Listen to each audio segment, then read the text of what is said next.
The legends of this history told of the great heroes of their world, who were also called the embodiments of perfection and the masters of an entire era. They confidently raised their sharp-tempered swords, signifying their own enormous weight with just their names. Among those glorious heroes was the founding emperor himself, who was located in the center of the capital in his high palace. And along with him was the leader of the mass of people, who stood tall above the crowd and enthusiastically instructed them. In fact, who has not left their mark there?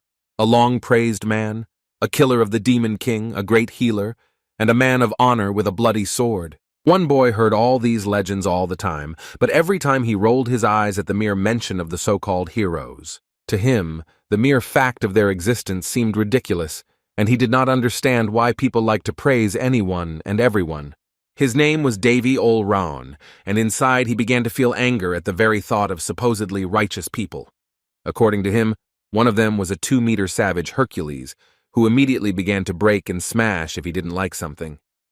The mere thought of the bully made the boy angry, and he clenched his teeth so tightly that it seemed as if steam could come out from them. So this thug was also ready to beat him with all his might, still a child who was not even 10 years old. The boy recalled that even after becoming strong enough, his body, exhausted and wounded to death, could barely move itself to a new place for training. There he was met by another girl, Uriana, who looked at the poor fellow in amazement and seemed almost filled with sympathy. So she gave him therapy in the form of throwing him into a hot pit. This was another training under the wing of the so-called heroes. They all gathered in one place, like a huge family at a round table, where their comfort zone could not be disrupted by outsiders. The place was called the Gallery of Heroes, but the boy called it a place where obnoxious blockheads like those gathered. Eventually, he got tired of this hustle and bustle of life, and decided for himself that it was time for him to leave. Young Davy stood in the center of the Gallery of Heroes, his hand proudly placed on his belt, and his red eyes looking into the distance. His former teachers whispered among themselves, saying that the boy was still too weak, and that his sisters should have thrown him into the magma pool more often.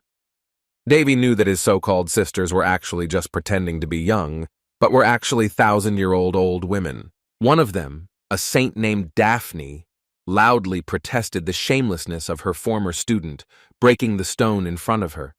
She was held back by the other heroes, but she continued to angrily threaten the guy to rip out his tongue, while he did not even listen to the girl's screams. Finally, she broke free and went straight to personally cover his shameless mouth. Among the crowd of more calm heroes, Daphne was the only one who did not hide her fiery feelings towards the boy.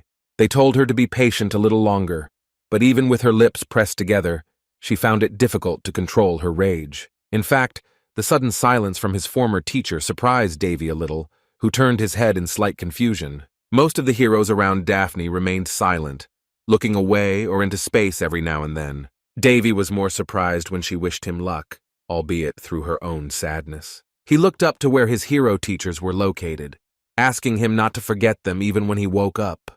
The boy's red eyes widened as they truly took a liking to him after so many years of hard but brutal training. He slowly turned away on his bare feet, saying nothing to his old acquaintances. And then he gave himself free rein and silently stepped forward, heading towards his new life with new strength and the lessons that the great heroes had given him. Some cried happily as they watched how quickly their boy had grown up, while others looked with pride at the young lad who had stood on his own feet. For a few seconds, Davy stood still and said nothing at all, as if he still had something on his mind that he was afraid to share. But soon, he simply brazenly lifted the corners of his lips and went along his newly laid path. He waved low to his relatives' teachers, saying that he hoped to see them again soon. The red-eyed man disappeared into a blue shimmer that blinked, and in a matter of seconds turned into a huge flash, blinding life itself. The uncut green stone was floating in the water, as evidenced by the small air bubbles hovering near it in the liquid. The amazing mineral lay in the water for so long that it was able to color it a muddy green color. The boy's arm was hooked up to an IV, keeping him in a state between life and death thanks to the green liquid inside the IV bag. The sun barely illuminated the luxurious room through the windows, half protected by the embrace of silk curtains, and the boy himself lay humbly in a soft royal bed. The wind slightly tickled the snow-white curtains of the room, gently tugging at their thin, wavy material. The young man was conscious, so he tried to raise his weak hand, which seemed to be chained to the soft bed. only slightly trembling from his attempts to take possession of it. The boy with the long hair clenched his teeth tightly, realizing that his body was completely numb, and even opening his eyes was a real test for him. With an effort, he tried to coordinate his gaze, randomly directing his eyes to the golden chandelier on the ceiling. Realizing that he couldn't even move, he let his head fall softly onto the pillow and gave up on his attempts to wake up normally. One thing the exhausted red-eyed man knew for sure: he returned to his real life, which he had almost abandoned long ago. His eyes were too tired to calmly analyze everything around him, but he couldn't help but notice a familiar sight at the entrance to the room. The painting depicted a family of 3, and on the left stood the powerless and abandoned red-eyed prince, as the boy called him. And this prince was none other than young Davy Olran himself, as he was solemnly nicknamed in royal circles. In his second life, he belonged to the kingdom of Raun, which stretched across the east of the continent of Tionis in its own small and extraordinary country. And the prince of this completely ordinary country was Davy himself, lying exhausted on his bed, in which he was carefully placed when he fell into his almost eternal sleep. He thought about it, realizing how much he didn't value his life in the palace, where he enjoyed luxury that he had never even dreamed of in his past life. But perhaps he should think about something else, and not just about how well he lived and the luxury that had returned to him. And yet his mind was haunted by thoughts about why he had been so naive before fate itself had thrown him into the gallery of heroes. Even before his transformation into a prince, Davy lived on modern Earth, where he could not even imagine anything about the true meaning of the title of prince. After all, he thought that the life of a prince was a happy moment in abundance, and not when a cup of poison was put into the hands of your own mother. The title of prince was not a golden magic wand and a pompous crown. His life was filled with threat and the risk of death wherever he went. Even Davy's close blood relatives turned away and abandoned the powerless little boy. In the past, during a hunting competition, little Davy was wounded by an arrow from his opponent, Callus, after which he ended up in the gallery of heroes. He remembered the silhouette of his opponent well, even a few seconds before his departure to the world of heroes. Davy's sentimentality was also starting to get boring, and he changed the subject in his head again, staring straight at the ceiling. The boy closed his eyes and concentrated on the thoughts of restoring his body, humming something under his breath to gradually gain control of himself. He trained his voice, the ligaments of which gradually began to adapt and come into operation after so many years of stubborn silence in a coma. And although there was nothing special in this little exercise, a grin naturally appeared on the boy's face, because now he was much stronger after the training of the great heroes. The boy could recognize the son of the kingdom's new queen from 1,000 different people because he sent him into a coma with that very ill-fated arrow. He remembered his cheeky face, he remembered his orange hair, and he couldn't forget his already cynical name, Callus Barrietta.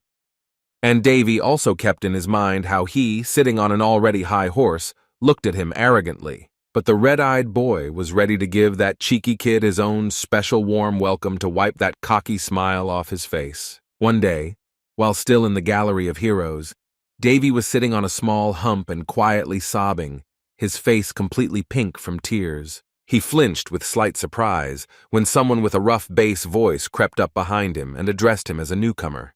The boy looked back, lowering his eyebrows in disbelief, to which the other asked why he was looking at him so strangely.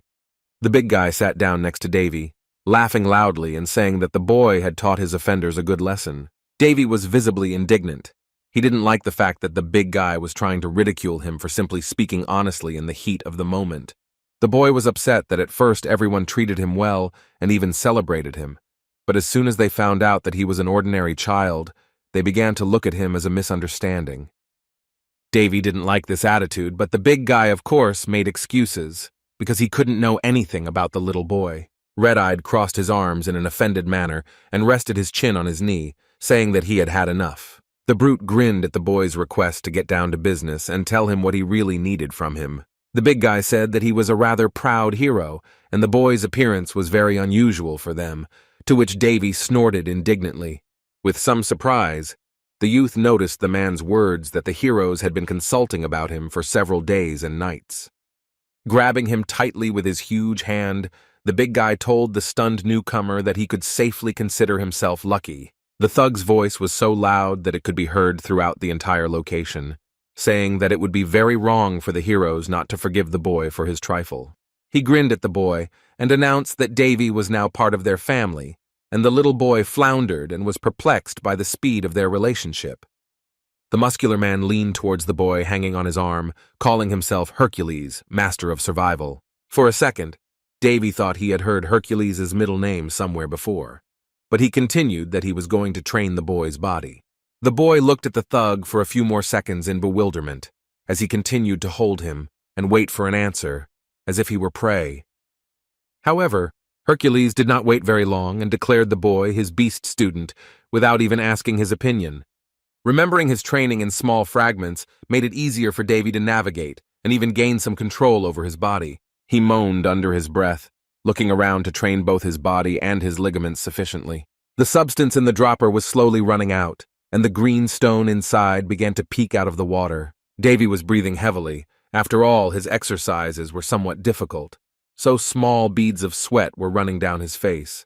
He took a breath, closed his eyes, and whistled through his nostrils, relaxing slightly in his bed at the thought that he was indeed back. Every day the kingdom of Round was sunny. Graceful buildings stood out under the incredibly clear sky. At the top of the castle was a single conical peak, rising above the dome of the castle of the royal capital. The marble doors of Davy's luxurious room slowly swung open, and a pure white light entered. The tired boy lay motionless. He could only guess how many days he had been lying like this, trying to get himself moving. During these few days of futile attempts to fully wake up, Davy noticed that only his personal maid came into his room, tending to his IV and medications. On the one hand, it was quite clear to the boy why the maid had been his only guest for probably several years now. Davy had been in a coma for so long. Everyone had probably given up hope long ago, and the girl was just doing her job, changing the stone and filling it with the substance every day. But still, the blue-blooded boy couldn't help but be outraged by the fact that his status only deigned to give him one guest housewife. In truth, after a few days, his own room began to seem oppressive, cold and lonely. Davy thought about it and decided that he was lucky that someone cared for him in his critical condition, even if it was just a maid. After waiting for her to leave his room with a quiet knock on the door, the boy carefully opened one eye, making sure there were no witnesses left. Davy's body was still shaking violently, but he managed to rise and support himself with his own hands, albeit with great difficulty. He couldn't yet move on his own or wiggle his limbs, but he could at least stand up, which was enough for him. Next to his bed stood a round glass calendar, which he wanted to check first to clarify something. Davy reached out his trembling hand to the surface of the multicolored plate and slowly lifted it. The boy looked at the calendar, examining it with curiosity to find out what year it was. He ran his shaking finger over the surface, where in the middle was the bold year 278 according to the Baldy's calendar. For a second, it seemed surreal to Davy that he had been in a coma for 6 years after being injured during a competition. His hand relaxed, but it seemed as if she might just drop the calendar in his hands right at his feet. 6 whole years had passed, and Davy still remembered the bloody trail on the ground created by the wound in his chest. This was clearly not an accident, because after one arrow came a second one, digging into his back with its sharp blade. He remembered how he tried to turn his head through the pain, only seeing out of the corner of his eye the boy who had allowed himself to stick an arrow into his back. Davy's eyes narrowed, and he realized that the 1,000 years in the Gallery of Heroes were only 6 years in the world of the Ron Kingdom. The boy concentrated. Even though it wasn't for a long period of time, it meant that he was already a teenager. He needed to come to his senses and recover as soon as possible to prevent such incidents from happening in the future. Davy looked at his hand and closed his eyes, beginning to concentrate on his recovery workout. He clenched his hand into a light fist due to lack of strength and tried to begin the process of his rehabilitation. This technique was taught to him by Daphne herself, and it consisted of saying the word of restoration out loud. The boy released his fist, opened his palm, and extended his open hand forward, as if expecting something. However, nothing happened even when he said the word and began to wait for some miracle, which caused him to sit in an awkward position for a few seconds. He looked at his hand in bewilderment. It seemed to him that the restoration should have appeared pompously by itself through the power of anger. As Davy recalled, in the Gallery of Heroes, the power of restoration was directly linked to the sacred power. Daphne herself told him about it, commenting on Davy's skills, calling the volume of his sacred power painfully average. The boy always listened attentively to the instructions of the one who, due to her character, always found a reason to complain about the youth's skills. Despite this, she mentioned that the boy had great potential to become the best, although Davy understood that Daphne just wanted him to cleanse her hall of evil spirits. The sacred power is quite difficult for ordinary people to understand without diligent training, especially since Davy was born without it. It was God's power of healing and cleansing that was often bestowed upon God's favorites as a blessing. Daphne went down in history as a heroine who accepted God, so thanks to her diligent training for hundreds of years, Davy mastered the sacred power. The problem with Davy's wooden body was that it had become completely ossified in a comatose state over the course of 6 years, and had lost the ability to concentrate easily. Initially, the boy was afraid that he would lose his powers once he returned to his real body, but fortunately, his body was simply letting him down. The only dilemma left was that now the boy would need a little time to stir his body and return at least the original sacred power. He clenched his teeth tightly, repeating the word of restoration, but the sacred power stubbornly stood its ground and did not want to come out. The boy repeated the phrase over and over in his mind, not giving in to the stubbornness of the energy and roughly trying to release it. The young man exhaled heavily, lowering his head and wondering if he would really have to break down in order to activate the technique. He clutched his hard yet cozy blanket tightly, not giving in and determined to force the sacred power to come out even by force. Speaking with a strong will, he decided to manipulatively ask his sacred power to come out before he beat her up. And then, he felt as if the energy above his palm opened up into a pair of huge, sacred wings, and he felt a flow of energy above his hand. This immediately amused him, and Davy realized that he should not miss his chance to reveal as much power as possible. He mentally exclaimed the word again and again, saw a flash before his eyes, which slowly and pleasantly began to envelop his body like a warm blanket. The golden feathers from the wings of sacred energy fell down and hovered above the ground for a few seconds, and the young man was delighted. He slowly stood up, carefully leaning on his trembling legs so as not to accidentally put too much strain on his own body. Leaning his weak hand on the nightstand, Davy exhaled softly under his breath, even though he shouldn't be straining his vocal cords just yet. Limping involuntarily, the boy walked through his luxurious room, relieved to realize that he had been able to restore the main thing. He was going to fix the rest a little later, but his gaze suddenly fell on the half-open windows of his room. The curtains of one of the windows seemed to open on their own with a slightly noticeable whistle and opened up in front of the boy who had come to his senses. Davy leaned carefully on the balcony, looking out the window with his red eyes, the fresh air dancing in front of his smooth face. Before the young man, his enormous capital gracefully blossomed in the middle of a sunny day, which he had not seen for thousands of years, so bored was he. There was not a single cloud in the sky, just fluffy clouds and the morning sun shining in the middle of the blue blanket of the day. Although the spring sun was not the warmest sun in the world, it was enough for Davy to enjoy its rays. The boy was still in a state of phantasmagoria, so some strange and funny ideas came into his head, which he could not refuse. He waved his hands through the air furiously, both of them flailing and piercing the space around him with his palms, as if inviting someone into an embrace. Young Davy opened his arms in a ridiculous manner and shouted loudly in praise of the beautiful sun above him, feeling like a real princess in a fairy tale. He jumped on his balcony and blessed the sun in front of the entire capital, as if his inner child had never outgrown itself. The boy would have continued standing there if he hadn't awkwardly heard the loud creak of the door behind him, and then the ringing sound of glass breaking on the floor, and the plate's miserable death cry was followed by a loud scream from the maid, who entered the room at the most inopportune moment for Davy. The boy froze like a mossy statue, which comically put its hands up and now looked like a petrified starfish. The red-haired maid began to stutter at the mere sight of the resurrected prince. Her hands trembled, and her eyes instinctively began to fill with tears. Davy felt like he wanted to sink into the ground, and he fell to the floor, inadvertently thinking that he would rather die again than live with this shame for the rest of his life. The maid brought the exhausted teenager to the doctor, who decided to examine the suddenly awakened prince, looking puzzled as he carried out his examination. Old Man Ramses was the court physician of the kingdom, and he was clearly impressed by the excellent condition of the young man's body, which only improved after his awakening. Davy smiled innocently, even though he knew his body was simply hardened enough to recover in an instant. The doctor still found this strange, so he asked about the boy's pain, who indifferently dispelled the elderly doctor's doubts. The old man scratched his beard in a funny way, and the boy thought that in the past he would never have thought of speaking so dismissively to his grandfather. To tell the truth, the boy didn't want to be rude to the doctor, but his high status forced him to speak a little condescendingly accordingly. After all, Davy Ol Ron was part of a great family, and a member of the royal family of the Raon Kingdom. He was the first and only child of Queen Reni Alisad and the current king, and therefore the first prince of the country. One old woman had taken a dislike to the boy even before he was wounded, and so, casually waving her fan near her face, even now called him too tenacious. Davy looked back at the sharp voice. In front of him stood a delicate older woman, and behind her two submissive boy servants.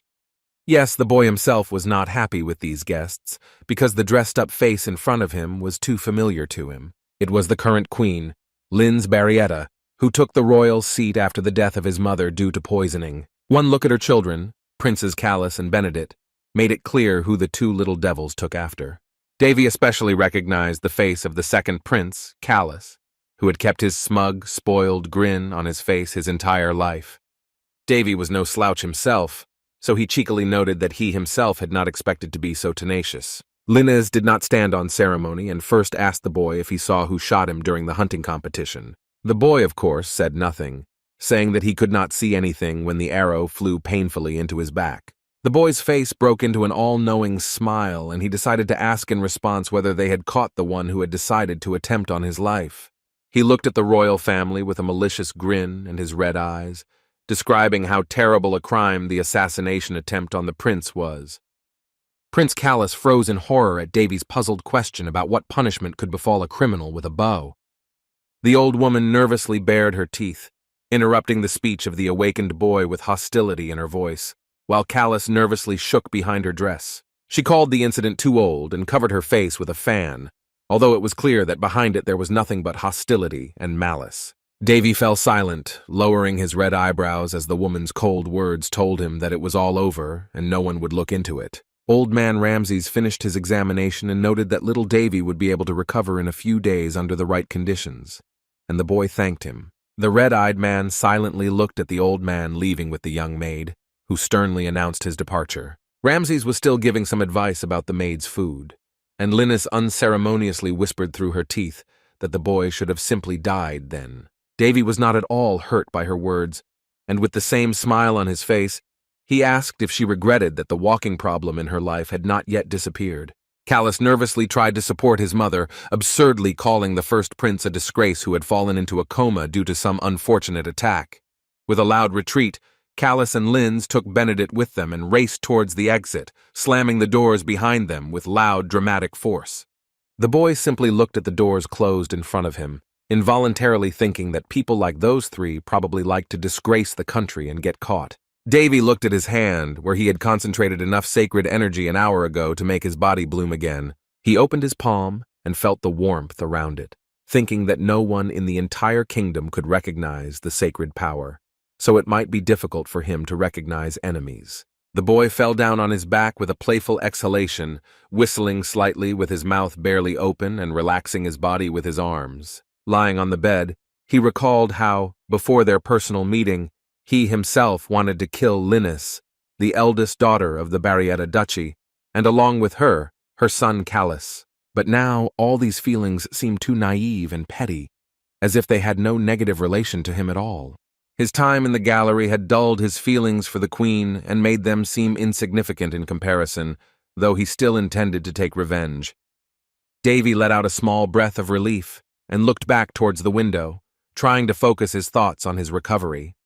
He was so focused on his speedy recovery that his first thought was to wonder what they were going to give him to eat. Half a month had passed since the awakening of the sacred power, and Davy decided to cut his unkempt long hair, which now adorned the floor. But since he had activated the restoration of strength in himself, it meant that there was no point in reducing his training, so the boy trained diligently day after day. Yes, even though Davy had trained for thousands of years before this, he still had trouble controlling his shaking legs when he threw them up at a right angle. At least he was slowly starting to move and could move around his room without having to lean on anything or limping painfully. The training bore fruit, but time still dragged on very monotonously, although the boy was always slightly tired. His recovery was going smoothly only thanks to the circulation of necromancer's mana with sacred power at its core, which swirled around his hands. In many ways, he was able to perform such an effective cure, not only thanks to the magic of restoration, but also thanks to the knowledge of necromancers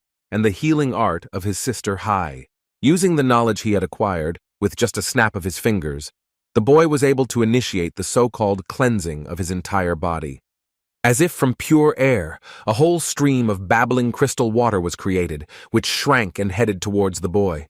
The cleansing water embraced Davy's body and gently cleansed him of sweat, starting from his exhausted feet and ending with his tired arms. The boy landed on his cleaned feet, which still had a slight blue tint to them. Davy looked down at his own body happily, examining his cleaned limbs and commenting on how convenient the magic was. His moment of self-pride was interrupted by the arrival of a solicitous maid, whose name, it turned out, was actually Amy. The young boy's lunch was a gourmet's dream and consisted of a whole, barely deep bowl of hot soup, without even any filling in the form of vegetables or meat. The boy looked at his snack with a disappointed smile, because he had worked up an appetite and was waiting to eat something good. The maid Amy noticed her master's displeasure and apologized. He really did feel as if he was being treated not as a sick person, but as an old man. She looked awkwardly at the unfortunate prince, as if she had somehow offended him and was asking for forgiveness. Davy began to eat quickly with his mouth full, saying that one plate was not enough for him and that he needed 5, and the maid nervously asked again. In a few miserable seconds, the plate, which had recently been filled with warm broth, was emptied without a trace of food on it. After thinking about his words for a moment, Davy realized that 5 plates wouldn't give him that much satisfaction either, so he asked for 10, surprising the girl even more. She looked worriedly at the boy, who assured her that so much soup could easily fit inside if you stuffed it well. The 10 plates were thoroughly cleaned, but the boy still felt like he wanted more, even after being completely full, perhaps due to the restoration magic. He hugged his stomach and closed his eyes contentedly, feeling as if energy was flowing throughout his entire body. He was the most satisfied prince in the whole world. Of course, after a good dinner, the stomach itself asks to rumble unpleasantly and announce news that people don't really like to feel. The maid was still in his room, and he couldn't even run to the toilet normally because he had to play sick. His good digestion was failing. Having suppressed his war with his stomach, Davy was soon sitting peacefully in his chair, carefully putting on his glasses, as if he had really grown old.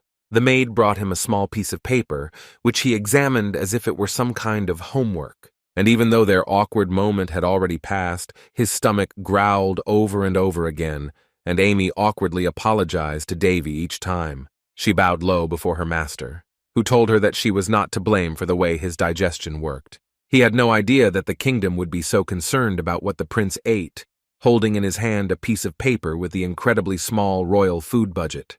Davy rested his cheek on his hand indifferently and asked Amy how many servants and maids there were in their palace. The maid Amy stuttered awkwardly and was afraid to answer, but from her appearance alone, the boy could tell that she was the only maid in the kingdom. And she began to apologize again, as if the number of maids was her fault, and the boy exhaled heavily, fully aware of the sad state of the state. Davy looked around. He wasn't living in some crown prince's palace, but it was still a fairly old place, the ownership of which had been dumped on one maid. Even in the floor of the palace, small chutes had already begun to appear, surprisingly making their way through the thick layers of tiles. Everything was that bad. Davy hadn't had it all that smooth with his house in the past, but he certainly hadn't been swimming in nothing but soup for lunch. So he looked sadly at Amy and asked what the budget for the palace was. The girl blushed awkwardly and looked down, saying that they were allocated 6,000 gold pieces a year, but only 10 remained. The boy thought about it, asking how much money had come in over the last month, since that budget could have been enough to solve the food problems. He continued to look seriously into the lowered eyes of Amy, who admitted that of the promised 500 zlotys, they had received no more than 100. Of course, his kingdom was being robbed of its money, and for some reason his maid took all the blame for it, being the closest person to the prince. The maid Amy was even more surprised when the boy asked her what her salary was. The prince repeated whether she had received enough, but it could have been as if this very phrase was foreign to the girl. She began to play with her fingers and mumbled under her breath that she had decided to take only a third of her usual fee. Davy simply couldn't believe that she would allow herself to be so humiliated, but at the same time, he suddenly realized something. He looked at the shy girl in front of him, realizing how kind, yet naive and clumsy she was. Amy had been a maid in the palace since the beginning, which meant that those hands, worn out by intense work, belonged to a girl from the barony. The boy assumed that young Amy had probably been demoted for the slightest mistake and was assigned to the prince in a coma while she took on the entire palace. For 6 whole years, the poor maid took care not only of the sleeping prince, but also of the entire palace, where she also decided to cut her own salary. Davy clearly liked people who were that responsible. Even if they didn't always succeed, he respected that kind of effort. The boy took a pen in his hands and began to write something on a piece of paper, telling Amy to take not a small part of her salary, but the entire amount, which seemed really surreal to her. The boy asked not to make him repeat himself, but the maid still tried to object, to which he reminded her of her own experiences about the lack of food. Unceremoniously, the guy began to write something on a piece of paper, telling the girl to address him without unnecessary formalities. Otherwise, he was so bored. Davy was in his prime and in a clearly good mood, so he didn't care at all about the objections of the shaking maid in front of him. He looked at her with his relaxed red eyes and said that when she called him prince, he felt as if they were strangers to each other. The maid Amy raised her head with an embarrassed look, and the boy felt as if there was a person in the palace who was on his side. The boy had a small idea, but to do this, he and Amy had to go to the luxurious palace treasury, the entrance to which looked more like a church. Davy told the maid that the prince usually came to that place to solve financial problems, no matter how much his ancestors turned over in their graves. The girl wanted to mumble something tenderly, but the boy interrupted her, saying that his father had never looked into the treasury, which made her immediately turn her attention to the boy. The maid looked at the prince in horror, as if he had just said something forbidden or dangerous to the life of the entire kingdom. On the other hand, the boy understood where such a reaction came from, because if the queen heard something like that, he would immediately have several more enemies. Amy's maid nervously turned from side to side, checking if anyone had heard the boy's sinful words, who himself felt embarrassed to let the poor girl down. Davy smiled and asked the maid to stop turning her head because they were heading inside the treasury. In fact, the boy didn't even want to show respect to the man who didn't lift a finger to prevent the boy's mother from being poisoned. The maid's eyes seemed to light up with some kind of enthusiasm when her master decided to selflessly lead her inside. The only thing the young man decided to ask the young girl was for her to take care of him, to which Amy frantically agreed on the go. Inside, the two were met by the local treasurer, who was playing slyly with the tip of the hair on his elaborate mustache, while he pretended to stutter and apologize to the prince. Despite his words, there was no regret on his face as he explained that it was impossible to obtain funds for the kingdom beyond what had been allocated. His bad habit of tugging at his mustache began to irritate Davy almost immediately, as if it emphasized his impudent tone and character in front of him. And the boy and the maid were clearly not the only ones of their kind, because the young man clearly heard people whispering behind him about aristocrats like the mustachioed man. Some strangers discussed the contempt shown to the poor by the treasurers, while others were surprised by the arrival of the prince, who really had only one servant. The aristocrat snorted at the local guest's impudent remarks, rolling his eyes in slight irritation on his face. Davy didn't give in and decided to beat him with his stubbornness, so he fell loudly onto the chair in front of the treasurer and threw his feet up on the table. The boy took his hoarse breath and tried to squeeze out a scarier voice so that he would definitely feel weaker. His red eyes bored into the mustachioed man's face, and the youth asked if he had allowed him to play a cruel joke in front of the prince of the kingdom himself. The mustachioed merchant did not expect such impudence, so he fell silent and simply made an awkward sound instead of a professional answer. Davy explained in detail that their royal budget was 500 gold per month, but no more than 100 came, but the nobleman could only stutter. After thinking for a moment, the mustachioed man spread his hands and said that the money they had received was the remainder of the funds spent on the repair and maintenance of the palace, as in all other kingdoms.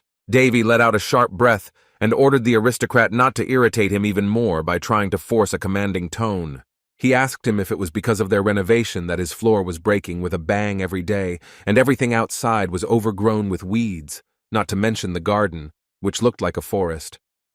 The mustachioed man was driven into a dead end by such arguments, so he tried to cover the young prince's mouth, but in response he received an even greater barrage of leading questions. The aristocrat ran out of possible answers and stood dumbfounded, looking at the impudent boy with an angry expression on his face. The boy was more intrigued by what new excuses the treasurer would come up with to retain at least some of his honor.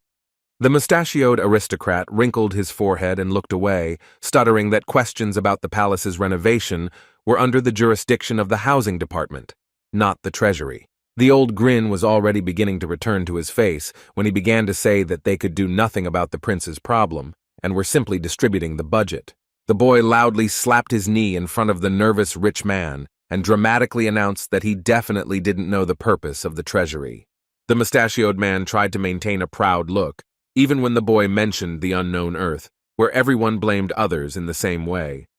Davy turned his head towards Amy in a relaxed manner, telling her that they had to go, to which the maid asked if he was planning on visiting the housekeepers now. The red-eyed man had no such plans, so he asked the girl why he would go there at all. They approached the doors and the boy threw his head back, declaring that the housekeepers would also conduct the same session of shifting blame onto others. The aristocrat held his breath and almost fell over from the audacity of the guy who told him to buy something useful with the stolen money. The doors to the main room of the location closed. The boy could not take his eyes off the terrible interior of the royal treasury. Since the aristocrats themselves had to live in such conditions, he was afraid to imagine how the maids and other servants had to live. They probably took their salaries from the budget. No matter how justified the sacrifices of the aristocrats were, it was unfair to one maid, Amy, who took all the responsibility upon herself. The boy looked innocently at his maid, asking if she would bring him a sword, to which she jumped in surprise. Her mouth was still open, although she was reassured by the guy's words that he was not going to kill anyone. Davy laughed loudly at the fact that the maid was so scared, but she only quietly stuttered and said that she would look for the sword for the master. Amy ran forward and the boy began to play with his cane, unceremoniously twirling it around his hand. In the middle of the corridor there was a painting of the current Queen Linz, which the boy could not help but notice. With an unpleasant scraping sound from his cane on the floor, the boy turned and stared at the vile, vain portrait before him. He did say that he wasn't going to cut people, but nothing stopped him from cutting up all those whom he didn't consider people. It wasn't hard for him to imagine what might happen if he suddenly started killing people from above with his practically beggarly reputation. The answer was obvious. Everyone would start pointing fingers at the crazy prince and claiming that he should be locked in the tower of the royal castle. Davy didn't want to end up like this, but his heart was still burning with anticipation for the moment when his time would come. He wanted to feel free, to breathe in that wonderful air that would signify his own strength. But Davy knew for sure that with his sword, he was not going to become a feeding trough for the rotten aristocrats who were already eating away at his kingdom. The very next day, little Davy began his hunt, but he killed not a sarcastic aristocrat, but a huge wild boar. To do this, the boy had to make a little effort, and the maid looked at the dead body in horror, to which Davy replied that he simply moved the body of a boar that he saw nearby. The boy remembered that there was only water, herbs, and some other food left in the entire warehouse, so he asked Amy to bring them to him. The maid Amy fell to her knees in despair before the boy, loudly saying that it would be better if he killed her, and the young man was again perplexed. The girl's eyes filled with tears, and she bitterly said that the royal hands should not be stained with animal blood, even though they actually shed it. She clearly underestimated the young man, to whom she told him that he shouldn't have cut up the carcass himself anyway, since he could have gotten hurt. The boy shrugged his shoulders and unprincipledly began to prepare his dish, telling the frightened maid that no one would see anything anyway. His kitchen knife began its work, cutting through the thick layer of wild boar skin with small splashes of blood at the tip. While the boy was cutting up the boar, he decided to analyze his plan of action, since he was unable to get an audience with the king, meaning that other bodies could not solve the problem. Queen Linz was clearly planning an assassination attempt on the boy, so she kept quiet, not knowing that her target was trained by the master of survival himself, Hercules. Aware of the survival, Davy proudly pointed out to Amy the butchered body of a wild boar, which, despite its scientific name, was now simply his dinner. The evening dinner slowly faded and the heavens turned on their beacons in the form of stars, creating a glow over the dark night sky. The silhouette of the queen looked out of the cloudy window, thoughtfully situated in the middle of a sea of night stars. Her servants stood before her with a blindfold around their eyes, and the queen herself wondered what the young prince was planning to do against her. Queen Linz closed her fan in irritation, saying that she had not recognized little Davy at all lately, to which the servants replied that he was still ill. The woman leaned on the table and thought that if the boy's body recovered at the same rate, he would fully recover in 6 months. Linz paranoidly asked the nervous servant what the probability was that the guy would still not be able to recognize their spy. Seeing that she was hesitating in her answer, the queen held out her fan and motioned for the girl to raise her head, addressing her as Sherry. The old woman pointed sternly at the girl, saying that even if she was a secret A-class agent of the Black Moon Mercenary Guild, her subordinates couldn't be higher than C-rank. And although Queen Linz felt a special trust in her servants, her soul was still haunted by a strange panic that rose again and again. She recalled that Davy was the first prince whom even the king himself turned away from, and according to Sherry, he had not changed at all during his 6 years in a coma. But no matter how insignificant this boy was to her, she could not let go of her sparkling resentment towards him even after all these years. Queen Linz did not trust this impudent boy, who imagined himself to be the first prince and could do anything against her at any moment. An oppressive silence fell between Linz and Sherry, broken only occasionally by the queen's fan feathers opening. The old woman's cold face briefly fell into a slight panic when Sherry threatened her for insulting her highly trained agents. The queen giggled and covered her face with her fan again, innocently replying that she was only expressing her concern about the boy. She looked at her cup of black tea, adding haughtily that they could get rid of the boy at any convenient moment. Linz lifted the porcelain cup to her tired lips, beginning to lay down her terms with the agents, as if her status had been hurt and she needed to reassert it. Taking a single sip of the hot drink, she looked into the distance with a grin and finished by saying that if they failed, the agents would pay dearly. Sherry nodded. Even though she had been sipping her tea with sarcasm for several minutes, in one movement she poured the entire contents onto the floor, calling the drink completely tasteless. On the floor there was a small dreg of black tea, on which floated bloody petals, clearly plucked from the kingdom's elite flowers. Finally, the queen added with contempt in her voice that it was best to get rid of a dog that did not obey commands. Together with Sherry, she left the huge room and went out into the long corridor. The agent replied that at any moment, one word from the lady would be enough for her. Meanwhile, Davy was having dinner with Amy, offering her to have a snack with him, to which she nervously refused and waved her hands awkwardly.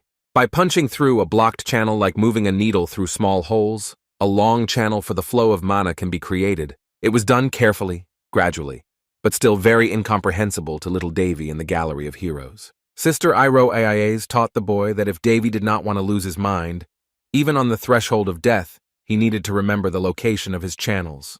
Saint Daphne endured her sister's admonitions for a long time, but from time to time she forced out a humiliating laugh. And Ro Aias was a necromancer, but even so she looked more like a saint than Daphne herself, who also drank often before training, each time telling Davy not to die by accident. On the other hand, he was met by a short archmage who, even in his dreams, could not show anything more useful than his enormous staff. And with the shorty there was always Hippocria, whom Davy affectionately called Hii. She always carefully took responsibility for the experiments upon herself. Sometimes the boy got the feeling that the heroes simply enjoyed watching him suffer rather than helping him improve his skills, but Haya was not one of them. Little sister Haya always persuaded little Davy and extended her hand to him, telling him to trust them. These events came back to Davy in his dreams, and he inadvertently shuddered with fear, remembering how terrible their experiment had been and how much he did not want to repeat it. Back to the kingdom of Raun, where the sun had already come out and warmly illuminated the forest location at the entrance to the palace. Davy started off his day by making his way through the thickets in the area of the kingdom where there were the most nasty weeds. Amy's maid quietly asked if the boy was going to search the garden again for prey, but the young man was in his own little world and joyfully exclaimed in her direction. The boy stretched, describing how warm and comfortable it was under the warm sun in their jungle as he described their overgrown garden. The maid was pleased to see her master relaxed as he said that she could go to work but not say where he was. Davy smiled at the girl's request not to overwork himself. thinking that the relationship between them had changed a lot in recent days and that she herself had warmed up to him. They had even already had lunch together, which meant that the boy was able to get closer to her and create a more equal relationship. And so the boy's peaceful days passed, when he could relax and continue his rapid recovery. Soon the boy set to work again and cleared the bushes, through which he entered the jungle garden. It was very spacious inside, even for a beautiful garden that had seen no cleaning or care for years. So Davy sat down peacefully and decided to begin the process. He sat in the lotus position, relaxed and with his eyes closed, and then spoke the magic words, invoking the so-called operating field. Hexagons began to appear around him, joining together with flickering lights that floated across the surface of the dome of figures. A circular roof of hexagons began to form above the young man, completely enveloping him in its safety. The golden lights were mana that gathered around him and swirled in a graceful dance, warming him fleetingly with its mere presence. The boy compared his absorption of pure mana with oxygen, which entered the human body through the respiratory tract and contributed to the vital functions of the organism. The guy described this technique as a mana absorption method created by the hero Odin, the god of magicians, or just a mischievous shorty.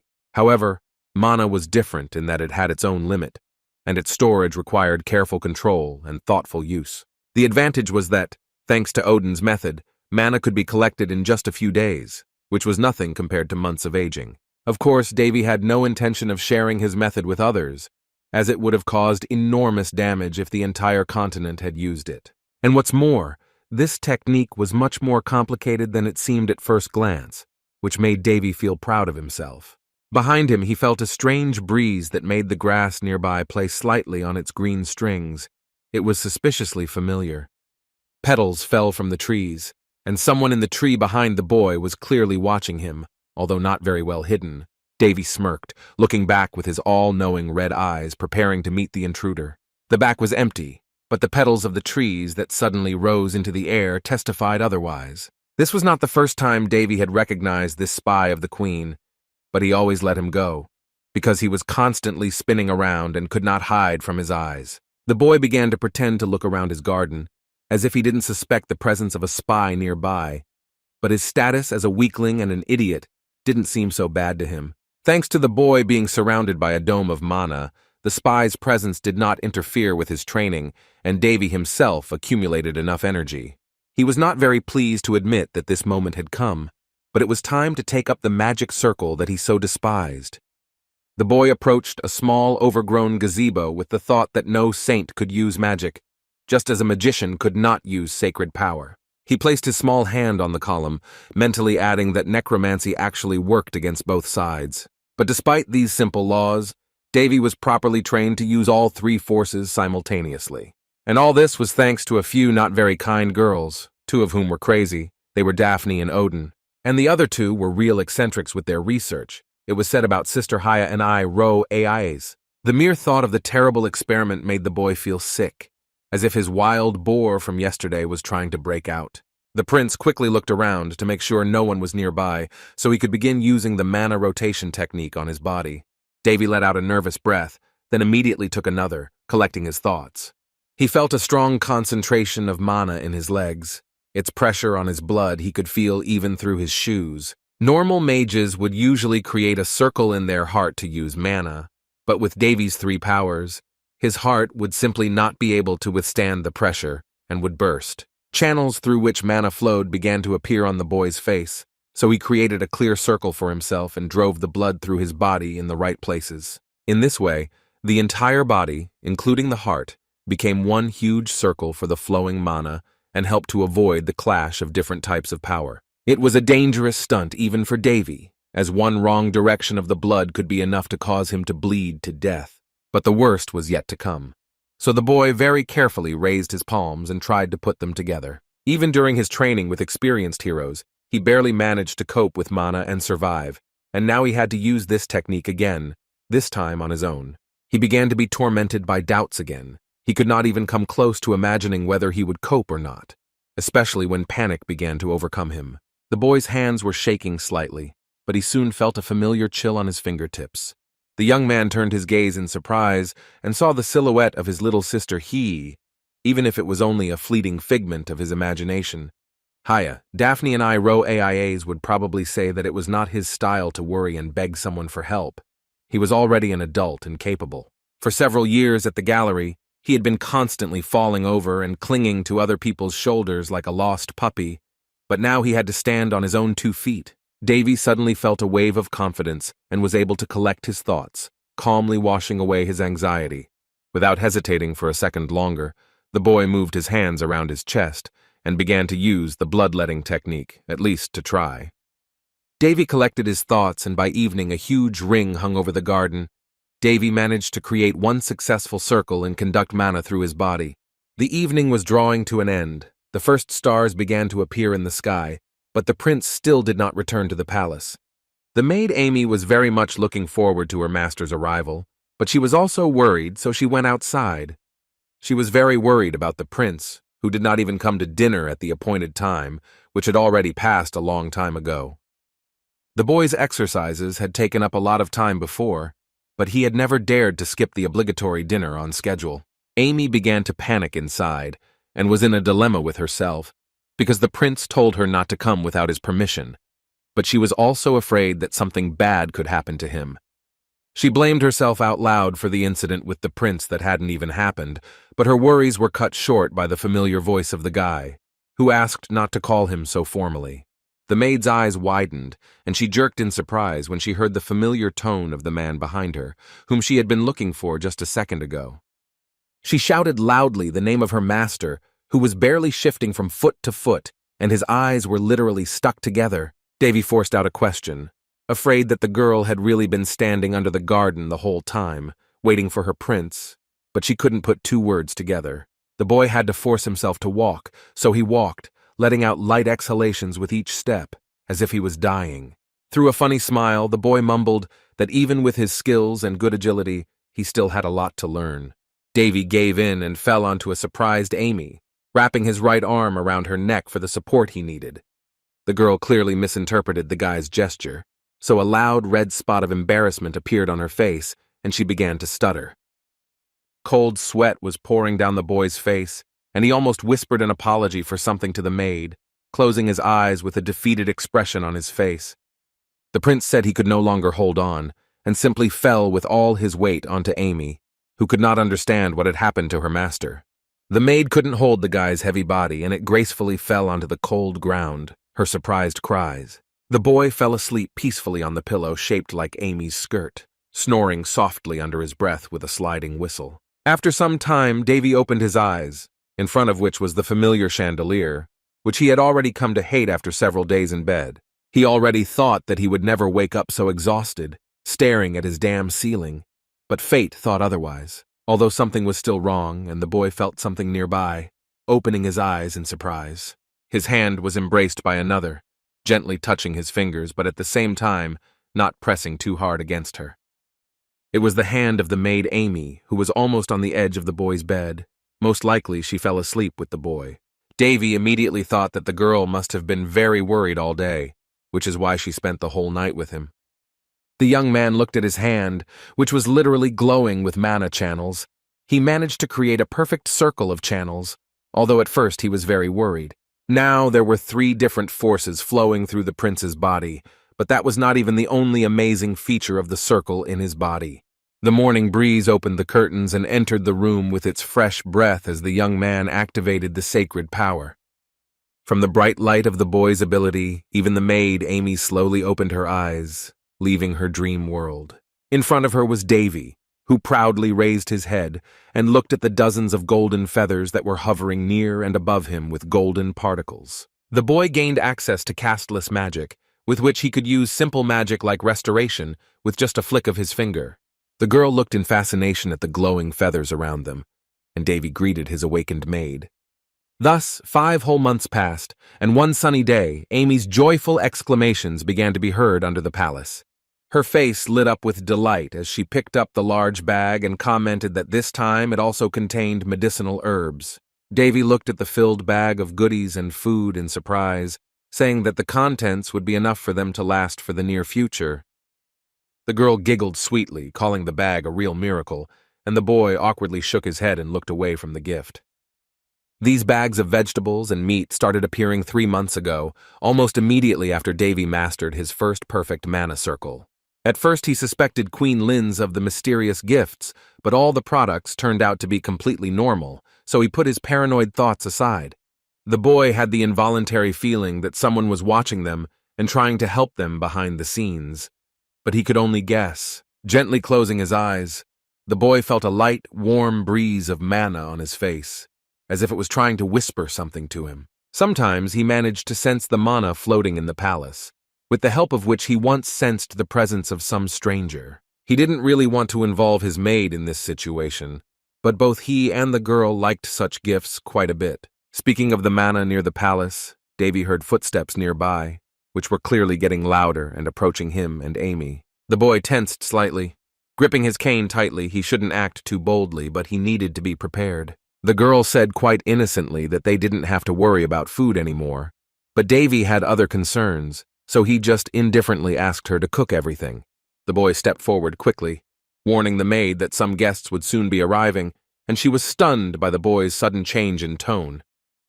Davy grinned cheekily as he walked to greet his uninvited guests, not listening at all to the surprised Amy and her questions about what her master's behavior meant. Unceremoniously, 3 people in long robes walked through the gates of the kingdom. They were led by a serious man with broad shoulders and a beard, dressed in a dark robe with a sacred cloak around his neck, all 3 of whom the boy called the Queen's puppets. They found themselves in the guy's room, which was clearly in need of some renovation, especially with the outdated shield and 2 sword symbol on the wall. The male priest examined the boy's hand with puzzled groans, casually running his hand over the boy's wrist. Davy looked on with affection as the priest attempted to feign some understanding of what was happening to the boy's body. He was getting tired of playing the man's game, so he asked the serious priest what he had seen. When the guy asked when he would be able to walk calmly, the man immediately answered that since he had been in a coma for a very long time, sacred magic would do him more harm than good. The priest tried to dissuade him from using sacred magic, telling him to be content with the usual rate of recovery, but Davy thought this was absurd. Even the priest knew that there was no harm from the sacred power, but he continued to play his role and indulge the woman who was in power. Davy chuckled, wondering if it was not he who didn't want to get well, but the priests who didn't want to work.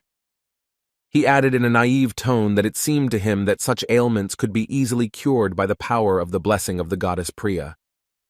The priest tried to brush off the prince's passive-aggressive accusations, calling the boy's overconfidence simple ignorance. He added that the boy had no understanding of the operation of sacred power, since this was the responsibility of the clergy. The man chuckled, provocatively mentioning the intelligent and extraordinary Prince Callus, who was superior to Davy in everything.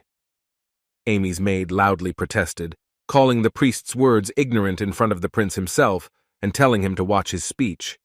The priest's face tightened with anger at the mere sight of some maid so shamelessly trying to teach him a lesson in life. He quickly approached the girl, and with all his strength ran his palm across her cheek, leaving a noticeable pink mark on the girl's face. The sudden impact caused the table clock, which had probably been standing straight in the young prince's room for decades, to fall to the floor. Davy looked indignantly at the man who was getting away with too much in his own room. The priest pretended to lecture the prince that his maid should not interfere in the conversations of adults, because this could affect his authority. Amy was clutching her cheek. She was clearly very angry, shaking, and not saying a word to intervene in those conversations. The man came closer to the girl and grabbed her tightly by the chin, with one gesture ordering her to look at him. He glared at the poor maid and made a shameless comment towards her, calling the girl a beauty. Davy wanted to jump out of his bed and teach the bastard a lesson in front of him, because he was only used to being bullied, not his people. The priest smirked and looked back at the boy, telling him to at least go outside for a walk sometimes. The next inspection was scheduled for half a month later. Due to the sharp fall, the clock involuntarily struck the seconds with greater intensity. Davy asked Amy to lead the priest to the exit, trying not to break down and grab his sword to wipe that greedy smile off his face. Amy only raised her head slightly, her pupils were shaking, and her face was red, not from tears, but from the boiling anger that she was forced to contain. The evil priest looked back insolently, glancing provocatively now at the maid, now at Davy. Davy didn't look in his direction, pressing his lips tightly together. He didn't want to endure the humiliation of either his person or the person of his maid. There was silence in the room, interrupted from time to time by the ticking of the table clock and the boy's dragon-like breath through his nostrils. The large hand of the inverted clock stopped at the Roman numeral 12, slowly signaling the onset of the second half of the day. Davy hadn't taken his eyes off his door since they slammed shut with a loud bang, and the priest and the maid walked out. The entire corridor was empty, as if all the life inside had evaporated into nothingness and left behind nothing but dust in the air. The priest approached the maid and pressed her against the wall, asking in a threatening voice if she understood him. He repeated in a low tone to her that she should definitely come alone the next night, but the girl did not even want to look the scoundrel in the eyes. The girl's heart beat nervously and painfully when she heard that she should not forget her place while Davy's life was in the hands of the priest. She wanted to object, but on his face there was an unwavering, self-confident grin with which he was not afraid to say that he was ready to threaten the life of a member of the royal family. Amy's maid stepped back in fear, as the man hovering over her called the boy nothing more than a dim-witted prince. In the corner of Davy's room stood an old sword that his maid Amy had thoughtfully brought to him several months ago. The boy's room was in disarray, things were scattered everywhere, the table was overturned, and the boy felt a strange chill inside. It was hard for him to describe his mounting feelings, especially looking at the time-worn corridor that was crumbling and collapsing before his eyes. The first thing the boy thought he saw was anger inside his heart, which was slowly flaring up and turning from a spark into a flame. As soon as he thought about it, he again felt the familiar frostbite all over his body. Davy didn't want to believe it. The gallery of heroes had taught him to look at anger as something sinful, something forbidden and vile. St. Daphne always said that if you let anger get the better of you, you simply turn into a dog or a pig. But Davy thought otherwise, so he drew his sharp sword and walked out into the corridor to meet the other two priests. Both priests looked in horror at the suddenly recovered prince, who was also strong enough to swing his blade.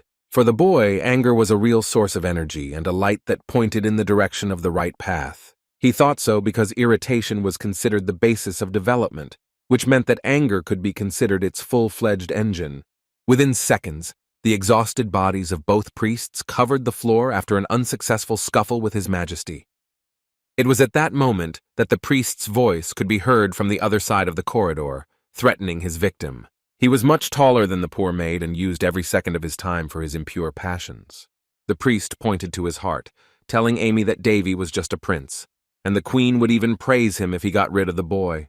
The girl listened with contempt to the scoundrel's words that soon no one in the kingdom would support the young prince. The priest clearly considered his title to be an excellent description of his own beauty, saying that without it, the queen was as if without arms and legs. The boy crept up from behind and had been listening to the priest's ravings on the balcony for several seconds, calling the current events very appropriate. The man in the cloak spontaneously turned to the prince, who continued to say that the scoundrel had given him a good reason. The boy swung his sword unceremoniously and drew the blade of his sword across the priest's cheek, leaving only a cutting flash there. In just 1 second, the boy stood in front of the maid with his sword extended forward, the tip of which looked menacingly at the confused man. Amy's maid tried to understand where her master got so much strength from, but the prince, with a smile on his face, asked her what the punishment was for insulting the royal family. The priest's cheek was dripping with a thin layer of blood, and he clenched his teeth angrily, calling the boy's ideal condition impossible. The man became furious and demanded an answer to his question, but the boy rolled his eyes indifferently, as if there was nothing surprising in his smooth movements. The prince pointed his sword towards the priest's face, saying that was why he was of such a low level, since he couldn't even figure out how he stood on his feet. The boy once again spoke loudly to Amy, who suddenly flinched at the mention of her name in such a situation. But instead of continuing in his commanding tone, the boy reminded Amy, almost in a relaxed tone, of his request not to force him to repeat himself. The maid immediately understood what the guy was talking about and tried to remember what the punishment was for personally insulting a member of the royal family. In fact, she knew the answer very well. She was just afraid to initially answer that the punishment was execution on the spot. The prince did not hesitate and with one deft lunge forward cut his way through the priest's throat, leaving behind a barely noticeable crimson trail. A dark red stain of blood formed on the snow-white floor of the palace, falling in drops from the throat of a man who had choked on his own blood. He tried to growl something in anger, but the cut near his head turned out to be fatal.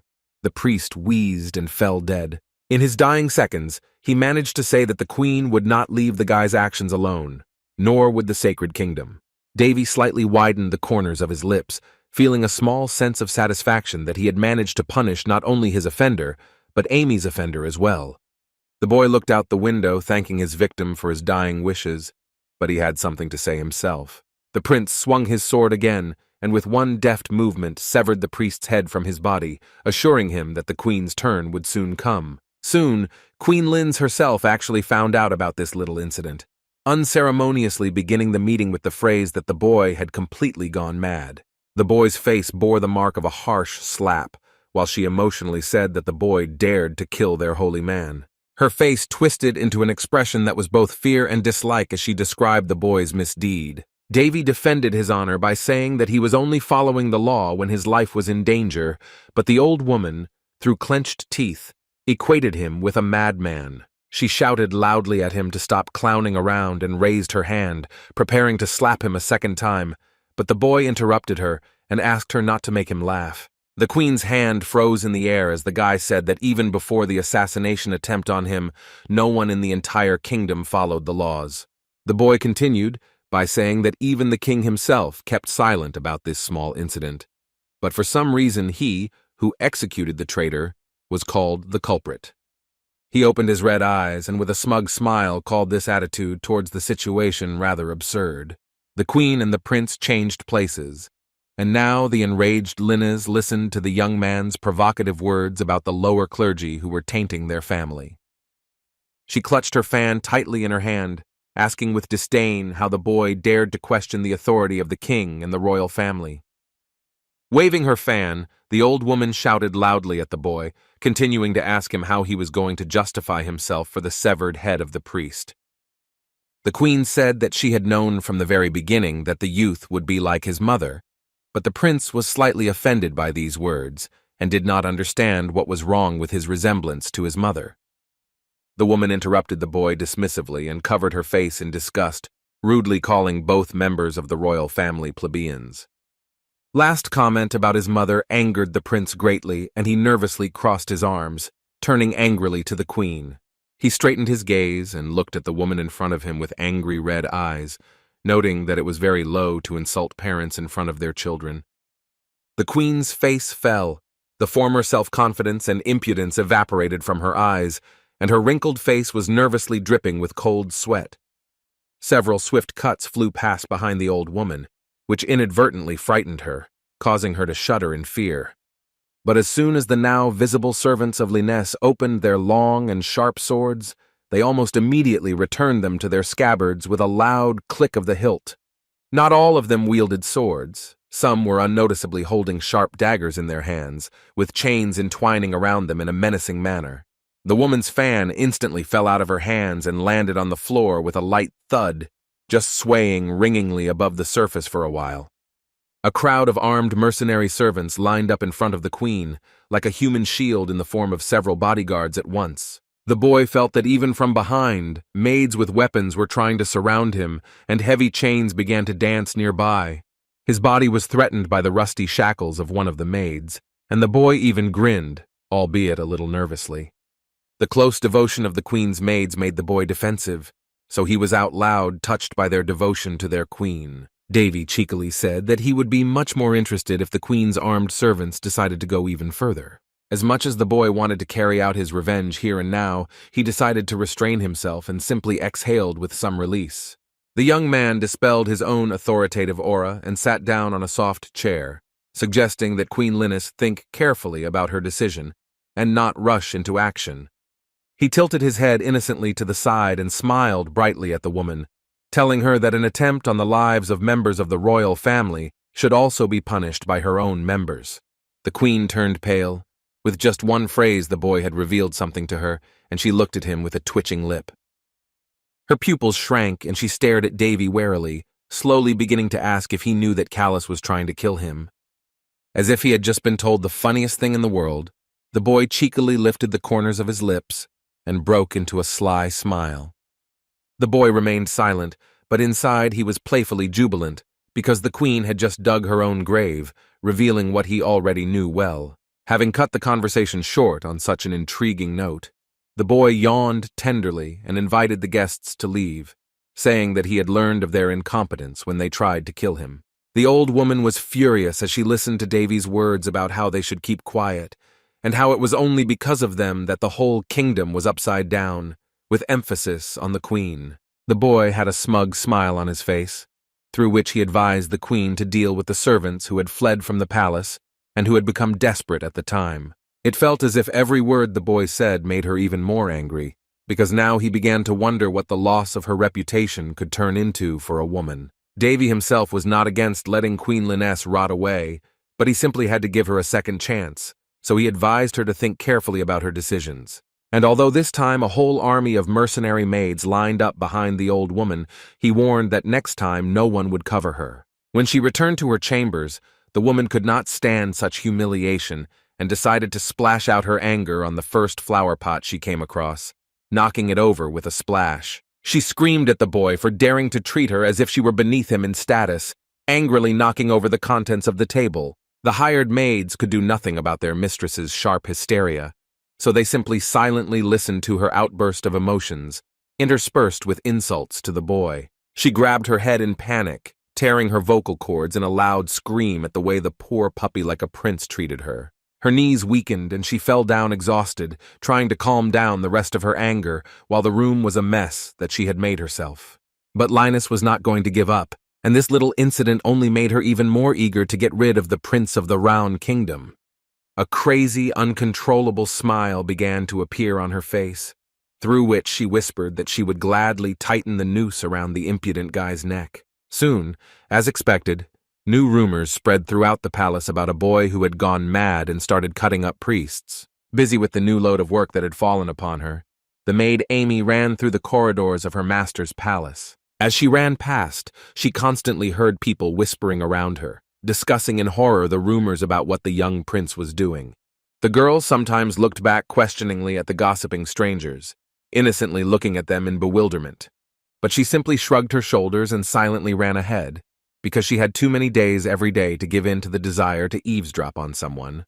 And this only played into Davy's hands, spreading rumors after the murder of the priest and warning the queen was part of his plan. For some reason, they brought him great pleasure and did not at all interfere with his peaceful reading of books in the alley, as if the people outside did not call him a madman. He didn't care that more than half of the palace were on Queen Linz's side and were working even harder to burn his reputation. Davy would have continued reading his book if he had not been interrupted by the loud, joyful exclamations of his maid, whose eyes seemed to glow. She pointed to another huge bag with all the necessities, which again appeared at their palace like a lost treasure. The boy found it a little funny when Amy came and started fussing, almost jumping up and down, enjoying something like a miracle bag. In fact, she dragged 2 whole bags with her, carrying them on her back and exhaling proudly, although the medicine inside Davy was definitely not needed. Amy had heard about the rumors, so she tried to support the boy and said that someone probably thought he was good, but the girl's words slightly surprised the boy. Davy quickly closed his book and asked with a warm smile if the maid thought he was a good man. The girl jumped up on one leg and solemnly confirmed the young man's question, playfully adding at the end that her answer was obvious. Sometimes the boy had a hard time comprehending that she had seen him decapitate another man, and at other times, she reminded him of a faithful little dog. From time to time, the girl innocently tilted her head to the side and looked at her master with a puzzled expression. He wanted to protect her. Their animated conversation was interrupted by the arrival of an unknown man in a formal suit, who apologetically greeted the little son of the kingdom, the prince. Davy replied that he had been eagerly awaiting the arrival of a man who turned out to be the Lord High Chamberlain of the royal palace, named Vespos.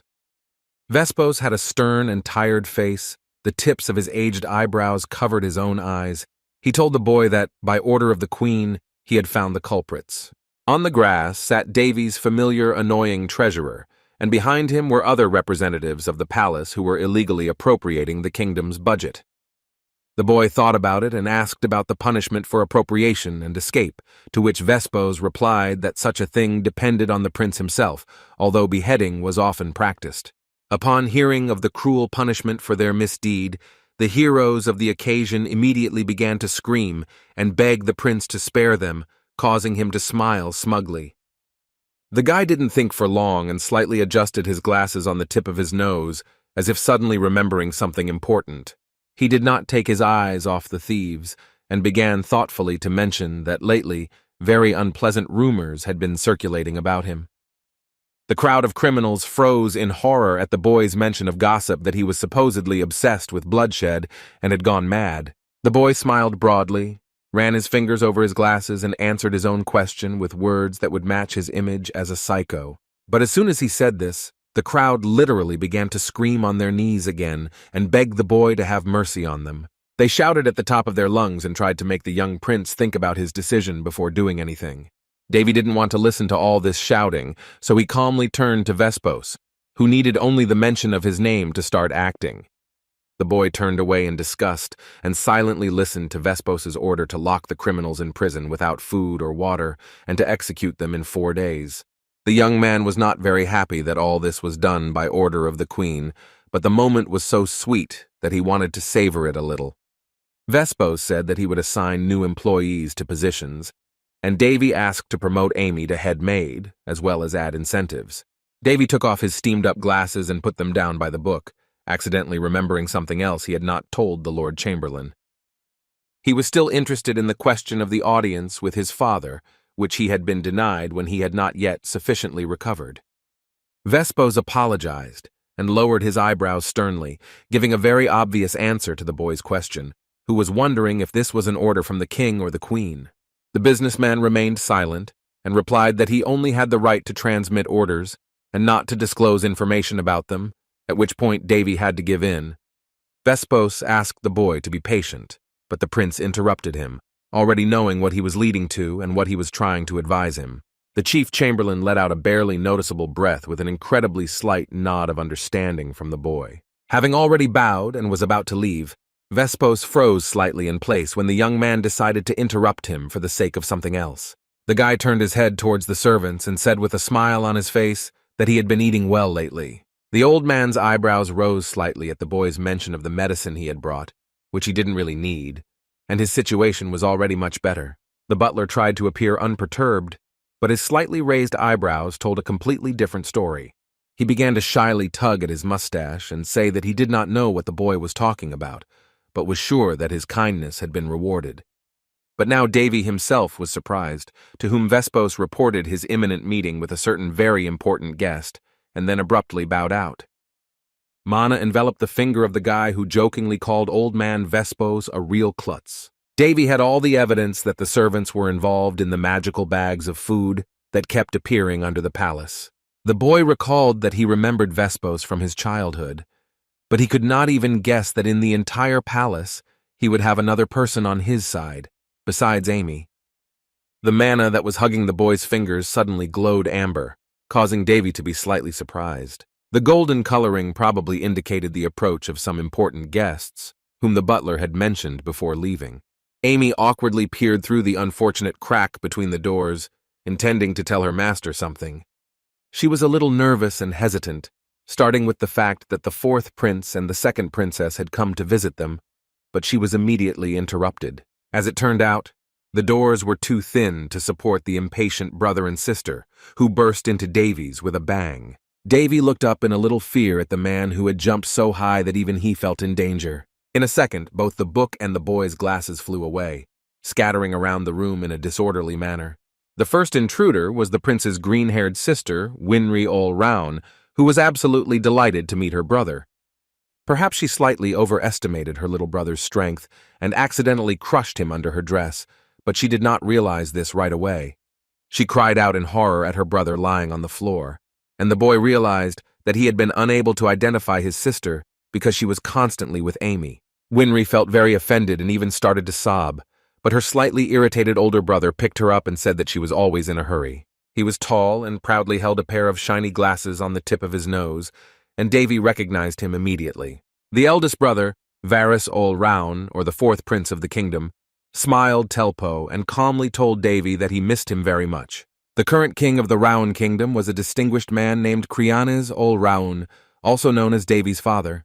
Besides the current queen, Lyns Barrietta, he had two other wives, Ellis and Anisha, who usually kept a low profile compared to the first. The second concubine appeared more often in public and was even recognized as the queen's heir, while Anisha remained neutral, receiving the status of an outcast. It was Anisha's children that Winry and Varys were, who were also Davy's half-brother and sister. The twins apologized for the noise they made in the palace, but Winry only seemed untouchable at first glance and was already planning to do something. Varys addressed his brother kindly and was about to say something, so he didn't even notice when his twin sister jumped out of his grasp. She turned her body the other way and swung her leg at Varys as hard as she could, shaking her brother's brains thoroughly. Her innocent look turned into a truly fierce one, and the guy screamed in pain towards her, asking why she suddenly decided to fight. Winry slid slightly across the floor and landed on her feet, telling Varys that he was being very shameless in trying to pretend to be noble. She waved her hand in an offended manner, reminding her twin of how he had bragged and boasted that he would see Davy first, but Varys had denied everything. The prince recognized the two twins well, who clearly did not know that it was possible to live peacefully, so they constantly quarreled and decided which of them was the main one. Unlike the Lyns children, the two of them didn't even try to act like kings, so Davy wasn't surprised by the rumors that the twins had once defeated an entire gang of robbers. They would have continued arguing if they had not turned to the prince and asked him to tell them which of them was right, so that his brother could judge them. They might be a bit of a weirdo, but Davy thought they were good guys who trusted him, and he trusted them in return. They sat down to drink some warm tea to ease the slightly tense atmosphere between them. Varys mentioned that when Davy fell into a coma for 6 years, they decided to send them to the outskirts, which the prince himself had heard about in general terms. The boy fell into a coma when Varys and Winry were only 8 years old. Such young children simply would not have been able to survive calmly in difficult conditions. At that time, concubine Anisha had already sent her first daughter Tanya to another country by Queen Linus's trick, so she wanted to protect the remaining children.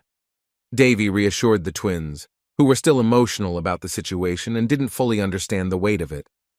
The prince picked up a mug of tea from the luxurious collection, sipping the drink and trying to change the subject to something lighter.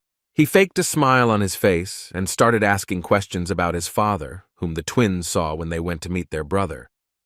Varys noted that the king looked a little tired, but Winry interrupted him and asked in surprise why Davy hadn't met his father yet. Davy awkwardly drawled and replied that he would still visit him sometime, but his sister found this something unimaginable and unacceptable. The awkward atmosphere between them was beginning to bloom again, and Varys noted his observations with concern on the way to the palace. Varys immediately noticed the deplorable state of the entire mansion, which was already bursting with cracks and seemed about to fall into the ground. The boy generously noted that people from the treasury were stealing money allocated for the repair of the palace, but he had just dealt with them and was going to improve the condition of the estate. This answer did not satisfy Varys, and he loudly slapped the table indignantly, saying that it meant nothing. What upset him more was that people of lower status had allowed the palace to fall into such a miserable state. The twins began to insist that the three of them go to their father, but Davy tried to dispel their doubts and asked them not to interfere without reason. Varys tensed even more and glared at his brother, about to object again. But as soon as the boy with glasses tried to protest, he stopped, watching in confusion at how calm Davy was. Smiling like a ray of sunshine, Davy asked the twins to forget about little things like repairs, because he himself could deal with all the problems. The boy was in a good mood, and he felt that more and more people were appearing under his wing. Davy noted that he was very surprised when he learned about the incident with the bandits and the discovery of Winry's talent for magic, and she smirked arrogantly, saying that thanks to her, her foolish brother did not get hurt. Varys was indignant and angrily asked the girl to repeat it, but Winry sighed arrogantly and reminded him how he confidently rushed towards the group of bandits like a boar. Not even an hour had passed, but they began to argue again, Varys bragging about his invitation to a fencing competition, and Winry asking him not to rush to conclusions. The twins fought awkwardly, as if they had never outgrown their 8-year-old selves, but Davy inadvertently became curious about the so-called competition, causing them to fall awkwardly silent. Winry was furious at her brother for letting slip an event that was supposed to be a surprise for the prince. But Vanis yelled back that they would have told anyway. Vanis raised his hand and cleared his throat loudly, preparing with a little intrigue to tell what they had prepared for the boy. The guy with glasses carefully pushed a small envelope with a red seal towards Davy. The young man opened the message inside and read with interest about a fencing competition that was held every 6 years. From the outside, such a competition was more reminiscent of something like the Olympics, and was held in the Principality of Felsti with the aim of maintaining harmony on the continent. He analyzed in amazement all the possible participants in the competition, which were quite diverse, from mercenaries to the royal family. The boy turned his questioning gaze to Varys when he turned to him and interrupted his curious reading. Varys, with his hand on his heart, sincerely asked the boy not to refuse the invitation, since he hardly ever left his palace anyway, and therefore sent a request to his father. Winry interrupted her brother and decided to invite her little brother to go with them, brightly lit up with enthusiasm. She added that the Principality of Ferris was probably very beautiful because of its symbolism with water, and Varys offered to carry the prince on his back. The young man closed the envelope, and Winry meanwhile noted that her brother was only good for carrying things, which made them look like two wild dogs again. The twins glared at each other, unable to share even a moment of shared happiness without arguing and calling each other names. The boy had to agree, which immediately ended another argument between the two and attracted their attention. Davy said that there was no way he could refuse the twins, and they began to exchange glances, secretly happy with their brother's choice. But they couldn't remain silent for long either, so they loudly rejoiced and raised their hands in joy, throwing expensive porcelain dishes into the air, which made Davy indignant. They began to whisper and decide where they would go first, and Davy wondered how little those two needed to be happy. Varys was also right about the state of the boy, who really did not leave the confines of his palace and was a kind of homebody. He looked out the window, where fluffy clouds were floating again, thinking that sometimes he really did need to unwind. The boy began to twirl the envelope between his fingers, and his heart slowly began to be overcome with intrigue. Perhaps it might even be interesting to go there, so the prince was all in anticipation of an exciting event. The king's tableware was even more stunning and impressive, because he even drank wine not from ordinary glasses, but from precious goblets decorated with sapphires. The butler reported to the king that Davy himself was already old enough to go with Varys and Winry to the coveted competition. Vespos added that Davy had just had a meeting with his brother and sister, but the king only mumbled briefly at every word the servant said. The servant placed the silver teapot on the table with a soft click to maintain a peaceful silence throughout the royal hall. Although it was difficult to tell what was on the old man's mind through his gray eyebrows and mustache, a warm smile obviously spread across his face when he said that the prince had matured. He recalled how the boy easily identified him as the man who brought him gifts. Vespos appreciated the prince's insight and admitted that he was impressed by the young man. The king frowned, raising his silver cup with an ambiguous groan, emotionlessly surprised that the butler was so impressed by his unrecognized son. The ruler sat right in front of the window, sipping wine from his precious glass and sighing heavily before each of his sentences. The gray-haired man looked at his glass with tired red eyes and said sadly that he was sad to hear about Davy. Over the past few days, Davy's room had continued to blossom, becoming cleaner and cleaner each day, and there was now a picture of his mother on the nightstand. She looked at the guy with proud, kind eyes, and although it was a very ordinary photograph, it created a pleasant, intimate atmosphere in the room. Davy always glanced at his mother's photo when he was preparing for something, as if he needed the approval of the person closest to him. Not only the boy's room blossomed, but the entire palace, which, as the boy himself noted, was 2 steps away from turning into a haunted house. Thanks to the energetic work of the chief chamberlain Vesper, the servants were replaced with new ones, and the young man's palace took on a more royal appearance.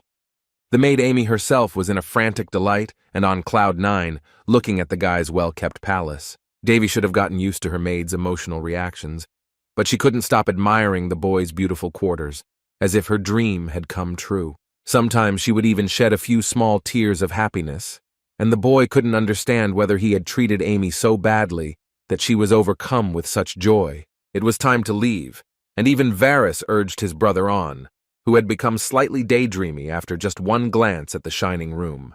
The young man looked at his new watch and replied that they had been delayed just a little, so he asked Amy again if she had collected all the necessary things. He asked her to take something else and handed the girl a bottle that looked like a wine bottle, and she looked at it with puzzled eyes.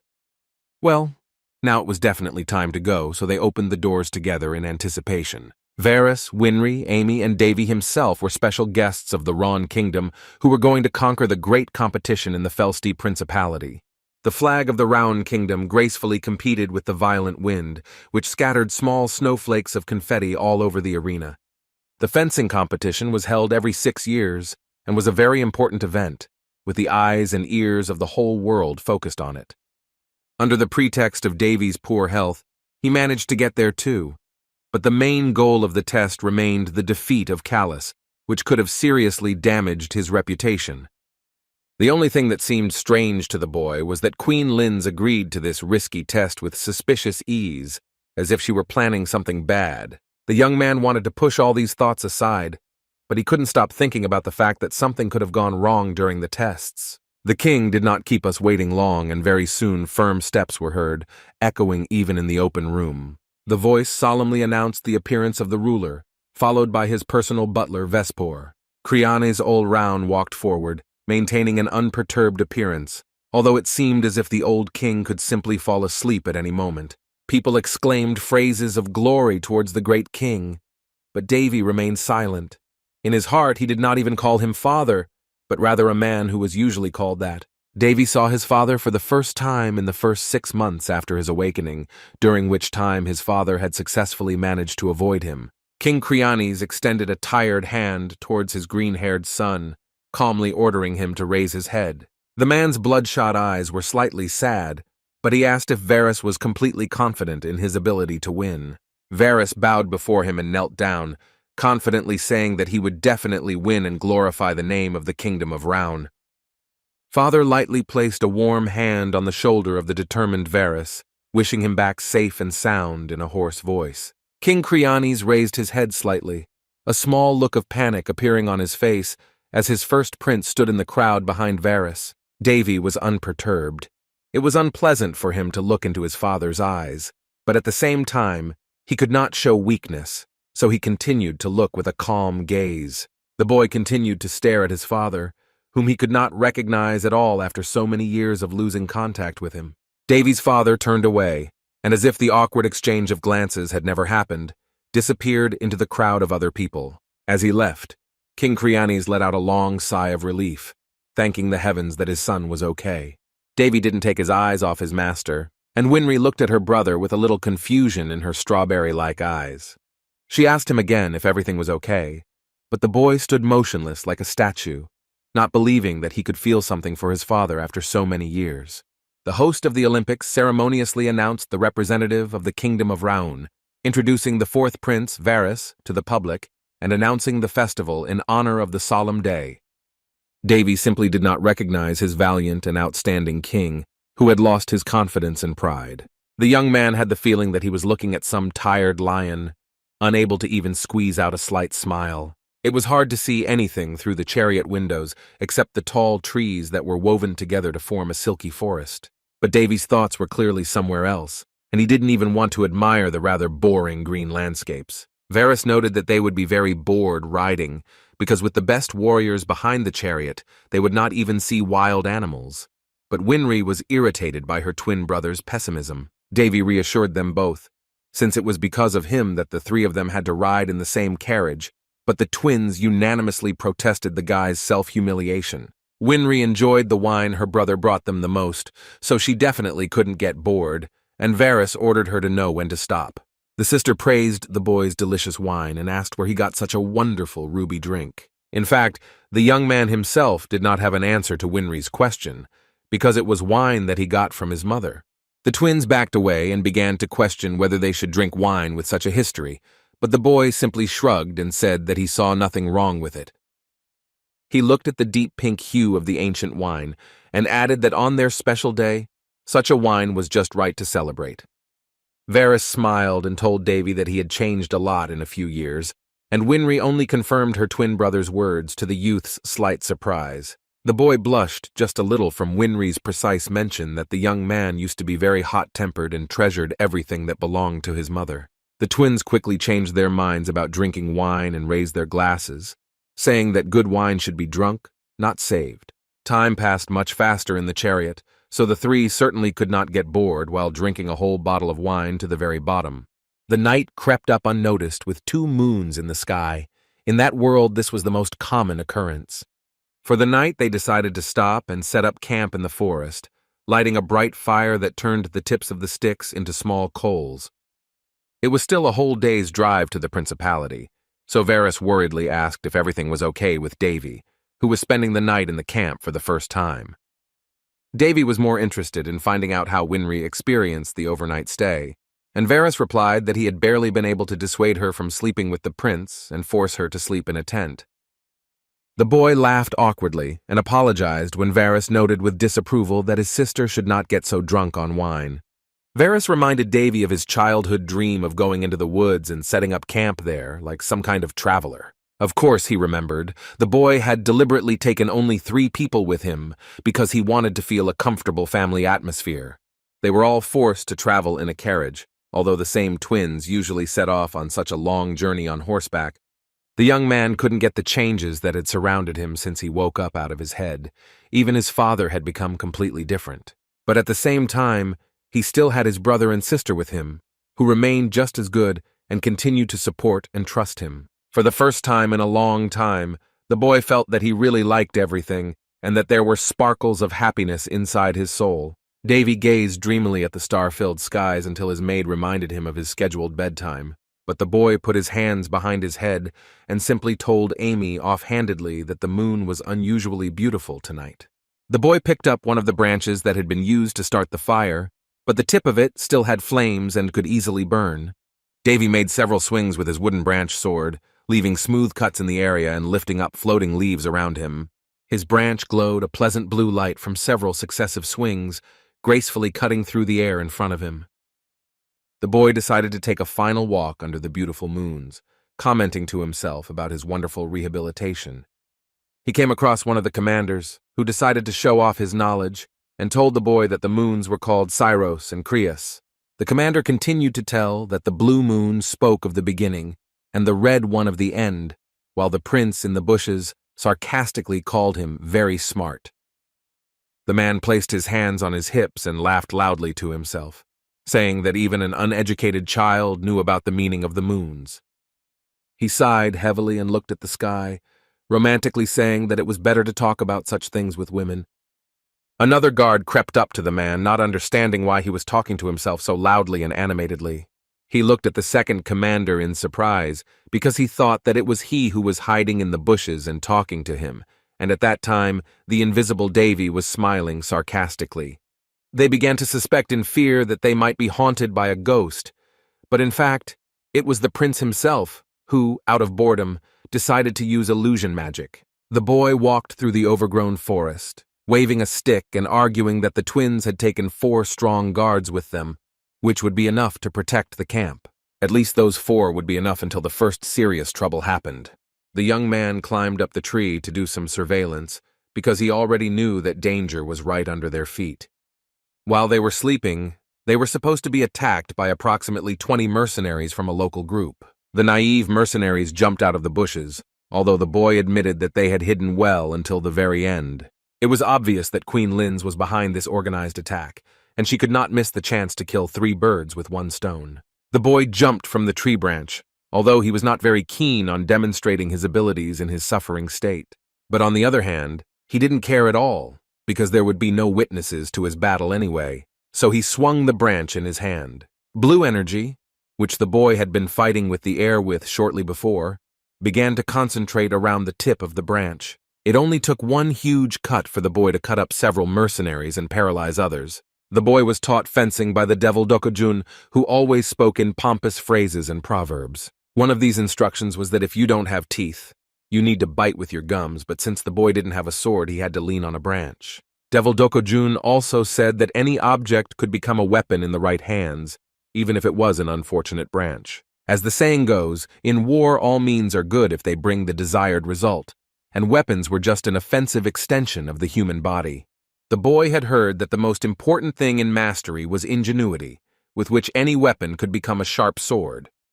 He moved in front of his enemies in various attacking poses, boastfully waving his sword stick like a child playing with fantasy. Davy let out a soft breath and with one arrogant glance in their direction, let the mercenaries know that he didn't consider them his equal. The wounded mercenaries fell to their knees before him and could do nothing to him. Inadvertently, the boy remembered the hero Hermesh, who taught him to kill. The guy playfully spun on one leg and looked at them thoughtfully with one small question. The mercenaries froze in place and remained silent when the young man asked them if they had been summoned by Queen Linz to get rid of the royal family members. The prince was not at all satisfied with this answer, and he stepped forward to meet the serious killers in order to force them to spit out a second word. He increased his pace and began to quickly walk towards his enemies, swinging his sword at the same time and leaving cuts all around. The boy stepped loudly on the ground and turned his foot to the side, rolling his toe along the ground. Davy snuck up on one of the confused mercenaries and told them that they didn't even have to say anything because they were going to die anyway. The boy seemed to savor every moment, even in the dying moments of his enemies, guessing out loud what the queen was trying to achieve with this attack. No matter how high Liniz's status was, it was very foolish to send a group of assassins to kill several important members of the royal family at once. The blood of several mercenaries spurted in different directions, along with their short screams and groans at the tip of their throats. Davy didn't even have to put in any effort to cover the ground with several corpses using just one branch. He looked at the remaining mercenaries with a relaxed grin and asked if they had naively hoped to deal with him. The armed killers looked in horror at the crazy boy, who asked them to tell him that he would not make noise if the queen stopped giving concerts. It was difficult to understand what was on the mercenaries' minds due to their masks, which hid most of their faces, but they were clearly preparing for something. 3 mercenaries jumped on the guy standing still, running past him from several sides and trying to hide. Layers of irritating dust appeared around Davy, but he didn't even move, as if it were an artificial obstacle for him. A sinister grin appeared on his face as he realized that the killers were not attacking him, but were trying to escape.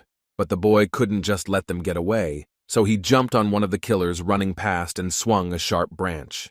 The naive mercenaries fell for the boy's bluff and didn't even have time to realize when he suddenly began to cut the air and slash them. Hundreds of slashes appeared in the air in a matter of seconds, intertwining with each other and simultaneously cutting through several assassins in an instant. The situation made the boy laugh a little, especially because professional mercenaries fell for such a stupid trick. He looked at the exhausted killers and said that successful mercenaries must first and foremost be able to endure well. One of the killers didn't understand what he was talking about, so the guy unceremoniously stuck a branch right into his head. Davy dubbed their failed assassination the one no one will know about, emphasizing his words as a very good ancient saying. Some of the mercenaries lost their minds and decided to jump on Davy with daggers in their hands, trying to surround him and trap him. One of the assassins tried to escape, but the boy had already begun to read the next phrase of his former mentor. Another piece of wisdom was that even in a secret murder, one must not allow anyone to escape. This was especially critical when someone tried to escape while others were still attacking. Davy waved his branch quietly and calmly, causing a flame to run across the surface of the vulnerable twig and cut through the attacking mercenaries with hot light. The boy said that he didn't even need a branch for such enemies, throwing away the useless burnt stick. Instead, the youth confidently pointed his index finger forward and focused entirely on it. He began to scan the trees with his finger, which he almost used to aim and search for his target with the help of a small target-shaped indicator. Davy had prepared for their meeting in advance, so the best-case scenario was that the killers could only escape if they ended up on the other side of the continent. He sadistically waited until his victim thought he had escaped before snapping his fingers and activating his next ability. The boy used black magic against his enemy, weaving him with his threads and completely paralyzing, suppressing and exploding his soul. Magic like this instantly took a person's life, and although it was not the most noble method of fighting enemies, this is how Davy was raised and taught to fight.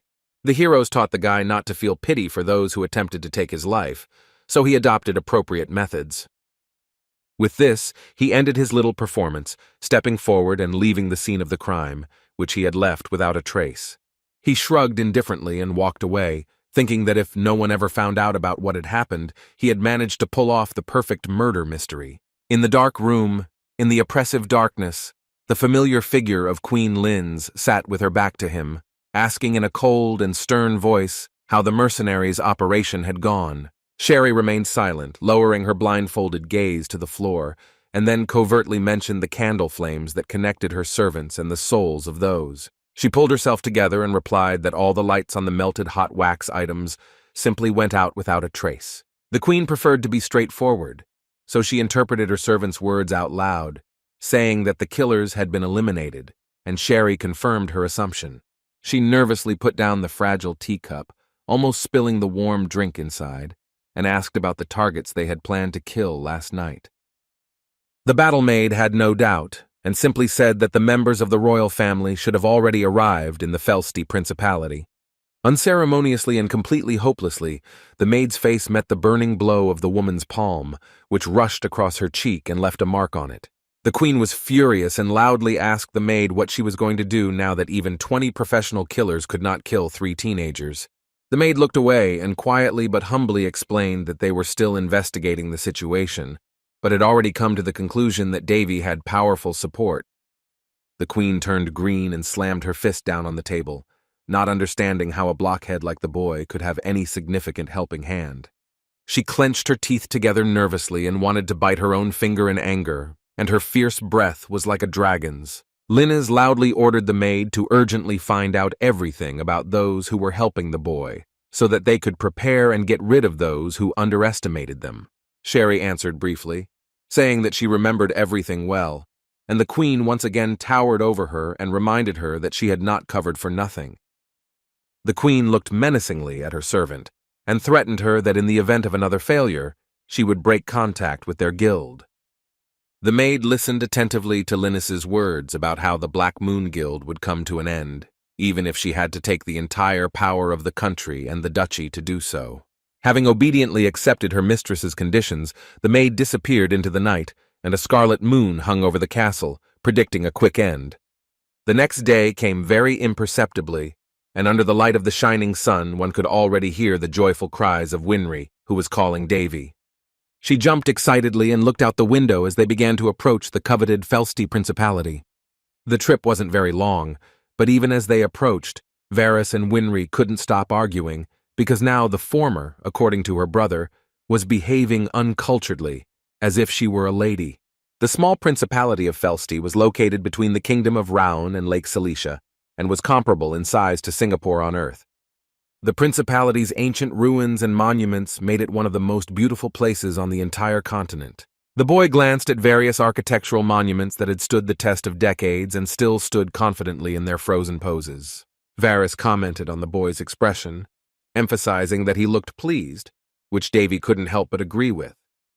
It was behind those gates to the huge Colosseum that the great continental fencing tournament opened. Davy knew history well, so he talked about how the large stadium was usually used as an arena. The arena was famous for its competitions where fighters' lives were put on the line against monsters and gladiators, but Varys called this kind of entertainment senseless savagery. Davy clarified the competition and the number of participants, and Varys noted that only 8 countries took part in the tournament, representing 1 person each. The boy crossed his arms and, exhaling weakly, summed up in his head that the countries simply wanted to show off their champions. The tournament itself was for fairly young people and no one over 20 was selected, but Winry noted that such competitions were not for masters. Winry, although she came to support her twin brother, did not miss her chance to once again mock her brother, sarcastically pointing to him as their representative. And even though his sister constantly mocked Varys, Davy understood perfectly well that they decided to take his brother away for a reason. With his gaze, the boy analyzed Varys's incredible level of skills for his age, which were at the average expert level and at the low sword level. Winry thought for a moment and asked who would represent the Palin Empire, and Varys replied that its representative would be a certain famous sword princess, whose name Davy had never heard before. It was a real revelation for the twins that the boy didn't know about someone so outstanding, and it seemed to the boy himself that he had no problems with his memory. During the boy's time in a coma, many celebrities emerged, including Elena de Palan, the only princess of the empire and the pride of the emperor. However, Varys noted that, Although she was the only daughter of a great empire, the princess's popularity was due to various factors. Davy had even more questions, especially after mentioning that the girl wielded the mysterious divine sword, which was the main reason for her fame. Winry added that the sword was called Calderas and was the favorite blade of the ancient hero, the sword god Hares, and was also one of the masterpieces of the 1001 Nights. In fact, Davy had heard the name of the said sword before, but it was so long ago that he had completely forgotten about its existence. Hares was the boy's first fencing teacher and taught him with rather unusual methods that sometimes left the boy feeling like a lemon. The boy remembered Hares as the last lazy person and drunkard, but in terms of a teacher, he was very skilled and fought well, although he bored the young man's ears with stories about his sword. According to rumors from many heroes in the gallery, this was the very same great sword that was used to overthrow the Demon King himself. Unlike the Devil Master Dokujin, Hares was actually from their world, which is why his memory remained on the continent. The guy couldn't understand why, but he had some strange feeling in his soul. But he was so lost in thought that he didn't even notice how someone secretly ran past him. The light-eyed girl glanced back at the passing members of the royal family, stopping thoughtfully for a split second. The blonde was clearly worried about something, and a voice nearby addressed her, asking with concern if something was wrong. She remained silent for a few seconds and touched the sword necklace around her neck, reassuring the unknown voice that everything was okay. The royal family sat down to dine, and Varys used a fork as an example to talk about the divine sword, which was intact even after thousands of years and had its own character. Davy knew that such a phenomenon was called the spirit of the sword because of the attachment of the swordsman and his soul, so Winry summed up that the chosen one of the sword was just Princess Eilena. Varys darkened slightly and leaned mysteriously towards his relatives, intending to tell them about another reason for the girl's popularity. He straightened his gaze tensely and began to speak intriguingly, as if he was about to reveal a terrible secret about the princess. The most impressive factor was the unearthly beauty of the girl, whom Varys simply admired and called one of the first beauties of the continent. Before the competition, it was worth dressing up a bit, so Amy chose the most luxurious clothes for her master, which Davy was not thrilled about. The ribbon on his neck seemed too tight and rubbed unpleasantly against the skin on the back of the guy's head, although the maid herself really liked the suit. The boy inadvertently got the impression that he was not just an observer, but a participant in the festival himself, although Amy told him to get used to such measures. The festive evening before the fencing competition was approaching, so under the 2 moons there was a loud roar of celebration. The entire capital was decorated for the holiday with various shiny decorations, which were most visible at night when they were clearly visible. Winry and Varys also received their own festive outfits, which complemented each other perfectly thanks to the shared color palette. Davy looked at the twins generously, saying that his sister reminded him of a fairy, for which she praised the boy in return, and Varys quietly asked not to overpraise Winry. Winry was naive, of course, but when Davy praised her, even out of politeness, she liked it, so she kicked her twin brother hard with a clear message. Varys was sometimes tired of his sister's temperament, who had already run up to the prince and asked him to be her escort, although the roles, in fact, needed to be reversed. In the banquet hall, some were already dancing and enjoying the festival. One guy was offering his hand to a girl and saying that it was an honor for him to accompany her. The red-haired girl in a long dress offered her hand to the guy but remained suspiciously quiet, which made him nervous. She was silent for a while and then finally said briefly that the room was a bit noisy, but the escort assured her that she needed to socialize.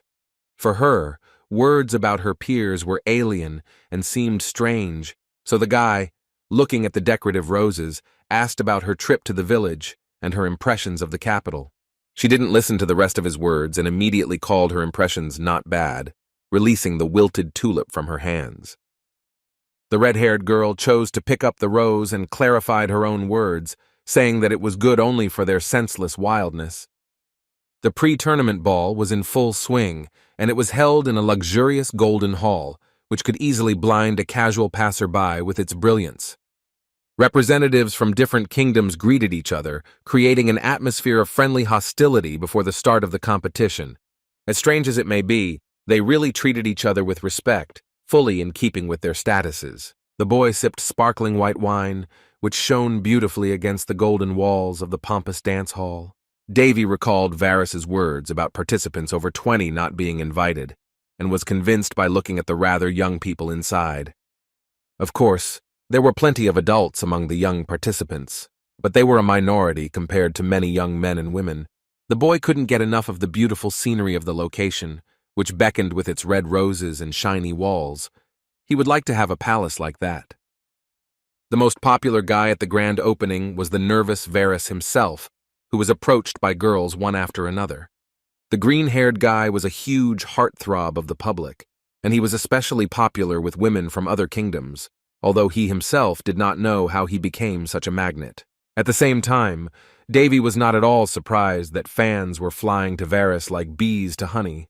But on the other hand, this was how he could test out his competitors. He looked the other way at Winry, who also took advantage of the chance to make new acquaintances, although the noise was slightly annoying to the young man. Varys would occasionally glance nervously at his older brother, so Davy would play the lottery in his head and decide whether it was worth going to save him or not. He despaired and jumped, trying to attract the attention of the first prince, who decided to ignore him and let Varys rest. In order not to be distracted by Varys's unspoken cries for help, Davy hugged Winry's hand and led her out to dance for a while. Davy grinned wickedly, mentally telling his younger brother to enjoy all the joys of being a brilliant young man. Winry whispered in fascination that she never thought the day would come when she would be able to dance with her older brother. The boy praised the girl's dancing skills, to which she giggled briskly and replied that she had been dancing for a long time and could now consider herself a real lady. With her eyes downcast in a smooth dance, the sister sadly asked if the boy was upset that the incident had forced him to end up in such a situation. By situation, she actually meant his inability to take part in the competition, since she knew he was good with a sword. Davy laughed awkwardly, feeling that his sister was praising him too much, and replied that he could not have become a master of weapons by the age of 14. For him, talent did not exist. The main thing was persistence, because it took the boy a whole 1,000 years to achieve everything. He added that in any case, some competitions were not at all interesting to him and faded into the background.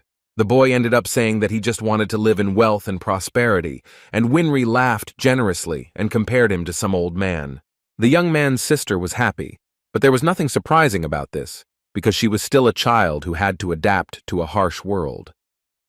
Their dance was interrupted by the sweet voice of a young man from behind, who obviously recognized the young princess and suddenly crept up on them. The red-haired boy stepped forward with solemn words that he was really looking forward to meeting Winry. In the boy's memory, he couldn't remember Winry mentioning any such acquaintances, and her silence made the boy even more distrustful. Winry looked at the guest with disdain, and maybe even some kind of fear mixed with disgust, which was not at all like her usual reaction to friends. The gallant stranger intervened in the conversation and pushed the first prince away, floating on his shoes closer to the princess.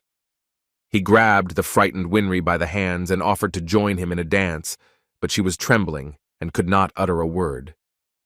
The girl awkwardly refused him, carefully letting go of his hands and saying that she had just been talking with her brother and was busy. The red-haired guy clicked his teeth in annoyance, and for a moment his arrogant smile disappeared from his face. He quickly returned to his role and dramatically spread his arms, loudly asking himself where his manners were. The red-haired man extended his hand forward and introduced himself as the 7th prince of the Boltese kingdom, Belishan de Boltese. Davy looked at him with disdain, and with a distrustful voice, introduced himself in response only by his full name. Belishan continued to stare at the boy with his hand outstretched, as if waiting for the first prince to give a full, graceful performance. The red-haired man asked what Davy was doing in such a place, to which he replied that he had come to support his younger brother, slightly surprised by Belishan's disrespectful tone. Belishan smirked smugly and rolled his eyes, as if that information told him everything he needed to know. Shrugging his shoulders, the red-haired man wished the first prince a good rest, and Davy began to seem stranger and stranger with each passing second. Belishan gracefully dropped to one knee in front of Winry, loudly saying her name in a dramatic manner. He looked the girl in the eyes and sweetly sang that he was going to dedicate his unique victory in the tournament to the young princess. Winry let out an irritated breath and wiped the nervous beads of sweat from her forehead, saying that Belishan's behavior was very inappropriate during such an event. He did not take his eyes off the princess, and said that there was no point in being embarrassed about anything, because he was speaking the truth, and from the bottom of his heart. Winry snapped, reminding him that her brother was participating in the tournament, so for him to claim victory was low in relation to her and Varys. Winry walked past Belishan and hugged her older brother's arm, urging him to get away from the red-haired weirdo. The boy tried to play parallel to his sister, and even thought for a second that Winry was already resolving conflicts like an adult. Bad thoughts did not leave the young man's head, and he cautiously glanced towards the frozen Belishan, suspecting something. He had great doubts that the prince of the kingdom of Boltese would not take the ringing refusal to heart and stop. And so it happened. The red-haired man quickly ran up, exclaiming how Winry dared to speak to him so arrogantly, and tried to grab her hand. Davy's patience was wearing thin. He had already had to force himself to suffer through the awkward picture in front of him earlier. But seeing how the claw in the glove tried to casually touch his sister, he simply could not stand it, and decided to act in response. The boy tripped him up and let Prince Boltese stumble awkwardly over it, innocently saying that his foot had slipped by accident. Then the young man grabbed Belishan's wrist tightly and pressed it with his hand so hard that he let out a shrill scream that echoed throughout the entire room. When the red-haired man calmed down a little, Davy asked how he dared to touch other people's sisters with his dirty hands without permission. He let go of his hand and shrugged, magnanimously calling him lucky, because the grip had not reached the breaking point, and he did not want to ruin the festival for Varys either. Belishan looked at the boy like a wild, angry beast, and even the young man noticed that his royal and noble appearance had disappeared without a trace. His hand dug into the floor, and it looked like he was about to strike back at the first prince. But instead of the expected slap or punch in the stomach, a glove was casually thrown into the guy's face, which barely hurt him. The hand garment quickly fell to the floor and crumpled, a very strange gesture, even for such an oddball as Belishan. Belishan rose angrily from his knees and, in a creaking voice, loudly announced that he was challenging the first prince of the kingdom of Round to a duel. Winry was indignant, once again pointing out the red-haired man's impudence, but he ordered her not to interfere in the conversation. He clutched his own hand and, with nervously darting eyes, replied that the matter concerned the salvation of his sacred knightly honor. Prince Boltese's loud exclamations were answered by a girl from the crowd, declaring that since he had raised the question of honor, he needed to realize how piggishly he had behaved. It was the same red-haired girl from the crowd that Belishan stared at in surprise and became even more nervous. She continued by saying that she had been watching the altercation between the two from the very beginning, so she decided to ask Belishan if he really thought he was so noble. But despite the tense atmosphere, something about the girl seemed suspiciously familiar to the young boy, and then he quietly uttered the name of Hares, as if he recognized someone. The sword god Hares was an ancient hero born in the Palan Empire, which was considered one of the 3 most powerful states on the continent. Aside from his distinguished roots, he was the first wielder of the divine sword of Calderas and created the 2-handed sword style of terrifying destructiveness. However, the mighty hero was not called the god of the sword for nothing, because his calderas could take different forms, for example, an indestructible rock. But just like the earth element, Caldera's cut could become a crushing sea wave. For an old man, Hares was very skilled.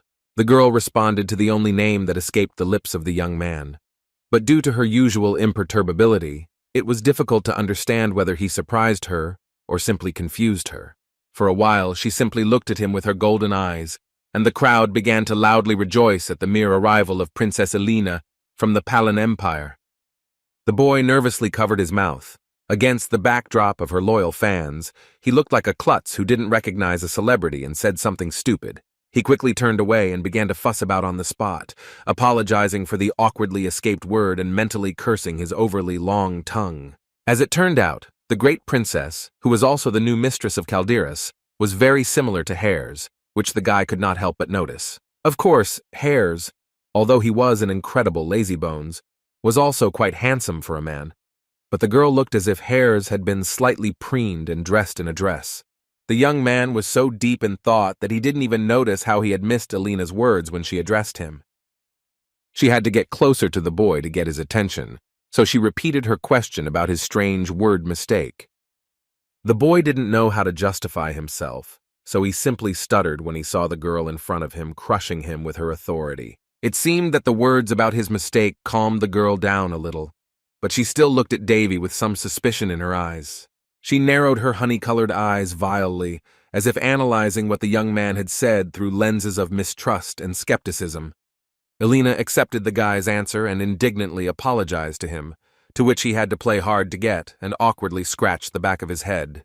The boy let out a sigh of relief at how he had evaded the answer, and in the meantime, a worried Varys, who seemed to have already been released by the girls, ran up to him. The green-haired man asked what kind of brawl was going on in the middle of the banquet, but Davy couldn't get the thought of the new owner of Hare's sword out of his head. Elena's calm voice changed into a stern tone, through which she began to condemn the behavior of Prince Belishan, and the boy began to understand the rumors about her charisma more and more clearly. As Davy suspected, people like the arrogant Belishan and other aristocrats were simply overwhelmed by the young girl's influence. Elena suggested another solution to the situation, saying that if one followed the true code of honor of a knight, Prince Belishan should have apologized to those two.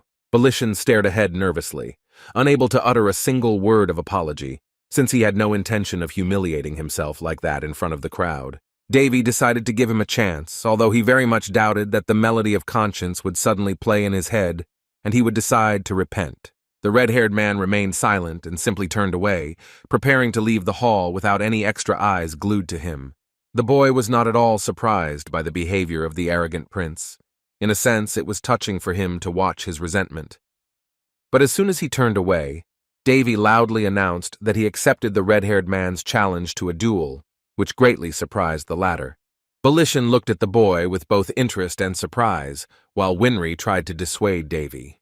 The guy crossed his arms haughtily, inadvertently thinking in his head that he couldn't let the pompous prince just run away without a trace.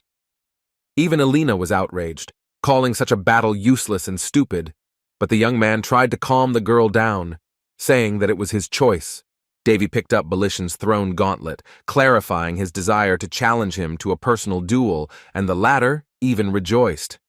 The boy raised his head proudly and said that since he had been challenged to a duel, as a prince he was obliged to accept it. The duel was rather sham, so even the swords were wooden, but Davy was fine with that, even though he hadn't used something like that for a long time. Varys was very worried about his older brother because even though he had recovered, Belishan was still a participant in the elite test, but the boy was confident in himself. Winry was also very afraid and mumbled her older brother's name under her breath, but Davy calmed her down and stroked her head, telling her not to worry about him. Belishan stepped forward gracefully, saying that the young man looked like an inexperienced blockhead with a club, and suggested that he surrender on the spot. He arrogantly placed his hand on his belt and smirked at his own request for the young man to fall to his knees and apologize, in exchange for which he would turn a blind eye to what had happened. The red-haired man's pride angered Varys the most, and he already wanted to go and sort things out personally, but Davy continued to convince him that this was unnecessary. The young man stepped forward to the smug, red-haired man, saying that only a one-on-one duel could settle the matter. Elena watched the painting with an emotionless gaze, carefully analyzing the movements of both princes. Belishan's smile widened once more, and he made a condition that if he lost, he would definitely fall to his knees and apologize for his behavior. Davy tilted his head to the side in a relaxed manner, throwing his sword over his shoulder and warning him to keep his word. In a way, they could both be called self-confident, as they stared so convincingly into each other's eyes, even when they were given the call to begin. Davy was more wondering what technique he should start with to create a beautiful and effective performance. He had to remember that for others, he was in possession of the body of a prince who had woken up no more than a year ago, so he had to win convincingly without any tricks. He had no need to hurry, so he stood there hugging his sword and pondering what he should do, which for some reason made Belishan laugh a lot. The boy was slightly offended by the red-haired prince's harsh accusations of fear and excitement before the duel, which caused him to interrupt his train of thought for a second. Prince Boltese spread his arms theatrically and said that he had given him the opportunity to attack first, but he had not even taken advantage of it, calling the battle between them shameful. While he was shouting at him not to waste time in attack, Davy suddenly had an idea. He remembered one good way to win quickly and quietly. The boy jumped low several times and, as he exhaled, asked his opponent not to give in strength. Having swung sufficiently from the long jumps, the young man quickly landed on the ground and concentrated his strength in his legs. He rushed forward with his arms wide open and the same fat grin on his face, closing in on his opponent in a matter of seconds. Belishan didn't even have time to realize it when the red-eyed boy's smug grin shamelessly appeared in front of his face. Davy slightly let go of the wooden sword in his hands, but still swung with all his might before striking. The proud smile on the guy's face suddenly disappeared, as if something had suddenly gone wrong. Although his attack was mesmerizingly fast and sharp, Belishan easily dodged it with one deft step back. Trying to crush his enemy with all the strength in his hands, the boy, unexpectedly for himself, dropped the wooden sword from his hands due to the sudden force of gravity. The red-haired man might have been able to win if he hadn't used such moments to feed his ego and call the young man a fool once again. In one graceful movement, Davy swung his fist at his relaxed opponent and struck him with one precise punch. Belishan took a painful blow on his chin and was sent flying under the playful tone of the boy, with whom he claimed that his hand had slipped again. The red-haired man's wooden sword spun through the air and did a few elegant pirouettes before landing loudly on the floor in front of the crowd. He landed with Belishan, who flew back with such force that in a matter of seconds he found himself on the ground with his arms outstretched.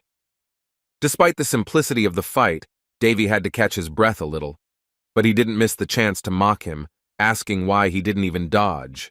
Belishan was furious and took no pleasure in the taunts of the boy, who had the audacity to ask why he had let him attack first. Those watching the duel began to whisper and compare the skill of the opponents, obviously not in favor of Prince Boltees.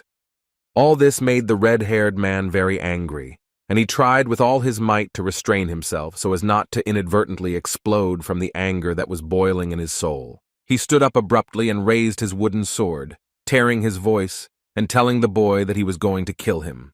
Davy adjusted his hair and grinned, saying that with Belishan's predictable style, he didn't stand a chance against his brilliant improvisation. As unpleasant a man as Belishan was, he fought well, so Davy could only nervously fend off his precise and sharp attacks.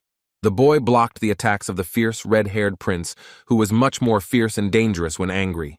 Davy watched him fight with all his anger, taking mental note of Belishan's shaky stance and thoughtless method of attack. As he found out, Belishan didn't pay any attention to the distribution of force or the spacing of his attacks.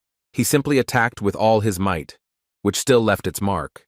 But Davy, being a true master of the sword, simply could not forgive himself if he lost to someone who simply knew how to swing well. Every now and then the red-haired man would run out of breath for a short while, and then would begin to hit the guy again with another flurry of cuts. But at such moments, Davy tried to take advantage of his chance and attacked when Prince Boltees did not have the opportunity to swing first. For some reason, the boy felt a strong determination and continued to strike, drawing the first blood in the duel.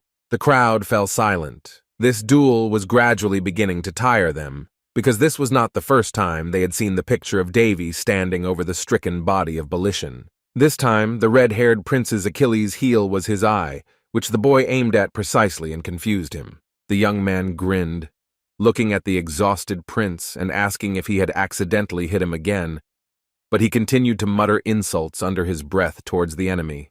The red-haired man didn't want to give up and looked at the Prince of the Round Kingdom with a savage look, as if he could pounce on him at any moment.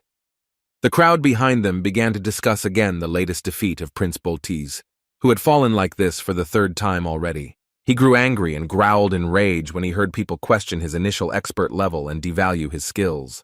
Belishan angrily slammed his clenched fist onto the cold floor and ordered the crowd to be quiet and not to say anything they did not know. But this time he didn't get up, but simply sat on the floor and tried to catch his breath after the sudden surge of emotions inside. Davy grinned, the thought flashing through his mind that Belishan himself didn't know what he was doing, and was so nervous he couldn't even concentrate. Davy's strange and slightly bluff-filled fighting style was, of course, also borrowed from one of the gallery's outstanding heroes. This technique was called the intoxicated sword, and was created by alcohol. So true to its name, with this fighting stance, the fighter moved with the sword as if he was drunk. This style was created thanks to two gallery heroes, one of which was the last drunkard of the gallery heroes, Dokujun, and his drinking buddy and co-author was none other than Hares himself, who simply became terribly interested in seeing what he had in mind. Even Davy considered such swordsmanship to be sheer heresy, especially when someone tried to teach him something like that in all seriousness. During training, Dokojun would sometimes hiccup, looking at his own style and proudly calling it the most stupid technique. At such moments, he would cover his face with his hand and begin to giggle vulgarly under his breath, right in front of the boy who actually came to study with him. Hares would also often intervene in the conversation and tell the boy never to use the bad drunkard style unless he was a complete jerk. The sword god pointed his finger at the boy and said that if he had a conscience, he would obey him. That is, even the creators did not recognize this style. The style itself was not heavy or crude, capable of destroying entire broadleaf forests with thick trees in a matter of seconds. And you can't call the technique invincible either, even through clenched teeth or tightly covering your understanding eyes with both palms. Volition rose again and tried to break through another block from Davy, who thrust his wooden blade forward. The red-haired man looked at his opponent's movements and did not understand what he was doing, swinging in a completely different direction and barely standing on his feet. Davy literally spun around in place and still tried to fight back, swinging at him in an unprofessional stance. The true forbidden credo of the technique was that every move and attack was accompanied by deception and trickery worthy of damnation. This style was not for great feats or cold-blooded murders. It was created solely to humiliate your enemy and make them feel like trash. In words, everything was simple. You had to force the enemy to lower his guard, dodge his attacks, and then respond with a counterattack, a very effective method. Davy did exactly the same, starting the first 2 rounds by humiliating Belation mentally, and then continuing to hit him time after time. Thus, even the enemy himself sooner or later stopped delivering too precise attacks and became much more tired than usual. And considering that they were now surrounded by a crowd of spectators, the effect of the red-haired man's humiliation was many times stronger. Davy smirked as Belation wiped the floor with his body once again and rolled forward in front of the crowd. The boy exhaled, wondering out loud whether he was just lucky today or whether his opponent was completely stupid, but he asked if the dejected guy was okay. In fact, the guy got special pleasure from such a battle. He simply found it much more fun than killing in cold blood. Princess Elena remained silent. She was not surprised or amazed by the guy's fighting style, because she most likely understood that he was simply skillfully bluffing. But Belation didn't want to give up and again tore his vocal cords, tightly clutching his wooden sword and directing mana there. A blue light began to spread throughout Prince Boltiz's entire body, whose pupils narrowed and his entire face wrinkled in anger. He stood up and turned furiously towards Davy, once again declaring that he would finish the boy off on the spot. Varys and Winry were horrified and shouted at the red-haired boy that he had completely lost his mind if he was ready to fight with a deadly weapon.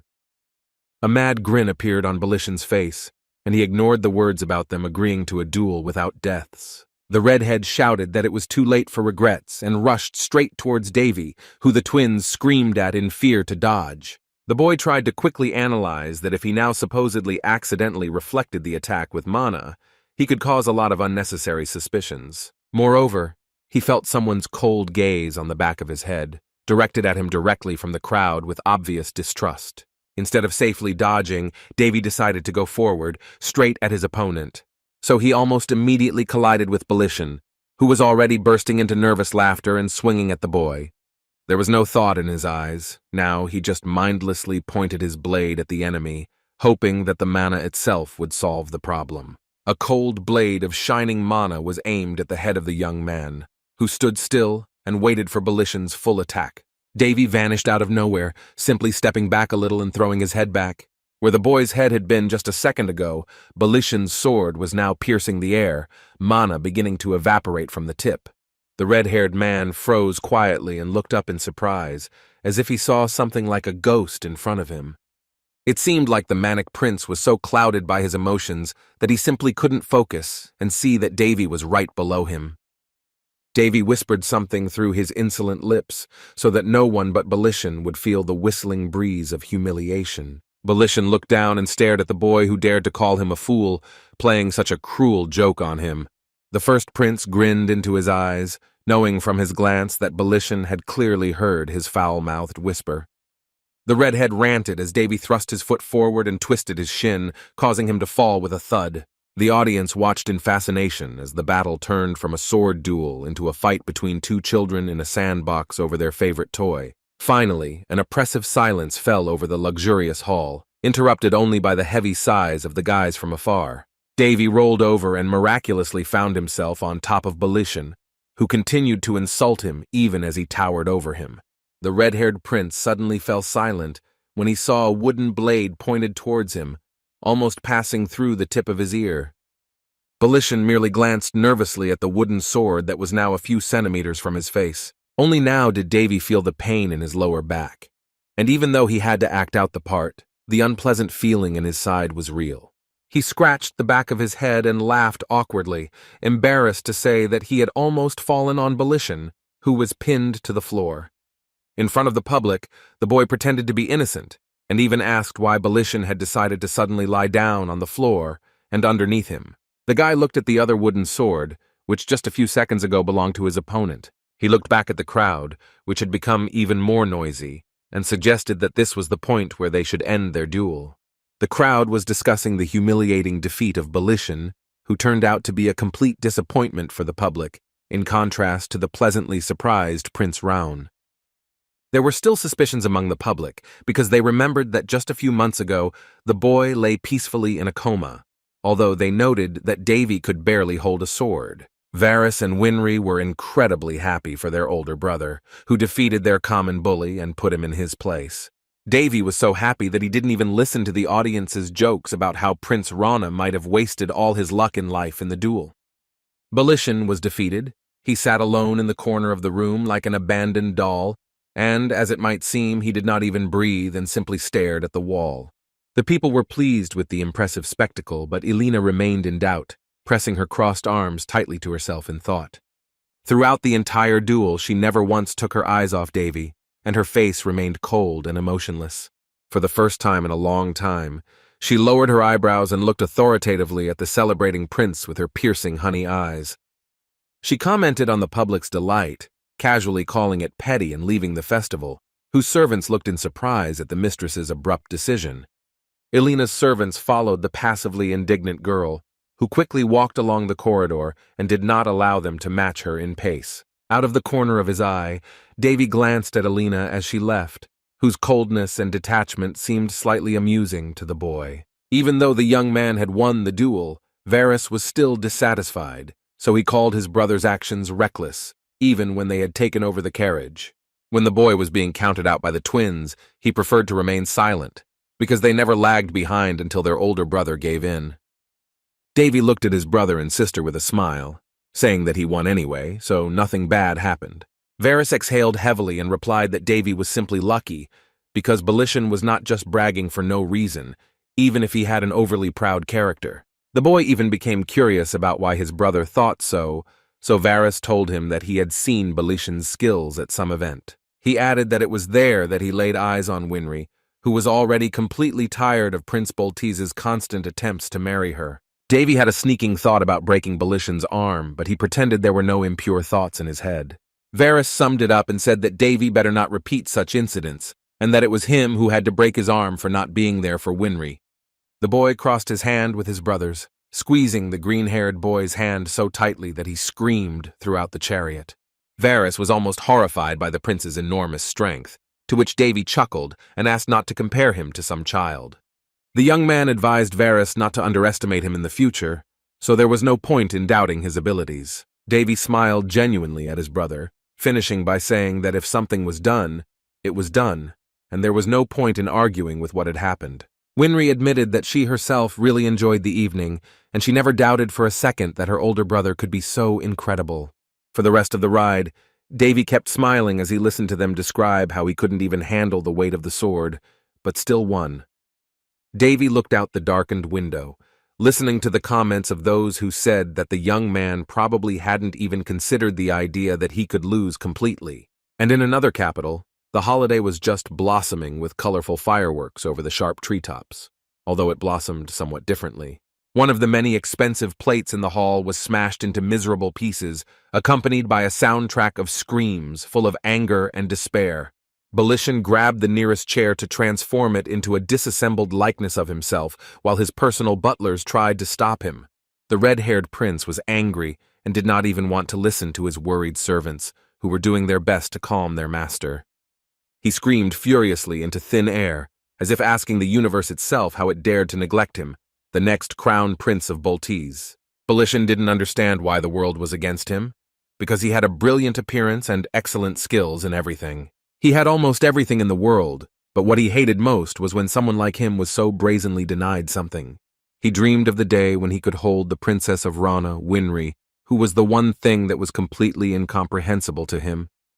Of course, he liked her for her cuteness, but with her he could also get a talented swordsman like Varys, who had already reached the level of an expert.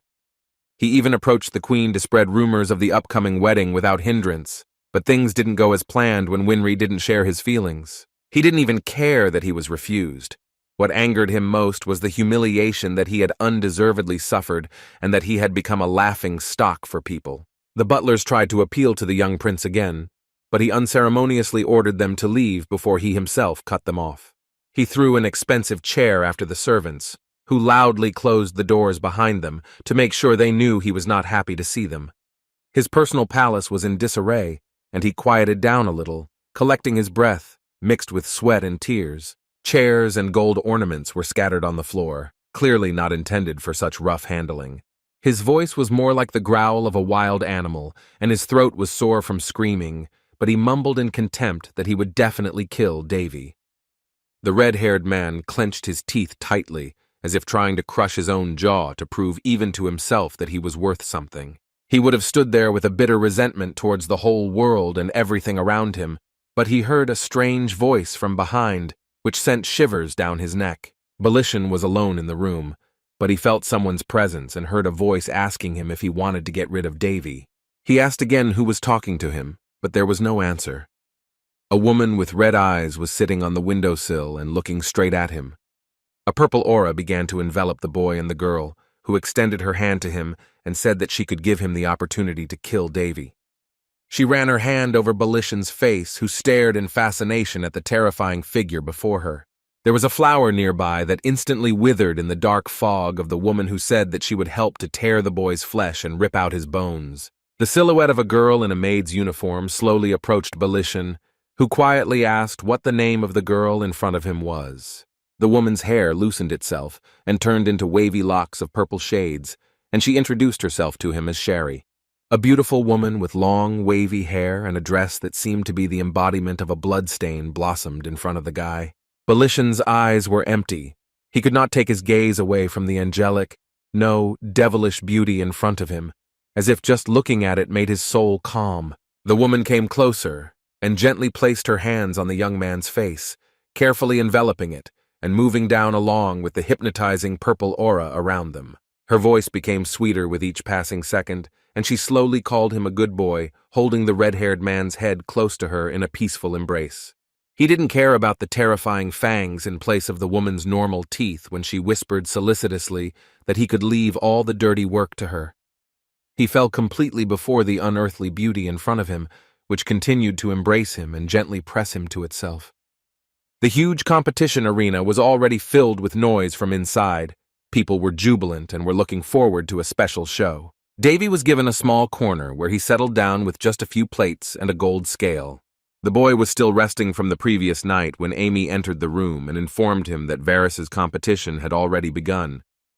Davy smiled relaxedly at his maid and replied that he would be coming out into the auditorium any minute. The boy looked at his hand, above which a small golden flame of mana was circling anxiously. He closed his eyes and quickly exhaled in relief, saying that something was still quite a long way off. The maid Amy was already used to the fact that the young man often said some strange things, so she calmly asked what he was talking about. Davy dodged the question and said that he was just saying his thoughts out loud, so he changed the subject and agreed to go with the maid, saying that Winry was probably waiting for them. Once at the top of the amphitheater, they could see Varys, his head bowed and visibly nervous before the competition.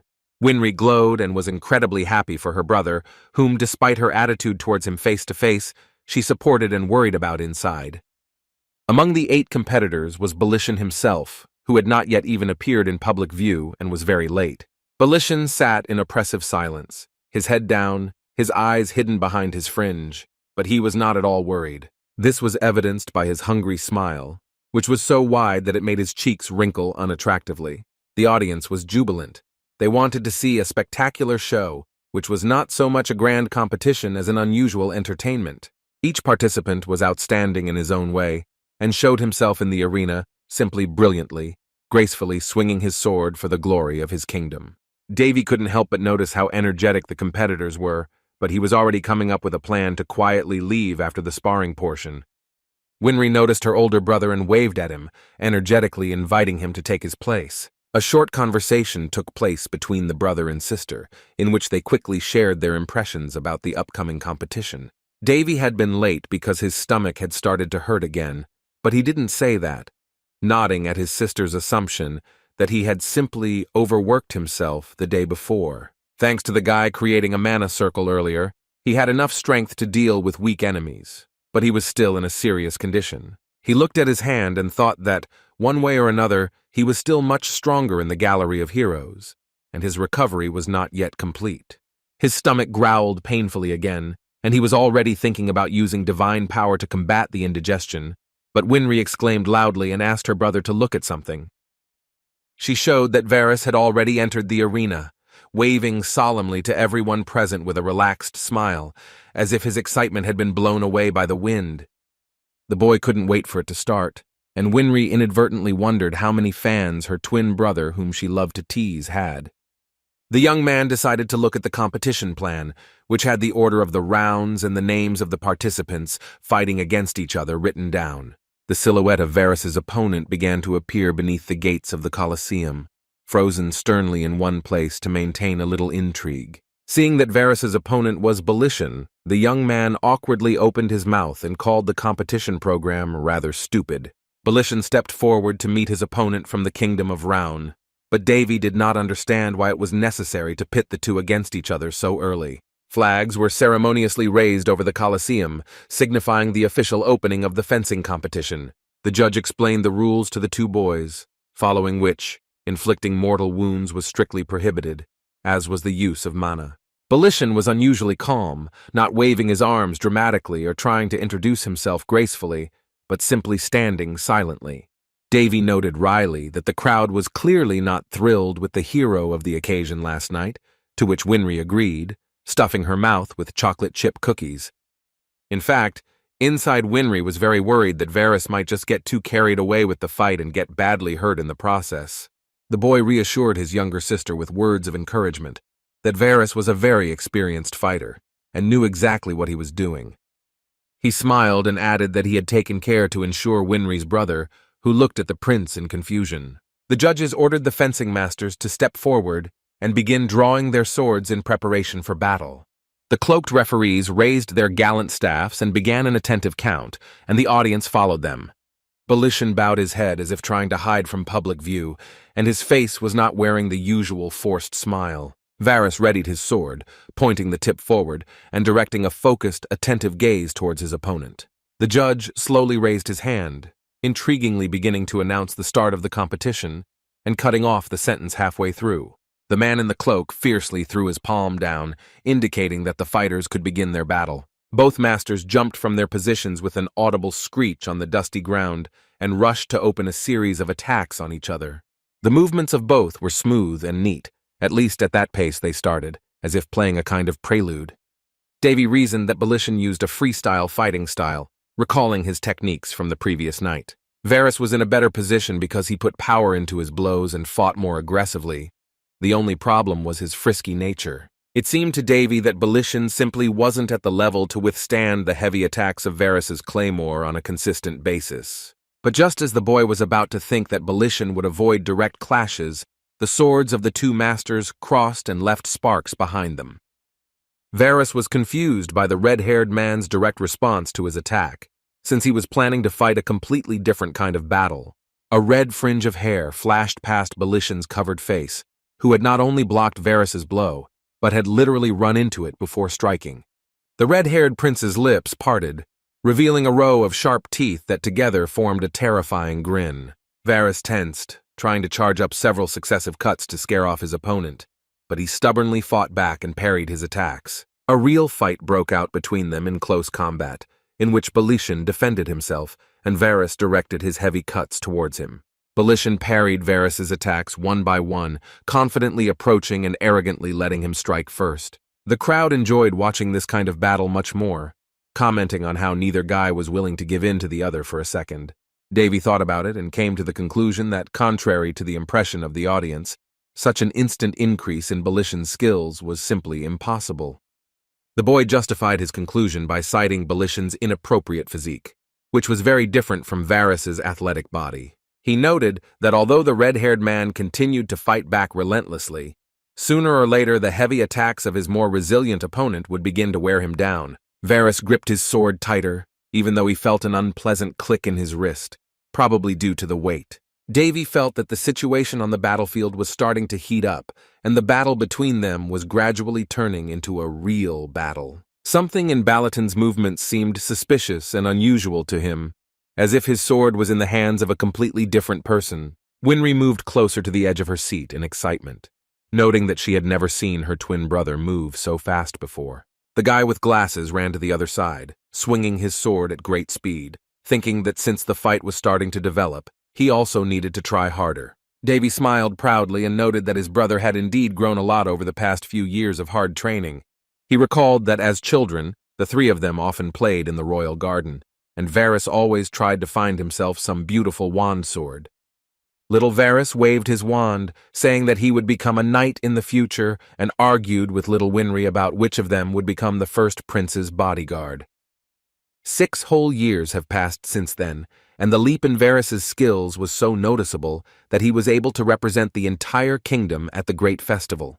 But as strong as brother Davy was, he couldn't understand what had suddenly happened to Belishan, who was tearing and throwing every attack of his opponent. It took Varus several years to hone his skills, but Belishan seemed to become a master swordsman overnight. Moreover, Davy had some strange feeling of déjà vu inside, which he could not explain, as if he had seen the picture not for the first time. The boy had to stand up to fully comprehend the aura that had hovered before Belishan when he looked at him. For a brief moment, the battle between them took a different turn, and the endless blows stopped, forcing them to prepare for the next blow. Varus confidently held his sword out in front of him, as if it was now his turn to defend himself against his opponent. The green-haired man smiled. He was enjoying the battle, and he didn't expect Belishan to do so well against his attacks. Belishan continued to smile suspiciously, but Varus liked his stubborn and strong opponent. Varus gripped his sword tighter and prepared for his next attack, which would be his finishing move. The next blow was supposed to be especially heavy, so Varus doubted that the red-haired one would be able to parry it as well. It was a risky move, but Varus was willing to take the risk, so he lowered his sword and ran towards Belishan, who stood still. Belishan was suspiciously calm, as if he had frozen and was not even going to move, his empty gaze straight ahead. Varus began to execute his attack, gradually raising his lowered claymore and swinging it at his opponent. But Belishan continued to stand still, holding his sword out in front of him, as if he was unaware of the heavy attack that was trying to crush him from above. But he saw everything perfectly well, and his crazy look towards Varus's sword flying past was a good explanation for that. The guy with glasses was both frightened and confused by Belishan's gaze, which literally looked ready to have Varus's sword pass through him. Varus suddenly changed his trajectory and rolled forward across the arena with howling movements, stopping his attack that could have easily killed Belishan. The red-haired man was delighted, as if this little incident between them brought him wild pleasure. While Varus was trying to come up with some kind of improvisational move against his opponent, he didn't even notice that a dark aura had begun to appear next to Belishan. But as soon as he noticed the oppressive energy around his opponent, his eyes froze in horror, and bags seemed to appear under them. He saw a bright pink shimmer that could only be the fearsome energy of Belishan's sword. The light was so bright and mesmerizing that Varus was confused when the blade of his opponent's sword pierced his chest. He looked nervously at Belishan's sharply dark sword and panicked. At this moment he could just die out of nowhere. Last night, the sounds of sword swinging and light panting never stopped for a second, even in the midst of the celebration. Varus trained hard and practiced his sword very carefully in order to perform at his best during the competition. Davy stood nearby the whole time and watched his younger brother's diligent training, involuntarily commenting from time to time. The boy was tired, but while his brother was swinging his sword, he couldn't even fall asleep, so Varys chuckled awkwardly and apologized before that. Davy jokingly called his brother's behavior inappropriate, because Winry had already seen the 10th dream, and he was rowdy in the middle of the night, to which Varys replied that he himself could not sleep. The boy's face turned to Varys when he mentioned Prince Balishan, a puzzled expression that had been haunting him since the evening. Varys continued by saying that although Davy had been able to teach the red-haired gentleman a lesson, it was not enough for him, so the prince asked what he wanted to do. The green-haired man's answer was clear and simple. He was going to crush and defeat Prince Boltese with his own hands. Davy let out a small chuckle, pulled out a book, and said that his brother had nothing to worry about anyway.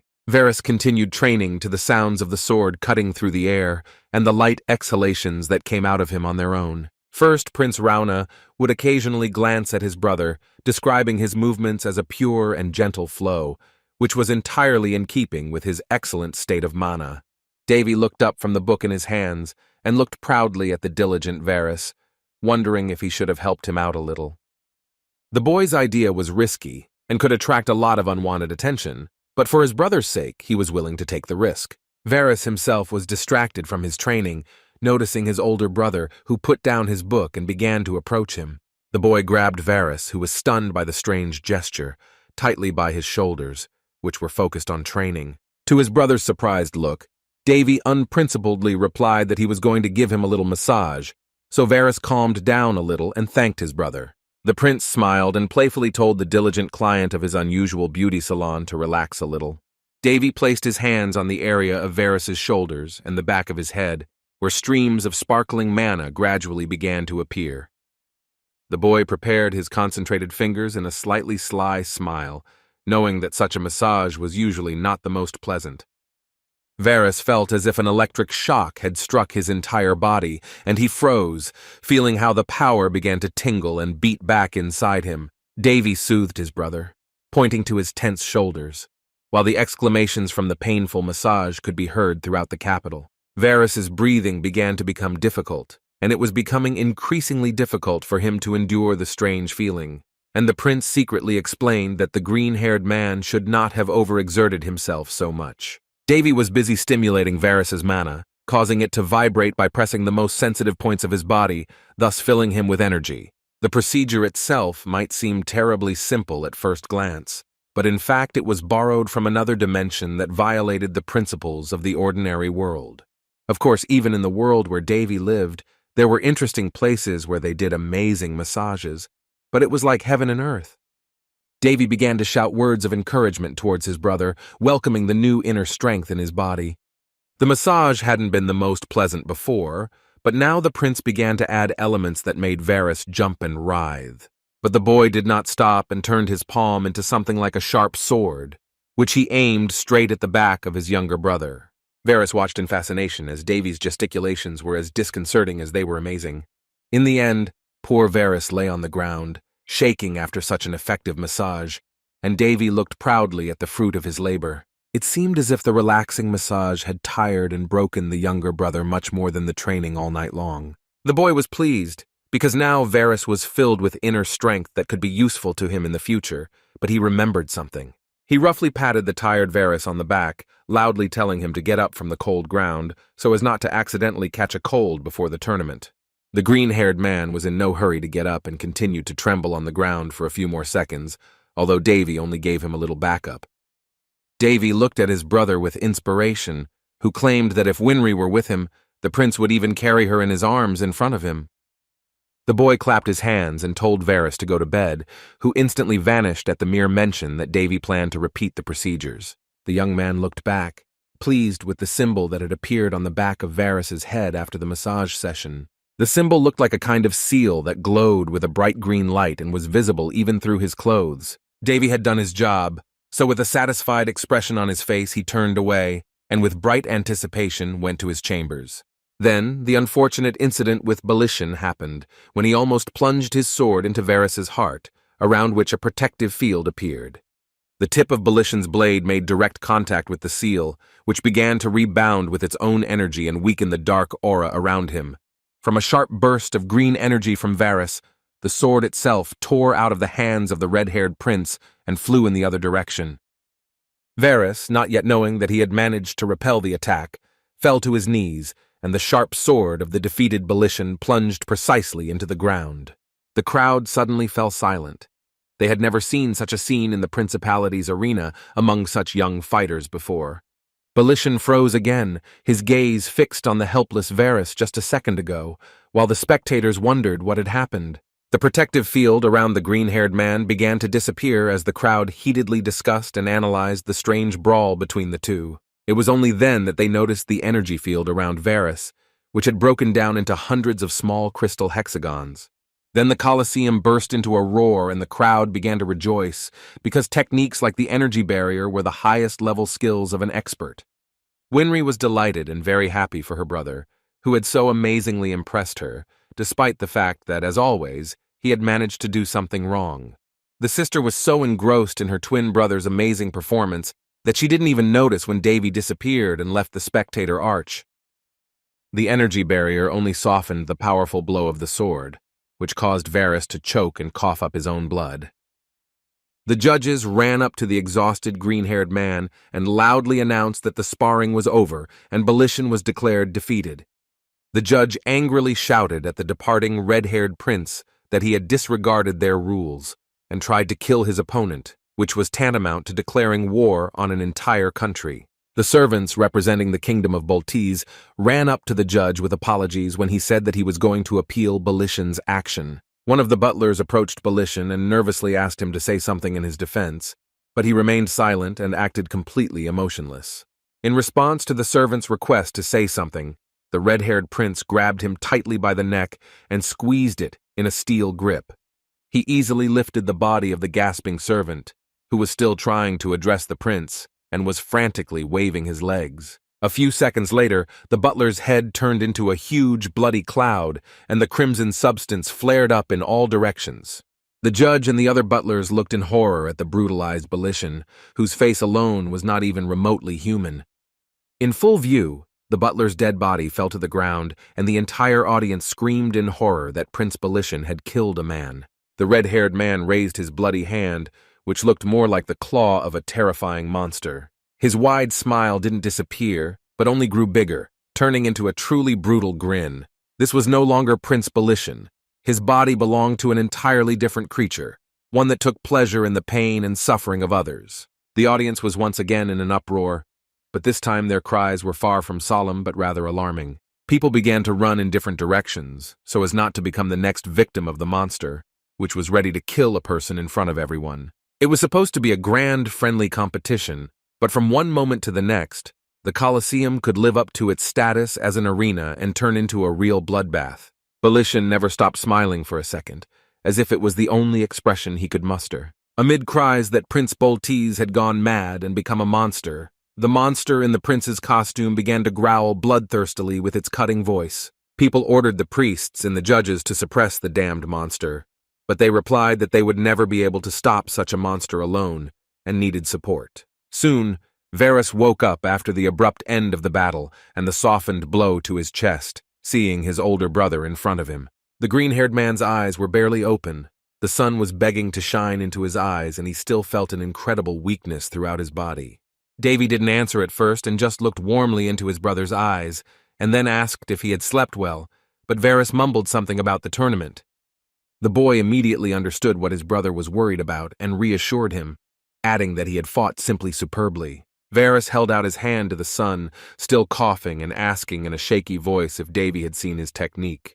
The green-haired man's glasses fell from his eyes, and he said with a casual smile that during the battle he was able to create an energy barrier. Davy's eyes widened in surprise at the mention of such a move. Varys sometimes really enjoyed surprising the boy. Davy smiled proudly in response, because even though he had a hand in opening the barrier, Varys was able to activate it himself. The energy barrier was a protective field at the highest level of an expert, and was able to protect the owner by independently distributing the aura in the form of a shield. The massage last night had only helped Varys awaken such a skill within himself, but the swordmaster would not have been able to activate it without his own efforts. Davy put his knee under his younger brother's head and thought that for his age, Varys took his achievement very seriously, preferring to be happy rather than proud. The boy tapped 2 fingers on the relaxed Varys's forehead, noting that it would be funnier if he started crying freely from pain. Leaning closer to his brother, Davy told him to rest and extended his index finger towards him, with mana hovering on the tip. With just one touch to Varys's forehead, the boy calmed the trembling swordmaster's heartbeat slightly, and he fell asleep again. The concerned priests took the green-haired man's weakened body and placed it on a stretcher, hastily heading to the local rehabilitation center. Davy glanced across the arena to where the guards were trying to deal with the enraged Balishan, who looked like a disgruntled predator. The boy whispered the name of Balishan, whom even he himself could no longer recognize and saw only as a monster. The gates into the arena swung open, and the first prince walked inside, slowly approaching the place where it was currently the hottest. It was hot, in the literal sense, because the priest mages were now desperately using hot fire spheres against the monster. Balishan didn't even move as the fireballs exploded and left a huge explosion in the middle of nowhere along with dust all around. The nervous priests watched as the powerful enemy not only took all the damage but also absorbed their attacks. No matter how hard they tried to break through the red-haired man's normal human skin, it was constantly restored and was like hard tissue. The monster in front of them stood impassively in the clouds of dust around it, looking emotionlessly at its prey with a tense face. Balishan smiled bloodthirstily with his wounded face, as if all this pain brought him incredible pleasure. The priests shouted loudly that their strength was simply not enough for such a monster, and they needed to urgently evacuate the spectators to a safe place. Davy headed towards the mages, whose energy barrier was also gradually beginning to break down and lose its effectiveness. The hopeless priests in white cloaks immediately noticed the uninvited guest in the center of the arena and stared at him in horror. Davy slowly approached the group, who did not understand how the guy ended up in such a dangerous place, and walked towards them. The prince raised his eyes to the loud exclamations of those that it was not safe with them, and he needed to leave immediately. The magicians begged Davy to think about his life and not come closer to the epicenter of events, where the dust was unpleasantly pressing into his eyes. Winry was still at the top of her viewing arch, looking at her brother in shock, who seemed to have gone crazy with his self-confidence. She began to descend, trying to find the entrance the boy had used to get inside the arena.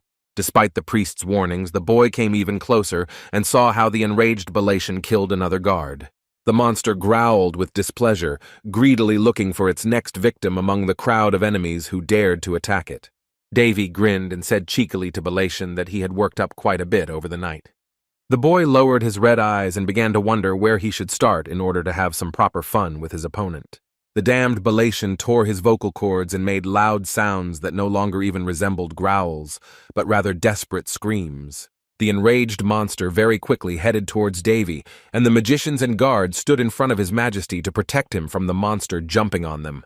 They put their weapons forward, but at the same time, they were completely helpless against the predator, which tore apart everything it saw before its eyes. While the crimson blood flew in all directions, Davy didn't even move and waited for the beast to get as close as possible. Davy already had some kind of ace up his sleeve, which he was ready to use the moment the monster's hand reached out to him. His concentration quickly faded when he heard Winry's voice running up behind him worriedly. Davy was confused and turned to his younger sister, who had snuck up at the most inopportune moment. But as he stared at Winry in shock, Balishan's claw moved even closer and grabbed him by the throat. The boy was overcome with panic, and he realized that if this continued, Winry might suffer after him. He almost became the monster's next victim, but someone suddenly grabbed him by the collar and ordered him in a serious voice to get out. Princess Elena charged into the arena, throwing the first prince aside with a deft movement of one hand. The last thing Davy expected was for anyone to be more daring than him in this situation, so he could only look at the girl in surprise. The girl casually threw the boy a disapproving glance with her honey eyes before entering the fight. The floor was strewn with corpses of mages and guards, bleeding dark red blood. The red-haired princess rolled past the frozen monster in its grasp and was about to attack it from behind. Balishan was losing his composure and humanity with each passing second, and his eyes were filling with a bloody light inside. Princess Elena prepared to take out her huge sword, which was almost as big as she was. The red-haired girl looked down and said in a stern voice the name of her technique, which began with the words about a two-handed sword. She put in almost no effort as she unceremoniously swung and hit her opponent with erect a massive mountain. The circular cut of her sword sent the enraged Belation flying, and the floor beneath them shook, along with the leaves that scattered in the wind. Belation was in a concussion and simply growled in rage in the direction of the girl's cut. A huge shockwave swept through the entire arena, and cracks began to appear on the floor, which gradually turned into flying pieces of stone. Princess Elena remained as unperturbed as before, continuing to confidently stand in a fighting stance and prepare for the next attack. Winry ran excitedly up to the boy, who, with a tired smile on his face, asked if Elena had tried to steal his loot. Elena's cut was so powerful that for a few seconds a layer of dust thicker than fog rose up throughout the entire Colosseum. She continued to hold the greatsword in her hands in case Belation decided to attack unexpectedly again. The red-haired girl was quite determined, so all she could do was wait for the silhouette of the wounded monster to appear in the fog of dust. The two-handed sword necklace around her neck flickered suspiciously, as if alerting her to the impending threat. Despite the previous readiness on her face, her eyes widened in great surprise as the cloud of dust dispersed into hundreds of tiny particles. The incredibly powerful blow struck Belation, but at the same time it only weakened the red-haired monster, who was simply recovering in the crater. The demon pressed his hand to his knee and looked angrily with his bloody eyeballs at the girl in armor, growling angrily under his breath. The monster's growl quickly turned into a monstrous roar, and in an instant he became even more wild. The girl's attack only angered him more.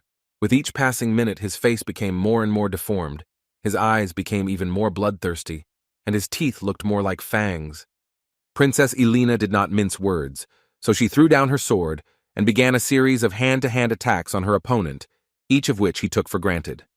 She decided to finish with a graceful uppercut, sending Belation into a short but rather high flight with a fierce fist. After several heavy attacks from the girl, the monster fell silent and seemed to accept its fate of being beaten. But she wasn't finished yet, and in mid-flight she nobly swung her leg at the confused monster. One powerful swing of the heel was enough to send Belation flying across the arena with a loud clatter of metal. The blow was so powerful that it could match her sword attack earlier, creating a huge explosion at the sight of her enemy who had flown away. The priests and guards looked on in amazement as the girl single-handedly defeated such a strong opponent. Elena landed down briskly, carefully watching the dissipating fog of dust around her. When the sand clouds disappeared, the silhouette of an exhausted Belation appeared in the wall of the Colosseum, his head down and unable to get up. It began to seem as if his body was gradually becoming weaker, but he still remained motionless and could do anything.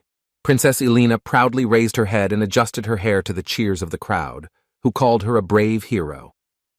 Winry tugged at her older brother's hand, asking him to go to a safe place and leave the monster to the princess, and Davy sighed in annoyance. Still, the boy was a little envious and offended that his loot was so unexpectedly and shamelessly stolen, even if it was so epic. To be fair, Davy noted that the new owner of the great two-handed sword lived up to the rumors and was one of the best masters. Princess Elena placed the sword in front of her face and began to concentrate on filling it with her mana. The red-haired girl clenched her teeth and called the monster in front of her a vampire with contempt in her voice. Davy, hearing the nickname that Elena had given to Belation, was very surprised and immediately felt a barely noticeable alarm in his soul.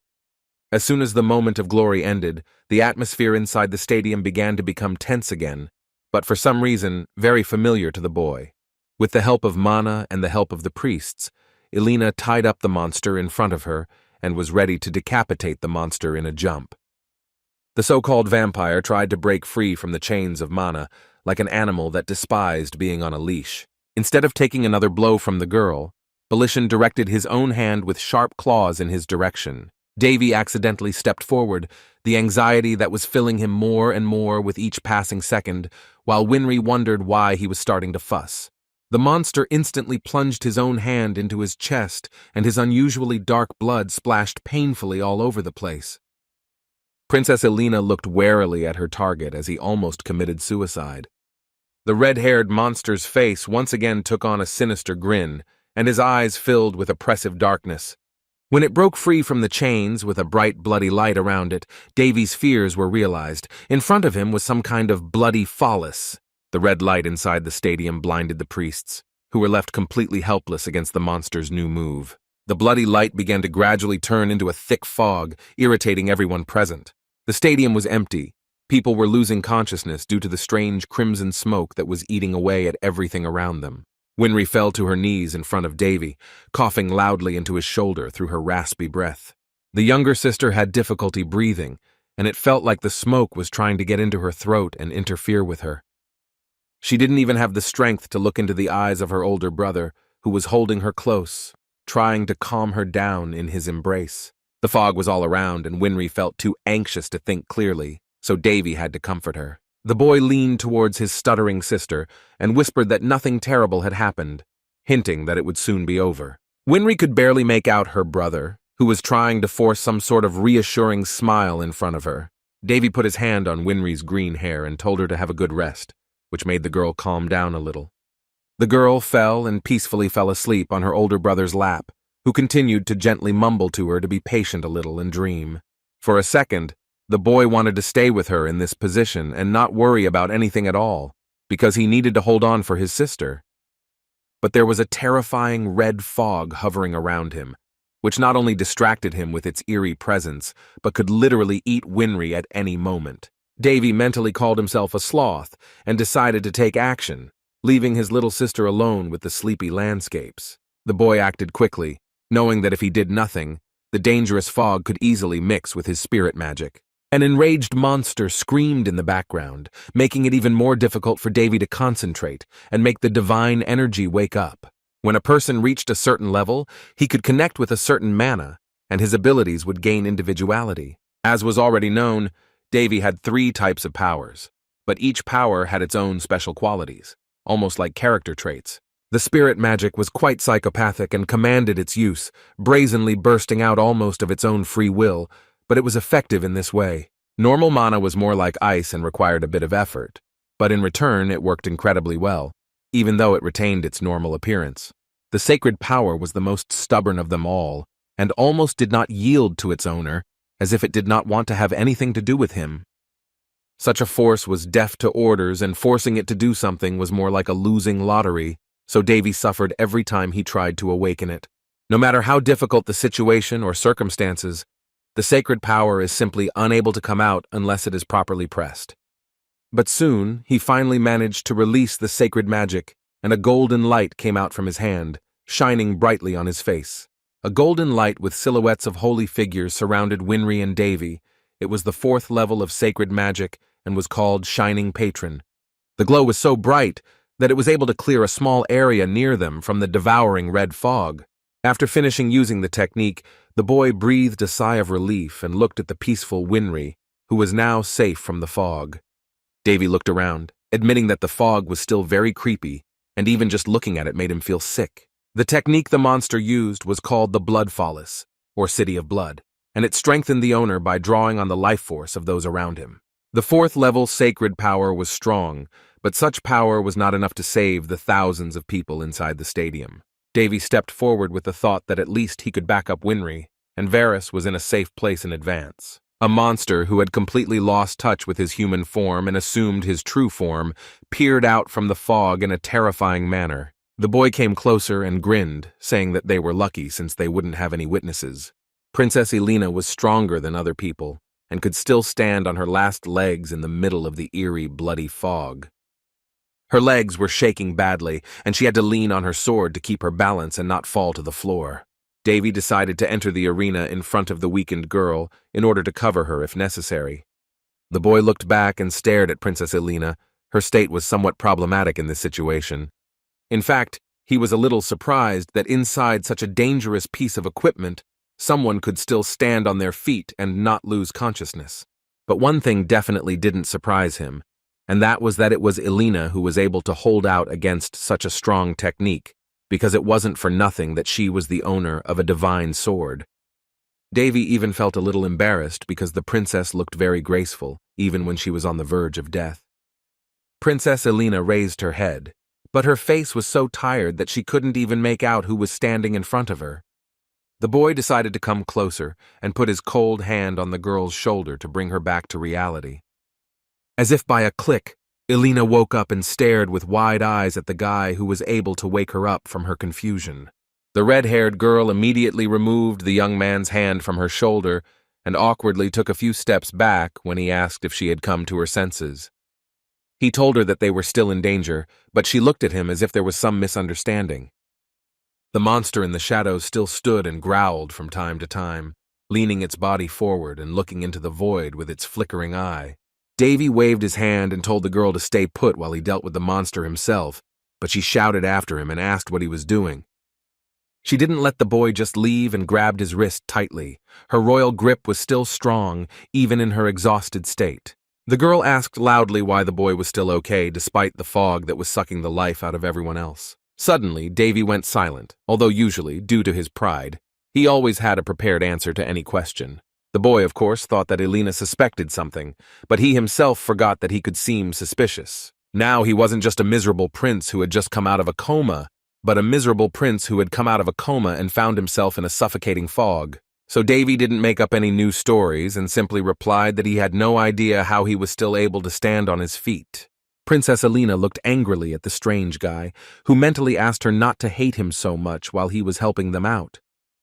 Without thinking twice, the red-haired girl roughly snatched her hand from her own grip and walked out in front of the impudent boy. She turned around and stood in front of him in a defensive pose, telling him that he should still step back and let her deal with the monster. She had a brave face, but she was clearly irritated as she told Davy that he couldn't defeat such a monster on his own. She was much shorter than the guy, but still stood confidently in front of him like a shield, and replied that due to luck alone, like last night, he would not be able to withstand. Elena nervously lowered her head and stared at the monster with honeyed eyes, calling those like him some kind of nobles of the night through clenched teeth. The girl said that the name fully justified the power of those, and in the scriptures they were known as blood demons, and among people as vampires.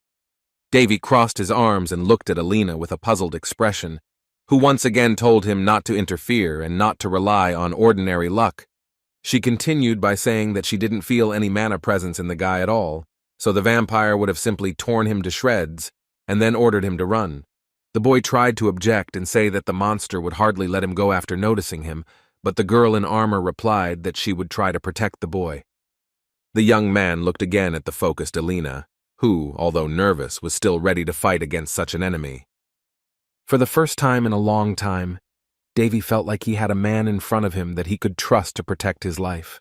The only thing that bothered him was that Princess Elena was suspiciously emotional, compared to her usually cold nature.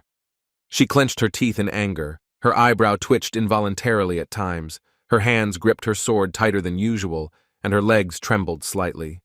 It seemed to him that usually such despicable determination and behavior suited those who stood before their mortal enemy. The girl actually had some childhood memories that made her shudder even as she grew older. On moonless nights, her palace was unusually quiet, even the slightest whisper creating a trembling echo throughout the royal corridor. On such evenings, little Elena often could not fall asleep, so she walked around the entire palace looking for her mother. It was then that she saw a vampire for the first time in her life, when she was sucking all the blood out of her mother's body. She still remembered that fierce, bestial look in the night demon's eyes, those insatiable red eyes in the complete darkness. Then she froze in horror at the sight of the blood that was slowly flowing down her mother's neck, and for a second her heart stopped beating rhythmically. She dropped her stuffed animal onto the floor and simply stood there frozen until the vampire dropped her mother's helpless body and vanished.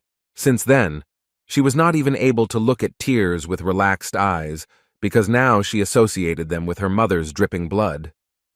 That day never left her thoughts for a moment, and it seemed to her that these memories haunted her and simply did not want to let go. But from that day on, she turned her fear into anger, hatred, which she swore to get rid of all vampires.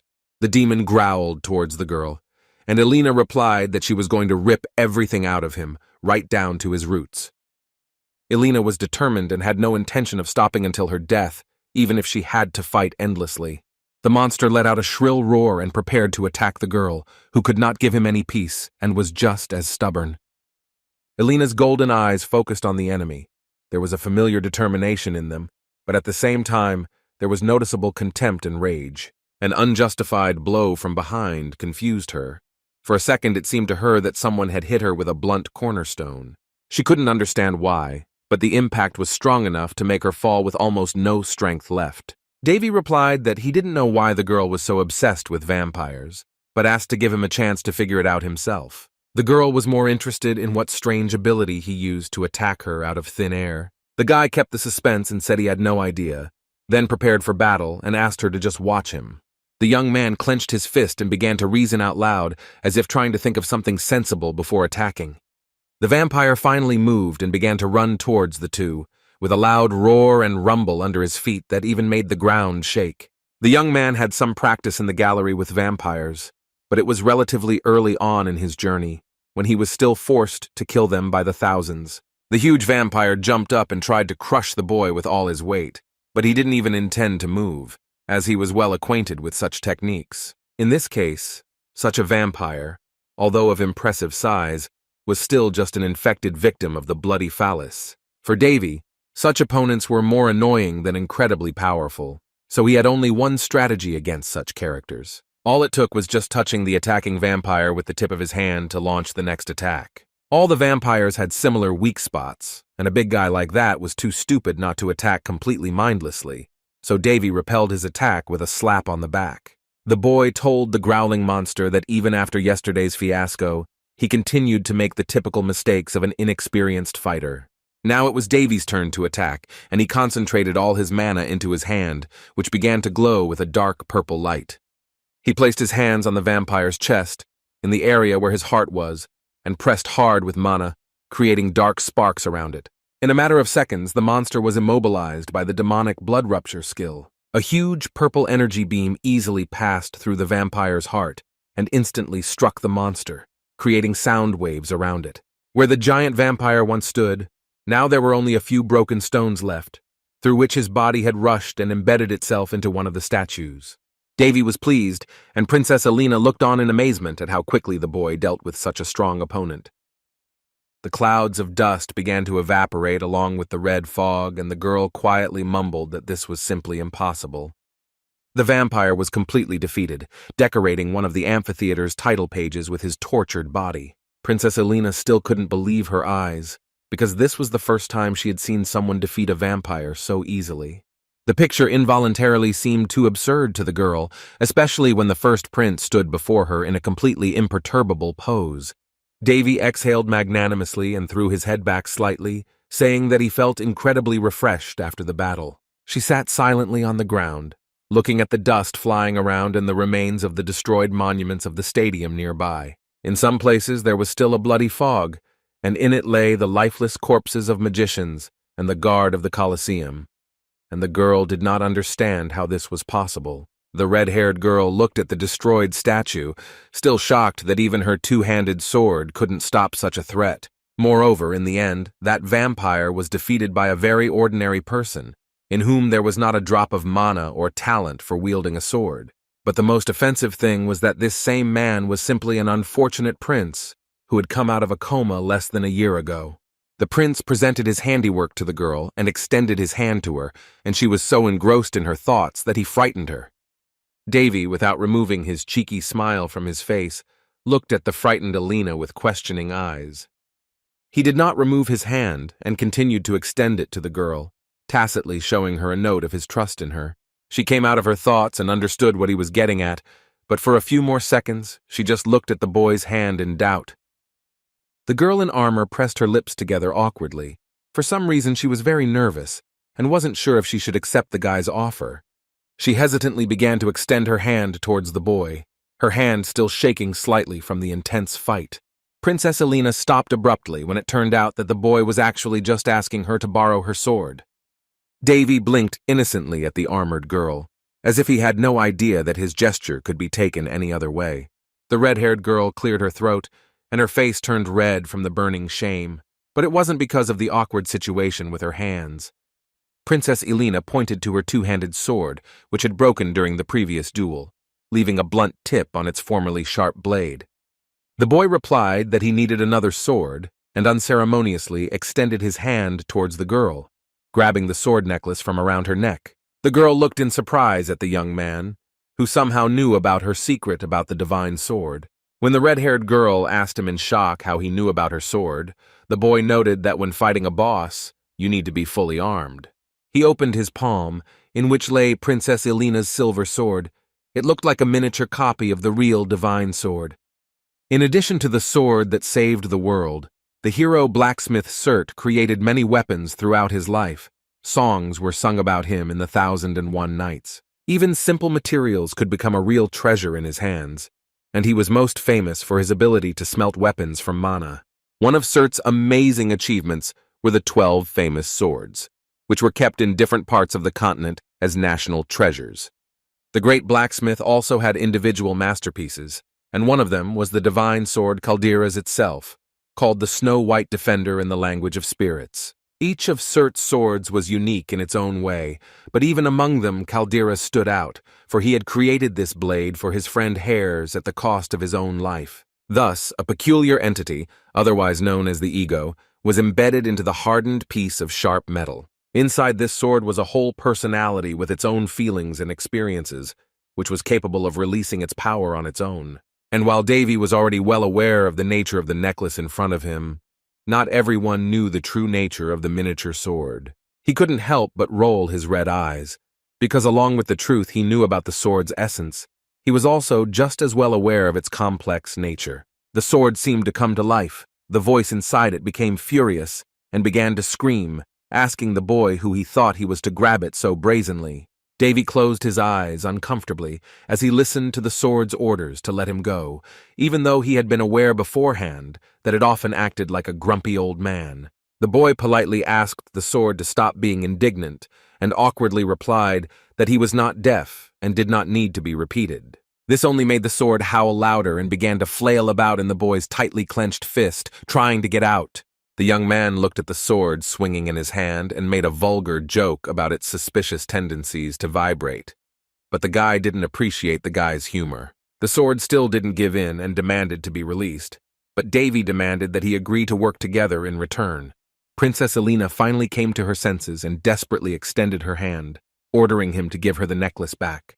She was much shorter than the guy, so her attempts to take her sword away were not particularly successful, and she simply helplessly ran into the young man. The boy grinned and threatened the sword that if it did not want to compromise, then he would have to harm the young princess. And although Davy tried to play the pompous role unsuccessfully, he couldn't help but notice to himself that even in difficult circumstances, Elena had enormous willpower. He admitted that the princess was indeed very talented, but she had encountered an opponent who was beyond her capabilities, and self-control was also an important talent. The sword exclaimed indignantly and warned the boy not to do anything bad to his mistress, and the boy awkwardly looked away and said that he would not have thought of it. The girl began to gradually lose consciousness, and the guy decided to do something, creating a star above his hand with the help of sacred power. He grabbed the star above his hand and squeezed it tightly in his fist, forcing a radiant light to shine through the cracks between his fingers. A huge beam of sunlight appeared above the Colosseum, crossing with a miniature sword and creating thick waves of dust around it. Mixed with sacred power and ambition, the small sword suddenly grew and turned into a full-fledged silver blade. Surt's weapon was so impressive in size that it was almost as tall as Davy, even when he proudly raised it tip up. The boy could not contain his interest and curiously touched the material of the huge sword, convinced of its exceptional quality. Davy looked at Caldera's from all sides and commented that he was indeed very good, as if he knew something about swords. The entity inside the sword loudly complained and was surprised that such a weak guy managed to summon the divine sword of Surt. The first prince lowered the huge sword to the ground in full readiness and briefly told him not to make so much noise. Davy brazenly swung his heavy weapon and unkindly asked him to just lend him some strength. The boy said that in return, he would take care of everything himself, and straightened the sword in front of him while he was indignant at the young man's impudence. The guy loaded Caldera's and swung it with a long swing, practically turning the hard sword into an elastic whip and combining his powers with it. The fusion of the boy's and the sword's powers caused thunder to roar in the sky, immediately followed by a huge bolt of lightning that struck right at the epicenter of the events. The red lightning didn't just strike the ground, but began to spread throughout the entire arena until the glowing sword was visible even through the layers of dust. The boy smugly threw his sword over his shoulder and asked his opponent how much longer he was going to hide from him.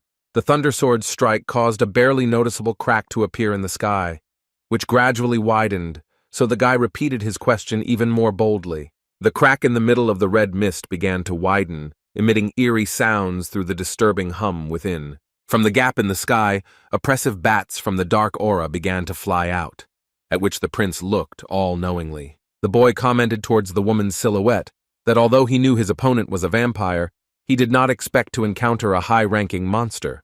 The sky silhouette began to clear. The frozen pose among the bats slowly came to life and took on a completely different form before the young man's eyes. The vampire Sherry opened her piercing red eyes, transforming from a frozen statue into her true form. The scary purple woman seemed very familiar to the quick-witted Davy, and he asked if they knew each other, addressing her as his maid. The girl said she assumed the guy might have had some accomplices, but she never expected that he acted alone. Davy praised himself and looked away smugly, urging the she-devil to come out and start fighting.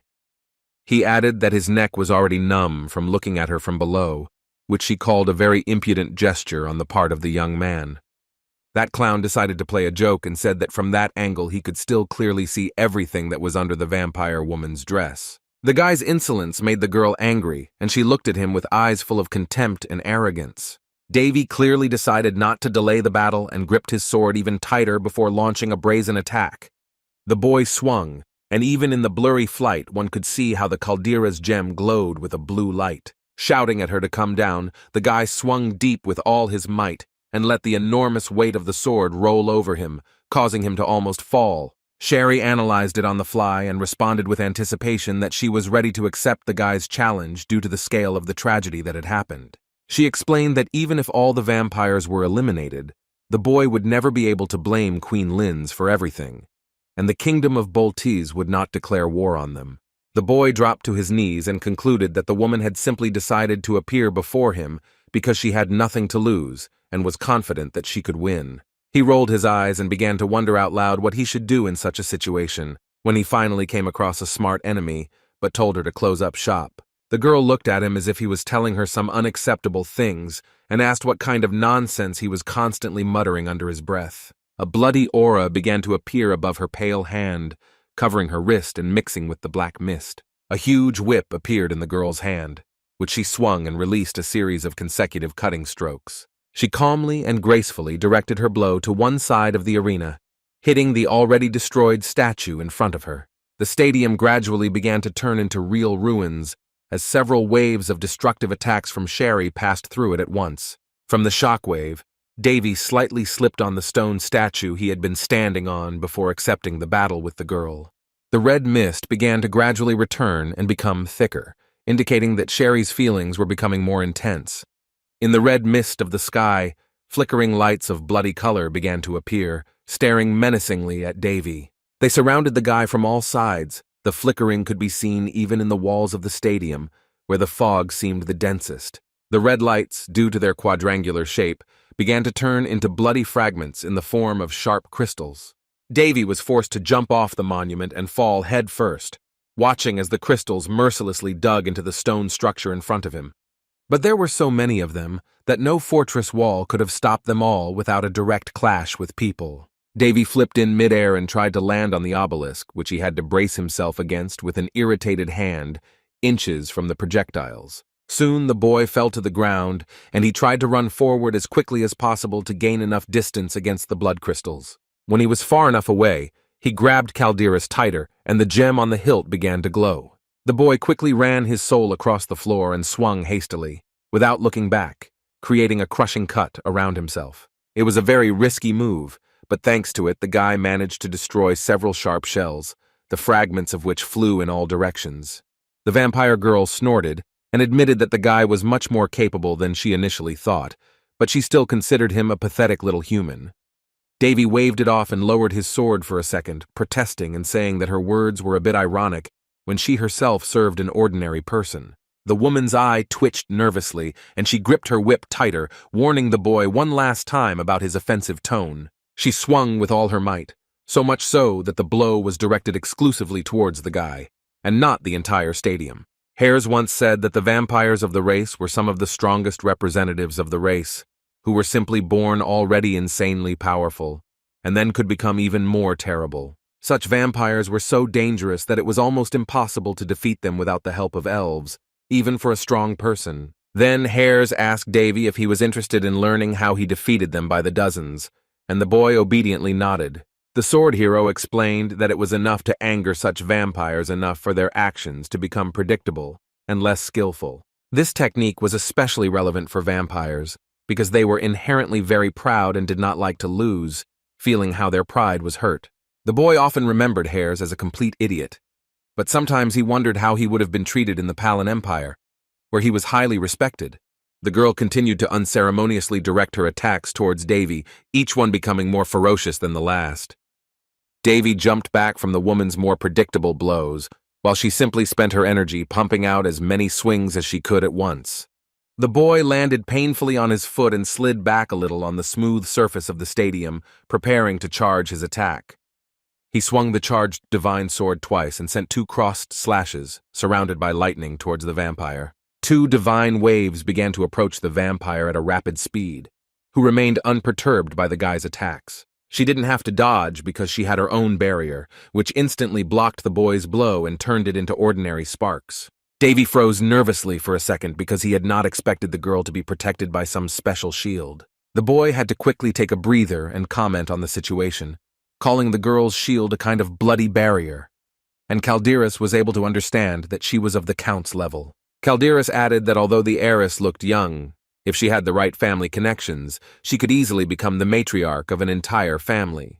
Davy took a breath and replied that in that case they should finish off the vampire now, but the sword was still unsure if they would succeed. The boy looked at the sword with a smile and asked if he doubted their abilities, but Surt's masterpiece meekly remained silent. Their quick exchange was abruptly interrupted by another bloody wave of the whip, which Davy barely managed to dodge. The vampire didn't seem to get tired and simply continued to attack the enemy, condescendingly telling him to relax and give up. She continued by saying that she would also get rid of the already unconscious Princess Elena in the same way. The vampire's whip began to circle around her body, and she said that since Prince Davy wanted to die so much, he should have simply accepted his fate. The woman's next blow was the most powerful of all that she had ever performed, and was correspondingly stained with blood. Davy was able to dodge and ended up on the other side of the girl, sliding across the floor and ending up right at her weak spot. Now the boy was finally in a better position, so he smiled and rushed forward towards the enemy. The guy began to quickly climb the monument on which stood the girl, who suddenly stopped attacking. She called the boy a fool, looking at the result of her blow, and mistakenly believing that she had already managed to get rid of her opponent.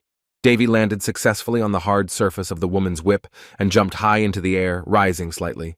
The first thing the vampire saw was the huge slash of the guy's divine sword, which was heading straight for her at an insane speed. She was confused and trying to figure out where such a sneaky attack had suddenly come from, while Davy flew above her. Her face tensed up when the boy said that what she saw in front of her was no ordinary sword art, so she shouldn't underestimate him. Davy looked at her and said that she had actually witnessed the true art of the sword god Hares himself. He smiled, but unlike his usual slightly cheeky smile, this one was almost proud and even warm. In fact, the teacher from Hares was quite mediocre, and in most cases he simply forced Davy to swing a sword in so-called training. But this method also brought its benefits, and Davy learned to swing properly and then attack with incredible force. He swung his arm in midair and used the skill splitting the great mountain, which instantly passed through the protective rock above the girl's head. Sherry screamed in surprise and horror, and the divine light of the approaching cut began to gradually consume her. Along with her gem, the cut blinded her and passed through her body and began to press heavily on the protective barrier around her. The vampire's blood barrier began to slowly crumble as intertwining cracks began to appear on it. It seemed as if a radiant light had come to her from the very sky and struck the girl, inscribing her into the ground, which, under the force of the blow, turned into a destroyed path. A waterfall of dust formed in the stadium, releasing and leaving behind clouds of particles and irritating sand. Davy jumped down and commented on his brilliant victory, while Calderas laughed magnanimously and called the guy completely impudent. The boy called Calderas restless when he said it was his moment of glory, not the boy's. The young man assumed that the old man probably hadn't materialized for a long time, and that was why he was enjoying it, but the sword was more interested in who the strange guy was and how he used it. For some reason, Calderas felt like the guy was acting like they knew each other, but the boy asked to keep their personal details to himself. Davy still knew that the divine sword would hardly like it if he revealed that he was the disciple of its original master. They looked around, seeing that the vampire had disappeared without a trace, but Davy told them to forget about her, because they had more important things to do right now. The scarlet stone still hovered in the sky, emitting a terrifying hum within itself that sounded like the muffled cries of 1,000 martyrs. If Calderas had a face, it would have probably twisted when he commented that he felt disgusted just looking at the bloody follies. Sword explained that due to the recent destruction of the core, the fog had stopped spreading around the arena, but the stone in front of them could still kill people and was dangerous. The situation was tense, and even if they destroyed the stone, they would have to cleanse a huge area for about half a year, and people without life force could become vampires. Calderas asked the boy to look up where there was some commotion going on, so he assumed that it was the hottest place right now. The divine sword praised the boy, calling him a real lucky guy, but still quite experienced for his age. Cert's masterpiece added that the youth's level was simply too high for him to have been simply influenced by the blood follies, to which Davy called him insightful. The boy jumped down, saying that it would take him a little time to pull out the Oro blade, and began to explain that it wasn't a matter of hard training. The guy's master-level knowledge and all of his impressive skills were only due to his body being filled with an abnormal amount of doping. Calderas was horrified, confused, and in anticipation of the boy's words, and he felt a slight tremor in his fist. The sword looked at the guy and called him a real monster with an unreal amount of mana inside. He had seen something like this for the first time. It was even harder for him to imagine that the boy had 3 different types of powers at once, causing Davy to roll his eyes awkwardly. The boy grinned and replied that in this way Calderas could consider that before him was a real destroyer of common sense. The boy looked at the bloody follies in front of him as the sword called him a madman, but Davy laughed and told him not to judge him for his hundreds of years of research and training. Unceremoniously, the boy swung and created a huge cut in front of himself with the sword, and he was surprised and did not understand why the young man did this. The guy leaned on his sword and said enthusiastically that it was time to stop wasting time, and since they had such an opportunity, they needed to finish. However, the boy noted that his own strength would not be enough, but Calderas did not understand what he was getting at. The boy dodged the sword's question, and once again suggested finishing off the scarlet stone once and for all. The atmosphere was oppressive. In any other similar situation, this would have been the moment of truth when the hero would have to make a great sacrifice. Of course, Davy wasn't going to sacrifice himself to save strangers, but if he could recover that quickly, he could lay the foundation for recovery. Besides, he could reawaken the power that had already become numb inside him, so he clapped his hands solemnly. The boy put his hands together to his face and mumbled annoyedly that what he was about to do was not quite his style. He looked down and took a deep breath and humbly fell to his knees in the lotus position. Having stuck Calderas into the ground, he began to slowly recite a prayer to the goddess Priya before monotonously chanting that he was lost in the darkness and was looking for the light at the end of the tunnel. It wasn't some kind of prayer, but rather some kind of complaint about his problems, because soon the guy began asking to give him a flashlight, and for the goddess to deal with the problem herself. Calderas seemed to start sweating nervously because he did not recognize the strange prayer that the young man was reciting. While the boy continued to slowly cry to the goddess, the sword became indignant and asked what new kind of prayer he had come up with. Daphne herself, though called a saint, was generally a believer in name only, so with her influence, Davy's sacred power consisted of a faith that was not distinguished by the exaltation of God. Soon the boy got tired of praying and simply asked the goddess loudly to give him enough strength to do what he had planned. The divine sword rebelled and told the boy that no god would respond to such an outrageous and offensive prayer. Davy chuckled and told Calderas that he himself knew God at a rather average level, which made Cert's masterpiece even more indignant.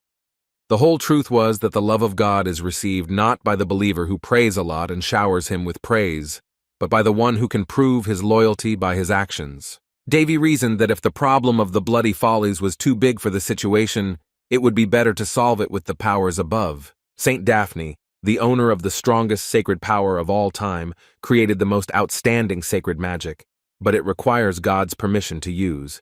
Davy pressed his hands closely to his face and said warily that the gods like to watch and bless the madmen. An uncontrollable smile began to appear on his face as he said that this was because God himself was something of a madman. Calderas began to shake nervously as he felt a blinding light around him, which gradually filled him with new strength. Light began to envelop the sword in golden sparkles, and its level began to rise as the heavens handed it the 9th rank, final sacred magic. The radiant light was so bright that the fog around them began to burn away before their eyes. This technique was called the Sacred Sanctuary. Sword felt as if his entire body was filled with warmth, and he could burn on the spot at any moment. So he asked emotionally if Davy tried to kill him with desiccation. Davy reassured Calderas and said that the rapid increase in rank would not kill him, but this only made the sword more nervous. Calderas began to glow golden light non-stop on his own, blinding Davy and calling him crazy. Light from the heavens struck the ground where the sword was now, but even Princess Alina, who had recently lost consciousness, did not see the wonders of her own blade. Winry was still safe, but even the blinding flickering did not interrupt her comfortable sleep. Cracks began to gradually appear on the scarlet stone, and it was roughly split under the pressure of the divine power around it. Soon it turned into ordinary red fragments, which lost their solid form and turned into a vile liquid. The bloody remains of the stone scattered in the wind and evaporated right in front of Davy's face, who closed his eyes in a praying pose. The boy forced a chuckle out of himself as he realized how effective the power that the goddess herself had briefly granted them was. A glowing star appeared above the Colosseum, and fluffy feathers seemed to float around it, turning the arena into a pool of radiance. The people remaining in the arena looked at the light, which seemed almost unreal and incinerated all the remnants of the demonic aura around. The flickering turned out to be so powerful that soon the entire principality was cleansed by it, and strong rays of the sun hit the windows of the capital's residence. Soon, the fog completely evaporated, and in its place was a sky cleared of evil, which seemed to be illuminated by 2 suns at once. Davy reached out his hand to one of the divine power feathers, feeling the slight warmth of the treasured skill on his palm. For a split second, the boy felt as if he himself had wings of sacred magic, and he himself was able to rise to the heavens. But that was nothing compared to the searing pain on his back that appeared after he was struck by the shards of scarlet stone. Davy began to slowly open his eyes and return to reality after a brief moment of grace that seemed like an eternity to him. The ill-fated stone was destroyed and weakened, but it still continued to radiate and release a dark aura from its roots. The sky was cleared so much that its usual blue hue turned into a soft turquoise, in which particles of the bloody artifact evaporated. Davy himself did not understand where the pain in his back came from, describing it as if someone had sharply and roughly passed a hot iron along his spine. He asked the sword, which had returned to its normal state, if he was even alive, but Calderas stubbornly maintained his silence. The boy laughed generously at how petrified the divine sword was, adding that it wasn't that special. He would have liked to laugh even more, but the cough was trying to break free, and he found it difficult to even force a smile that didn't look exhausted. With a loud crash, the exhausted boy fell onto the broken ground, saying that he also wanted to rest a little. Involuntarily, the panel of his status opened in front of the young man, and he looked at it with surprise with his red eyes. On the status panel, he was described as a true madman, unable to distinguish heresy from common sense, since the latter was both absent and distorted. The boy laughed bitterly at the description and looked up, telling his own fate that she was slightly exaggerating when she called him crazy. Crystal butterflies were flying around the girl who suddenly appeared, and she smiled mysteriously, as if not knowing what the boy was talking about. Davy fell asleep. He couldn't even remember the last time he slept without any worries or concerns, even though he had made others very worried about him. He had not been able to sleep normally for more than 6 months, each time paranoidly waiting for someone to try to kill him again. He felt as if his head had become so empty that he couldn't even call it a very sweet dream. He had simply sunk into oblivion. Davy woke up to the loud screams of his little sister, whose face was red from tears, as if she had not stopped crying for hours. The boy tried to figure out where he was, and his sister nervously said that he was safe in the inn of the Principality of Felsti, asking how he felt. The young man felt as if he had fallen into a coma again for several years, when he asked in a tired voice how long he had actually slept. The younger sister hugged Davy tightly and said that he had slept for 2 whole days, and she thought that the boy would never wake up again. The young man hugged his sobbing sister. He felt a little ashamed for making her worry so much in vain, but he could do nothing about the consequences of the battle. Winry wiped her teary eyes and admitted that while the boy was fighting the monster, she had a very memorable dream. She didn't remember anything. She couldn't even distinguish reality from a dream, so it seemed to her that the red fog and Davy's rescue were just a dream. The boy chuckled, even though he knew there was nothing funny about it, even though it seemed to Winry like nothing had happened at all. The younger sister doubted, but nervously decided to ask the young man if that terrible scarlet fog had disappeared thanks to him. The girl justified her question by saying that when she checked his body, she managed to discover something, to which Davy looked at his sister in surprise. The boy looked at his reflection. Winry was talking about the red tattoo on the boy's back, referring to it as some kind of stigma. Only then did the boy realize that the painful feeling on his back was not due to the blinding light, but because burns had appeared there. This had never happened to him in the gallery of heroes, so he couldn't even imagine what the gods were going to do with him if they showed such interest, especially since the stigmata was very large. Winry also said that the boy was cured by a high-level cleric, and that's why the entire principality was in an uproar. All this seemed very suspicious to the girl, especially considering the fact that the exhausted guy was found in the crater when the fog cleared. Davy let out a long breath, as if life itself had thrown adventures under his feet, and now he had the stigma that meant that God had first shown love to man. Winry looked down, saying that she thought the boy might have responded to her suspicions, but he only sighed in relief that no one noticed anything other than the stigmata. Red-Eyed still continued to wonder in his head whether it was worth revealing the whole truth to Winry, because it was still his secret. The boy was the least skilled at dealing with people, so any extra attention could cause him to react in a way he didn't want. The guy decided to remain silent this time too, answering Winry that he had lost consciousness and didn't remember anything, but she nodded understandingly and said that she had thought so too. Finally, Winry decided to ask how the prince felt, to which he smiled sincerely and said that he felt great. Behind his smile were hidden thoughts that everything was going suspiciously well. He didn't even believe it at all. In essence, he killed 3 birds with 1 stone, because thanks to his victory over the Bloody Follies, he was also able to develop his sacred power. He didn't even have to put in much effort to get such a great result and increase his mana capacity. Moreover, even his spiritual mana and sacred power mana had improved, and if he continued like this, he would soon be able to lift the Aura Sword, a master-level item. He looked into the distance, wondering if the rapid increase in his holy power was considered one of the blessings of the stigmata on his back. The sacred power was the hardest to get to improve and move, but it increased the most, which couldn't help but please him. After a brief moment of silence, Winry spoke again and said that when the fog cleared, there was a commotion throughout the stadium, with his maid being especially worried. Davy remembered seeing Amy through his weak, sleepy eyes, running worriedly towards him and screaming, repeating his name. Winry then looked away and nervously told about the visit of Princess Eilina, who insisted on taking the boy and delivering him to the best magic circle. The boy praised his younger sister but asked her to go and rest for a while because she had tried so hard for him, and he himself needed a moment of peace. Winry calmly agreed and before leaving, added that Varys had been successfully hospitalized and the competition had been postponed to another date. The girl warned him that for some time the whole capital would be very noisy, but she wished her brother a good rest, and he waved his hand to her. The red-eyed man became interested in checking something out, and he extended his hand forward, as if trying to spot something in front of him. He glanced at Winry and decided to look at her status information out of curiosity, just like he was shown information about himself after the destruction of the Scarlet Stone. A small display appeared in front of him, which looked like some kind of portable console to the boy, but he didn't remember where he got this skill from. He had 2 options. Either it was a reward for his prayer, or because he was using magic in a normal body instead of an immortal one, but it was impossible to tell. The boy had already exhaled in calm, but suddenly, as if in his head, he heard a voice that believed that now they both knew each other. The voice continued, describing how the boy must have enjoyed his new ability to see the feelings and emotions of others, and the boy jumped in fear.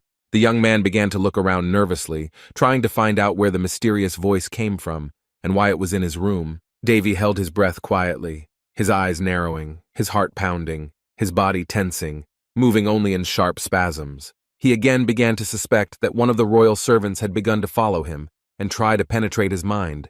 So he examined the manna in the room. The boy froze again when he heard a melodic voice from below, which played the mood as if on some trembling strings. Davy looked down and saw a girl resting peacefully, her body glowing with a blue light and shimmering butterflies flying around her. The beautiful maiden spoke first, saying that he was probably surprised by their unexpected meeting. But since she wanted it that way, the guy would have to come to terms with his fate. The gardens of the heroes' gallery were usually very quiet, and were popular places for local artistic and musical heroes. One of these artists, unexpectedly, was Hares himself, from whom you would never guess that he could be interested in something like this. One day, Hares painted a portrait of an incredibly beautiful girl, so Davy asked about her, but the artist did not reveal his secrets and asked the guy to guess for himself. Davy looked at the painting with a puzzled expression, carefully describing the handles on its head and the red eyes that made him think it was a demon.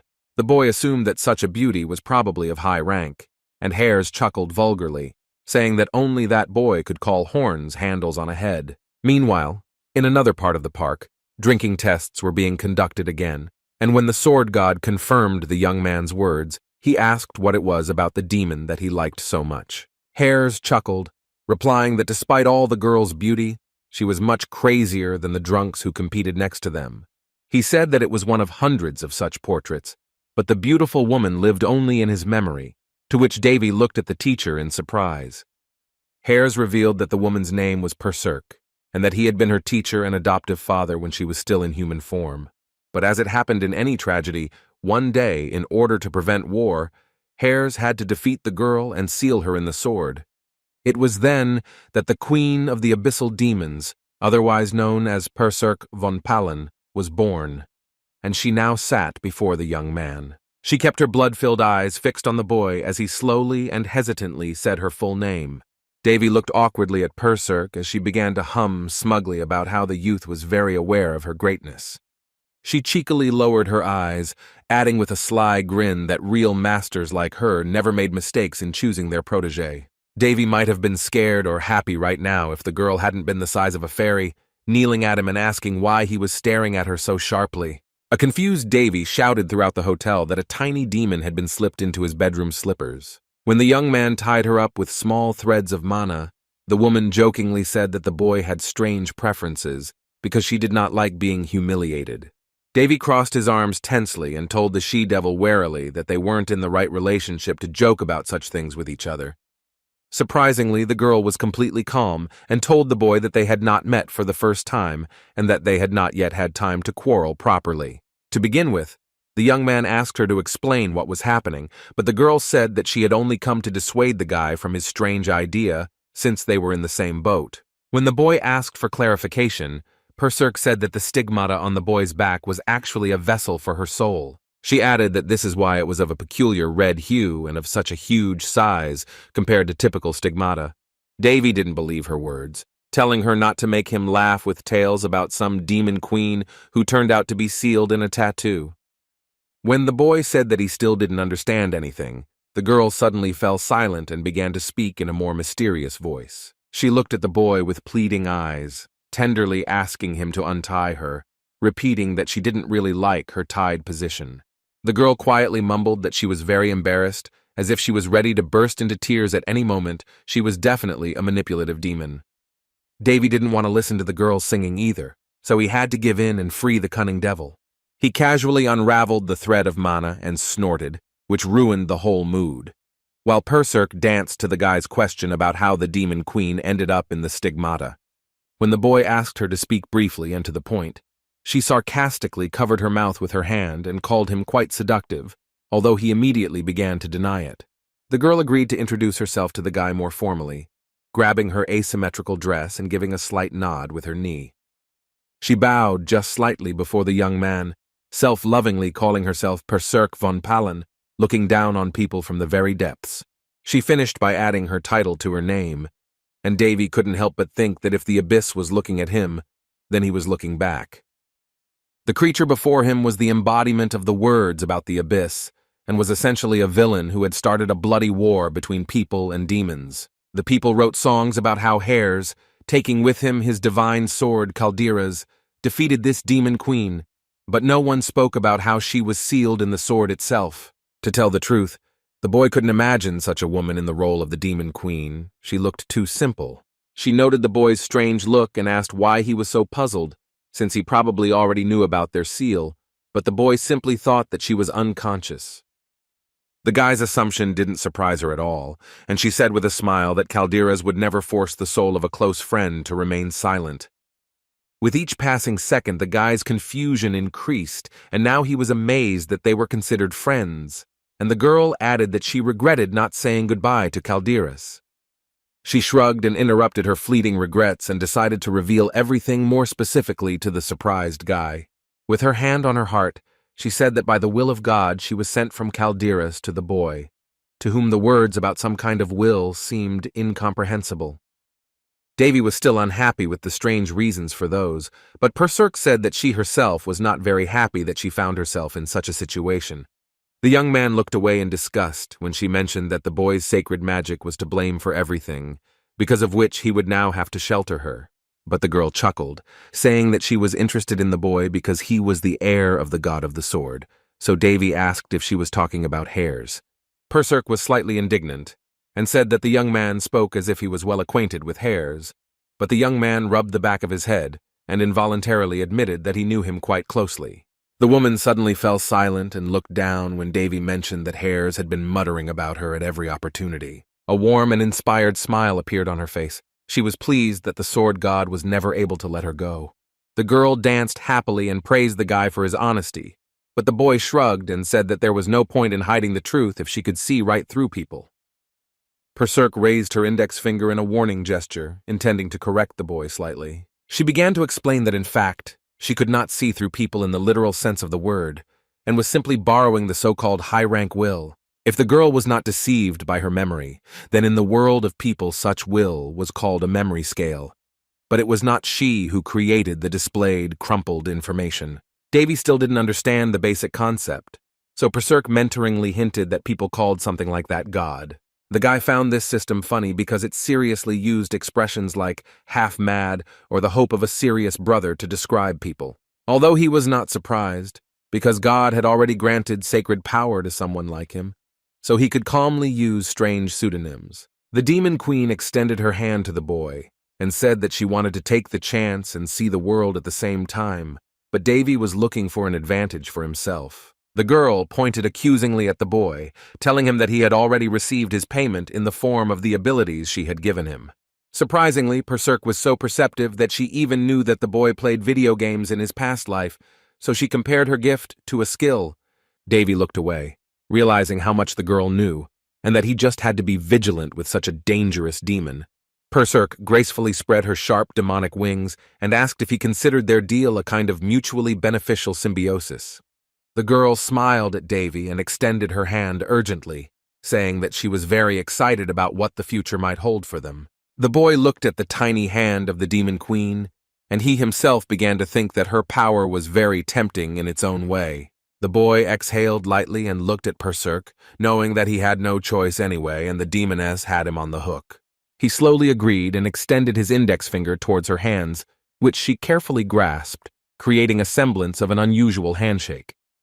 And thus, unexpectedly for Davy himself, he had a single companion who was on an equal footing with him. A few days later, the situation in the Felsti Principality began to escalate again, but this time due to a sudden attack by a vampire and the discovery of the prince's stigmata. The boy still had to hide in the hotel, where he felt like some kind of criminal who was locked up in a high dungeon. From time to time, people would crowd in groups around the hotel, as if waiting for the prince to leave his chambers and amaze everyone again. The miniature demoness peered out the window, commenting on the boy's tiresome popularity and offering to come up with an excuse, but he resisted and refused to say anything. He called most of the crowd religious fanatics who just wanted to look at the stigmata, but the girl was touched by this, because it was, after all, a symbol of God's love. People with stigmata were so rare that there had only been 3 candidates for sainthood in the past 400 years, so Davy groaned when she suggested he start a cult. Davy had enough and came up with a plan, so he burst loudly into the twins' room and told them to pack their things immediately. To their puzzled looks, he reminded them that he really didn't like it when people annoyed him, and Varys asked if it was because of their recent guests. When Davy confirmed their doubts, Winry began to get indignant and say that they had done nothing to attract so much attention to themselves. Varys added that there wasn't even any sacred land in the principality, which made the prince smile falsely, since he had just recently dedicated the stadium. Davy didn't take long to explain what was on his mind, so he simply said that since things were getting confusing, they needed to run. Soon the first prince of Rauna stood with a single case in his hand in front of the chariot to his kingdom. Perserk sat comfortably on the boy's briefcase and asked if he was confident in his decision to go back if he was still being followed. Davy smiled at the Demon Queen and said that everything was fine with him, especially since he could also put his very good tank against the pursuers. Princess Elena, hearing the news of the prince's sudden disappearance during tea, was almost speechless and asked him to tell her that he had escaped. The maid Linda asked her mistress not to speak so harshly, but Elena loudly banged the table and ordered her to answer her question directly. In response to her maid's silence, the red-haired girl said that the guy simply took the twins with him, created a misunderstanding, and ran away. The stuttering servant tried to justify herself, but the girl laughed vulgarly and began to ridicule the rumors that it was she who defeated the vampire alone. The girl did not listen to the maid's words and loudly slammed her heel on the table, calling people's stories about the weak prince utter nonsense. The princess's servants desperately tried to calm her scolding until she turned the table upside down and began to prove to the furniture how well she wielded a sword. Maid Linda had served her Princess Elena for several years, but she was the only one who constantly observed her emotional outbursts. No one on the entire continent even suspected that the noble and cold Princess Palana was in fact a frivolous and hot-tempered boor. Princess Elena shouted loudly throughout the palace for knights to be sent out immediately in pursuit of Prince Rauna. Night fell, the two round moons turned into a new moon, but shone as brightly as before. Winry fell asleep peacefully on the shoulder of her twin brother, who carefully threw his arm over her shoulder, although perhaps not on purpose at all. Davy looked at them with a charming smile and commented that at times like these, you would think they were just in a wonderful relationship. He was still looking at them in amazement when the Demon Queen suddenly decided to ask if he felt sorry for giving Calderas back. She sat on his lap and said that the guy was the only one who could bring the divine sword to its true form, hinting that he could keep it for himself. The boy didn't answer and just looked dreamily out the window, thinking that Calderas really was a weapon he would like to own. But the guy had several reasons to give up on the idea, one of which was that he couldn't constantly ask the heavens for help all the time. However, the second reason was still that, one way or another, the sword did not belong to him, and he had no intention of taking it from the princess. Moreover, Davy believed that they were simply incompatible with Surt's masterpiece, although this answer slightly confused the Devilish. Perhaps the guy simply didn't like Calderas, and so he didn't want his hands to get dirty with such a legendary sword. He glanced out the window and added in his mind that he already had enough swords in his collection that he just hadn't gotten around to yet. The girl smiled slyly and noted that the guy looked like he was planning something, to which the boy looked at her with surprise, because she could just read his thoughts. The woman corrected the boy again and kindly reminded him that some things were still unknown to her, and she could not read everything. She explained that if one looked at the young man, there was something hidden deep within his soul that even she, the Demon Queen of the Abyss, was unable to see. The girl simply shrugged and began jumping around, calling such questions trivial and asking what he was going to do after he returned. Perserk giggled ominously and reminded the boy that with the stigmata, his enemies would definitely have a hard time, but for her, the coolest thing would be to wipe them off the face of the earth. Davy certainly appreciated the creativity of his demon minion, but he was not yet ready for such plans, because he could simply be crushed in the information war by the Queen's influence. Eliminating enemies one by one took a lot of time, and this gave the Queen a chance to recover and attack again, since killing all the aristocrats was also suspicious. However, Davy had already planned something, and with the help of another idea, he could try to approach the enemy from a slightly different angle. By morning, they arrived back at the palace, where they were forced to enter the king's own hall, which was still just as majestic. When the king said that his children had had a hard time, Varys replied that he was infinitely guilty before his father, but his father reassured him. The king continued in a stern voice that all the blame should fall on the shoulders of the kingdom of Boltese, and the real miracle was that all three returned safely. The father looked at the first prince, regally calling the appearance of the stigmata on him a truly significant event, to which he replied that he was able to attract God. The ruler turned to his wife, who was nervously clutching a fan in her hand, and who had to grit her teeth and agree with the king. She had the feeling that her husband himself was trying to provoke her and push all the nerve buttons by repeating his question. Her voice was nervously trembling with bile, while Davy, with a sly smile on his face, looked at her and enjoyed her moment of non-recognition. The old woman closed her angry eyes and muttered in a prickly tone that her son's success was also his mother's success.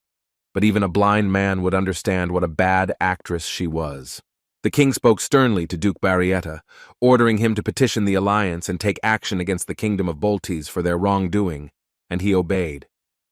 The father looked at his children and assumed that after such a disaster they must be very tired, so he let them go to rest a little. However, he addressed Davy personally, who sadly lowered his red eyes and did not say a word in response.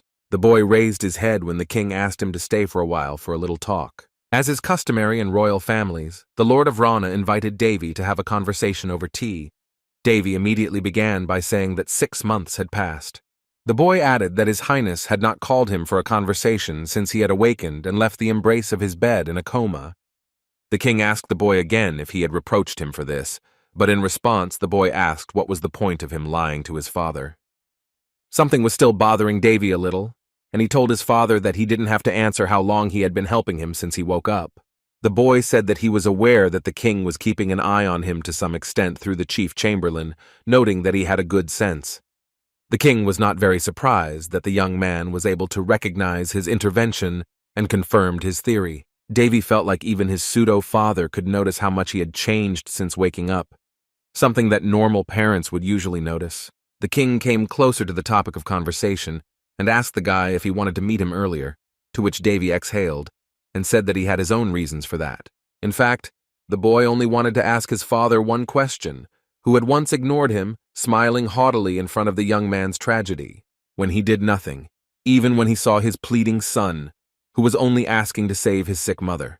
Then Davy burst into tears and screamed that his father knew perfectly well that his mother was sick and poisoned, but still ignored the boy's cries. But as soon as little Davy came up and began to beg his father in person, he angrily ordered him to stop and ordered the guards to take the prince away. The boy fell to his knees in despair, as even his own father tried to override his will.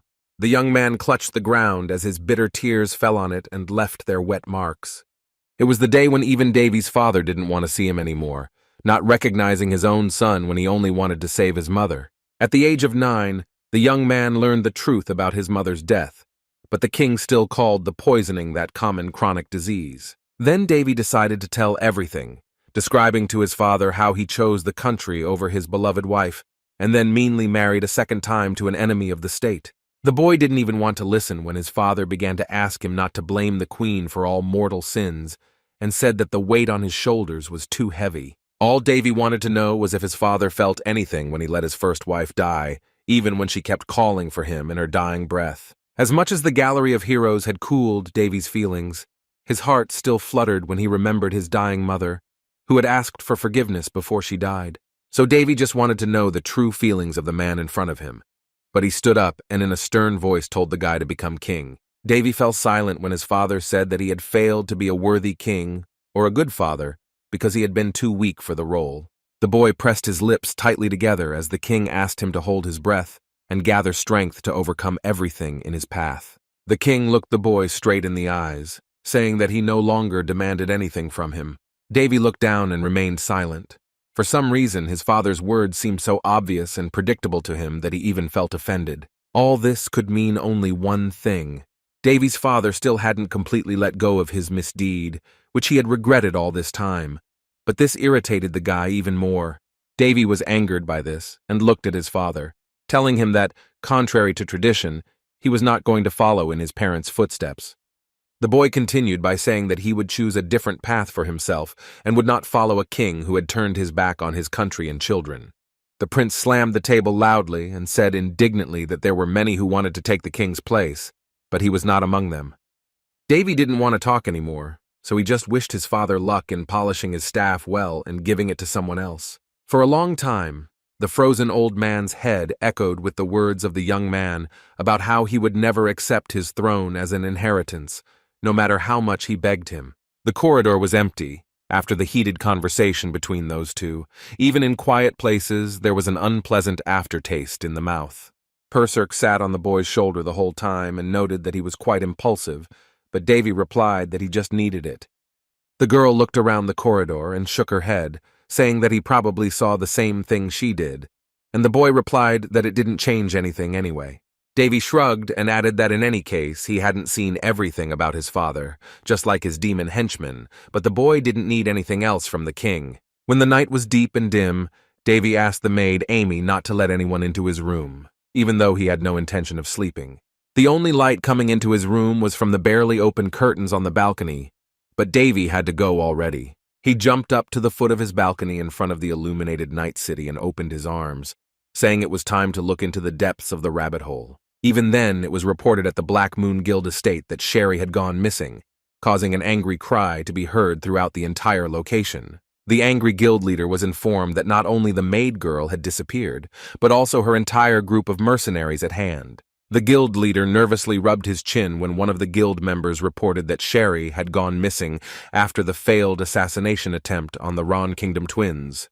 The chief's face fell in thought, and on the other side of the room, a mercenary in a long coat chuckled roughly, saying that even an A-class secret agent was unhappy. The chief ordered him to watch his language and threatened to kill him, but the man with the mustache continued by saying that Sherry was a very unreliable agent about whom nothing was known.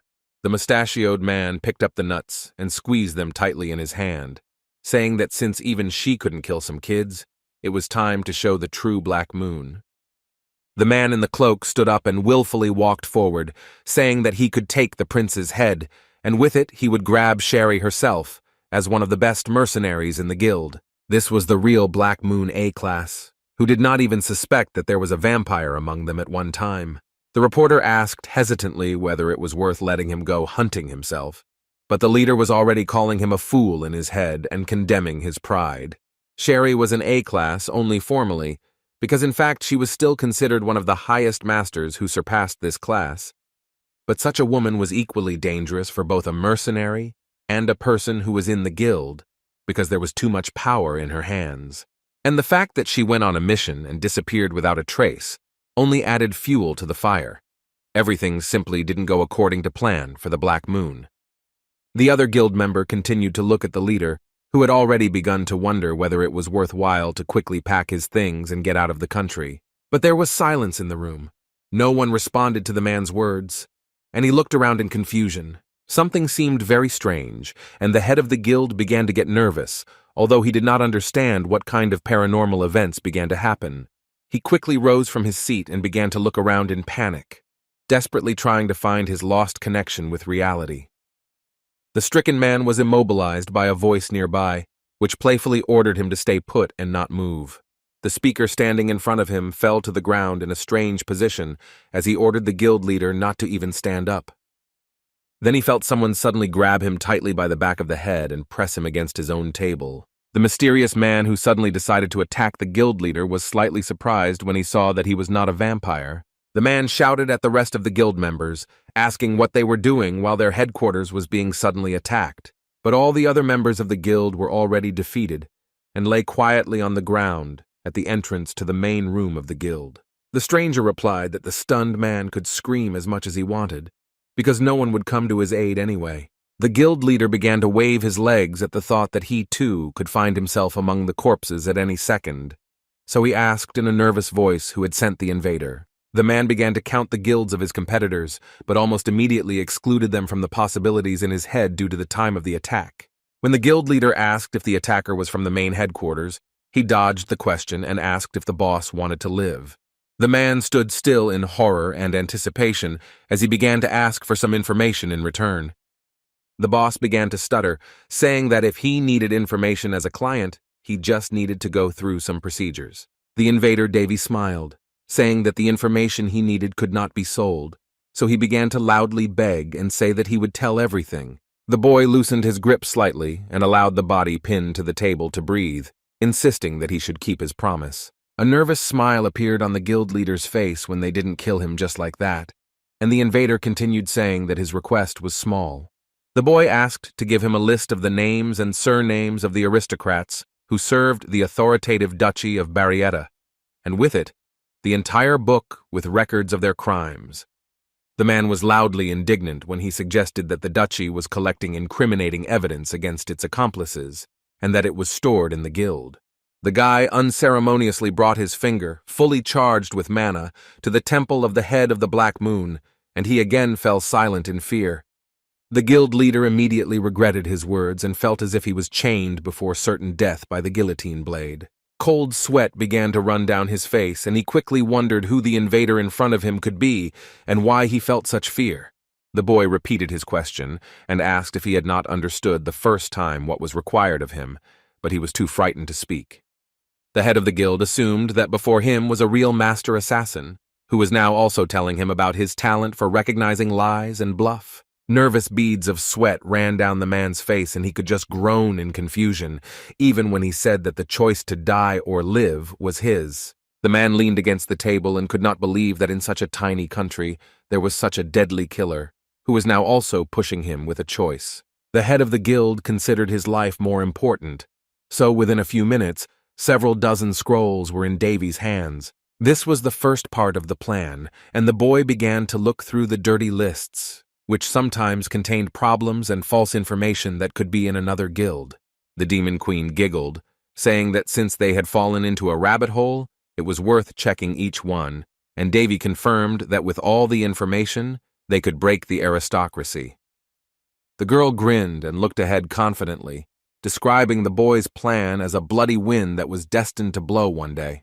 But Davy replied that perhaps he shouldn't have killed everyone, in order to preserve at least some notes of nobility in himself, quoting Berserk herself. The boy said that no matter how strong and influential the aristocracy was, it was bound to have its opponents. Then the boy suddenly remembered one of the great knights of the kingdom who dedicated his life to serving the first queen and one of the current masters of the sword, Marquis Felris. When they pushed the papers towards the noticeably aged knight, he looked at one of the fatal documents in shock, clearly recognizing it. Marquis Felris quickly glanced over the scroll and rushed to the butler in a rage, saying that someone had been rummaging through his documents. Now that the truth had so absurdly surfaced, one could count on the Duchy of Barrietta to destroy with its own hands the nobles it ruled. Davy and Berserk were watching the events from above when the girl commented on their concept of a night guest, and the guy did not understand how she knew such words. The girl playfully crept up on the guy's shoulder, and she really wanted to ask him something. There was a charming smile on her face that seemed suspiciously sincere as she looked at Davy with her scarlet eyes. Her question turned out to be quite simple. She wanted to know what the guy wanted most of all, but he grinned and replied that the girl liked to ask about things she knew.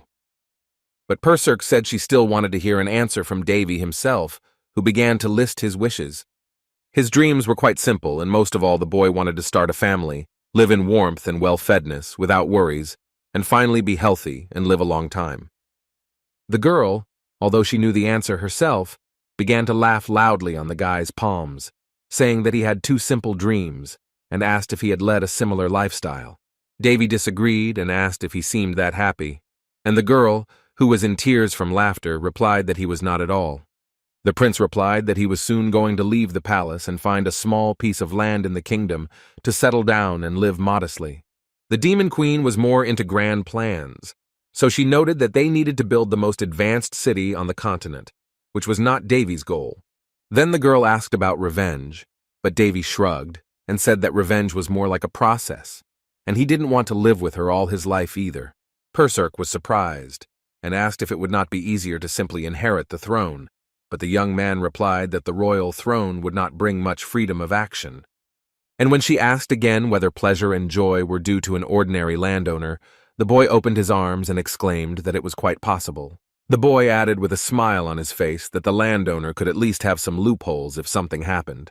In his dreams, the guy had long ago created such a special and cozy place to which he would not be ashamed to return. The next morning, in the main hall of the palace, the voice of Queen Linz was heard, saying that receiving the stigmata was a great achievement for the prince for the kingdom. She was beginning to come to her senses and was waving her fan feebly as she discussed Davy with the king in a suspiciously warm manner. The old woman smiled and proudly closed her eyes, offering to reward the boy for his amazing success.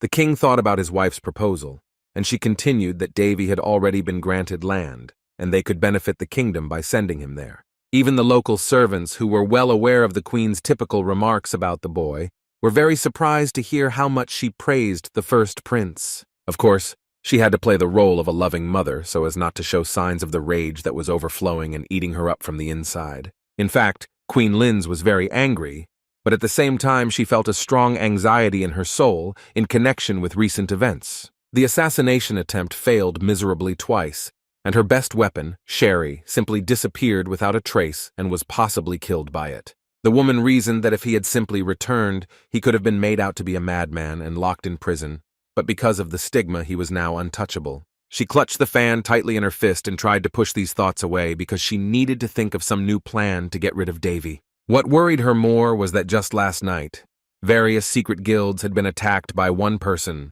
and important information at the state level was at risk of being exposed. When she came to the Black Moon Guild last night, she loudly exclaimed that she didn't even want to listen to those excuses. The nervous guild leader shouted after the queen and said that the instigator of the attacks was a terribly vengeful special-class assassin.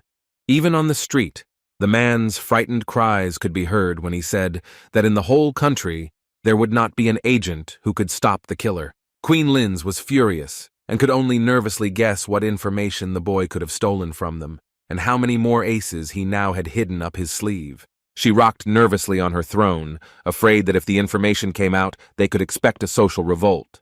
The strange documents were reported last night by the Marquis of Failtrees, who also decided to show up for the royal breakfast. Queen Linz did not rule out the possibility that the first prince could be behind everything, because although there was no irrefutable evidence, she felt his interference. The old woman thought that if the prince and the man who covered him were one and the same person, then she had a special way. But first, she needed to get rid of the extra eyes. Since she couldn't arrange for murder or imprisonment, all she could do was get rid of the boy legally. The king thought about the queen's proposal to send the boy on a journey, and she mentally told him to think carefully. She chuckled, thinking that she hadn't just mentioned the gift for the prince just like that, so that he would immediately agree with her. But her eyes widened and she froze when she heard that the king agreed with her fair proposal. The king began by saying that a prince who had renounced his inheritance should not remain in the palace for too long, so he was ready to discuss the matter, but the queen was perplexed. She looked at the distraught king in panic as he raised his hand and addressed his personal chamberlain. The king ordered him to bring the prince into the hall, but the woman still did not understand why he suddenly began to behave differently than planned. After some time, Davy entered the hall with the thought that he fully expected something like this to happen. The boy believed that his father considered him too dangerous for the kingdom, so he decided to keep his distance from him when he ordered him to leave with a single word. Davy's father looked at the boy, and in an emotionless voice told him to go to the lands granted to him and make the kingdom proud of him. The boy humbly nodded his head and said with his eyes closed that he would definitely fulfill his majesty's will. The demon queen read Davy's thoughts and noted with a smirk that his father was probably scared and decided to send the boy away. The girl on the boy's backwater exhaled theatrically and said that even the boy's father himself had not noticed anything, but at least now the prince could leave in peace. It seemed that everyone also thought that there was no reason for him to remain in the palace, but they did not yet know that the time bomb had already been planted. When asked by the king, Davy said that he was going to set out soon, and Perserk involuntarily whispered that very soon many lives in the kingdom would go out. The boy was ready for this, even if he had to bury the current kingdom alive to build a new one in its place. The last thing the young man wanted was for Varys to inherit the kingdom in this state, plus he could crush several enemies at once. Davy left the palace melancholically, not feeling a drop of regret, but there was still not a drop of relief or happiness on his face. His small moment of quiet alone with himself was interrupted by the loud exclamations of Varys running towards him. The twins ran up to the boy, and Varys grabbed him by the shoulders, demanding an explanation, and Davy inadvertently laughed, saying that news traveled fast. Varys said that he was going to go to his father with a complaint, but Davy calmed him down and said that he himself decided to leave, especially since he would be fine with the stigmata. Davy asked the twins not to worry and trust him, while Varys stood sullenly in front of his older brother and looked at him with incomprehension. Winry calmly took Davy's hand and tried to say something to him hesitantly with a drooping voice. She quickly said that if the prince was threatened or disturbed in any way, he should simply inform them and they would do everything possible. Davy reassured the twins with a smile, saying that although the lands of Haines were considered rather deserted, there were still people living there. He stroked his younger sister's head and promised to arrange everything well on the abandoned lands and invite the twins to visit. Today, the palace corridor seemed very cold and narrow as Davy walked along it and called for the maid Amy. The boy handed his jacket to the maid and asked her to go to the treasury and land administrators to bring him the necessary documents. When the girl asked about the most important documents, Davy winked and said that he needed all the papers without exception, and they would definitely give them everything if they found out about the envoy. Davy turned away and walked straight ahead, a proverb ringing in his head that said that if you know yourself and your enemy, then victory is inevitable. The devil on his shoulder read the boy's thoughts and finished the sentence out loud, calling it very interesting and noting that he knew her from his past life. The Demon Queen giggled in anticipation, saying that she was very pleased with the way things were going, although Davy didn't quite understand her joy. The girl jumped off the boy's shoulder and spread her sharp wings, saying that she was very excited about the situation. She really liked the fact that despite the prince's amazing and powerful skills, he did not cross the line and become too arrogant. Davy looked away awkwardly from her strange behavior and asked if she felt something like some kind of vicarious satisfaction. Perserk tilted her head to the side charmingly and explained that her life had been rather passive, so she found it interesting to watch Davy. The girl flew up and landed contentedly on the guy's head, where she said that he could be proud of the attitude of the Demon Queen herself towards him. Perserk leaned over and genuinely closed her eyes in a smile, claiming that she was one step away from becoming his true fan. Davy looked away awkwardly, thinking that of all things, the Demon Queen's respect was his greatest achievement. A small stack of the necessary dusty documents appeared on the boy's desk faster than he thought. The only thing that bothered Davy was that the file looked rather small, but Amy explained that those documents were just the remaining information about the Haines lands. But it was even better for the boy, because now he had quite a lot of space to act independently, so he opened the file in anticipation. The prince suddenly fell silent, as if a second ago his heart had not been beating rapidly from slight excitement. The Demon Queen climbed onto the piece of paper and began to slowly read its contents, looking from one letter to another in surprise. Davy let out an interested breath when she commented on the text in which the mysterious lands of Canes were called cursed. She chuckled and looked at the boy, saying that he was a real lucky guy, and Davy couldn't help but agree. He began to look longingly at the papers in his hands, from time to time letting out a bitter laugh at such a gift. The time had come to set off, and the chariot and horses were rolled up to the entrance to the kingdom, and all the necessary cargo for the journey lay on the ground. Perserk looked at the leading Amy, and was slightly surprised that she was the guy's only servant. The boy exhaled heavily and said that he could not do anything when there were no knights or aristocrats in the entire kingdom who would swear allegiance to him. Davy whispered almost inaudibly with an annoying smile that in his own kingdom they were considered quite poor, but a familiar voice was heard nearby. Marquis Failtrees knelt before the boy and greeted the first prince before his departure, but the boy asked for the formalities to be dispensed with. The old man already knew about the boy's departure, but he shrugged and said that since he simply had to leave the palace, even though Failtrees said that the prince could always return for the sake of the throne. Davy closed his eyes and smiled, saying that it was impossible to say for sure because he had already made a choice in his head not to return. The elderly knight looked at the first prince with pride in his eyes, the lens of his monocle slightly reflecting the rays of the sun. The man lifted the corners of his lips slightly and smiled at the boy, saying that he had grown a lot in the last 6 months. Marquis Failtrees looked up and said that the previous queen, Davy's mother, would certainly have been proud of the boy. Davy looked down and said that to his mother he was just a disrespectful son, but Failtrees mentioned that the boy probably wanted his father in the ground.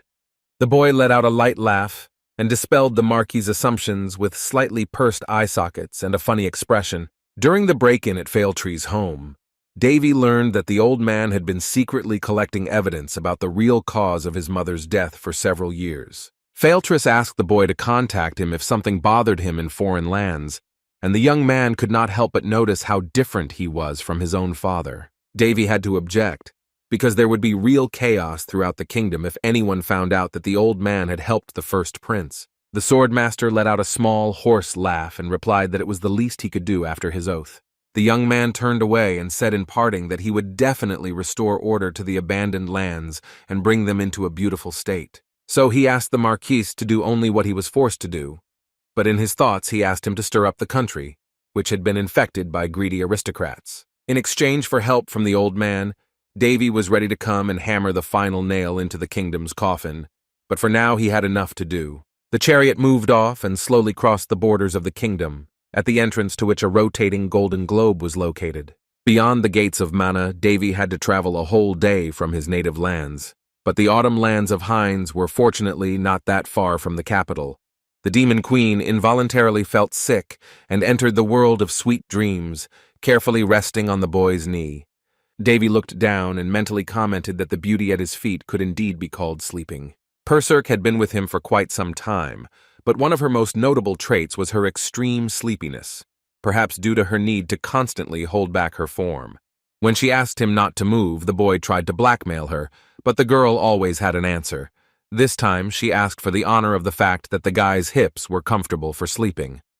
The boy allowed himself to succumb to the provocations of the sleeping demon, so he simply covered her with a warm jacket. The chariot driver turned to the prince and reported that they were already approaching the cursed lands of Haines. The lands of Haines themselves looked very unremarkable, and were more reminiscent of some kind of dusty wasteland where no human foot had stepped for a long time.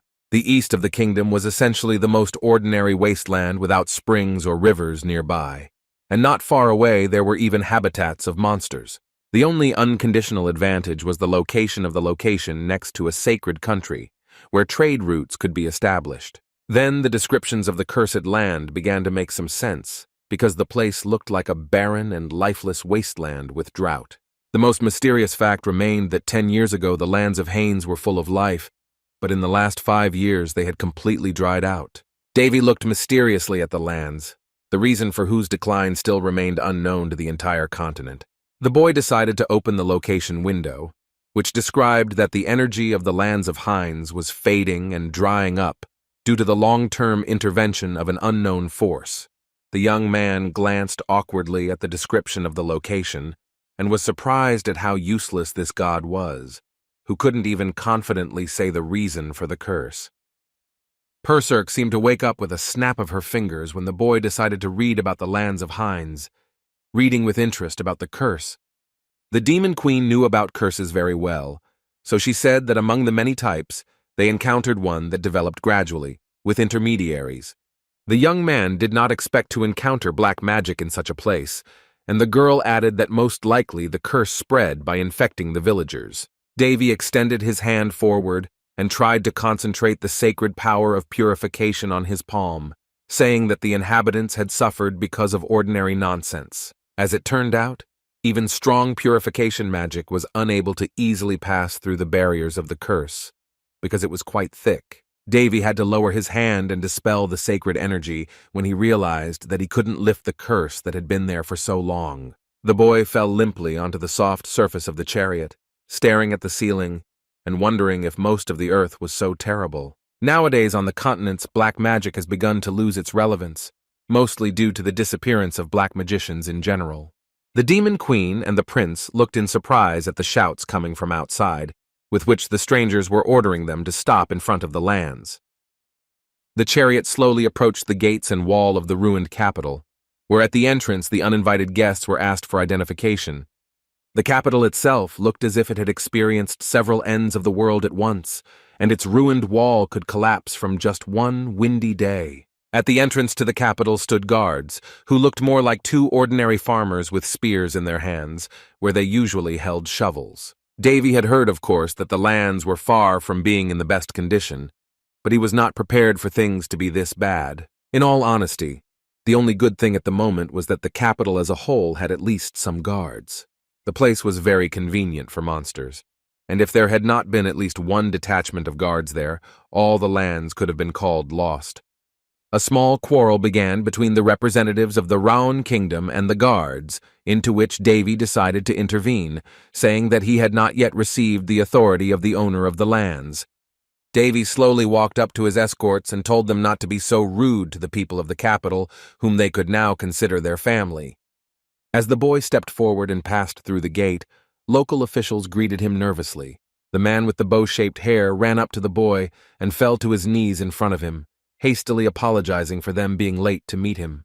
The young man couldn't help but notice the man's exhausted, shaking hands, which were wrapped in bandages and stained with either dirt or blood. Davy's smile disappeared. He felt a little confused by the situation, and he felt a kind of stifling atmosphere. He looked back in the other direction. The local armory was destroyed, most likely due to another attack of monsters on the capital. After an awkward silence, Davy decided to ask the man when the capital received the news of their kingdom's arrival in the lands of Hines. The mustachioed man clenched his vocal cords and was unable to force out an answer. It seemed as if his eyeballs had sunk into their sockets. His hands were still shaking in horror, and he said nervously that they had received the news 2 whole days ago. The voice also began to whine, and he said that the prince could have executed him for his misdeed. But the boy asked if they had been attacked by a monster recently. The man raised his head in surprise and looked at him as if he had just heard something shocking, and muttered a question about how he knew about the attack. The young man looked away with concern and said that for now, they needed to put the curse issue aside and deal with the goblins. Lowering his head in shame, the mustachioed man mumbled that during the absence of the owner of the lands, he, Monmio, had been entrusted with the duties of captain of the warriors and manager of the lands.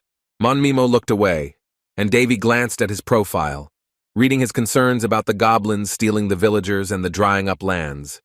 The boy was slightly moved by the man's feelings, and noted that in order to manage the lands one must be able to read.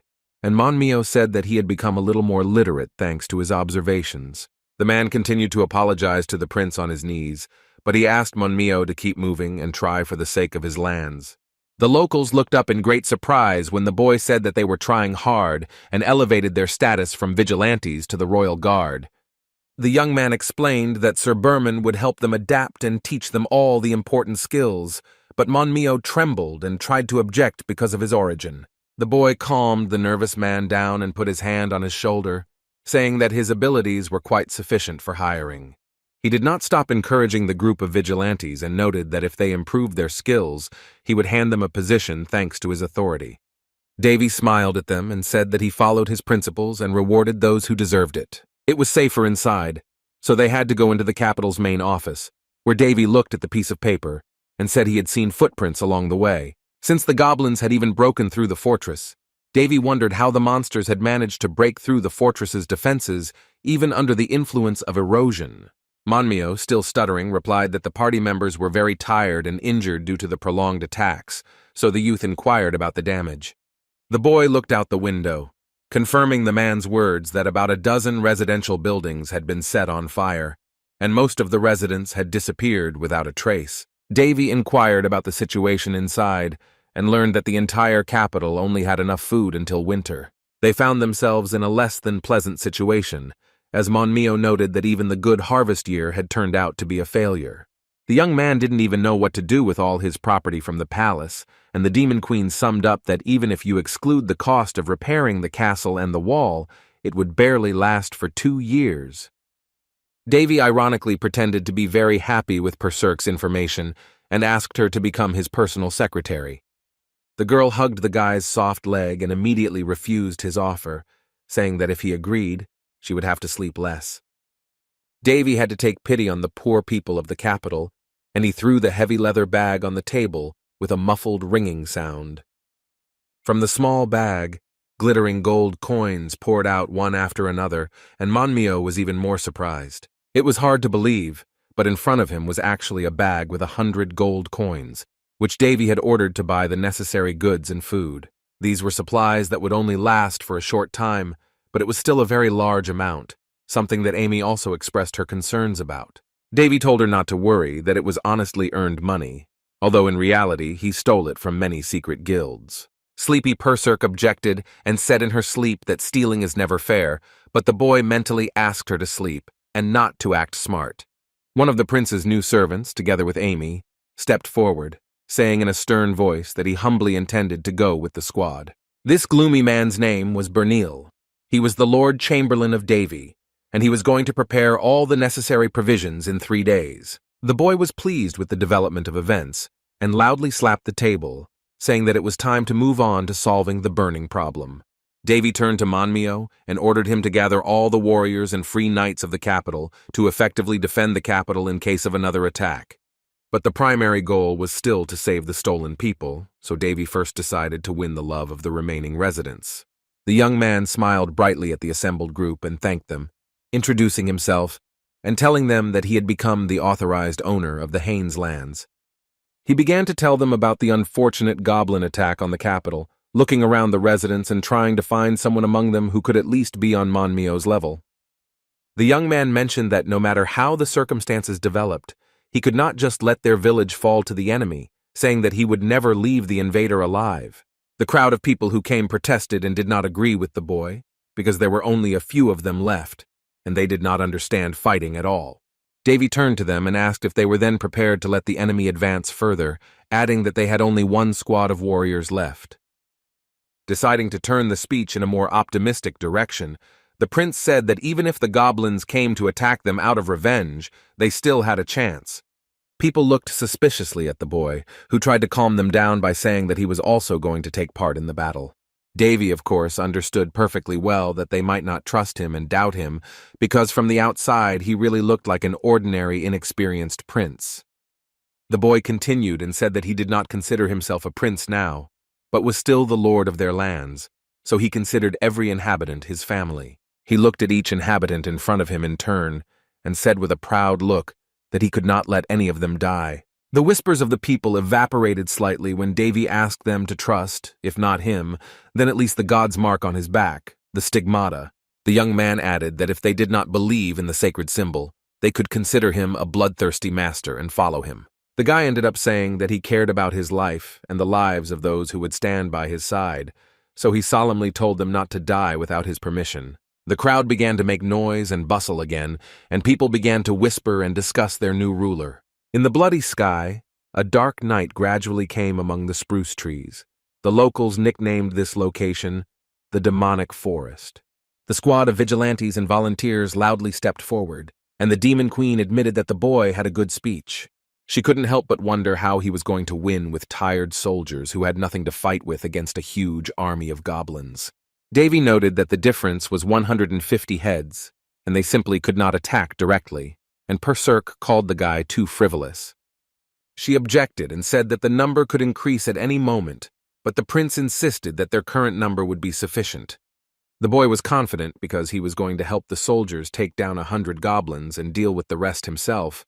Perserk liked this idea. One of the commanders announced that they had arrived and pointed his charges toward the monster's camp. At first, Davy couldn't believe his eyes, because despite the fact that the entire village was surrounded by hungry goblins, the architectural style seemed more typical of orcs. Despite the constant feud between the orcs and goblins, the village looked as if it had been abandoned by humans.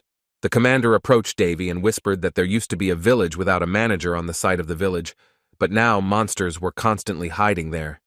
One of the soldiers clutched the bow tightly in his hands, and with angry tears in his eyes recalled how the goblins took away his close friend. The boy put a supportive hand on his shoulder and asked if he was upset about what had happened.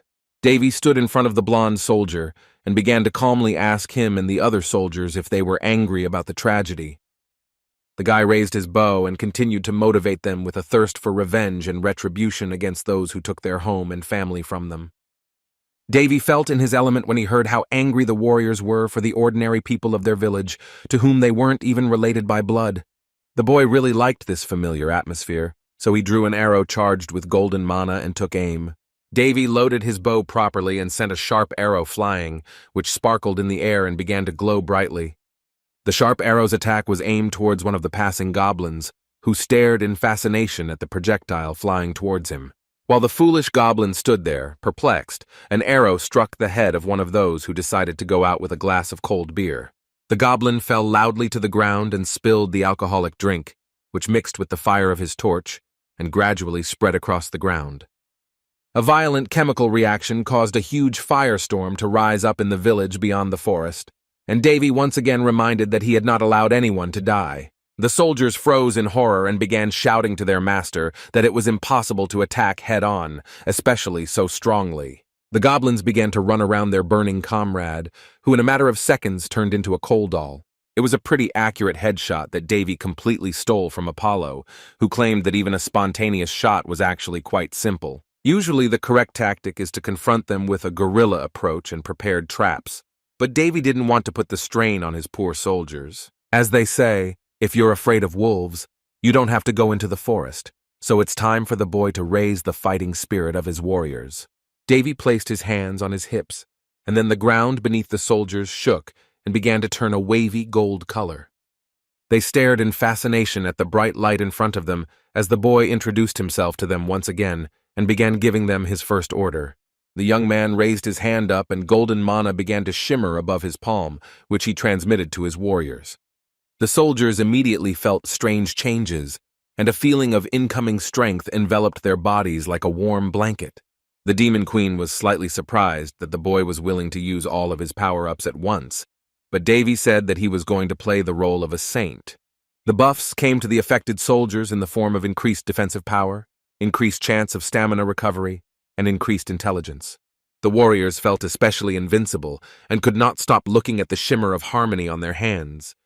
They looked up and saw above them an entity in the form of a snow-white Pegasus that flew over them and granted them the final boost. Davy chuckled. It wasn't difficult for him to strengthen his charges, but still, such buffs weren't lying around under his feet. Even the holy knights of the holy country of Balshasa couldn't do that, because a saint could only control the 7th level of the circle if he became the head. The soldiers calmed down and confidently stood in line with weapons in their hands when their lord loudly announced that he gave them permission to release their fury. The young man sighed smugly, saying that he had wanted to do this for a long time, although the Demon Queen still did not understand what he meant. Davy grinned widely, as if the answer was clear as day, and Perserk had accidentally said something funny, since so I could read his thoughts. The boy waved his hand in a commanding manner and directed his soldiers forward, solemnly informing them of their increased strength. Perserk involuntarily felt offended by the fact that the young man simply ignored her and again began to maintain a useless intrigue. The naive goblins began to jump on their captors, releasing their claws towards them and not noticing how skillful cuts passed over their skin. Not a second had passed before the green monsters began to fly apart in different directions and throw their weapons with a bang. The warriors were enjoying their moment of revenge and were thoroughly enjoying the hunt for the helpless goblins who were flying towards their spears. The boy saw that the soldiers were in 7th heaven when they could cut down the monsters in front of them with such ease. It was too late for the goblins to run back once they realized who they were really dealing with. The warriors easily chopped off the heads of the green monsters, leaving bright burnt marks on their necks. The monsters fell from their swords with such rapidity that the soldiers felt as if their eyes were deceiving them. Davy twirled the arrow in his hand and looked with pride at his men who were literally beating the poor goblins to death. Things did not go so smoothly, and one of the warriors was wounded in the arm, letting go of his spear and clutching at the wound. Davy immediately ran up to the man and placed his palm on the young soldier's wound, instantly causing his skin to snap again and the pain to disappear. The boy looked at the guy who was stunned by the amazing healing and said warily that the sacred power did not make them invincible. The two men looked at their lord as he reminded them in a stern voice that he had not allowed anyone to die and ordered them to come to their senses. Davy sternly added that he would personally speak to the wounded upon their return to the village, and they rushed forward, shouting that they would not disappoint their master. The boy thought that if you looked at the situation from the outside, it was the goblins who seemed like the pathetic victims who were attacked. The soldiers swung their swords with ferocity and cut through the bodies of their enemies, leaving behind a trail of blood that flew in the wind. In the end, there was almost nothing left of the goblin camp, and soon the warriors were shouting loudly that they had won a glorious victory. Davy didn't even have time to do anything. When all this time he just sat on the roof of one of the captured houses and watched the battle. The guy began to get very embarrassed when his warriors began to comment and praise their lord, and Perserk noted that she didn't even have to read his thoughts. It was all on his face. The boy looked at his hands and asked the girl if they were pressed in, and she replied that such a thing was simply physically impossible. The boy decided to clap for his brave army and praise them, telling them that they shouldn't rejoice too soon, because they still had a lot of work to do. The young man gave them the following order: to urgently find the kidnapped residents who were taken captive by the monsters during the first attack on the capital. The campaign turned out to be more successful, although Davy initially hoped to simultaneously cultivate proper feelings in the warriors and create fear of him. But as it turned out, they began to praise him on the contrary, and all he heard from them was how they called him "Milord" all the way back. Either Davy was too soft, or life's attitude towards soldiers was so terrible that their master's blessings made them so fond of him. The attacks on various camps of other monsters continued, and the next day, another group of monsters received their dose of divine punishment. One of the warriors sat under the fence of the capital and exhaled deeply after the attack they had carried out the day before. The man never doubted the extraordinary nature of their milord, but he was still overcome with anxiety at the thought that he had taken only 10 men on the campaign. He looked uncertainly at the man next to him and said that the boy was a teenager and could act recklessly, and the second added that they could expect unnecessary deaths. Jimmy exhaled sadly and didn't even notice when someone unexpectedly approached him. A familiar voice ordered the palisade to be removed, and the man saw that their milord himself was heading towards them. The guard behind them brought Davy over to them, who stared at the 2 men resting under the fence. Davy ordered both of them to get moving and continue working, and they stared in great surprise at the returning master. They rose up with enthusiasm and followed the Lord, loudly proclaiming that he had been able to clear out the goblin camp with only 3 goblins and 10 warriors. And so it happened that wherever the young man went, he was followed by joyful exclamations and praise, which made him very uncomfortable. It seemed to him that people were looking at him as if someone had hypnotized them, even though he was simply trying to do the most reasonable thing. The Demon Queen noted that it would be more accurate to say that they looked at the guy as if he had walked out onto the street without pants, and Davy rolled his eyes at her comment.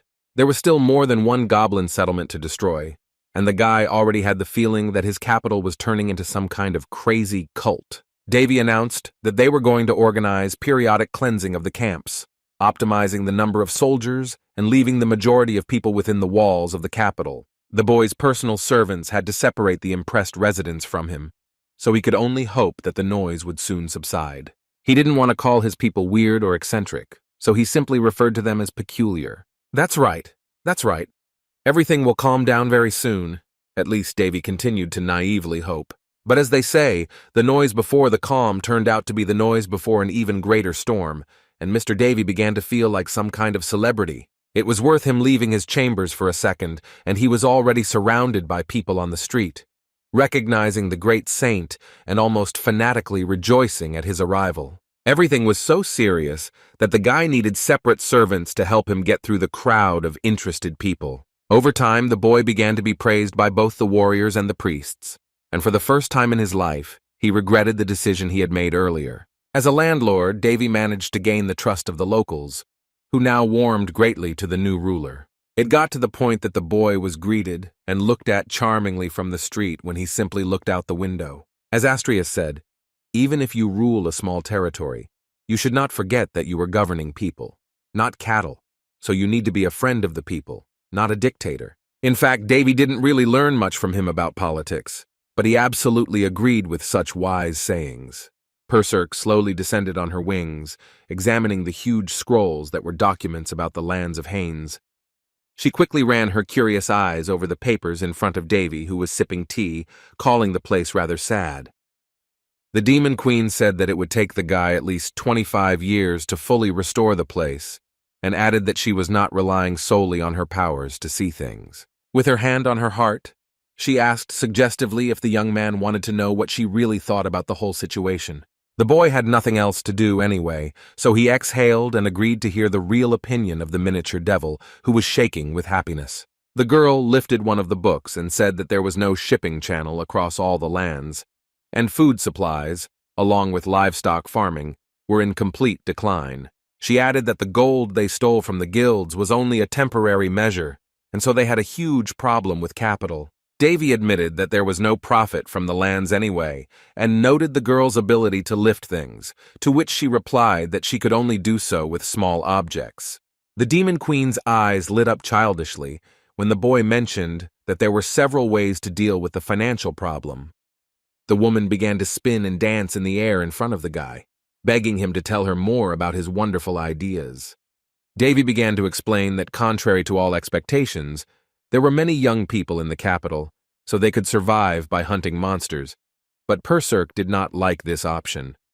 The second method the boy mentioned was growing new fruits, but with the current state of their lands, even that was impossible. The option remained frozen. The last option was foreign trade, which could lure the diamond into corn. This method did not seem so utopian to the demoness, but she did not understand who would want to trade with them, to which the boy suggested doing business not with people. He looked at the miniature devil and said that they should first survey the lands and see if they could find anyone who would be of benefit to them. Davy liked this plan because there was no risk in it, and it was worth starting with something when you only had a stick and a stone in your hands.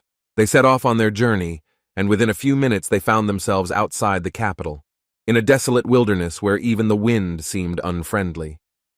The boy narrowed his red eyes awkwardly, saying that he had dreamed of becoming a landowner all his life, but in the end, he came to own deserts. In the documents he read that the wasteland had previously been used for farming, but then the owners had given up the land and left, and now Davy had to look for a needle in the desert. He had no doubt that there was a curse agent hiding somewhere nearby, whom he could easily find with the sacred land technique, but he was too weak. Of course, at times like these, Princess Alina's calderas would be very useful due to the abnormal amount of sacred power within it. Davy could have asked Alina to personally borrow her sword under the pretext that he was simply taking care of her hands, but in reality, he would have been replenishing her strength. The Demon Queen said it was better not to take such a risk, but Davy replied that it would be too low of him to do so. The boy stopped abruptly, his legs creating small clouds of stinging dust and sand around himself. Davy said that he had only one option left, since he had someone in his pocket who was already acting up, and Perserk wondered who he was talking about. The young man asked her to just watch, saying that he had some very annoying entity in his pocket that always wanted to be used. He decided to calm the harmful creature inside, and placed his hands on the ground with words for it to rejoice in its revelation. A huge, glowing blue seal appeared on the sandy ground. This technique was called curse correction. The devil was slightly impressed because it was the first time she had seen such magic, the creator of which was the necromancer Ro Aias from another continent. In general, such magic was a kind of sea language of curse circles and was created from many formulas and mana arrangements, turning into code. Dark magicians usually either borrowed power from various sources or spent a huge amount of time installing the curse. With the help of such magic, it was possible to decipher the code and learn more about the curses, and as Perserk calculated, they would be able to find a mediator. A huge blue display appeared in front of them, on which symbols and incomprehensible numbers began to rapidly appear. The Demon Queen became curious about what the strange code meant, and Davy playfully extended his hand, beginning the deciphering process. But as soon as the boy began to read, his eyes fell downward, and he fell silent. Something in what he read clearly confused him. Perserk crossed her arms in an offended manner, and said that the boy was playing with his toys himself, and he turned to her in an uncertain voice. He slowly asked if this was indeed a case of cursed lands, causing the girl to ask if he had found anything suspicious. In fact, Davy saw not just something suspicious, but something completely different from what they expected to see. Hot steam rose from the display, and the boy replied that the place looked more like a huge automatic greenhouse than the cursed lands. After this, the location and outline of the boundaries of the outer lands in the east of the Haines lands became more clear. From this information, Davy surmised that all 7 brokers were located right on the very borders of the Haines lands. The girl wearily said that he had a talent for intrigue, and the boy replied that in fact the drought was fixed to a certain area of the location. The woman clapped her hands enthusiastically and concluded that the curse simply contributed to the lack of rain and the dying of the earth. They began to head in the direction the magic was pointing, and Davy added that he had managed to decipher one fragment of the curse. The fragment literally sounded like preservation of a certain situation, although the name might seem strange for an element of dark magic. The boy occasionally glanced at the dry lands of Hines, and although he didn't know who wanted to turn the place into a wasteland, that person certainly did it brilliantly. Davy took the girl to one of the desert caves, and inadvertently thought about how good it would be if he could physically control the local lands. He was already looking forward to turning the desert into a huge tourist paradise, and the devil noted that his thoughts were written on his forehead. The purple magic began to take effect, waving unruly in the air in the form of many charged flashes of lightning. But instead of a beautiful beach and azure water, a huge monumental building in gray colors, probably abandoned, appeared before them. Davy looked around in surprise and assumed that the building was built before the Great War and that dark magicians most likely had nothing to do with it. The boy held his breath and said that it was suspiciously quiet in the ruins, although usually there was some kind of guard in such places. At that very moment, a limping golem crept up on them with loud steps, and the guy realized that his tongue was his own enemy. The golem had no discernible face, only a prominent blue stone on its forehead and a shimmering semblance of a green eye. The demon queen examined the monster and described it as a metal golem, also with a devil stone as its core. Two more of them approached the golem, and the girl warned the guy about their dangerous skills. But the boy asked her not to worry. The guy looked up and mumbled almost in a whisper that he smelled something, which put Perserk into a slight stupor. The huge guards began to unceremoniously aim beams from their emerald eyes at the enemy, destroying the space of ruins even more. While one of them was busy striking and trying to catch the intruder with his slow attacks, the guy flew up and ended up on his head. Davy landed on the steel golem's head and grabbed it, swinging it threateningly with a greedy look on his face. The blue devil stone on the monster's forehead was loosely attached, and Davy easily detached it with a slight crack. The boy solemnly waved the stone in his hand and shouted loudly that he felt the smell of money in his hands, his special harbinger of success. Meanwhile, in the capital, right under the exhausted fortress wall, heart-rending groans and tired yawns were heard. The ordinary villagers, Freeman and Gordon, were resting, and the former noted with a yawn that the peaceful life was wonderful, and the latter was worried that the milord himself went to explore the lands. Freeman stepped forward with an empty water bucket and said that my lord could figure it all out himself, especially after that one's miraculous expeditions against the goblins. Gordon went slightly quiet as he shrugged and said the guy's competence was a huge surprise to all of Hinesland. Now the kingdom of Roun was ruled by an aristocracy at its peak, and although no magnanimous rich man took on the task of rebuilding the country, the poor people still came for help. But the only thing the kingdom did for the lands of Haines was to reduce taxes, but only because they became unprofitable for the strong kingdoms. Of course, this was until an unknown youth was called to the capital, whom the residents did not appreciate at first. Knowledgeable adults decided that this prince was sent to them after an unsuccessful war for the royal throne, and were afraid of becoming a dummy for beating in his eyes. In fact, even Freeman himself was inadvertently troubled by such thoughts, simply because they were too weak to do anything with their lands. They could not think about a comfortable political or economic state of the country under the constant threat of goblin attacks. A few days before the prince's scheduled arrival, an army of goblins broke into the citadel and kidnapped several inhabitants. The condition of the vigilantes was at such a low level that they could simply give up and accept the tragic reality. But this was until a young man came from other lands whose arrival they were so afraid of. The practically nameless first prince of the kingdom entered through the gate and surveyed the situation with a warm smile on his lips. Although no one knew what to expect from him, they even had their own people who would speak out against Davy if he started to get angry, beat up the commander of the vigilantes, or blame them for everything. They were unprepared for what might await them, so they prepared exclusively for the worst-case scenario after their lives were turned upside down. However, instead of an angry speech and anger, the prince decided to calmly scout out the situation and look at the state of the Haines lands. And when he learned about the goblins' treacherous attack, he gathered a squad of warriors and even allowed them to avenge the villagers. After that, the miracles did not end, and soon they were able to free from captivity those inhabitants who were kidnapped by the goblins during the last attack. If we think about it this way, then the entire capital and its people were saved under the wing of Davy's words and his strength of spirit. Of course, when the guy walked the streets and looked around, he always claimed that he was not a saint, but they continued to believe. Fremont couldn't help but wonder if the young man himself knew that in just a few days he had become a new hope for the people of the capital at the level of God. He was able to perform a miracle before their own eyes, and that is why they believed in him more than even the patron god himself. Gordon hung in front of the fortress wall and told his Uncle Freeman that it was wonderful that they were able to deal with the goblins.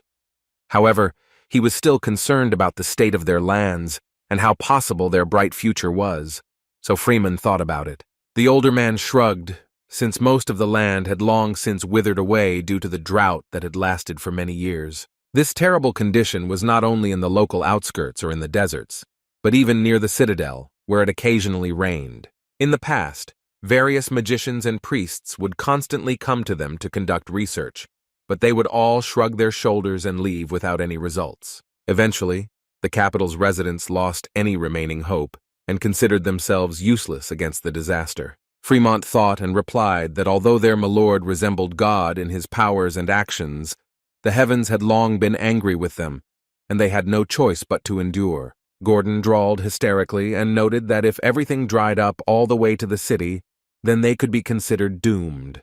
The magic crystal was a clot of natural, refined, strong mana concentrate, although it looked only slightly more unusual than a typical mineral.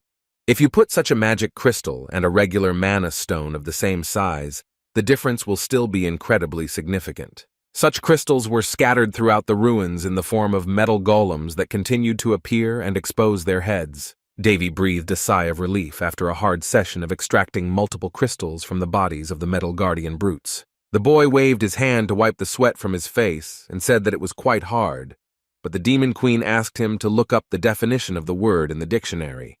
The young man looked with anticipation at the whole mountain of precious stones from those ruins and tried to calculate how much they could get from them. The crystals turned out to be quite large, so in total they could have been worth hundreds of platinum coins, not to mention the fact that there were more than 20 stones. Perserk whispered that she did not recommend the guy to jump to conclusions and that all that glitters is not gold, and Davy asked her not to speak to him under his arm. In the center of the ruin stood a huge pedestal, in the center of which hovered a huge magic crystal, so Davy and the Demon Queen went there. The girl carefully examined the amazing artifact and said that it was the core of the curse over the lands. Davy looked nervously at the crystal and noted that if such a stone got out, hundreds of countries would want to start a war for it. The crystal was incredibly pure and looked very tempting before the eyes of the boy, and Perserk was clearly a stone of the highest grade. The boy put his hand on it and commented that it was so strong that it was impossible to even concentrate mana in it and destroy the curse. Then the young man decided to activate his skill, which was designed to calculate the internal code of dark magic. Intricate codes and symbols began to appear before them, and the boy noted that the encryption was much more serious than what was outside. Perserk was surprised that someone would be so determined to simply cause a drought, and Davy suggested that there might be something special about the lands. He glanced at the intricate system of codes and involuntarily exhaled heavily at the sight of every second line of symbols. The girl decided to ask if it was so difficult to fix the problem, and the boy replied that if he could find the correct order, then it would be possible to remove the curse. The boy looked at the screen and clicked on one of the symbols, wondering to himself if he had found the right item. When they clicked on the strange symbol, the entire system turned red and both looked up in surprise where the fonts began to collide with each other. At the top, energy began to concentrate in the form of a huge energy ball surrounded by pulsating threads. When the ball had accumulated enough power, it exploded and a shimmer appeared in its place, and the system itself turned green. Davy and the Demon Queen looked in surprise at the codes that were turning into a green space in front of them. The purple crystal lost its hue and also turned green, indicating that the system had been successfully hacked. Perserk looked at the boy with interest with her curious pink eyes and asked what he decided to change. The young man looked at the many crystals beneath his feet and involuntarily said that since the drought had lasted for several years, he decided to give the table some water. He threw his coat back on and awkwardly added that in fact, the system had one ambiguous condition. As it turned out, after so many years without a drop of rain, a lot of water had accumulated, so the boy actually watered them not from a watering can, but from a bucket. Fremont and Gordon looked in surprise at the dim, cloudy sky, through which a sudden rumble of thunder was heard. The rain began to fall unceremoniously to the ground and gradually turned into a real downpour, causing the bare branches of the trees to shudder coldly. People felt as if they had fallen into some amazing dream when the downpour rushed to water the entire capital with its large drops. Now even a single sprout near the capital began to receive the blessing of heaven, and the cracks in the ground quietly filled up. But while the lands of Haines rejoiced and laughed at the heavenly miracle, in the kingdom of Raun, the atmosphere was heating up and the spark was slowly turning into fire. One of the rich men called the situation in the country alarming, saying that one of the most influential people, the Marquis of Failtrees, had ceased to maintain neutrality. Another aristocrat nervously scratched his chin and said that it was now only a matter of time before the aristocracy would split into factions. One of them asked in a quiet, uncertain voice if they could somehow prevent the swordmaster from using the evidence, but was met with a refusal. The aristocrats, scared to death, sat at the table, discussing the nobles who had been repressed, and who now had the best moment to attack in response. The man with the mustache noted that the unknown enemies of the state began to slowly crawl out, and another asked what the queen's condition was. The latter justified his question by recalling the recent receipt of the stigmata by a most ordinary prince, and the queen's strange attitude towards the event. What confused him even more was that the huge stigmata was located not on the boy's wrist, but on his back, in a very dangerous place, where the boy would be easy to hit. The aristocrat put forward the argument that the Holy State was already on their side, and they would not recognize the heretic boy. The other one folded his hands together and reasoned about the man's words, explaining that the queen was focusing too much on the boy and not on enemies like Failtrees and the king. When the esteemed Marquis Raltus was told to watch his words, he smirked and replied that those were not his words, but merely loud rumors. Raltus's hand stopped abruptly and froze in midair as one of the rich men spoke to him in a stern, threatening tone. The man lost his former confidence, because now he was interrupted by Duke Barrietta himself, who had ordered him not to sow discord in their ranks since the morning. The Duke noted that even if they could somehow reduce the damage, they were obliged to face the first prince and begin a fight with him. He asked again if Raltus thought so, challengingly turning his wild green eyes to glare at him. Raltus stared at the highest-ranking noble and nervously agreed with him, involuntarily stuttering as he walked with a forced smile.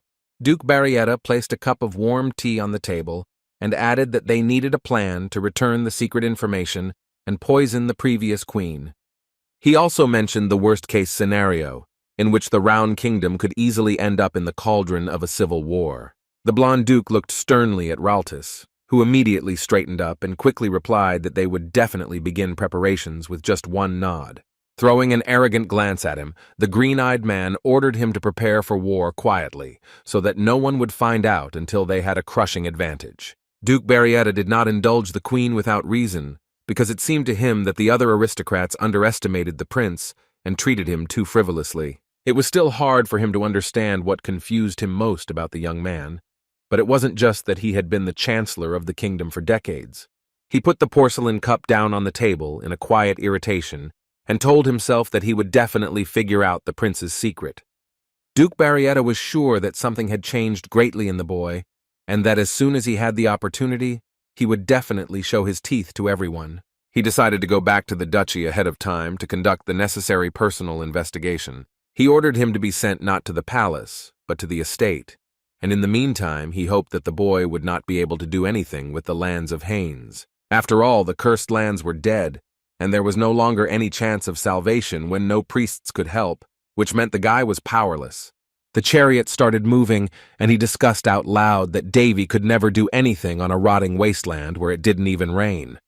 Meanwhile, on the cursed and lost lands, it was not raining, but a pure downpour that irrigated the capital's territory with generous supplies of water. The rain beat painfully against the cracked earth, and steam appeared above the parched horizon, slowly transforming into a damp fog. The capital's residents went outside in surprise and tried to make sure that they had not lost their minds because of the eternal drought, and that rain had actually come to them. The captain of the Monmio vigilantes ran up to one of the villagers in amazement, asking how such a miracle had happened. Perserk looked out the window curiously and said that everything was solved, and Davy was resting on the bed because the last ruins took too long. He opened the code decryption system and, holding the blue crystal in his hand, asked how many days it would take for them to start farming. The Demon Queen flew up with interest and asked if he could have learned this with the help of the stone, and Davy confirmed that it stored information about current situations. By connecting with the demonic stones placed in each area, the status of the area can be checked at any time. Besides this, it is also possible to remotely control the distribution of mana and change the weather, but such steps were more risky. For Lazy Davy, such an ability was quite useful, and the girl threw up her hands and noted that the guy was, first of all, abnormal because he created everything. The boy placed the remaining demonic stones in a treasury in the form of an ordinary backpack, which had an expanded space and a whole fortune, according to the devil. The boy shook his head and changed the subject, saying that now they just needed to wait for the lands to be restored, and Perserk couldn't help but think. Thus a whole week passed and the once dry earth became many times wetter, although the sun still had not appeared. The villagers walked outside in their boots and felt the wet ground beneath them, to which their shoes stuck slightly. They looked around in amazement at the places where heavy rain had recently fallen, occasionally glancing up at the sky, and it seemed to Davy that they looked like some kind of fanatics. The boy looked awkwardly at the dense crowd of people, which probably contained at least 60 people. The priests looked at my lord with admiration and said that they were going to repay him for his kindness, but Davy dissuaded them because the work would be too hard for them. Davy came out in front of the people and shouted loudly to them not to laugh, because now it would rain regularly on their lands. He lowered his voice a half tone and continued, explaining to the people their task for the day. The boy pointed to the land that the knights had been plowing for several days and said that they just needed to cultivate it. The guy set the time intervals at 3 days, but gave his residents a chance to rest if they got too tired from physical exertion. The residents were amazed by the generosity of the guy, who did not allow them to work at night and said that he would not delay payment. Monmio awkwardly intervened and apologized to my lord, saying that even if the climate and the land had softened, they would never be able to cultivate such a vast area in 3 days. Davy crossed his arms and pointed out that since there had already been agriculture on the parched lands, the groundwork for their mission was already laid. The crowd began to whisper and say that the guy was being too confident again, while others responded that they just needed to wait for a miracle. With a heavy sigh, Monmio replied to Davy that even though he had managed to save them all from the goblins, the stress of the job was simply unrealistic for them. But as soon as the mustachioed man said this, a golden, radiant light appeared in front of him at the command of Davy himself. The boy began to give his men buffs again, which greatly increased their physical strength, and asked if he still thought they couldn't handle it. Monmio looked at the glowing people and couldn't believe his eyes. But the amplifications did not end with the fleeting glow, and the golden light only became brighter with each passing second. He let out a loud cry of delight as countless physical strength enhancements were passed on to people one after another. Davy put his hands on his hips and laughed, saying he was going to show the local farmers a new era of hoe swinging. The boy dreamily thought that with calderas, he could put a reinforcement in the radius, and the devil pulled him by the ear and asked what he took the sacred sword for. Monmio stuttered and asked Davy what he was planning to sow all over the territory, since he had to go to such lengths. In fact, the young man had no idea, so he asked what they needed to plant to make the land rich quickly. There were only 2 ways to make money quickly, either produce a lot or trade something incredibly rare, and they only had one thing good for that. The Demon Queen chuckled, and added that in that case, they should combine both methods into one for maximum efficiency. It would be quite good to trade in moongrass, which was quite rare on the continent, but was very popular with traders. When Monmio heard Davy's proposal, he inadvertently fell silent and thought he had simply misheard it. Davy repeated himself, and solemnly replied that they would grow moongrass all over the territory, which would be a kind of gold for them. This plant was impossible to grow on the eastern continent due to difficult weather conditions, unsuitable soil, and frequent temperature fluctuations. However, on the western continent, the moongrass was highly prized and purchased at high prices to create potions by the Magic Tower and the Alchemy School. A single bunch of the plant can fetch a crazy price, making moongrass an uncompetitive blue ocean in the agricultural market. In his dreams, Davy was already swimming in lakes of gold, but Monmio noted that such plants could not grow in their climate. The boy told him not to worry, and that soon they would have a tropical climate for a while. He just needed to change the atmospheric formula. The essence of the guy's plan was to first find a place where forest vegetarians, elves, lived. The leaves floated above the elf's pointed ears, and a subtle scent of prickly mint and other herbs formed in her room. Elves were quite busy creatures, and therefore, even in their free time, they were busy preparing new potions and medicines. The estate of these forest elves was located not quite in the forest, but closer to a huge cave, into which sunlight penetrated from above. Even calling their location a village would be rather incorrect, and it looked more like a small hut in the wilderness, albeit a beautiful one. The leader of the Hainish wood elves, Yuria Halashana, greeted the guest and whispered that a call from the spirits had alerted her to his arrival. At the entrance stood her teacher Metis, who greeted her with the same phrase and apologized for his sudden visit. The young elf smiled at the teacher and invited him into her hut laboratory, saying that she was always glad to see him. She pointed to a table outside and said that Metis had arrived quite at the right time, as she had just received some wonderful tea leaves. When they began to drink warm tea, the teacher turned to the girl with a serious voice and hesitantly began to tell her something. Soon he exhaled and said that he had a dream, but the elf became very curious and wanted to listen in more detail. She poured tea into her own cup and noted that he must have had some kind of disturbing dream, since he decided to come so far to see her. She received silence in response. Her teacher was clearly worried about something and didn't know where to start. Metis fell silent and took a few seconds to collect his thoughts before telling about his visions. The man exhaled heavily and told his student that in his dream he saw how a curse of spirits fell on their dear forest. The girl suddenly fell silent and stopped moving. Every word of Metis echoed in her head as if each one had been taken to heart.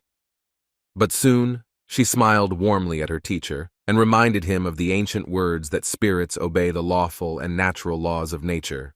Metis looked at Yuri with concern, and his voice was tinged with noticeable panic, as if the anxiety in his heart had only increased.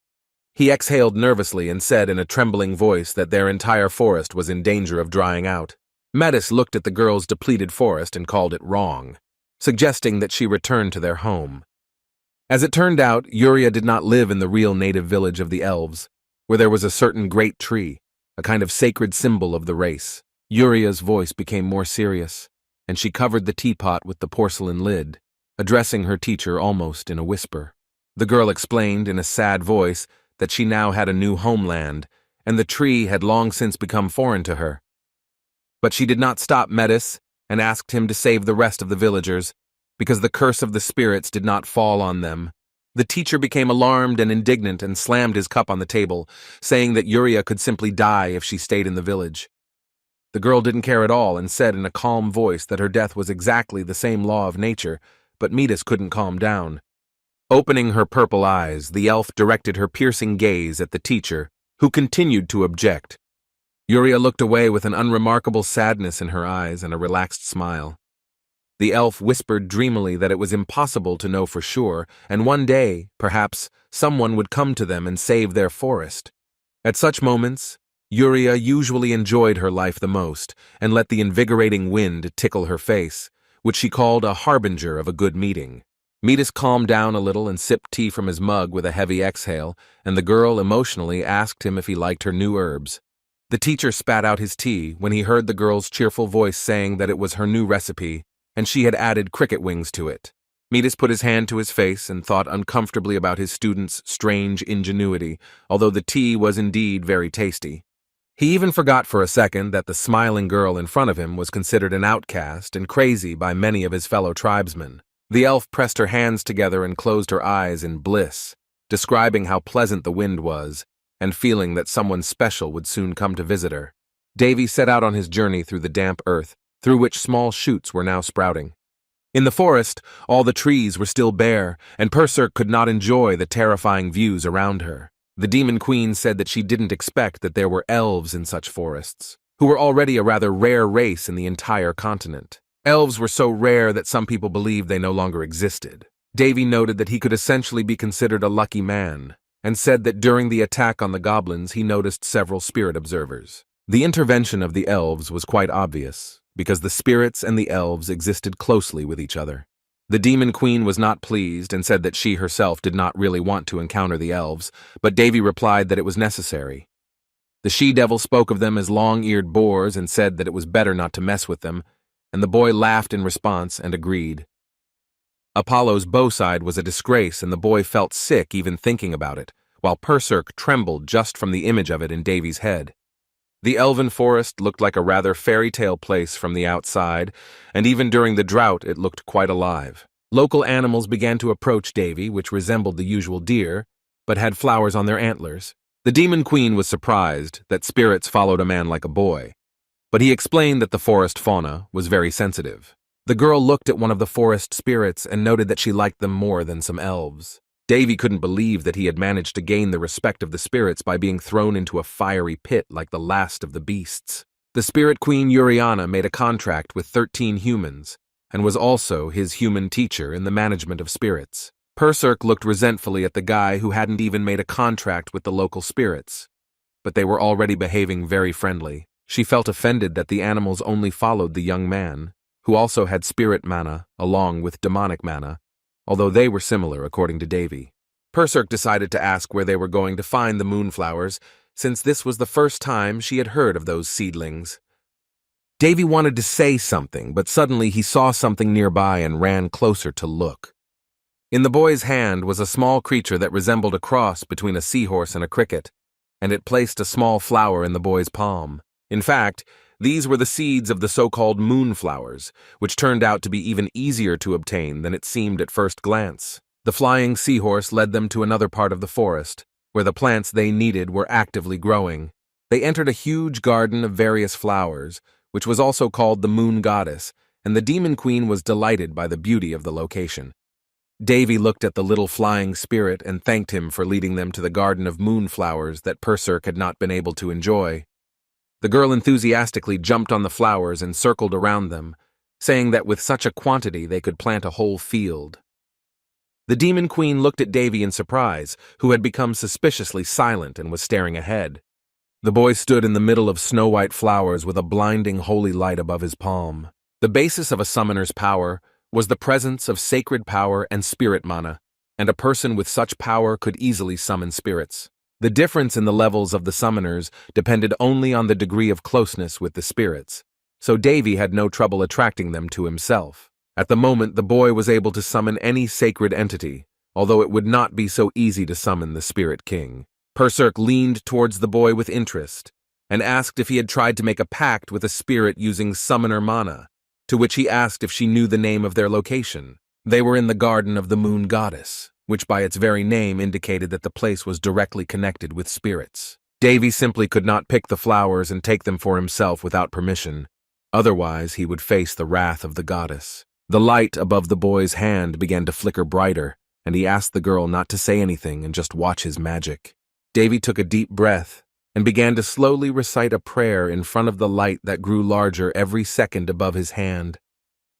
The boy began to address the Moon Goddess in the language of spirits, asking if she could hear him. The goddess responded to the boy's call, and a trembling but melodic hum swept through the entire garden. The boy heard the murmur of warm water next to him, which formed in the air and began to surround him. At that very moment, a hot fire appeared in the air and began to disintegrate into dozens of small flames near the young man. All four elements merged around Davy, signaling the Moon Goddess's favorable approval. The boy continued to talk to the divine being above in the language of spirits, and it seemed that they were getting along. Davy waved to the Demon Queen and said that the goddess had given them permission to take the flowers, so they needed to hurry before the elves took them. The devil chuckled, asking where his courage had gone, to which he replied that he did not want to quarrel with anyone once again. The girl giggled and said that she didn't really want to run into the elves either, but they didn't even suspect that the elf had been watching them for a long time. Metis watched in surprise as the girl smiled suspiciously and looked around nervously. The elf thought that the boy was able to gain the trust of many spirits and even enter the garden, almost immediately receiving permission to take the plants. The most surprising thing was that it was not an elf who entered the garden, but a very ordinary person, who was also extremely young. Yuria smiled, and even she found it absurd that a human could set foot on the elven sacred territory with a companion spirit. The girl didn't know what to say and just stared at her teacher. She was nervous and in great anticipation. Her hands were shaking slightly, and she restrained herself from accidentally nervously fiddling with her own fingers in the desire to tell Metis everything.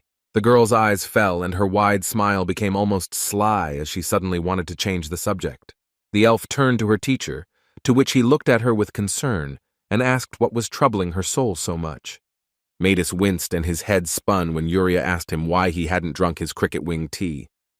For the sake of the teacher, she put her whole soul into tea, once catching a grasshopper and tearing off its wings to dry them for about a week. Of course, she was a little upset that the teacher ignored her efforts and tried to justify himself by saying that he just had a stomachache. The elf exclaimed naively and said that she had just invented a special diet menu for Metis, who immediately began to refuse. Metis replied that the girl's care was enough for him, but she inadvertently thought that his teacher liked everything as long as it was tasty and edible. The teacher looked at her in surprise when she asked how likely it was for an ordinary person to appear in the moon garden compared to the awakening of a dragon. He asked the girl what she was talking about with such a strange question, but in response he received an incredibly serious and focused look from Yuria. One look from Metis was enough to understand that she was not trying to make fun of him, and one of two things was true. The man replied that the awakening of a sleeping dragon could be much more realistic than the sudden arrival of a young man in a sacred place. He added that no one knew about the possibility of the existence of dragons, but he was sure that even they were more truthful. Smiling all-knowingly, Metis noted that there were often special and unique species among humans, but something like this would be beyond their comprehension. Yuria agreed with the words that the nature of people was closer to chaos than harmony, but continued to smile intently and look at him. The girl looked away and said that she would need to leave the village for a while, but Metis was confused as to what she meant. Metis's mouth dropped open in surprise when Yuria mentioned that she had finally found something. To her teacher's bewilderment, she smiled brightly and confidently said that she had found a way to save their village. The work of the inspired villagers began to boil, and even after several hours, most of them were not at all tired. Davy looked awkwardly at his workers and asked how 3 days' worth of work could be accomplished in a quarter of a day. His workers became very excited. In fact, the young man was not at all against it, because with such persistent farmers, he could expect even greater results. Davy's original goal was to grow moongrass, but when the flowers began to grow, a strange rumor spread throughout the capital. As it turned out, people still didn't trust the boy very much and thought that he was either planting something forbidden or that there was no hope for the grass to grow. Moonflowers are supposed to grow slowly, about 4-5 months, but while the flowers needed spirit power to grow fully, Davy only needed the leaves. Monmimo was doubtful and worried about his master's decision, saying that they could not even cultivate plants. He pointed out that some of the leaves were already starting to dry out, but the boy told him not to worry and just wait a little while. Davy pointed to the window and warned that very soon the rain would cover them and the plants would bloom again. People were quite anxious, so they were very worried when the hot sun shone through for even one day, even if it was followed by heavy rain.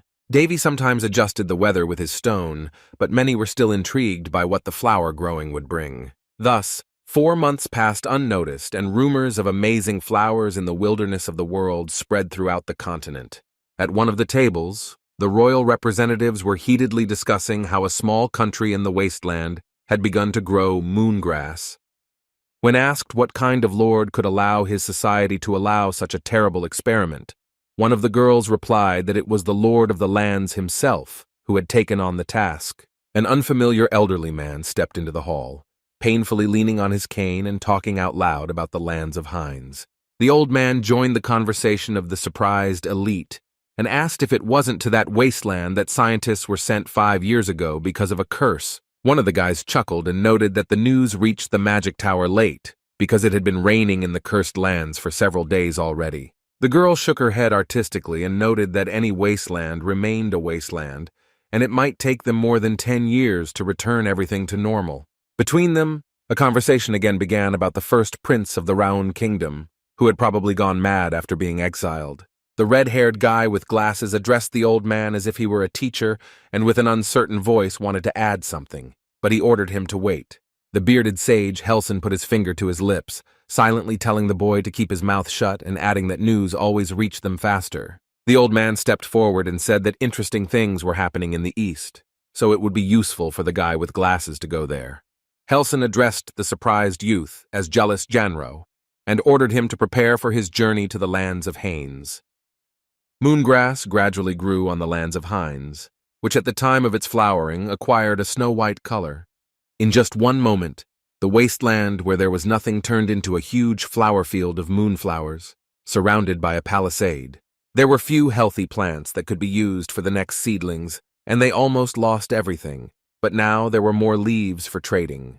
The maid, Amy, read the papers with tired eyes, which showed that they had about 20 sprouts in the warehouses. Davy analyzed that, based on the current quotation, the cost of 4 sheets was 100 gold. If they took 10,000 leaves, they could earn 250,000 gold, which was approximately 5,000 platinum coins. By comparison, the average family can live in luxury on just 5 gold per month. The Demon Queen was amazed by the scale of the boy's plan as she looked at the hanging petals of the moon grass. The devil noted that once they sold everything, their life would become much more interesting, and they hadn't even started trading in precious stones yet. As planned, rumors spread across the continent, but due to the general perception of Davy as some kind of weirdo, everything went smoothly and did not arouse suspicion among people. Perserk noted that people would not fall for such a trick twice, so Davy suggested opening up seed capital first.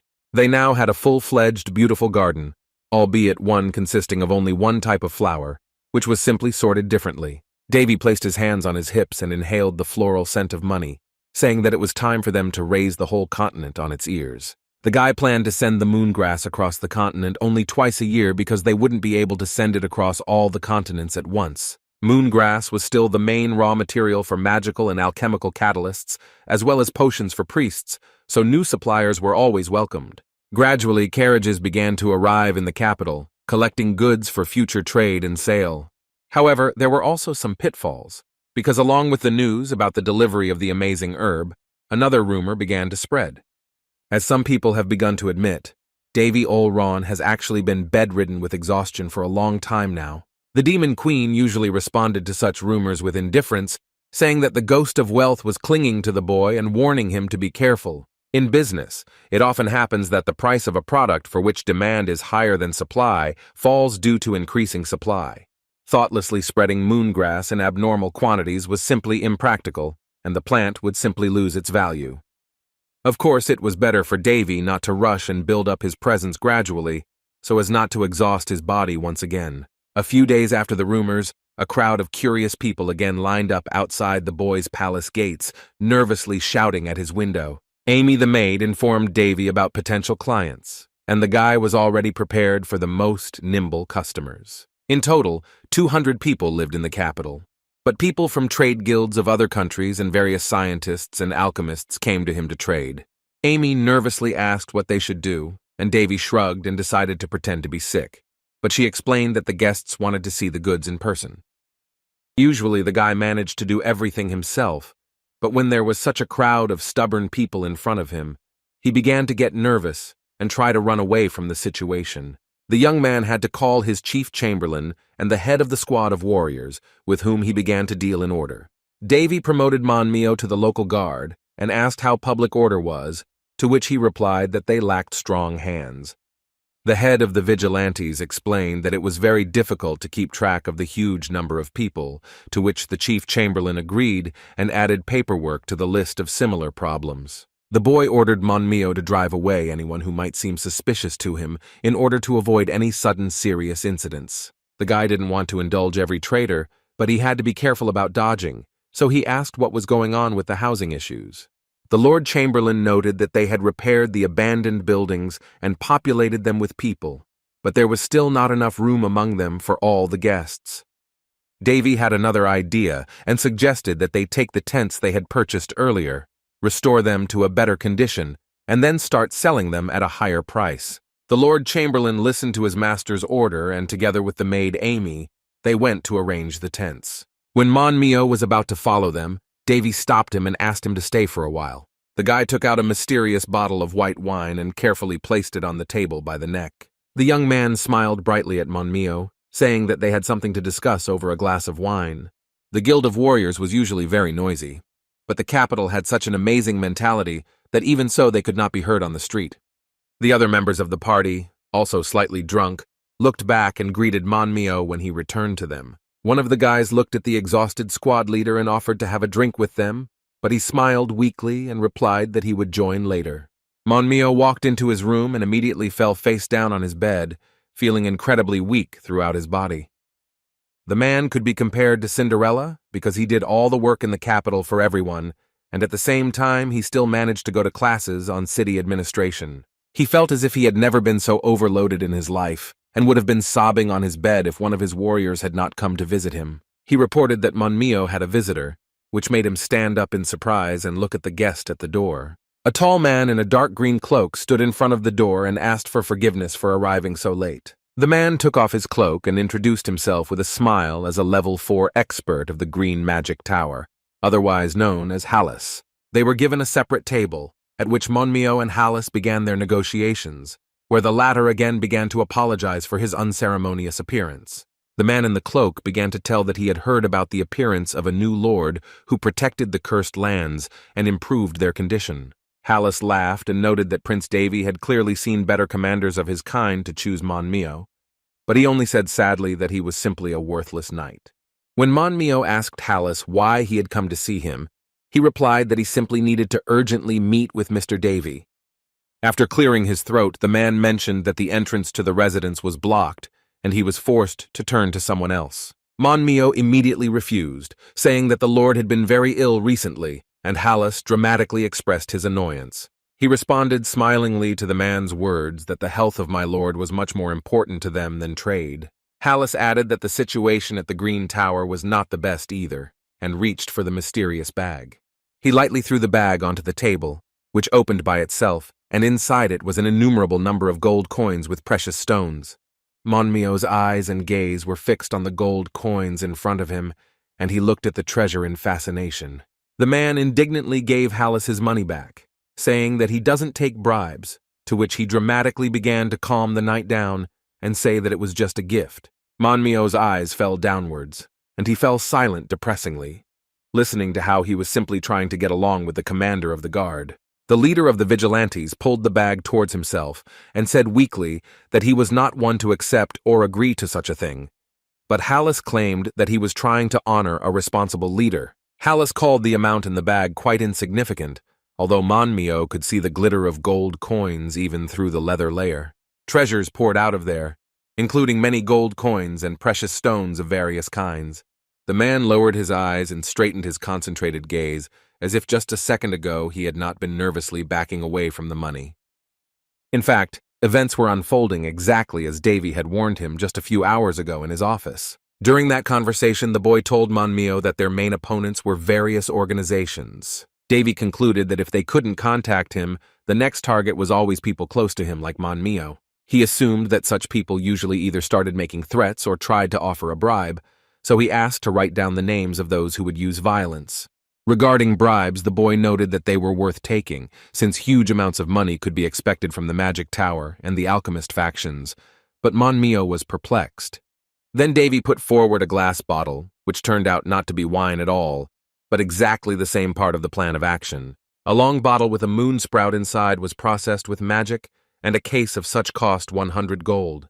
The boy explained that he did not demand that the man trade, but simply show it unobtrusively so that rumors would spread about them. Monmio's eyes widened as the boy said that they needed to raise the price of their product as much as possible to make them stay on their land longer.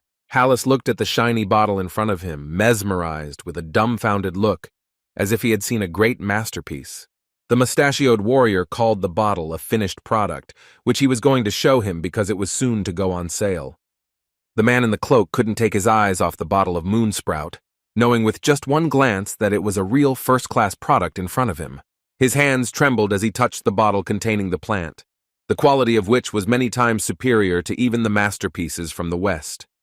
Hallis couldn't help but think that even if he was going to bribe the warrior, he should have acquired some authority, so he began to comment on the soft glow and quality of the goods. Monmio began to praise the goods, saying that the master had worked very hard in cultivation and that they had many goods of a similar level, and Hallis exclaimed in admiration. Hallis quickly switched to a more neutral tone, hearing that about 10,000 leaves had been fully processed, which amazed him even more. The cloaked man guessed that they were growing 20,000 moon leaves, but only leaving half of them, amazed at the Lord's determination. Glancing nervously to the other side, Hallis realized that he shouldn't underestimate the first prince and his ideas. Monmyo said that he had heard rumors that the Lord was going to put the amazing item up for auction and would continue to sell it that way. When it seemed that Hallis could not be surprised any further, he broke records and said that the traders could have priority rights. Monmyo led the guest to the door and said that he had no right to tell more, but the man in the cloak rejoiced and promised that their tower would definitely thank the capital later. He extended his hand, and their truly historic agreement was sealed with a firm business handshake. The Green Tower's personal chariot sped away into the darkness of the night, accompanied by the barely audible clatter of the royal horse's hooves. The mustachioed vigilante was finally able to take off his actor's mask and slowly covered his mouth with his hand, as if trying to calm down the instinct to scream at the top of his lungs. Nervous sweat began to pour down Monmyo's face like a waterfall, not expecting that their strategy with the milord had actually worked. The next day, Mr. Davy's office was filled with loud screams from a happy and at the same time surprised vigilante, wondering how he knew what was going to happen. Davy looked back and replied with a smile on his face that people were simply designed in such a way that you could tell what was on their minds. The boy had simply casually arranged the circumstances in such a way as to demonstrate an enticing product to the customers. But the customer thought it was something amazing. Monmyo threw 3 bags of different colors on the table at once, containing bribes from other organizations that were attracted by their offer. Davy called the man's work a good catch and asked him to take the bribe he received as his salary, since they were, after all, the fruit of his labor. Monmyo became agitated again and tried to object, but the prince insisted because he knew that he would still receive a huge share of the real profit. Purser congratulated the guy on his soft start and asked if he could handle several organizations at once, to which Davy noted that the guilds themselves would feud. The boy explained that if the rumors spread successfully, they would be fully occupied with solving the problems of people who wanted to stay with them for a long time. At the very least, this way, branches of many magic towers, alchemist factions, and trading associations will appear on their lands. In this way, they were going to quickly build up the senselessly empty territory and kill 2 birds with 1 stone. In part, the boy was grateful for the ancient drought curse, because thanks to it, they were able to develop the moongrass business. Meanwhile, in a modest estate beyond the borders of the cursed lands, night fell. The red-haired guy, Illis Yanro, sat at the table and communicated with the glowing pearl on the table, reporting on the economic state of the Haines lands. Yullis had only recently become an elder, but the voice from the sphere said that he was being too cautious in doubting whether they should open a branch in the capital.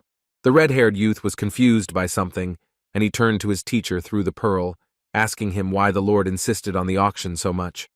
Jullus began to worry that Prince Davy was selling everything at a discount price, and he suspected that he might be underpricing the goods. On the western continent, alchemists traded directly because the unfocused price created the risk of selling goods at a lower price than expected.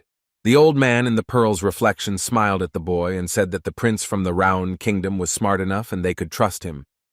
To the confusion of the red-haired guy, his mentor asked him to imagine for a second the capital of the lands of Haines, where no more than 200 people lived. Having imagined the picture, Jullus immediately realized that because the number of people was so small, they could save as much investment as possible and develop the territory. The teacher explained that the lands of Haines were one of the few where there were many factions, and their location made them favorable for trade, so they traded only herbs. The sage concluded that the goal of the Haines state was to stock up on a huge amount of money for the future in a short period of time. The old man described the prince as the kind of person who always acted as if he had nothing to lose, and growing moongrass was just the beginning for him. The sage noted that most likely the boy still had many undisclosed plans, and even if he was just pretending, he had nothing to lose. The elder finally asked whether his student now understood why it was important to maintain good relations with the prince, to which Jullus replied that he already wanted to meet him. Laughing enthusiastically, the teacher asked the red-haired boy to set a date, because he also really wanted to meet the first prince. The conversation was over and the pearl went out. The sage opened his heavenly eyes and went aboard his ship. One day, Princess Elena stood next to him. She was still wondering if it was possible for an ordinary youth without a sense of mana to defeat a strong vampire with 1 blow. Contrary to her initial attitude towards the prince, she looked more puzzled than irritated or angry. She casually clutched her sacred sword necklace to her chest and continued to wonder if a mere human could use Calderas without making a contract.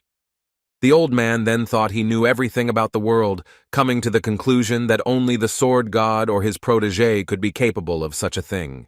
Helson placed his hand on the sides of the ship, breathing out shrilly in his deep, hoarse voice. The bearded man looked up at the night sky and closed his eyes, whispering that the circumstances were becoming clear one by one. The night sky glowed with thousands of flickering lights, and the old man involuntarily thought that everything was changing in a rather bizarre way. It was sunny in the Hayneslands today, and the cries of birds flying past could be heard in the sky.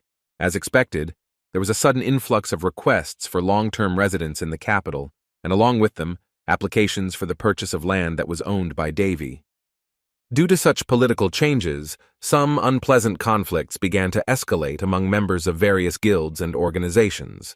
On such occasions, a worried Amy would usually come running to Davy, telling him about quarrels over one plot, but the boy would always resolve the problem by bargaining for a high price. When his servants asked him anxiously what price they should set for the land, the boy asked them to set the highest possible price. Davy felt in full power when he could just lie there and remember one phrase, that the real rich man owned the land. The trade was quite profitable, so the boy began to snicker under his breath at the very thought, and Perserk felt Spanish shame because of his behavior. The maid Amy seemed to have forgotten to say something and informed Davy that he had received an important letter, which inadvertently interested the young man. It turned out that the mysterious telegram was a luxurious letter with a thick red seal which came from the royal palace itself. Meanwhile, as Davy had requested, Amy had come out in front of the crowd and was already beginning to conduct the auction, loudly banging the wooden hammer on the stand. The girl extended her hand forward and announced the initial bet of 90 gold pieces, asking those who wished to bet more. A man in a red cloak from the crowd raised his hand and confidently declared to give 95 gold pieces for the land. Alchemist Hallis smiled and intervened, raising the price, intending to give 100 gold pieces from the Green Tower. The guy in the cloak didn't lag behind and offered to give 110 from the Alchemy Academy, which made Hallis tense up a little.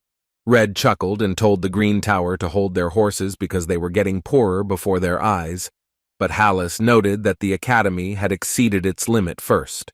Hallis confidently declared his opponent's defeat and put forward the next bet of 130 gold pieces. Grabbing the alchemist by the collar, the man in the cloak looked angrily at Hallis, calling him a vile swindler, but the latter noted that the guy started it first. Amy was already used to such brawls in the middle of the crowd during auctions, so she didn't even try to stop them.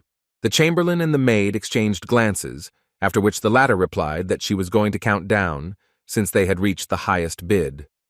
Full-blown fights broke out in the crowd as the girl slowly counted down the time until the land was sold. Hallis covered himself with his energy barrier and chuckled calmly as the Academy's rivals tried to throw a pen at him. Amy raised her gavel and was about to say the last number when another bet was heard from the crowd. The merchants looked around and saw a young man who raised his fist and named a new price, higher than all the previous ones. Davy was slightly surprised when the maid Amy and the chief chamberlain reported to him that they were able to sell the land for 150 gold pieces. It turned out that the merchants were the Aliu Trading Guild, and trade was successful thanks to the soil they created near the capital. The boy was even more delighted by the news that they were also able to sell off the rest of the land and thus distribute the goods among all the organizations. Amy looked at her notebook and calculated that at this rate they would be able to earn at least 1,000,000 gold pieces a year and become the wealthiest kingdom on the continent. The guy crossed his arms and said that they would continue to trade moongrass at the same volume, so they needed to clear the land for other crops. A lot of money is just fine, but too much is no better, so the Lord tried to maintain some kind of balance between the two for demand. Davy noted that it would be enough for them to fix the places that were completely unsuitable for living, and upon his return, they would begin major repairs. Monmio and the chief chamberlain nodded when they heard the boy's last words, which were related to the letter he had received recently. Then Davy received a kind of royal invitation from the kingdom of Ron, where he was praised for achievements that no one had ever been able to achieve on all continents. At the end of the letter, it was stated that they wanted to reward the boy for his efforts and work, so they invited him to personally return to the palace for a short time. The guy couldn't believe that they had the nerve to chase him away and then beg him to come back, so he threw the letter into the hot fireplace. As Davy assumed, The aristocrats were tired of the constant struggle with fail trees, and they decided to make a concession in order to drown out the victim more easily. The Lord Chamberlain was a little puzzled, and the boy shrugged his shoulders and asked if it was not funny how easy it was to forge a royal letter. He sighed heavily and scratched the back of his head, saying that he already knew that he was going to move on to the next step soon. The young man looked out the window and gave in, saying that he was just about to stop by one place on his way to the kingdom anyway. Once upon a time, back in the Gallery of Heroes, one of the unique artist's creators told us that he had created a secret dungeon as his final place of residence. He ran his hand over the sword and added that there was also one unfinished child left there, the responsibility for which he had shifted to Davy.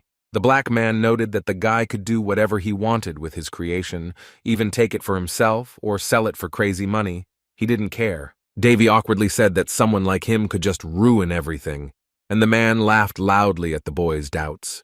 The guy felt a little embarrassed when he was called a perfectionist, feeling like he had been initiated into the otaku. The man extended his polished and sharp sword forward, saying that the boy would understand everything himself when he went there. He began to twist the blade in his hands and finally said once again that the young man simply had to finish his business, and then he could do it his own way. Below Davy's new estate, the stern voice of the Lord Chamberlain could be heard asking if the boy was sure he didn't want to take anyone with him. The boy put the saddle on the horse and replied that he was used to traveling himself and thought that his servants were used to it. Sitting on his horse, Davy added that the butler should take care of Amy, who sometimes became so overworked that she could hardly stand on her feet. The Lord Chamberlain agreed and noted that the maid was a very unique child, and sometimes he had the feeling that he was simply spending time with his granddaughter.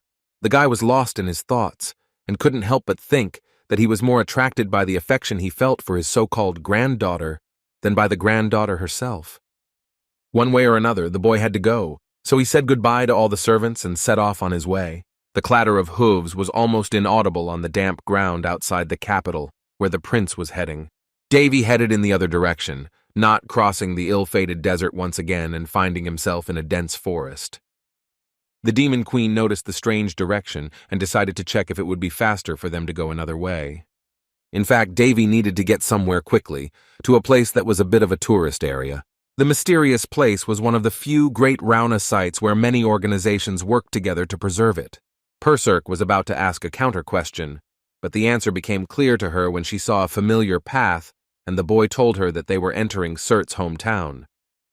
The girl became very excited and her wings flapped curiously when she heard a familiar name, which belonged to a close friend of her father, the teacher Hares. The guy explained that it was on the lands of Balshaz that Surt's legacy was located, which he created from the same materials as Calderas. The she-devil was in great anticipation, but the boy noted that the location was not the most successful for him.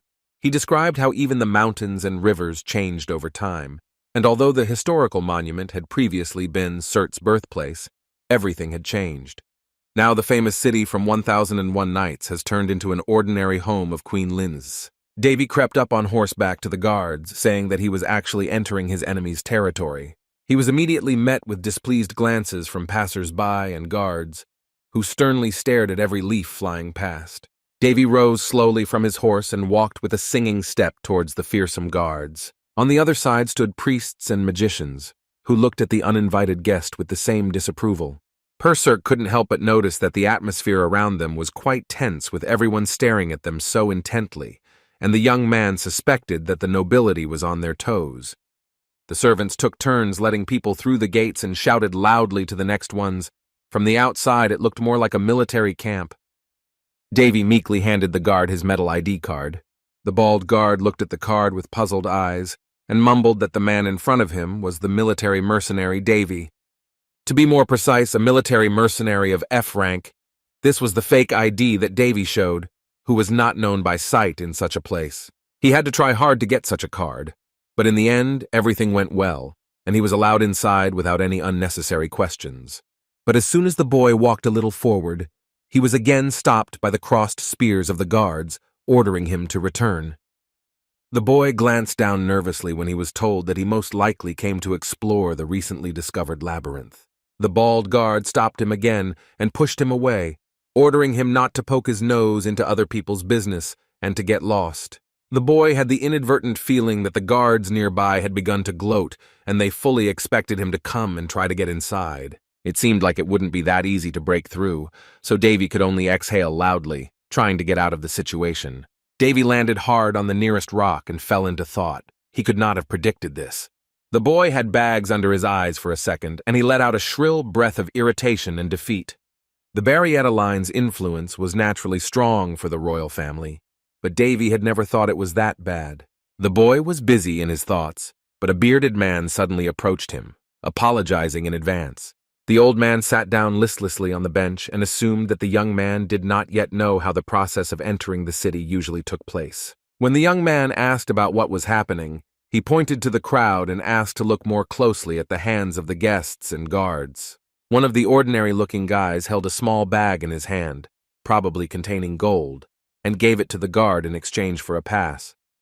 The Demon Queen sighed dramatically at such a brazen bribe in broad daylight, and the old man mentioned that this happened to them all the time. Davy couldn't believe his eyes because tolls had been abolished for centuries, but they were still practiced in places like this. The old man stepped back a little nervously when he noticed the first prince's gaze had become eerily cold. The bearded man, limping slightly, placed several gold coins in the boy's hands with trembling hands and said that those would be enough to pass. Davy was surprised by such generosity from a random old man, but he noted that he should just go inside and not get involved in unnecessary fights. The old man smiled generously and asked to take his money, saying that the boy reminded him of his grandson, who remained in his homeland. The young man continued to look at the old man in amazement, and could not understand where he got so much sincerity and desire to help. But Davy soon smiled. He usually solved such problems directly in his own way. He handed the old man both coins, saying that he appreciated his kindness, but asked him to save the money and give it to his grandson instead. Much to the old man's surprise, the boy stepped forward and said that he was going to deal with it differently. The bearded man's eyes suddenly opened, and he desperately tried to stop the boy before he did something rash.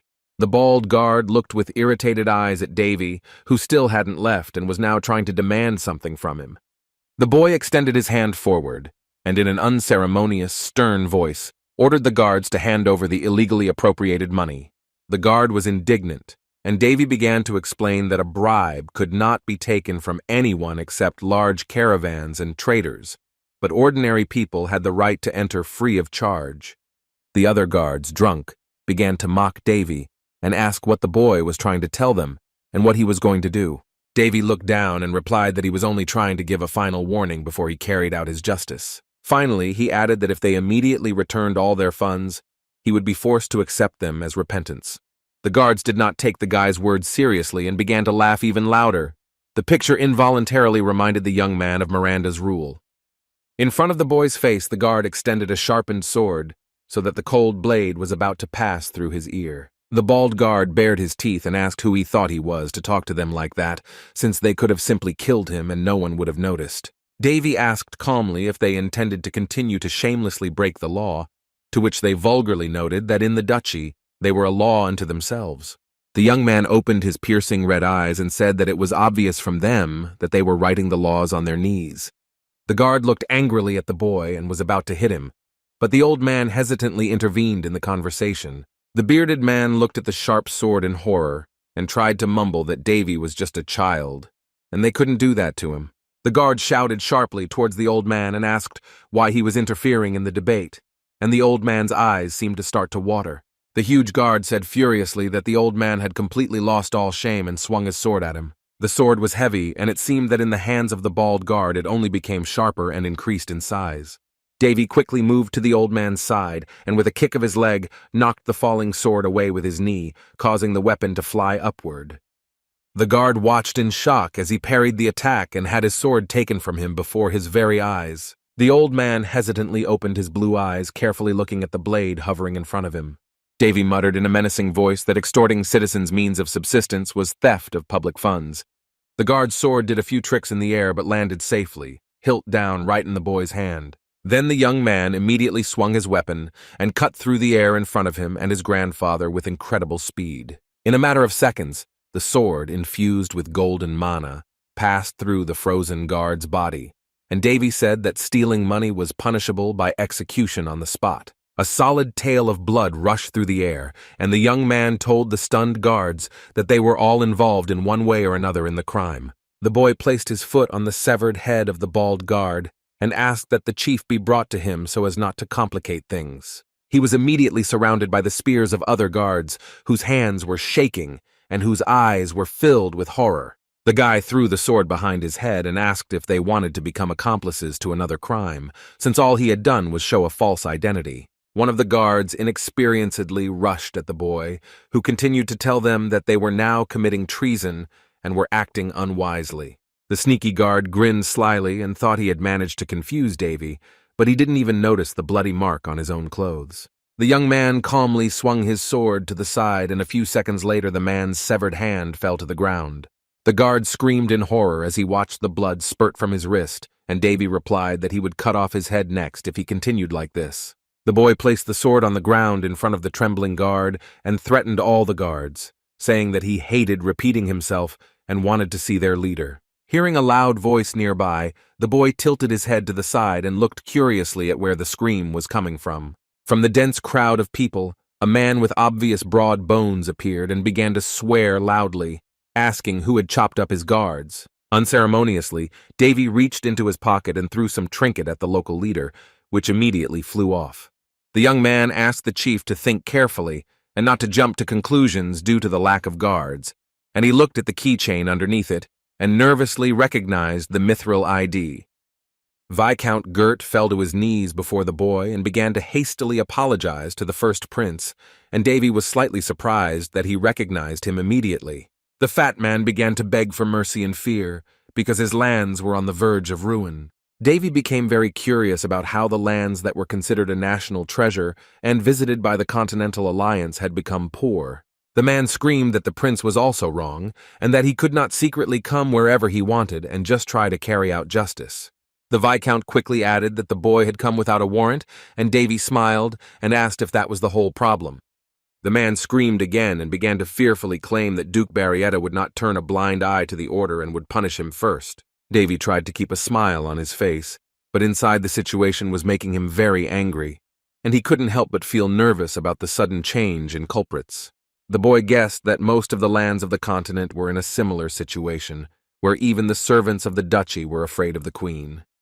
The Viscount stopped sobbing and grinned maliciously, saying that they would do better to go to his mansion and discuss everything in detail there, but the young man interrupted him. The boy looked away in hostility and turned to the Viscount, reminding him of the rumors that the first prince of Rana was quite bloodthirsty. The leader didn't understand what Davy was trying to convey to him, but his body was immediately met with a huge cut that pierced him right through. The demon queen looked at Viscount Gerda's dead body and noted that those were rather laconic words before his death. The old man decided to keep Davy company on the way into the ruins, as he owned a small cart and often used it to transport passers-by. The old man looked at the boy with kind eyes and decided to talk to him on the road, under the barely audible clatter of hooves. The bearded man said that for 10 years, under Count Al-Assad, from the family of the previous queen, they had been very peaceful. The expropriation intensified as the pressure from the refugees of the Haines lands increased, and the people who supported the unfortunate people succumbed to the repression. His voice took on a sad note, and he added that as a result of their repressions, he had lost his only son. Davy immediately realized that he was being so caring because he actually reminded him of his son, and he laughed lightly and apologized for his meanness.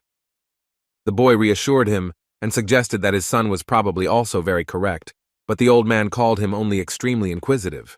They carried on their heartfelt conversation throughout the journey until they arrived at the ruins, where they were met by a small obelisk. Davy looked around in fascination as they finally arrived at their destination, which was full of falling leaves.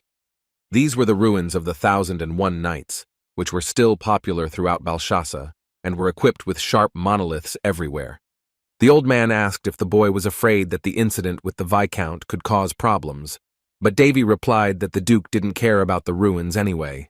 The old man smiled at the boy and thanked him for saving him and for taking revenge for his son, adding that he would never forget his kindness. Davy nodded sincerely in response when he said that he hoped the young man would never compromise his principles in the future. The guy with Perserk had to leave the old man alone, and from the outside it might have seemed that his face became somewhat sad. Even though the old man hadn't seen the Demon Queen, she still waved to him and said that the story was sad, although everything would get better in the future. The miniature devil on the boy's shoulder laughed and said that she had a warm feeling all over her body that they had done something good. The monumental buildings were built in the Baroque style with round towers and golden patterns. Davy felt like he was in a place from his dreams, which were actually his very ancient memories. On the other side of the ruins, the king's horse waited and peacefully enjoyed the fresh grass. Davy looked around like a kid at an amusement park and climbed to the top of one of the round buildings. From time to time, Perserk would glance at the boy like an irritated mother and ask him not to touch the sacred monuments. Eventually, they walked into the very depths of the ruins, and Davy held his breath, frozen in place, and looking at the find in surprise. In front of them was a pedestal with 4 glowing obelisks around it, and inside, among golden patterns, a central anvil stood out. Davy opened his notebook and began poking mysteriously at the paper with the sharp tip of his pen.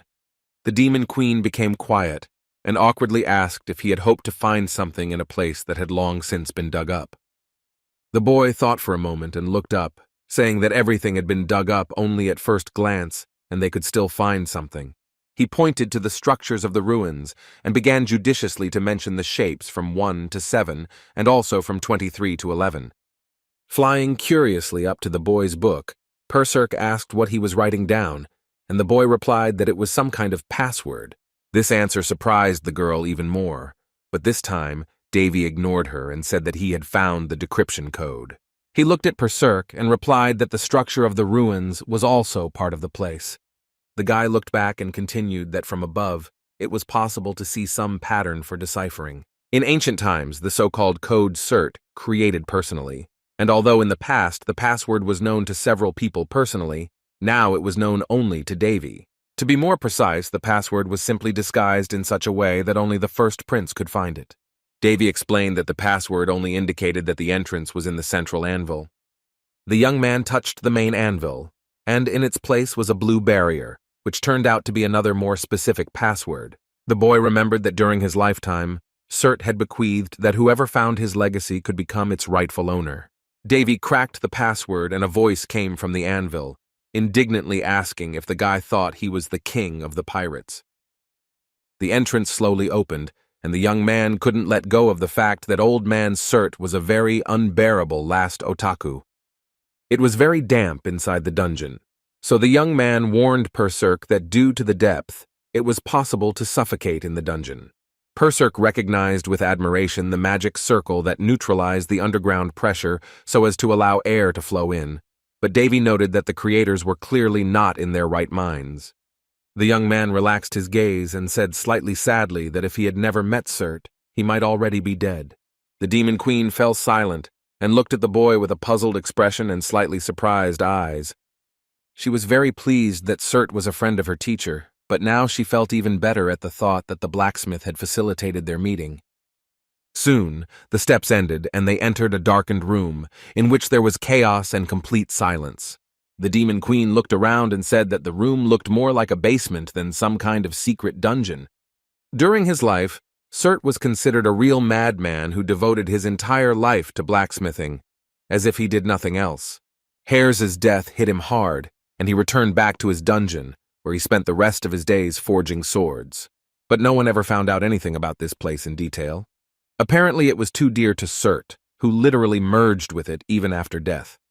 Even if Cert himself was eventually buried on the surface, all his property was stored under the ruins and remained untouched. At the end of the dungeon there was a huge hall, in the center of which stood a chest, and the place was illuminated by several chandeliers with candles. The Demon Queen couldn't help but call the place an altar, and Davy glanced awkwardly and assumed that it served some non-existent god of blacksmithing. The chest suddenly growled, and an uneasy tremor ran through the entire room, causing Davy and Perserk to step back. A purple glow began to emerge from the entity inside the chest, which it used to threaten the uninvited guests and drive them away. The boy muttered that the aura and growl came from the chest, and the devil noted that she had never seen someone's will embodied so dirty. The chest glowed brighter with each passing second, and Davy read that he was trying to warn them and didn't trust them. Despite the essence's feelings, the young man began to approach the treasury, although the Demon Queen tried to dissuade him. 1001 Nights was the name of the forge due to the constant sounds of the hammer inside, but among the dwarves and hereditary craftsmen it was known as the Devil's Forge. Surt's forge was special in that it was not limited to hard work with a hammer on hot metal. Surt was special because he put mana into his weapons to push the limits and forge something that could surpass himself. Davy came closer and first touched the chest with his fingertips, which was the real legacy that Surt had left behind. With one touch, the chest began to open its chains, which were bathed in golden light and broke, revealing the chest. Davy looked at the open chest with shining eyes and whispered that he had finally found them, Surt's treasure. There were 2 swords in the chest, one of which was a glittering, scarlet nameless sword that cut down the living, and next to it lay a second blade, covered in cold, called the blue nameless sword that cuts down the dead. In front of Davy, in the chest, lay Surt's multicolored twin swords, which he had never managed to complete. In the description of the swords, it was stated that they did not yet have their own essence, because it had not yet been awakened in them. The Demon Queen jumped with joy, and realized that the noise from the chest was probably coming from the swords inside. As Davy had suspected, such creations were very much in the style of Surt, who had created swords like Calderas with their ego. For Surt, the divine sword Calderas was his most outstanding creation, but Calderas as a sword was created exclusively for hares. With the twin swords, the story was completely different, because they did not take into account the essence of their owner at all, and were the only creations that Surt created for himself. Both swords were created only to find their owner on their own, who could master them. Davy picked up one of the swords and said that he now had an item of particular rarity in his hands, and Perserk noted that the weapon looked quite complete. The boy wiped the surface of the red sword and said that the blades were indeed not yet fully finished. Davy smiled and pointed out that they still had a few more steps to take to fully complete Surt's masterpieces.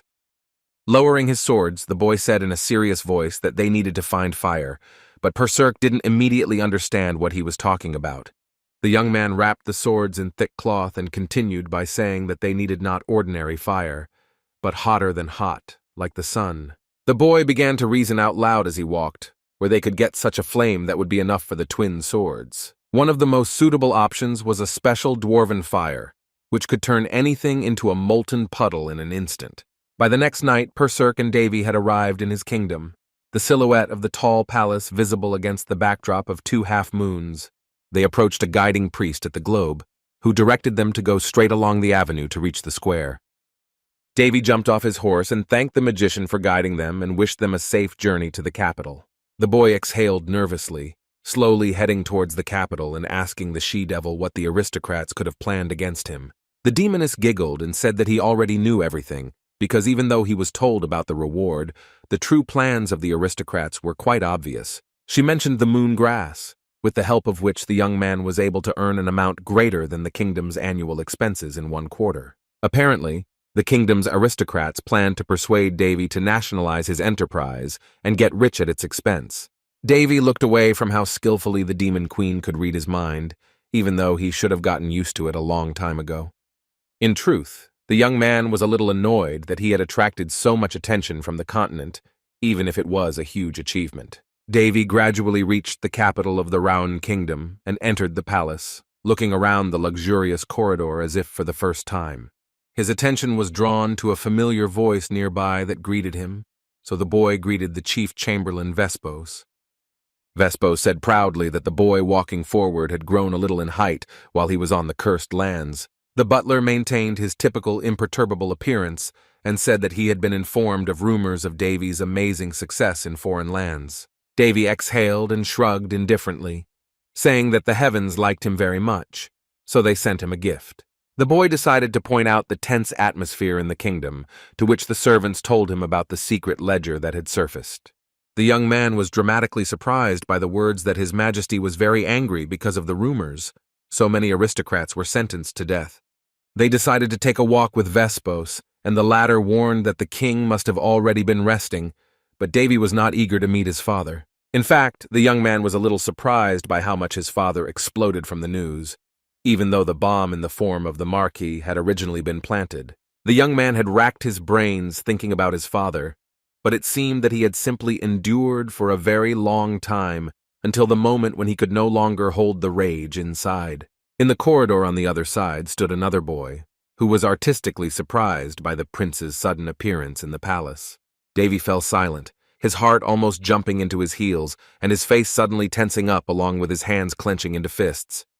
A familiar man stood leaning against the door, looking slightly insolently at the first prince. The guy in the hallway grinned with a malicious smile and laughed vulgarly under his breath. Prince Callus looked at Davy with arrogant eyes and asked if his outcast brother had decided to show up. Davy was not happy about the unexpected meeting with Callus, who never changed and remained just as selfish. The boy asked Vespos to leave and leave them alone, and although he initially tried to object, the young man convinced him that everything was fine. The first prince dismissed their peculiar conflict with Callus as a minor matter, though Callus found it amusing. When the corridor finally emptied and darkened in the vile light of the night, Prince Callus loudly protested, his voice echoing. Prince Callus crossed his arms and said haughtily that Davy had only managed to achieve one thing, and he was already acting like a badass. There was clearly poison of envy pouring from his mouth, because he never stopped talking for a second about how the young man was simply lucky. Davy immediately breathed a sigh of relief, because he never would have thought that Callus was so sad that he dedicated an entire speech to his envy. All Round began to hit back and say that he most likely simply did not appreciate his work and continued to hide behind the queen's skirt. Davy's words made Callus very angry and he tried to grab him by the collar, but the former stepped back. Prince Barrietta tried to accuse the boy of being arrogant, but Davy slapped him on the arm and replied that Callus was the only one of them who was arrogant. Snatching his hand back, Callus listened nervously as Davy spoke about how he was constantly showered with praise and began to live in empty-headed illusions. Davy chuckled and said that if a man is stupid and can only suck on a silver spoon, then only ingenuity can save him. Callus was only further enraged by the first prince's provocative words, and he swung at him again, this time with his fist. The boy thought, and realized that there was no point in proving anything to Callus, since he didn't even think twice before shooting him 6 years ago. Davy initially wanted to avoid a fight, but after just thinking about what happened, anger somehow took hold of him, and he decided to respond to the fist flying at him. All Round quickly reacted to Callus's blow, grabbing his arm and throwing him over his shoulder in a flat spot. Callus didn't even have time to react to the guy's dodge, landing head first on the floor with an uncontrollable scream. There was an unpleasant crash and Prince Barrietta lay on the floor, listening to how his statements had defamed the honor of the king himself. Davy lifted his leg over his head and said that Callus should at least show a little honor instead of screaming about how others were taking away his happiness. All Round decided to remind him one last time that he was still the prince of the kingdom, and half of the blood in his body belonged to his majesty. The guy didn't stand on ceremony and pressed his leg to Callus's chest, painfully pressing on him with his weight as he screamed. Prince Barrietta leaned on the floor and trembled when Davy asked if it hurt, as if trying to remind him of how he had put an arrow in his back. Davy was about to start reading another speech, trying to remember the wise words of one of the books about youth. After a moment's thought, the boy decided to change his mind because in Callus's case, such children should be raised with a fist, not a kind word. From the pain, tears came to Callus's eyes, and he looked with fear at Davy, who suddenly fell silent and was planning something bad. Davy calmly walked up to the boy, sat down next to him, and gave him a hard flick on the forehead, which sent him flying backwards. Callus seemed to suddenly have his speech taken away, and he simply opened his mouth, falling to the floor with a furious expression on his face. That was until a loud roar echoed throughout the hallway, one that was about to blow out the windows due to how high it was. Callus fell to the floor, shaking like a wet dog who had fallen into a cold puddle in winter, coughing from Davy's sudden blow. He looked uncertainly at All Round with tears in his eyes and a bloody nose and asked what had come over him.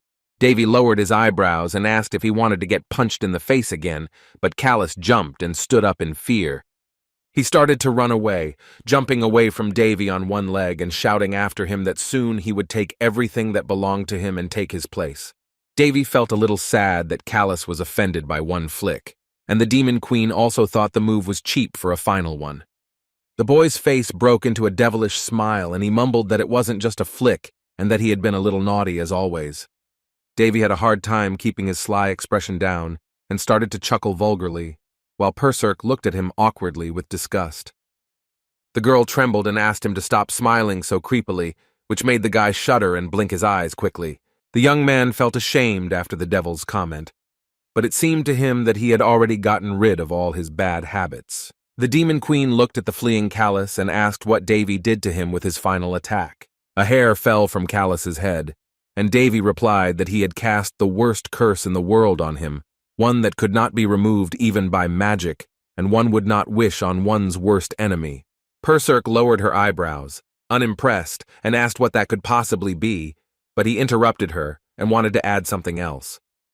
Davy added that he had one more surprise for Callus, which they would be able to enjoy to the fullest at tomorrow's meeting.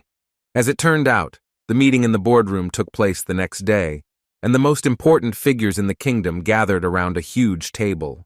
The palace officials were eagerly discussing the amazing business of trading moongrass and the benefits it could bring to their kingdom.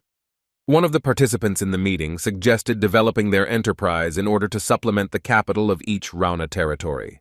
The king began to sternly explain something to the aristocrat, who suddenly exclaimed, "But a person far removed from politics would hardly have understood anything from what he said." Perserk exhaled heavily, saying with annoyance in her voice that they had completely forgotten about the owner of the enterprise, about whom they had been talking so heatedly. She glanced at the empty seat, noting that Marquis Failtrees hadn't even come to the meeting, most likely not even wanting to argue with the greedy aristocrats. Davy remained silent and listened to the conversation of the people from above, while the she-devil commented unrestrainedly on the unhappy future of the country. The boy suddenly spoke, and to the girl's great surprise, suggested trying to open a restaurant business, since food and drink were also very profitable. The only problem was that Davy couldn't cook because there were no cooks in the Gallery of Heroes. When the noise in the hall became simply unbearable due to endless debates and disorderly discussions, the king raised his hand and asked for silence. When everyone had become quiet, the king began to speak and suggested that they should first reward Prince Davy, who had brought glory to their kingdom. Crianes all-round praised his son for his courage and adaptation to the lands in such difficult conditions, and Davy stood up and said that he was simply doing his duty. The king looked at the prince with pride in his eyes and described that his achievements had been achieved over decades, so he was ready to fulfill his every wish. Davy thought about it. He had dozens of angry aristocrats chained to him, which meant his request could easily be rejected. So the prince decided to take a different approach and said that the reward was very respectful, and he needed some time to think about it. Having read the boy's thoughts, the demon queen approved of his tactics and even called his strategy a wise decision. As soon as the conversation shifted from the topic of Davy for a second, the aristocrats continued their verbal slaughter about the benefits of trade. Perserk looked awkwardly at the aristocrats, who were displaying fabulous impudence and talking about the moon grass as if it were their own. Duke Barrietta intervened in the conversation with a cold voice, saying that they needed to check something first. The head of the aristocracy rose from his seat and walked closer to the table, limping on his metal cane. He stopped and said in a hoarse voice that, despite the general attitude towards the enterprise, it needed to be probed from the very depths. In just 1 second, under the impressive influence of Duke Barriette, the discussion changed the topic to ways to use the moongrass for the benefit of the kingdom. One of the nobles wanted to make an argument, but Duke Barrietta, as if he had not heard it, continued that it was low of them not to ask the opinion of Davy, who owned the business. Those present fell into silence and tried to talk their way out of it, but the influential man interrupted them again, asking if they considered their status to be higher than that of a member of the royal family. He continued to attack them with rhetorical questions, this time asking whether they were willing to give up their property for the development of the country, since they argued so fiercely. Duke Barrietta forced the aristocrats to admit their mistake by saying that the decision still remained with Prince Davy, and there was nothing for them to discuss here. The Demon Queen was slightly surprised that the representative of the duchy was trying to help Davy, but it seemed more like he was being bullied. The man added that if the kingdom tries to force its rules on the enterprise, then trade could end for both Raun and Heinz. When the Duke turned to Davy, he smiled wryly in response and asked if the man was trying to lead him to a more subjective point of view. Duke Barrietta smirked and adjusted his glasses, confirming Davy's question and saying that they had an important matter on their hands, so he wanted to sign a temporary peace with the prince. As Davy had expected, The Duke was merely feigning concern and honesty as he changed the subject and reached inside his cloak. From there, the Queen's representative pulled out another letter with the seal of another kingdom, reporting a message from the High Priest of the sacred country of Balshasa. Davy paused warily and decided to listen carefully to what the Duke was about to put forward. The Duke opened the letter and began to read that the High Priest asked Davy to go to the Holy Land to witness the appearance of the stigmata and transfer the status of a saint. As soon as the message was heard by the people in the interview room, a riot began, and the aristocrats began to bang their fists on the table in indignation. One of them became indignant and loudly declared that Davy was the prince of their country and not an ordinary landowner, and he could not be kicked around different countries. Not all the rich men agreed with each other, and some argued that the prince had every right to travel to countries that were related to the kingdom. It became very noisy. The aristocrats began to argue with each other about the message, and over time the debate turned into an exchange of curses. Davy decided to intervene in the conversation and ask why the appearance of the stigmata was such an important reason and what benefit the title of saint would give him.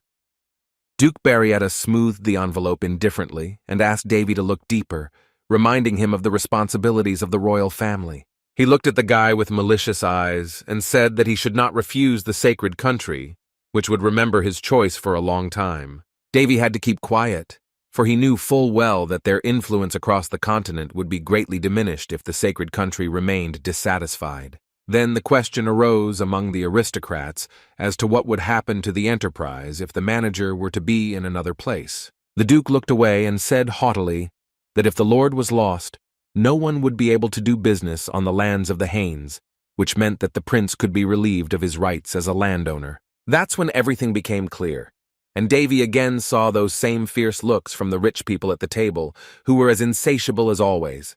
Of course, after such news, they were overwhelmed by a new wave, and they again felt themselves above everything, already singing songs about the appointment of a new lord. Davy was intrigued by the sudden turn of events and the aristocrats' attempts to seize the tasty plunder, while Perserk called their logic strange. After this, it became clearer to the boy why the Duke had not made the enterprise state-owned from the start. He had been waiting for the moment when it would be possible to install a new head. But even after all this, Duke Barrietta did not finish his move and continued by saying that the lands of Haines were at the peak of development, and an experienced person should stand behind them. Duke Barrietta finally came to the culmination of his plan and began to say that they had only one possible candidate for the role of owner of the lands.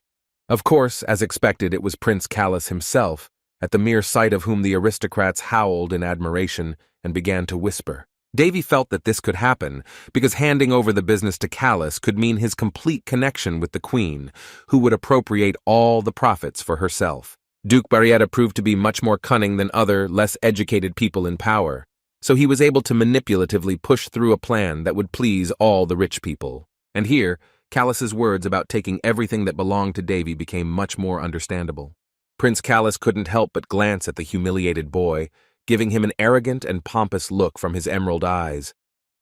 Davy was silent, as if trying not to show any emotions ahead of time, since he didn't have any available arguments yet. Prince Callus knelt before the king and bowed his head, seeking his permission to become the new lord of the cursed lands. He seemed to be deliberately holding back the intrigue in front of Davy, smiling and giggling quietly in anticipation.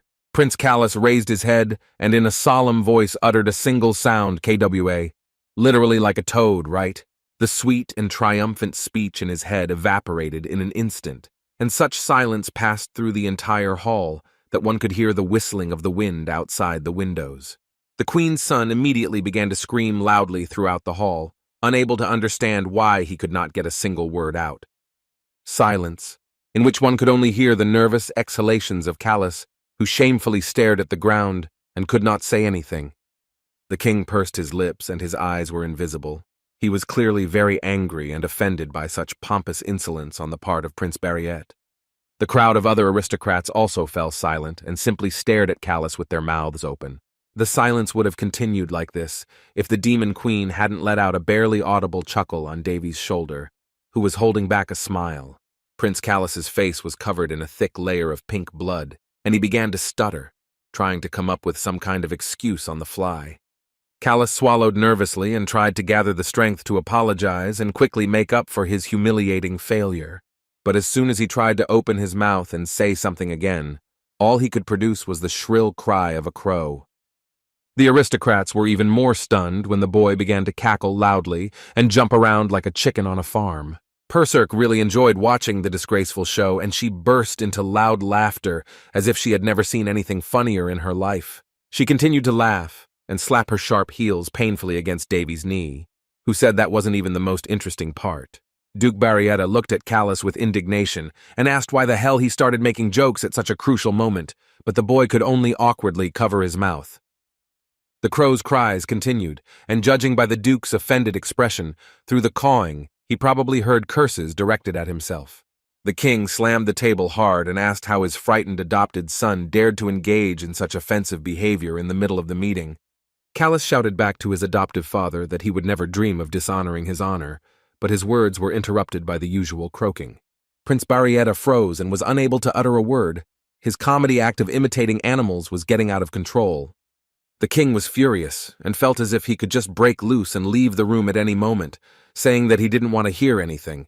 He waved his hand and ordered Callus to leave immediately, shouting for the guards to take away their disobedient son. Callus froze in horror and began to tremble nervously when the king ordered him to be locked in his chambers and forced to repent until the very end. The queen's son tried to break free from the tight grip of the guards, who were not allowing the cackling boy to go unpunished for his shameless behavior.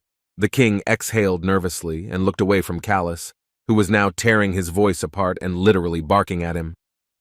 Perhaps the sounds of a dog suited the young prince well, because he really did behave like a dog on a chain. Callus screamed to let go and disobeyed the hands of the guard, stopping him, then jerked his head so hard that even his beret fell off. The beret flew over the frozen aristocrats, who again froze in horror and found themselves chained to the floor. When they finally began to think that things could not get any worse or more shameful, their eyes widened again, and they could only stare. The demon queen covered her mouth in shock and looked at the picture in front of her, only now realizing what kind of curse Davy had placed on Callus. Davy drawled that his curse was indeed the worst, and he certainly didn't envy the desperate Callus. The bald spot on top of Callus's head reflected the rays of light from above, revealing that the curse was actually baldness. Davy couldn't help but notice that his brother had now truly become a sunface, as the fanatics of the duchy liked to call him. It looks like this was the end of Prince Callus as the new landowner, because after this he will have a long time to restore his reputation. On the floor lay the boy's beret, and next to it were fallen locks of thick hair, which were now completely useless. Davy sat behind Duke Barriette and grinned widely as he noted that a prince as disorderly as Callus was not fit to own land. Duke Barrietta involuntarily looked back at Davy with his dumbfounded eyes, as if he suspected something. The boy smiled at the man of status and pretended that he was just a lucky observer of the unfortunate scene. After a few seconds of deep silence, the boy again began to address Duke Barrietta with one question. Since Davy was now on the receiving end of retribution, he decided to ask the Duke since when his voice had become more important than the king's word. Duke Barrietta looked away and muttered something under his breath, saying that he did not understand what he was talking about. The boy decided to ask the question differently, and asked if he considered his word to be the most important. But the Duke began to justify himself and say that the prince had misunderstood everything. Duke Barrietta replied that he was only acting in the interests of their state, but the young man rebuffed his argument by asking why even his majesty did not know about the strange letter. The man then fell silent, but Davy still had something to say, so he began to move closer. The guy pointed at all the aristocrats present in the hall and asked why the Duke had the same opinion as the local rich people. The Duke tried to correct the prince and order him to watch his words, but the young man did not even listen and began to quote the expression to the man. The owner hasn't even thought about selling the cow yet, and the other one is already by the horns. But the Duke didn't take the guy's sarcasm seriously and, with lowered eyebrows, asked what he was getting at. Davy snapped and held his hand out indignantly, asking if he was going to avoid the subject of discussion with endless questions. The boy looked sad and began to sing with annoyance about how Duke Barrietta was ready to sell him, the first prince, to the holy country and give his people away for profit. The Queen's representative fell silent when Davy told him that he was no different from other greedy aristocrats. The Duke changed the subject and asked the boy how he was going to resolve the issue with the Holy Country, to which the boy shrugged and said that he would settle the problem personally. The king asked the boy with interest if he had come up with something, and Davy began to tell him that people also lived in the sacred country, just like in their kingdom. The boy looked at the pearl he had brought with him and rightly remembered the priest of the sacred country, who was as understanding a person as the others. The sphere itself started to work and began to glow with a heavenly hue. From it came a friendly voice of a man who clearly recognized Davy. As it turned out, Davy had called the budget management department of the Holy Country itself, and the non-existent phone was picked up by a curly-haired guy named Vicar Bellium. Davy addressed the man through the sphere and apologized for the unexpected call, confidently preparing to begin recounting his list of questions. The Duke and the other aristocrats tensed when the boy decided to ask the vicar what decision the department had come to regarding his lands. The boy proudly raised his head up to the enthusiastic comments of those present about the unexpected guest from the Holy Country at their meeting. Davy explained that even if a country was incredibly remote and had sacred status, it still had the same people living there as any other. The high priest was already much more influential than the king of the small kingdom, but Day went even further and contacted the ruler of the sacred country. As Vicar Bellium reported, the ruler of the sacred country, the priest Mulus, acted arbitrarily and promised not to send the boy any more problematic letters. Of course, no one could speak out against the will of the great priest, so the meeting was quickly ended with an open ending. When Davy returned to his chambers, he thanked Vicar Bellium, who had successfully helped them end the meeting in his favor. The curly-haired, freckled boy became embarrassed and said that it would have been a great honor for them to see the prince in person, but fate had not worked out as it should. Davy hoped for a long-term partnership with their department, and even made a deal that if he, the owner of the Hines lands, disappeared, the cultivation of moongrass would cease. The vicar wanted to tell the boy something, but he already knew about the conditions, and immediately replied that he would prepare a special volume of goods for their country. The curly-haired boy in the sphere was very happy when he heard that Davy was going to cultivate a separate field for them and grow moongrass for them. In essence, such a deal was no better than the typical aristocratic entanglements and stood out for its greed, but Davy didn't care. As the saying goes, if you want special treatment, you have to give something in return, but the boy's venture was planned for this purpose from the very beginning. If everyone got stuck in his swamp, then no one would blame anyone else. So Davy was perfectly okay with wallowing in the mud as long as it was tinted gold. The boy leaned back in his chair and playfully talked about how easy it was to run a business, as if he hadn't been sweating it out the night before per circ, trying to come up with this plan. As soon as the guy finished one conversation, another one was already asking to join him, where he was met by Amy screaming in fear. The maid hugged the pearl and childishly begged for it to be saved, while the chief chamberlain calmed her down in the background and jokingly expressed indignation at its fragility. The Lord Chamberlain leaned over to the sphere and apologized to the prince for their rather unsightly appearance, to which Davy laughed amiably and praised him for his hard work training Amy. The butler was concerned about how the boys' meeting had gone, and he replied that although there had been some pitfalls, they had done a brilliant job. The chief chamberlain said that many of the guests were temporarily camping, but since they had recently received permission, they would begin building new buildings. The only problem was still the landscaping. It was all about the sketches that Davy had given them. They were too difficult to bring to life. Davy knew that even though he had saved the dying lands and freed himself from outside interference, it was only the beginning and the place still needed to improve. Now the guy had to think, because in the long term they would need more than 10 years to fully restore the capital. Money was not an issue here. Davy looked up dreamily and said that it was time for them to start a second business since they had nowhere to invest their money. The butler and the girl looked at Davy with interest when he suggested opening a business with the help of one efficient family on the continent. The boy smiled. This plan really was similar to the exchange of corn for a diamond he had mentioned earlier. The risks of such an undertaking were low, but the price and the result were incredibly high, and it consisted of boulders. Davy set out on his journey, once again venturing beyond the capital's borders to a less secluded location.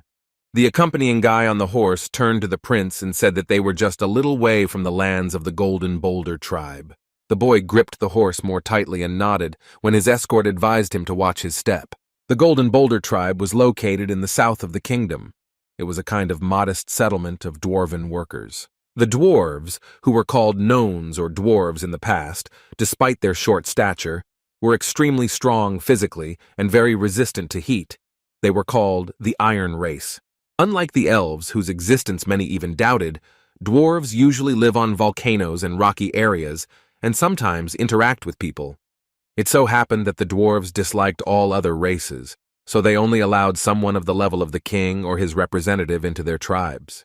This was the reward that Davy asked for during the conference, much to the surprise of many of the nobles who had expected him to demand the title of crown prince. Davy wasn't really interested in titles and positions, so he ordered something simpler, but even that had its pitfalls. As soon as the boy mentioned permission to join the tribe, the hall immediately began to exclaim that the dwarves were unreliable, and it was impossible to work with them. Many considered Davy's request to be alarming to the dwarves, who already disliked humans. Even the king, albeit more politely, tried to explain the problematic nature of the creatures. Davy's father wanted to suggest that he think about his desire better, but Davy was fine with it, because after all it was his choice, and he was responsible for it. Even after he had proven his competence, he still received wary and angry glances from the aristocrats. The Demon Queen danced on Davy's hair in anticipation and jokingly imitated the aristocrats who were probably wondering what Davy had planned. Perserk chuckled and said that in her eyes everything looked exactly like that, to which the boy laughed and replied that she had a good eye.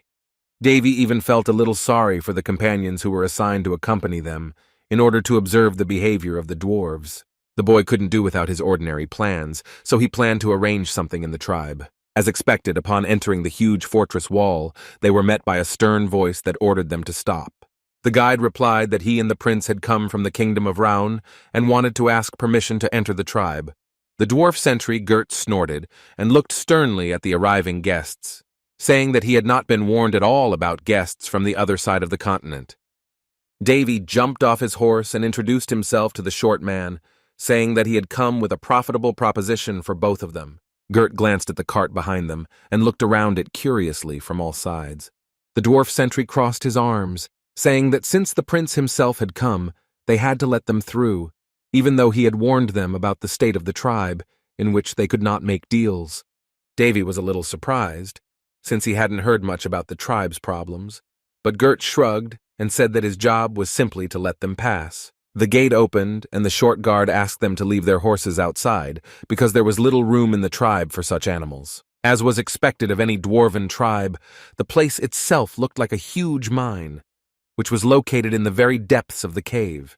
Davy's companions from the Raun kingdom were discussing the dwarven equipment with surprise, which was surprising in its own way with its practicality. In the middle of a residential settlement, a waterfall formed in the form of a mine, which almost seemed surreal in such a place. The main building of the tribe was not particularly luxurious, and looked more like an ordinary dwarven house, but larger in size. Davy was led to the elder who was already waiting for him, and along the way he had to hunch over a lot because of the very small entry windows. It was surprisingly empty inside, and in the middle of the conference hall there was one huge round table, behind which sat a dwarf elder. The 8th village elder, Golda, looked away and didn't even look at his guest, showing with just his facial expression how indifferent he was to this meeting. Davy looked around and was noticeably surprised that only one representative of several elders had come to meet him. The young man tried to gather his will into a fist and enter the conversation from the first step to successfully suppress the tense atmosphere. The boy began to greet himself with a common expression in the tribe and introduce himself, which immediately caught the dwarf's attention. The elder was surprised and noted that the man from distant lands knew about the rules of dwarven etiquette, but the young man noted that he could not show disrespect to the leader himself. Golda looked at the boy with interest, and with more open eyes, asked him to sit down opposite him to discuss the problem. Gesturing to the other empty chairs at the table, the elder explained that all the other elders of the tribe were too busy to come. The dwarf asked the boy to explain what he wanted to do within their tribe's borders, but Davy noted that his last regular deal was with the kingdom. Davy moved closer and admitted that his reasons for approaching the tribe were actually somewhat personal. The boy mentioned his cart, which contained several barrels filled with barley beer and meat.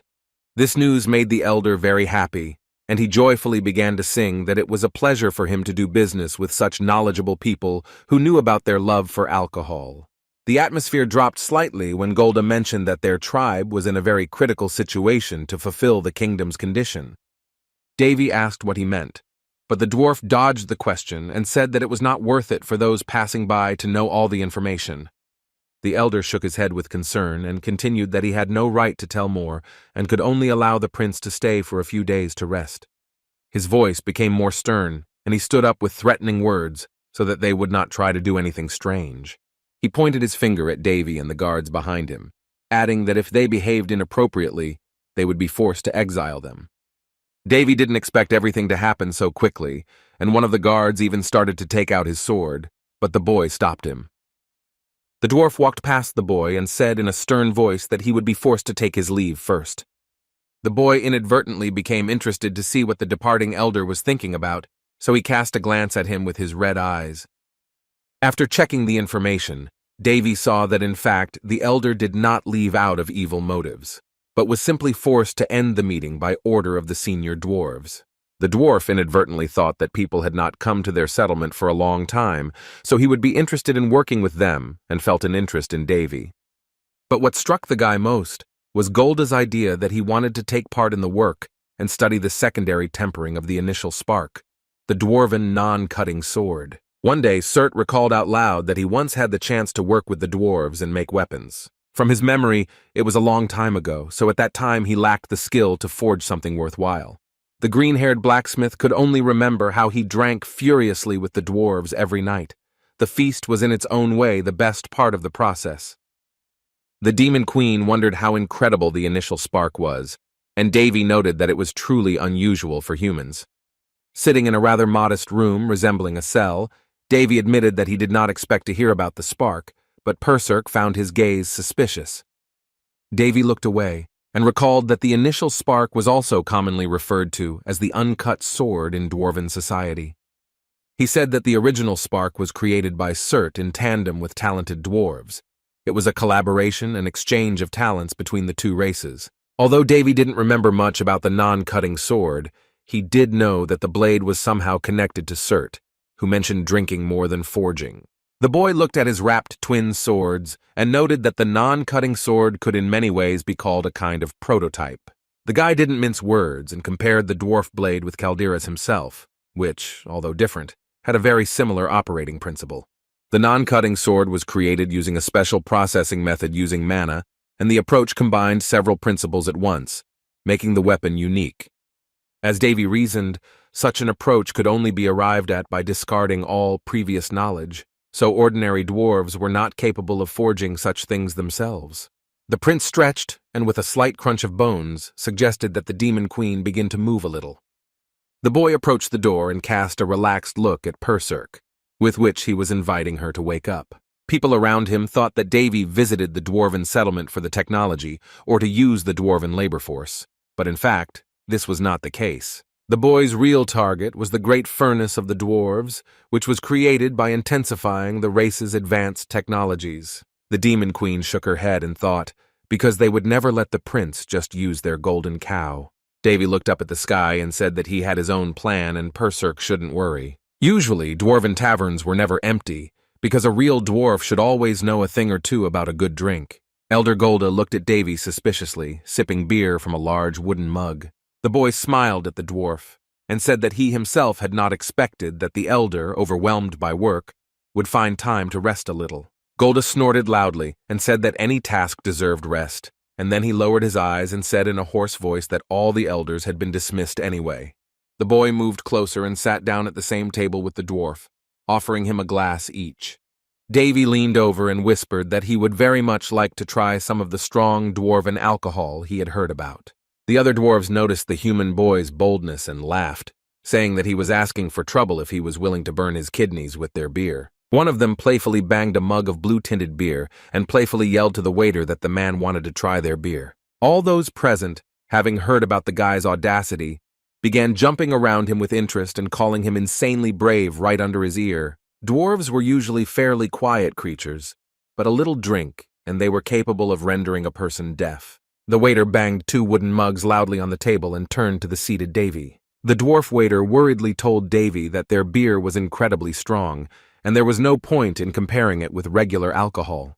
The boy looked at the glass of strong beer, which others said was so strong that it could make the human body violently ill. The young man grabbed the mug and began to gulp down the beer inside at once, to the delighted exclamations of the gambling gnomes. Davy slammed his mug down on the table, and all the dwarves nearby were in complete delight, howling and jumping at the sight. Other drunks started approaching him and asking if he was okay, holding up a few fingers in front of his face. Although Davy called the swill good for the sake of the roll, he told Berserk that in reality it tasted like pure alcohol, very bitter. The Demon Queen was even more surprised when the guy insisted and continued to drink actively solely because he needed to play the role of a drunkard. The dwarves loved alcohol and gambling more than anything else in the world, so the boy loudly slammed his glass on the table and turned to the elder. Elder Golda stared at the boy in amazement when he offered to make a bet with him. A self-confident grin appeared on his face, and he replied that he agreed, because the dwarves could never refuse a man who knew how to celebrate.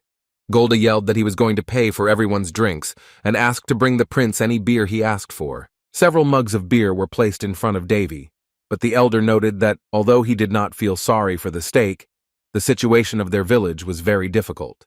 The dwarf set the conditions that if Davy won, with a chance of 1 in 10,000, he would fulfill the boy's wish.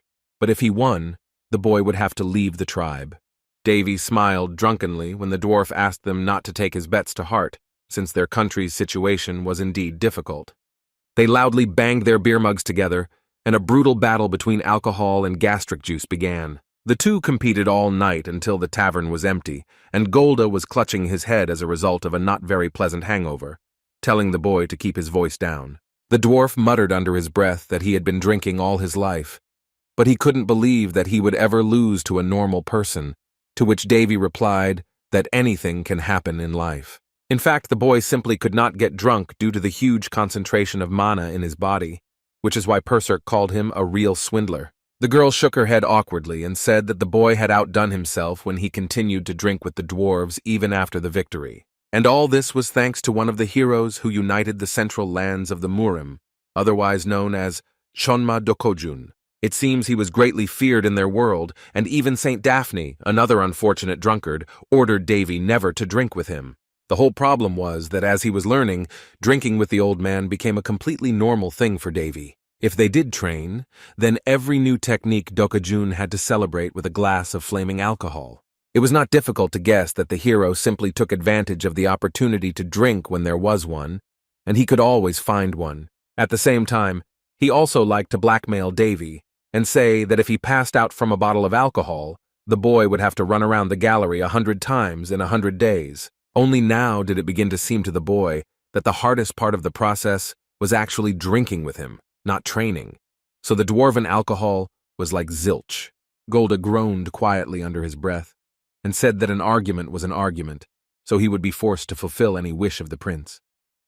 The boy decided to ask about the original spark, which caused the elder to grunt even louder and mumble that some idiot had told his secret.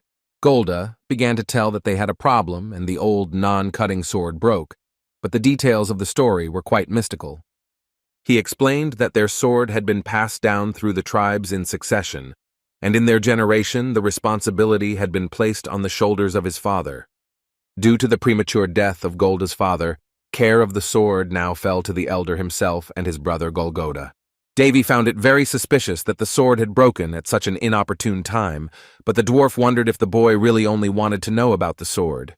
Golda relaxed a little and said that the guy could ask him anything he wanted. Davy thought that the dwarves had a mentality where they reciprocated goodwill with goodwill, even if it was in the form of a greeting or a drink. The boy sent the dwarf a kind smile and said that his blacksmithing skills were rather poor, but he would like to try. Politely returning to the subject of the sword, Davy asked the dwarf if he could personally look at the broken sword, purely out of scientific interest. The work in the forge was in full swing, and the sounds of hammer blows could be heard everywhere, and the steel cast irons were filled one after another with a new portion of hot lava. This is what the central workshop of the Golden Boulder dwarf tribe looked like, where work never stopped for a second. The dwarves were talented in their own way, and although their mechanisms were somewhat different from human creations, they were still quite impressive. The Demon Queen admired the amazing structures the dwarves had built, and Davy noted that the power was simply incredible for a force that wasn't mana or alchemy. As soon as the man entered the shorty's work complex, shouts were immediately heard, which clearly reproached poor Golda. As expected, many of the dwarves did not trust the humans, and would never have let them in if it weren't for the influence of the elder, towards whom they were already very angry. Davy rolled his eyes and even felt ashamed of himself while Golda asked them not to worry, although he did not expect such a violent reaction from his fellow tribesmen. Then another man, suspiciously similar to Golda, would join the conversation with a calmer but no less stern voice. Golgoda, the brother of the 8th elder, was much larger than his twin, and accordingly occupied the first place among the local leaders. Golda did not put on any show, and with a shameful sigh admitted that he had lost the argument to the man and was forced to bring the prince to the forge. The other dwarves continued to be indignant, but Golgoda remained silent and simply cast a disapproving glance at his brother. Golda began to claim that he was no longer drunk and asked them to trust him and the boy, putting his place as elder on the line. Golgoda kept staring at his brother, and it seemed that at any moment he could simply pounce on him with a loud scream. Silence fell, and Golda and Davy froze in anticipation of what the first elder would say. Golda's brother gripped the hammer tightly in his hand and let out a very deep breath through his lips, growling slightly hoarsely. He turned away angrily and went back to work, telling the other dwarves that they had a lot of work to do and Golda could do whatever he wanted. The dwarven workers still tried to protest the elder's decision to ignore it, but Golgoda said that his brother was also an elder and had the right to make decisions. Golgoda looked back at the prince, who corrected him with his name and was the first to correct himself, addressing him as Davy. The first elder pointed his hammer sternly at the boy, saying that he was ready to let them in, but if he did something stupid, he would immediately smash his head. Davy smiled and nodded in understanding as the workers continued to grumble and swear through the hammer blows. The great sword was 2 meters long, and although it was called that, its size was too huge, so it was nicknamed the non-cutting sword. From the outside, it might seem that the relationship between the dwarves at work was somewhat disrespectful, with foul language escaping from their lips. For some reason, Davy now suspected why the sword was broken, since there seemed to be no respect for each other in the workplace among the dwarves. The boy silently watched the process, and the Demon Queen noticed his strange look and asked why he was staring so intently at the hot metal. Many of the dwarves looked at the broken sword as if it were a tragic memorial, and Davy felt even sadder at the fact that they couldn't fix it. The sword that did not cut had the same method of processing as Caldera's, but since it was never completed, it could grow old and gradually die, no matter how sad it was. Sparks flew across the steel as the dwarves desperately tried to fix the ruined texture of the broken masterpiece. Golgoda never stopped working for a second, which caused some workers to become uneasy and look with concern. But he did not stop, and continued to beat under the words of those who said that the elder himself could bring them into trouble with his efforts. There was bickering all over the place, and Davy pointed out that the workers would never get anywhere if they worked so hard, but not as a team. The other dwarves flinched when they heard the harsh voice at the entrance to the forge calling them the damned Golden Boulder Dwarves. An unexpected guest was a dwarf from the Black Boulder tribe, Troz, who simultaneously laughed at them and scolded them for breaking the historical sword. The blue-bearded dwarf looked at Golgoda with disapproval, saying that he had broken a sacred thing and was indifferent, and yet he had thought that the idea was bad from the very beginning. Troz tried to convince them to give the sacred sword to the Black Boulder so that the masters of their tribe could show them how to handle cultural treasures. This made the forge workers even more angry, and they angrily attacked the dwarf from another tribe who was mocking them. The conversation was obviously between Troz and Golgoda, as both completely ignored the angry dwarves nearby. When Troz mentioned that the Golden Boulder hadn't made any progress for a long time, the elder couldn't stand it any longer and loudly hit his sword with his hammer. The blue-bearded dwarf laughed and crossed his arms, telling their tribe not to desecrate the sacred sword again. Golgoda was silent, but there was a sparkling anger on his face as he continued to mention that all the tribes did not want to trust the sword to the Golden Boulder. Troz ended by saying that they shouldn't take their words to heart, and that they just wanted to give the uncut sword to someone with some conscience. The hammer continued to strike, and each blow seemed to be Golgoda's own way of venting his anger without using offensive words. The dwarf from the neighboring tribe seemed more like a bully when he mentioned that if Golgota's father had lived, the sword would still be intact. Golgota stopped and fell to the ground, powerlessly letting go of the hammer from his hands, causing even Tros to fall silent. The hammer fell to the ground with the sound of breaking metal along with a few drops of hot sweat. Tros snorted and called the sight before him shameful. There was nothing else to look at when Golgota suddenly stopped working. Golgota was silent, but tears came to his eyes, although he was still very angry, and Tros ordered his tribesmen to take the sword. The dwarves from the neighboring tribe picked up the sword by its blade and were about to carry it to a safer place. Davy walked up to the weakened first elder and silently picked up his hammer from the ground. He looked at Golgota and the hammer, then whispered if there was something he could ask the elder. The boy looked at the elder, slightly taken aback, and asked if the dwarves of their tribe were considered masters, but he was perplexed. The dwarves from the neighboring tribe began to mock Golgota for communicating with a human, and they let random passers-by into the workshop. Davy stood in front of his brothers and covered them, even though they asked him to step aside and not interfere in their personal wars between tribes. The boy began to quote Cert, saying that a master must feel the spirit of every created thing and respect it. He looked at the elder and said that he could not handle the sword because he ignored his will and struck mindlessly over and over again. The prince swung the hammer in his hand and struck the sword loudly, sending golden sparks flying everywhere. The workers looked nervously at the guy who imagined himself a master and was now indignant that the sword was too worn out and unfit for use. The dwarves tried to approach the boy, asking how he was going to answer for his damage to the sword. While they were threatening to send a complaint to the kingdom, Davy asked if the elder had really tried to fix the sword. Golgota had no doubts and naturally nodded towards the guy, but he asked why the elder cared more about preserving his pride then. The first elder hesitantly tried to refute Davy's words, but the boy only replied that Golgota himself understood everything perfectly well. The young man stroked the sword and said that the blade had lived for more than 3,000 years, but the tribe still could not let go of the poor weapon, whose life had already come to an end. Davy got angry and asked everyone present how they could treat something that had become their emotional support like that, and then call themselves masters. He turned to the dwarves and angrily asked, since when they allowed themselves to behave so lowly in front of the dead. It was not a game. Davy was really very angry, looking at how the heirs of its creators treated the treasure. The dwarves were intelligent creatures, but the boy could not understand why they were so blind to see something that could no longer be repaired. Davy simply couldn't take it anymore, so he grabbed the sword tightly with one hand and swung it hard. The metallic and once divine blade flew into the red-hot furnace to the exclamations of shocked dwarves. In a matter of seconds, one of the continent's most historic swords was reduced to molten mush. Rest in peace. A terrible scream echoed throughout the workshop from several hundred dwarves who had just let the guy destroy their treasure. As Cert himself said, at least a piece of soul must be put into everything created by a master. A man who neglects the rule of art from the heart has no right to be called a master. Then Cert told Davy that if he met such an insincere person, he should break his skull without mercy. The red-hot furnace burned with an oppressive flame, and the remains of the sword evaporated in endless tongues of heated air. It was already too late to do anything, and the dwarves could only sadly watch the artifact burning before their eyes. Some of them wept in despair, while others grabbed their tools and cursed the man they did not trust anyway. Davy looked at the fire in front of him and said in a slow tone that letting the sword die in agony was the most humane thing to do in their situation. He turned to the dwarves and gave them a stern look, ordering them to stop mocking the sacred objects like that.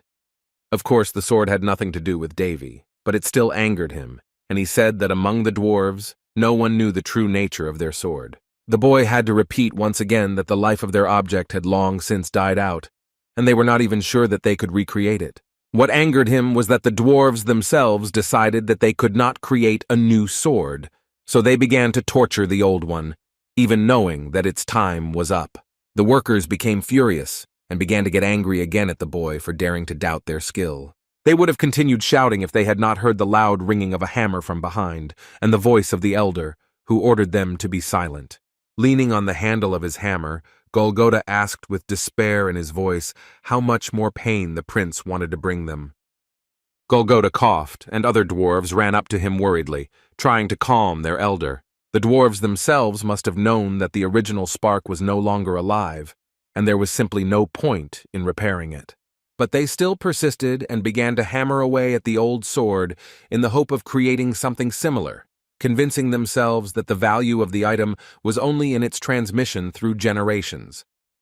And to insult one's own creation was the most terrible sin that a master could commit. Davy fell silent, not wanting to say anything, because the anger inside him was gradually turning into melancholy.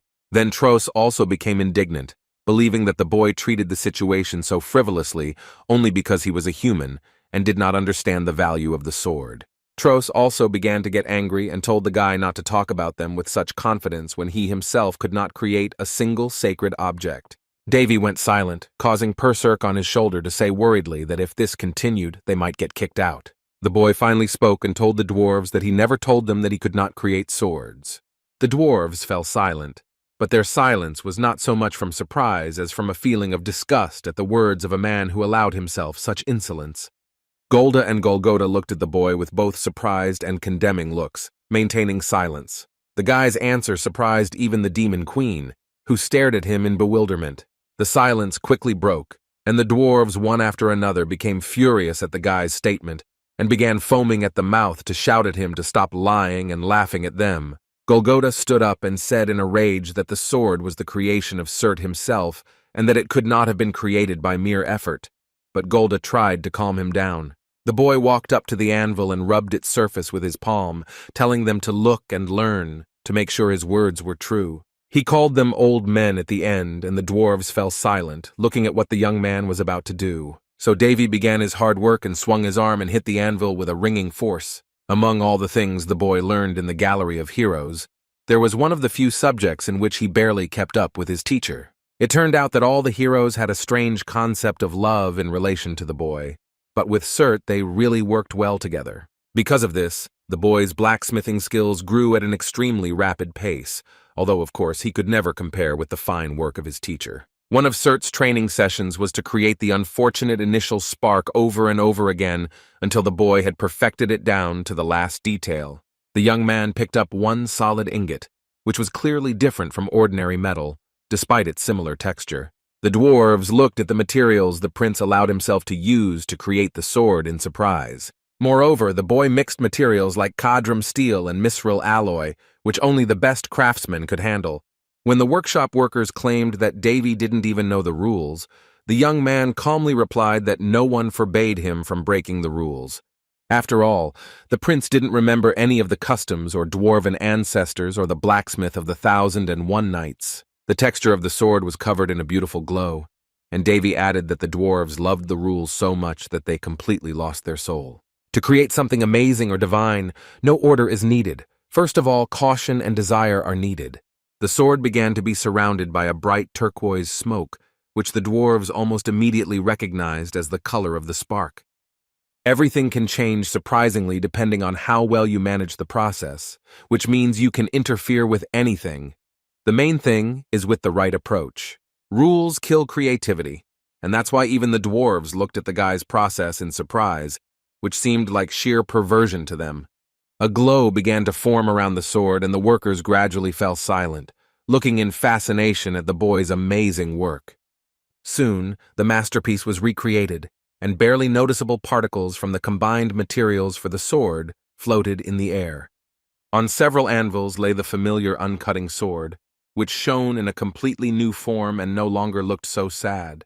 It might have seemed like the 2-meter sword was actually glowing, but it was just the result of hard work and broken rules. Davy looked at the dwarves with a tired look and asked if they liked the new sword, which made them howl in unison and widen their eyes in surprise. The dwarven workers looked at the sword with admiration, and although it clearly did not compare to the legendary original spark, it emitted the same energy. Davy was pleased to hear that even the waves on the sword seemed thicker than those on the original version, although Surt had a lot of credit for that.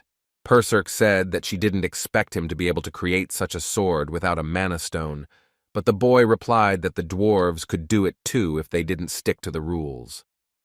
The young man began to explain to the dwarves that the main thing was the veins, a structure that allowed the mana to circulate and was similar to the mana circles in the human body. Davy approached Elder Golgotha and asked him if he knew what he had done to the sword with his technique. Having answered his own question, The boy showed the dwarf the sword in more detail, telling him that thanks to the veins, the sword could independently restore the strength of the metal without mana.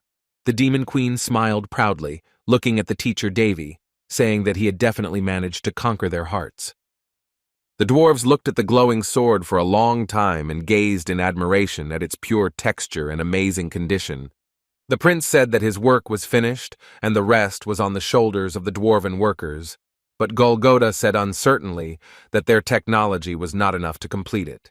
Shrugging and smiling brightly, the young man simply told the dwarves to learn how to finish the sword properly. The dwarves only rebelled more, and Golgotha asked if the boy could teach them the techniques of the ancestors and the blacksmith of the 1,001 Nights. The boy, of course, agreed, but pointed out that for such practice they would need to give something in return, and he took out the wrapped twin swords. The gnomes looked in surprise at the strange thing in Davy's hands, which was also sparkling through the fabric and trying to break out. As Davy opened the cloth, the dwarves began to admire both glowing blades inside. Perserk couldn't understand why the little guys reacted so violently to everything, and involuntarily said that at this rate, Davy would be caught insulting the shrine. An excited Golgotha approached Davy and asked what kind of swords he had brought with him, and the boy asked what he could say about them. Golgotha looked at the quality of both swords and asked in admiration if Davy had made them himself. The boy answered calmly that he was not the creator of the swords, but had come to the dwarves to complete them. Of course, the workers became interested in learning more about the master who created the sword, but the young man refused them and said that their blacksmith had long been dead. They were even more shocked when they learned that several thousand years had passed since the swords were created. This mention alone was enough for the dwarves to suspect who the true creator of the twin swords might be. Due to the swords not being touched for thousands of years, their effectiveness has increased tenfold from their original installation. The Demon Queen corrected the boy, noting that such swords became better like wine, since it took time for the swords to be processed by mana. Davy seconded that and mentioned that even his recreated original spark would also be touchable for a few months, though it was a different level of processing complexity. Of course, this was a big problem for Davy, and he could not wait so long for the sake of 2 swords, and Golgotha, seeing the thoughtful boy, asked about the availability of materials. At first, Davy wanted to ask them for a misril alloy himself, although he would have initially preferred some orichalcum or adamantium, which were harder to find. Golgotha thought for a moment and said that since the prince needed help, they could give him the necessary materials. The first elder offered the boy the use of his personal workshop, which would be ideal for the boy's skills. For many dwarves, a personal workshop was on the level of a sacred place, and ordinary people were not allowed to set foot there. Such was their mentality. The elder picked up a small chest to the loud exclamations of the other dwarves, to whom he had never shown his workshop. Davy and Perserk looked at Golgotha in surprise, who decided to share his unexpected generosity with them. Inside the chest was a sharp black bone, polished to the point that it shimmered and almost glowed. The Demon Queen didn't know the meaning of such a gesture, but Davy fell silent and simply stared at the artifact handed to him. The boy could not even imagine that he would be given something like this, because Golgotha added that in front of him was the bone of an ancient dragon of unknown origin. Such material was not sold because it was perfect and noble in its own way, passed down from generation to generation since the time of our ancient ancestors. Davy couldn't contain his excitement, because he didn't expect to see a real dragon bone in such a place. Another dwarf intervened in the conversation, loudly addressing Davy with his hand raised, calling him mentor. The prince turned his head nervously and looked at the short man, who began to argue that it would be unfair if the elder ate the whole pie. Then the gnome cheerfully declared that it would be better to go to his workshop, and the other added that he would get anything for the boy. The elder was angry because he had already set his sights on Davy as his own, so he began to argue with the others over who would get the honor of helping the prince. The gnomes began to take turns offering Davy various artifacts and amenities, some even offering him their family heirlooms. The boy began to feel a little uncomfortable when the old people surrounded him with endless gifts. Very soon, Davy's entire work area was decorated with boxes and barrels of the necessary materials. Davy even felt a bit awkward because just a couple of minutes ago he had nothing, and now the ingredients were in great demand. It was quite funny that even after all their kindness, the dwarves asked Davy if he liked the place of work and their services. Golgotha continued to flatter and said that he would gladly help Davy with the swords personally, but their order did not allow him to go that far. The boy smiled and thanked them when they said they would leave the prince to work in silence and go work on the sacred sword. Sometimes a small amount of air penetrated into the workshop, which was simply necessary to avoid dying from the heat.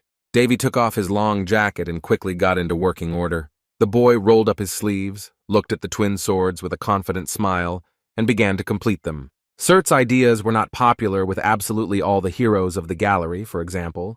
The Archmage Odin always opposed his crazy attacks. At such moments, the girl would run away from direct insults towards the blacksmith and instead threaten to burn Davy. Of course, in those moments, Surt always stood up for the boy, but the dwarf girl still directed her irritation towards the boy. The gallery was created by many heroes and, in essence, was supposed to represent a world for people tormented by their past lives. In the end, Odin always agreed, most likely because Surt was stubborn as a ram, and once she even helped kill a huge dragon and let the boy touch its bone.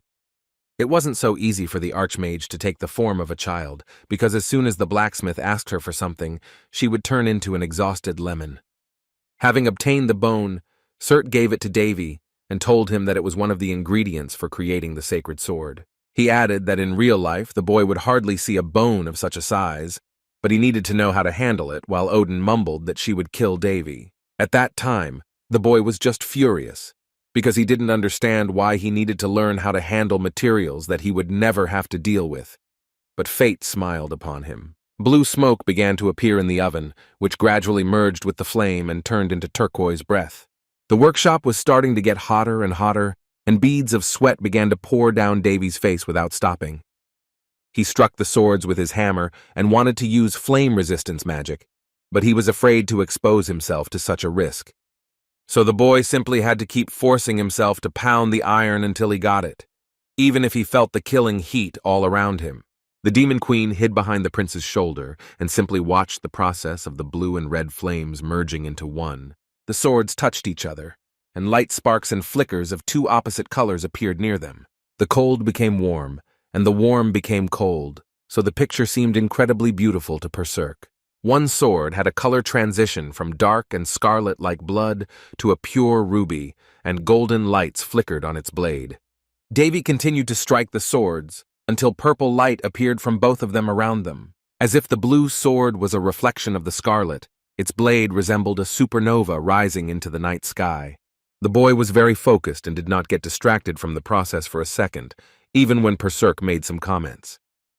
The Demon Queen smiled and was very proud, seeing the boy's concentration, which seemed simply incredible to her. Davy's eyes were literally glued to his work, and he couldn't stop. He had to finish his masterpiece.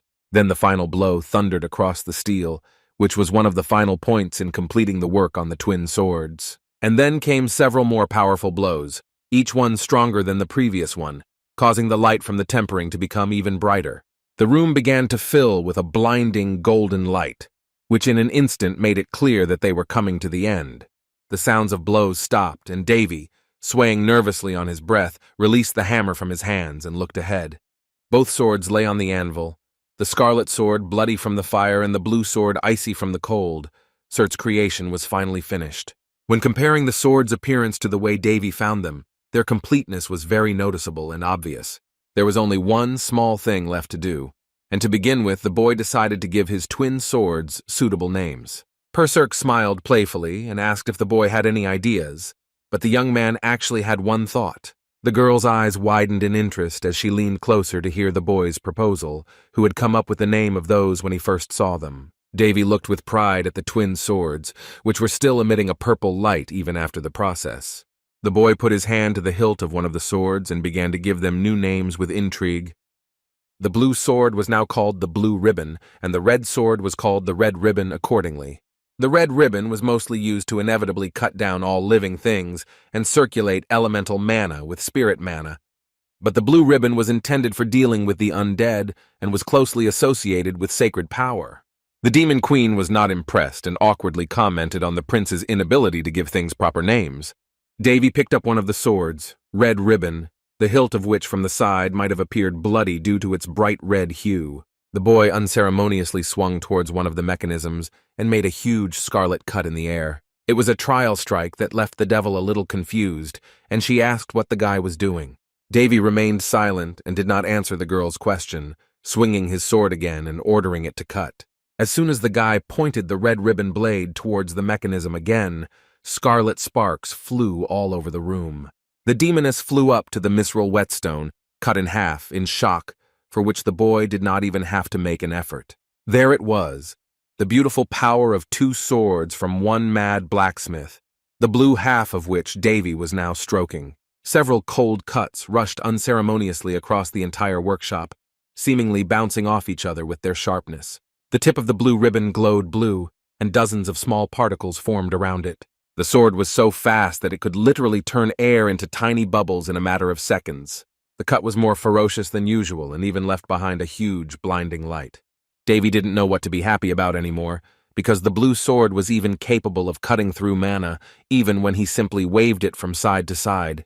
The boy looked at the sword and examined the sharpest side of the blue ribbon blade, which could cut through things that didn't even exist in the physical world.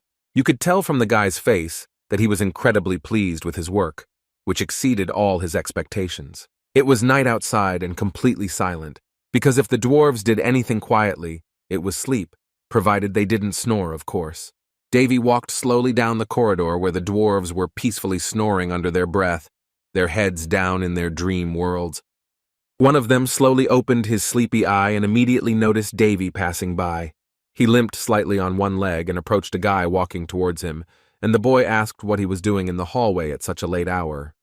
The other dwarves rose up after him, generously answering that they were guarding their mentor so that no one would interfere with his work, naturally by sleeping soundly. Only now did Davy think about it and decided to ask how many days had passed since he started working, and in response he received an impressive 4 days. They were very worried about the boy, who hadn't eaten or drunk anything for a whole day, and Perserk giggled ominously and said that Davy was obsessed with work to the point of madness. She leaned closer and whispered in a crazy voice that the spectacle was quite fascinating, but the prince was nervous and could not imagine what he was doing all the time. Davy blushed brightly, and his confidence was blown away as he grabbed the playful Perserk and demanded to know how he had behaved, but she continued to mock him. All 8 elders looked at the masterpiece before them in admiration and hummed to themselves in homage. The dwarves looked at the creations as if the swords were their own children and could not even hold back their tears from looking at them. It seemed to Davy that the dwarves' reaction was similar to that of deeply religious people who had finally met God, and some even began to dream of being killed by a sword. Some of the moments seemed too much even to the boy, although the Demon Queen enjoyed them, perhaps because of the embarrassment of the usually impudent Davy. The prince's creation gave the dwarves a second wind, and a week later they began to actively work on improving the original spark under the young man's wing. The guy was instructing one of the workers, saying that when working with metals stronger than mithril, it is necessary to periodically change the temperature. The boy felt like a real commander when he managed the workers and even provided moral support to them. The young man approached one of the dwarves and asked him to hit a little more gently and not to press too hard on the texture. Davy thought that it was worth the dwarves to cast aside their pride for just a second and become fired up with the desire to create, and they completely changed. Letting go of their principles and allowing themselves to fully embrace the work, the dwarves took up their hammers as if for the first time. The work lasted for days and nights, so the prince sometimes trusted the workers and went outside himself. Stretching hard, the boy groaned through his breath and yawned loudly after a rather difficult few days. The boy opened his arms and looked at the dwarven city below him, saying that the view was not bad, and there was some benefit from it. The boy really liked the view, and next to him stood the first elder, who decided to go out with him to take a little rest. Golgotha handed the young man a small glass bottle and offered him a little drink. The elder explained that the bottle contained his younger brother's favorite alcohol, and Davy thanked him and said that he liked something like that too. The older brother laughed slightly and said that he was one of the few dwarves who did not drink alcohol, but he wanted to discuss something else with Davy. Davy became nervous without noticing and began to involuntarily guess why the dwarf suddenly fell silent and began to hold back the intrigue. The guy couldn't keep quiet and quickly apologized for breaking the point stone, but the guy didn't seem to know about the incident yet, so Davy awkwardly took it back. The boy breathed a sigh of relief when the elder told the boy that he had heard about his desire to put the equipment of their lands in order. The elder put his hand on his heart and answered his own words that the dwarves always kept their word and did not forget the kindness of others. Davy seemed to see the light at the end of the tunnel, listening to Golgota's words about how, given the boy's skills, they were ready to fulfill any of his wishes. The boy asked if they were willing to spend a lot of time on him, but Golgota insisted and said that their tribe would follow the young man. He sat down next to the boy and swore on behalf of the entire tribe by the god of iron himself to be next to the prince and protect him. It was a beautiful moment, and Davy couldn't even say anything, just looking at the leaves flying past. But that was until he heard loud exclamations nearby. Another dwarf ran towards them anxiously, desperately calling for the first elder and waving his hand at him. Golgota stood up and approached the gasping dwarf, asking him what had alarmed him so. He immediately shouted nervously in response that something bad had happened and some invader had brazenly attacked their village. The elder frowned in surprise, because they had lived without wars for a long time and could not imagine that someone would attack them. Golgota thought that his protege was simply playing a cruel joke on him, but the projectile, which was heading straight towards him, did not think so. Davy quickly blocked the path in front of the elder and blocked a flying projectile that almost hit the old man. The boy looked around nervously, noticing out of the corner of his eye the object with which they were trying to attempt on the life of the head of the tribe. To the boy's great surprise, it was no ordinary dagger, and Perserk clearly had enough of the flying silhouette to recognize its scarlet texture. Just a day ago, the palace of the Round Kingdom was very noisy. Callus was practicing his voice again, but not with vocal exercises, but with screams. He threw furniture and decorations everywhere, and his maids, unaccustomed to seeing him so angry, huddled in a corner in fear. The prince's bald spot grew larger every hour, and he continued to angrily repeat the name of his half-brother. He wanted to scream at the top of his lungs how much he hated him, but instead he could only make loud animal squeals. Madness and despair come when you are not even able to calmly express your emotions and are forced to impersonate cattle. Prince Callus nervously hid his face behind his hands and swayed nervously from side to side. Prince Barrietta slowly came to a realization and looked away angrily, pressing his hand to his face. Everything finally started to come together in his head, and he realized that all the animal sounds and the bald head only appeared after his meeting with Davy. He looked at the frightened maids and said with contempt in his voice that they too were making fun of him, although one of them tried to prove that it was not so. Callus grabbed one of the girls by the hair and squeezed it painfully in his hand, asking how dare they treat him like that. The maid screamed loudly in fear as he continued to hurt her and didn't even listen to her pleas to let her go. Callus got an unusual pleasure from hearing the desperate cries of the helpless maid, so he could only smile from ear to ear. His hands moved to her neck, and he began to squeeze it until the girl lost the ability to breathe calmly. The girl began to twitch convulsively and try to get out, but the young man was stronger and did not allow her to leave his grip. Callus continued to strangle and laugh at the weak girl, and a strange voice was heard in the room, which claimed that he had not seen such an amusing sight for a long time. There were crimson drops of blood on the floor on the other side of the room, but it was not the maid's blood. Callus stopped strangling his handmaiden and looked towards the strange voice, seeing another young man standing before him. The silhouette of a tall guy was visible in front of the window, and on his face was a cruel smile, with which he was probably enjoying the picture. The guy licked his lips and opened his vampire bloody eyes with a look full of thirst. He grinned and tossed his gray hair, moving closer to Callus, who was sitting opposite him. The maids looked in horror as the boy approached, dropping his bleeding head onto the floor. One of the maids screamed loudly at the sight of the frightening guest, even though he hadn't done anything yet. A strained smile appeared on the gray-haired guy's face, and he introduced himself as Face, asking you to remember his name, immediately starting to talk about some kind of disappointment. For some reason, Callus was not surprised by the appearance of a strange young man in his room, and he asked with distrust what he was talking about. The smile on the vampire's face widened, and he snapped his fingers as if the answer to the prince's question was obvious. With a snap of the count's fingers, a huge crack appeared in the room, glowing with a dark light from within, and bats flew out of it throughout the room. Inside the crack was a wounded Sherry, her entire body embraced by the thorny thorns of the roses, and Callus immediately recognized her as his mother's maid. The girl immediately responded to the prince's voice and opened her ruby eyes, as if she herself had heard something familiar. But as soon as she showed even the slightest resistance, Face closed the crack with a wide grin and leaned towards the embittered prince. Face chuckled ominously and changed the subject, mentioning that someone had treated Callus very rudely and badly. Extending his finger forward and pointing at the prince, the count offered him a permanent way to get rid of such incidents as a gift from their so-called firm. Callus hesitated in surprise. The idea of getting rid of Davy seemed very attractive to him, but at the same time he was frightened by the intimidating guest. The prince once again demanded that Face tell him about himself, but he crossed his arms and asked if his identity was so important compared to his proposal. With his hand on his heart, Face asked Callus to make a contract with them, and they would definitely get rid of the one he hated so much. Callus's eyes widened in surprise, and he looked at the count in bewilderment after he made such a lucrative offer. The prince became nervous again and began to doubt because Davy had a stigmata and he clearly had some bodyguards. Prince Barrietta believed that the boy was definitely not an ordinary person, but Face was ready to dispute his words, because a mortal remained mortal. The tulip in the vampire's hand instantly rotted when Callus insisted that Face was also a normal human. The count turned to Callus and noted that he would soon see for himself whether the person standing before him was a mere mortal or someone more terrible. Prince Barrietta chuckled nervously when he heard that the gray-haired man had already sent his subordinate to hunt for Davy. The rose in the count's hand disintegrated into hundreds of small pieces, turning into something like ash, after which Face added that his agent was already sinking his fangs into the first prince's neck.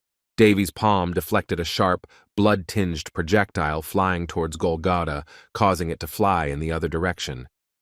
The dagger landed on the ground and sank into the earth, leaving a visible mark on it in the form of a thin cut. The young man looked back uncertainly and opened his eyes, because the appearance of the throwing weapon seemed somewhat strange to him. And for good reason, the demon queen rushed towards the flying knife and examined it, noting that in front of them was no ordinary dagger. Davy picked up the strange weapon and looked at the scarlet dagger, which had blood dripping from its tip.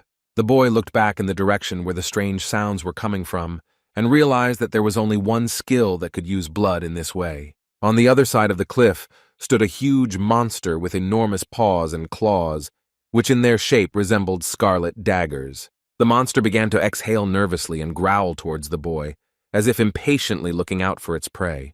In front of them was a one-horned monster that resembled a lion in shape, and Davy realized that it was the power of a blood vampire who could use skills using blood. The boy gripped the dagger tightly in his hand and prepared to fight against the huge monster, while the worried dwarves asked if their mentor was all right.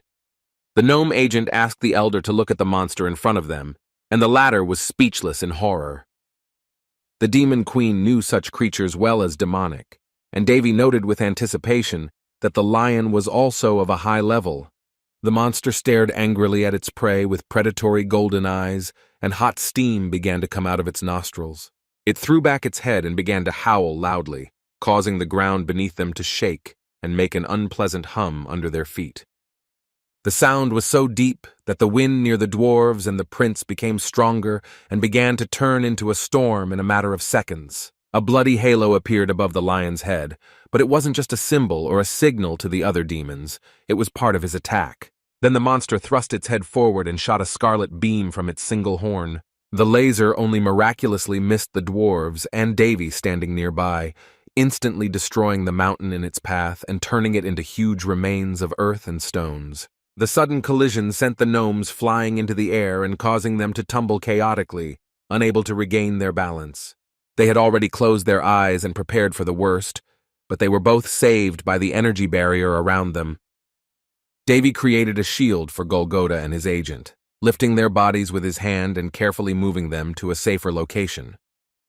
With its beam, the monster created a huge crater beneath them, a sort of arena, and jumped down onto the remains of the mountain. The monster raised its bestial gaze, but there was something suspicious about it, as if the creature was smiling wildly in the direction of the boy.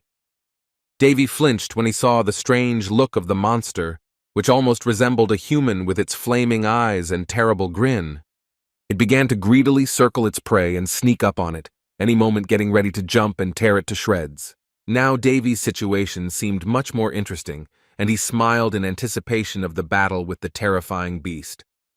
The dwarves fell to the ground and lost consciousness because the barrier only softened the blow, but did not completely block it and nullify the damage.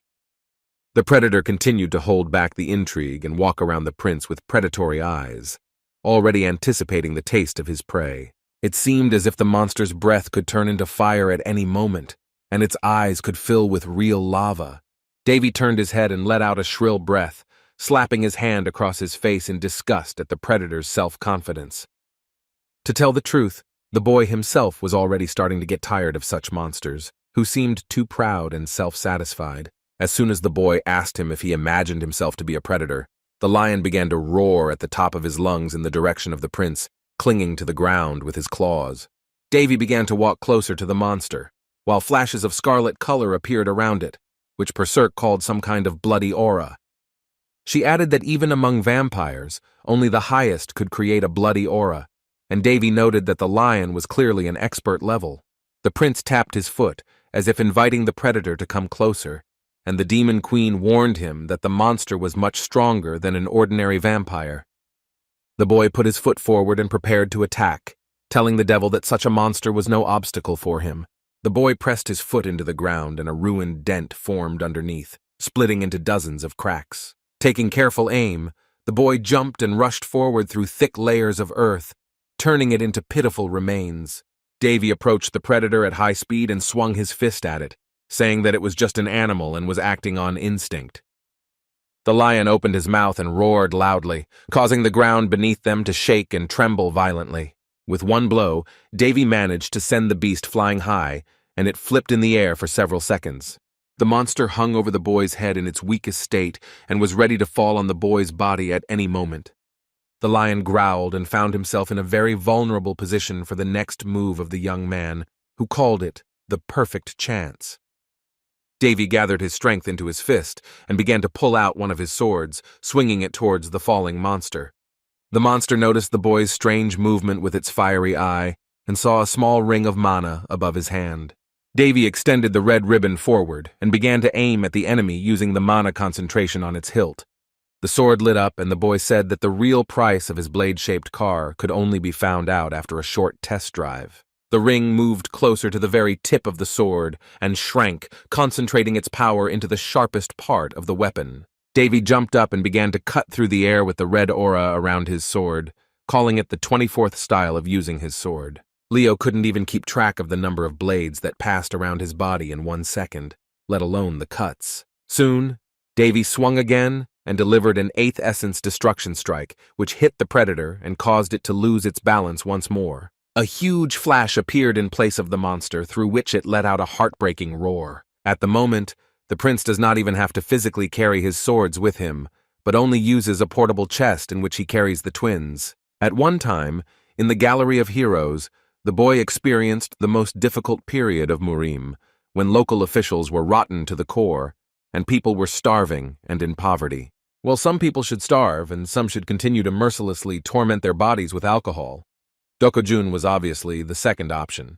He told Davy all sorts of stories, but since he punctuated every other word with a sip of alcohol, he often asked the boy where he had left off. Davy recalled that this gentleman, who was a drunkard and did not inspire any confidence, constantly claimed that he had united the Murim with one sword. However, Dokujun was still the creator of 88 sword styles that he personally invented and left behind as a legacy, quite a destructive art. Then one day, 2 drunk guys, Hares and Dokujun himself, combined their efforts and created a more optimal combat system for Davy. The very thought of using such techniques made Davy feel uneasy, and he felt an unpleasant tremor throughout his body.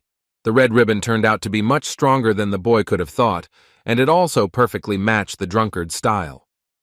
The monster disappeared into the spiky darkness, and the boy stepped back with his glowing red blade. Davy waved his sword in the air a few more times in delight, leaving a dark trail behind his blade. He only managed to wound the monster, whose hot, dark blood remained on the tip of the red ribbon and fell to the ground. Davy noted that one sword might be enough for him to deal with such a foe, but the demon queen warned that the monster was still alive.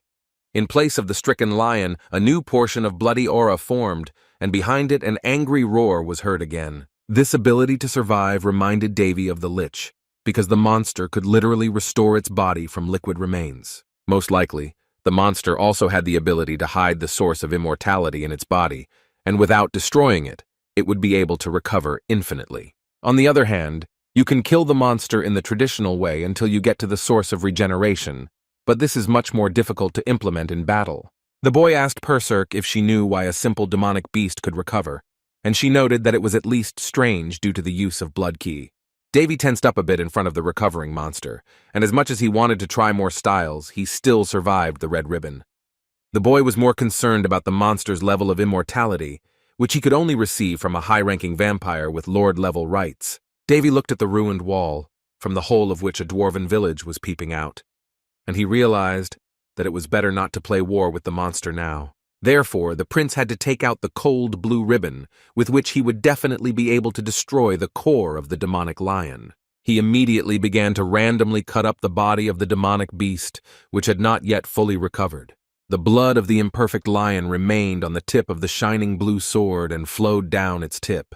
Where the monster had stood just a second ago, a dark puddle formed again, and the monster stopped trying to restore its previous form.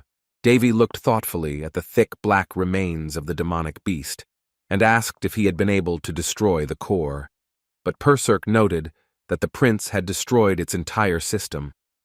The boy looked at the demon queen with confusion, and did not understand what she meant by the concept of a system. After a short silence, the young man looked at the sunset and involuntarily said that with such a level of swordsmanship, he was not far from the gods. Davy looked at the blue ribbon in shock and couldn't imagine what Surt could have put in it. So Perserk mentioned again that the blade was simply well-aged. The boy let out an exhausted breath and began to walk forward, intending to leave the ruins and take the wounded dwarves back to the village. Davy chuckled and said that they should worry about the troublesome things later because he felt someone's presence. The wind began to gradually rage and raise the leaves, despite the fact that a second ago there was peace all around. Davy opened his red eyes and looked in the other direction with one of them, saying that one rat had managed to escape. The leaves around him began to tremble unusually, and the wind began to become even more violent and unbearable.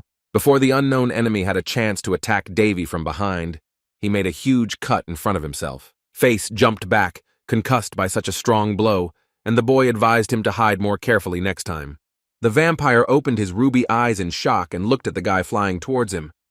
Davy's gaze turned bloodthirsty and he approached Face, frighteningly saying that he noticed his hair nearby. The sounds of explosions began to resound in the crater from the rapid cuts of the boy, who began to pursue the vampire like prey. Davy cornered the monster and slowly approached it, as if deliberately giving it a chance to escape, only to chase and catch up again. Face exhaled nervously and felt a strong pain all over, which made it difficult for him to think and act quickly.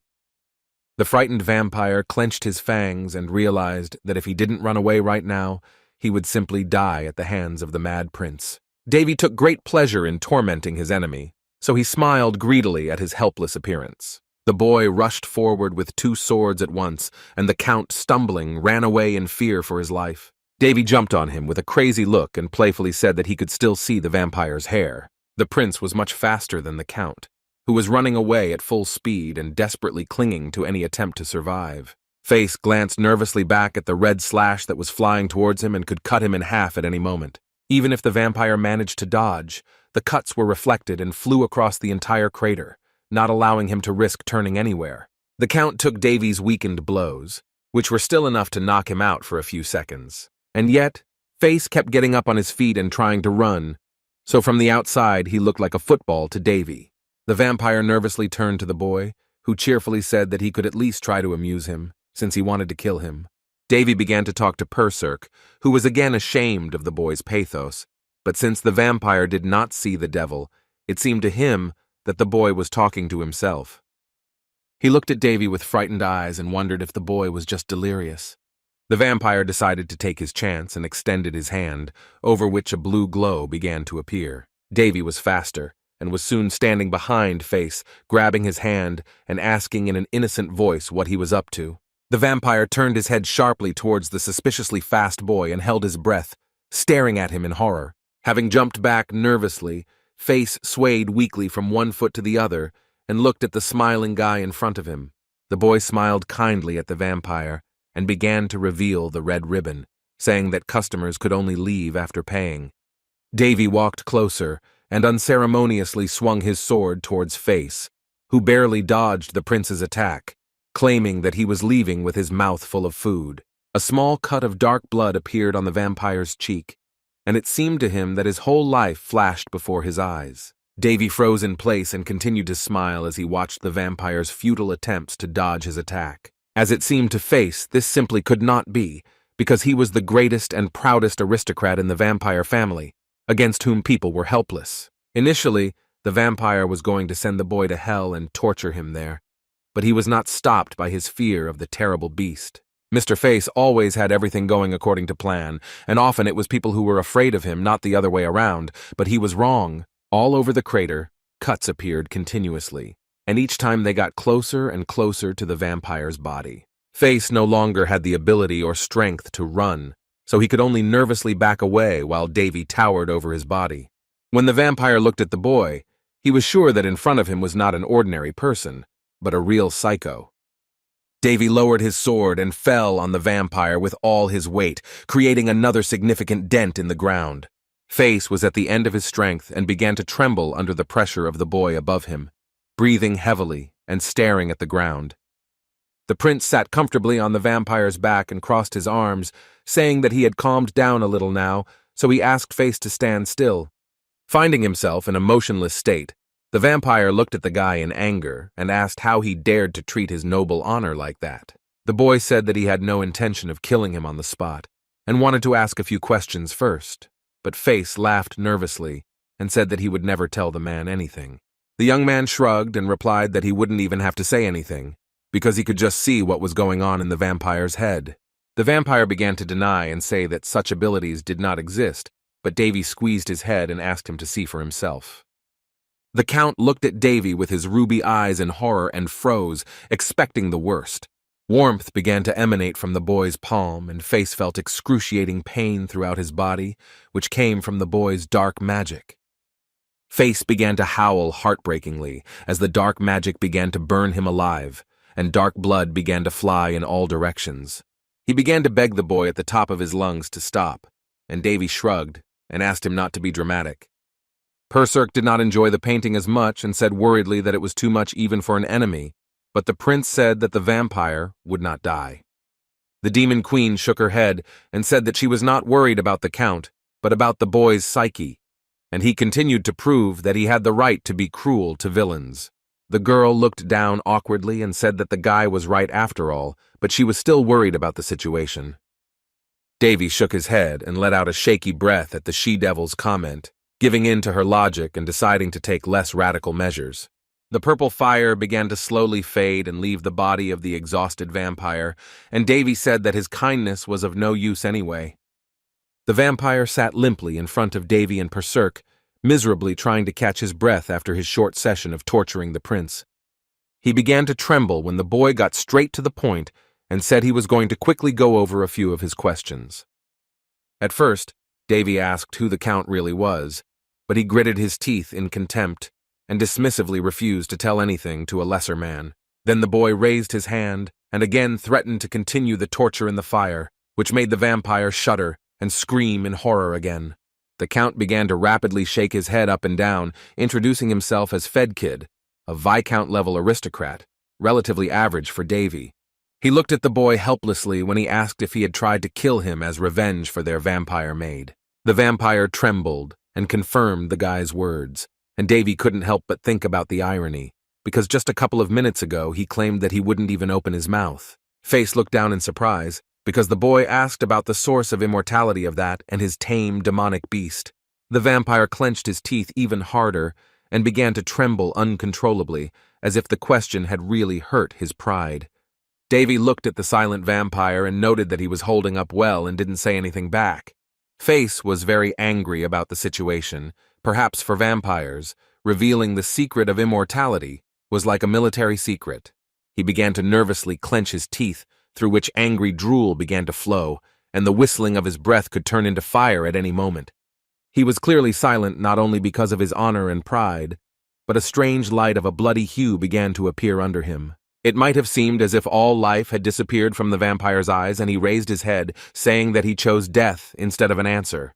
Davy didn't expect this turn of events and looked at the scarlet glow in front of him in shock, while Berserk worriedly shouted at him to move away. Face's body began to rapidly increase in size and swell, while the bloody shimmer inside him only grew brighter. He growled that it was taboo to talk about immortality among vampires, and his body completely lost its connection with the human face. Before committing suicide, Face said his name in a deep voice, causing Davy and Berserk to look at him in surprise. Soon, an explosion occurred in the huge crater, which stunned both of them and instantly killed the vampire. The Demon Queen said that self-destruction due to a taboo was quite a serious decision on Face's part, but Davy noted that he did not do it of his own free will. The vampire's lifeless, charred skeleton lay on the ground, and Berserk let out an annoyed sigh, asking if they really knew so little. For some reason, she felt guilty, but the boy told her not to worry, because he assumed that something like this could happen. Since Davy could cast curses on others, he could also sense when the spells he cast were affected. The boy had felt strange some time ago when he suddenly remembered Callus's curse. This explained everything, so Davy concluded that someone was able to remove Callus's curse, or rather, put him into a state of suspended animation.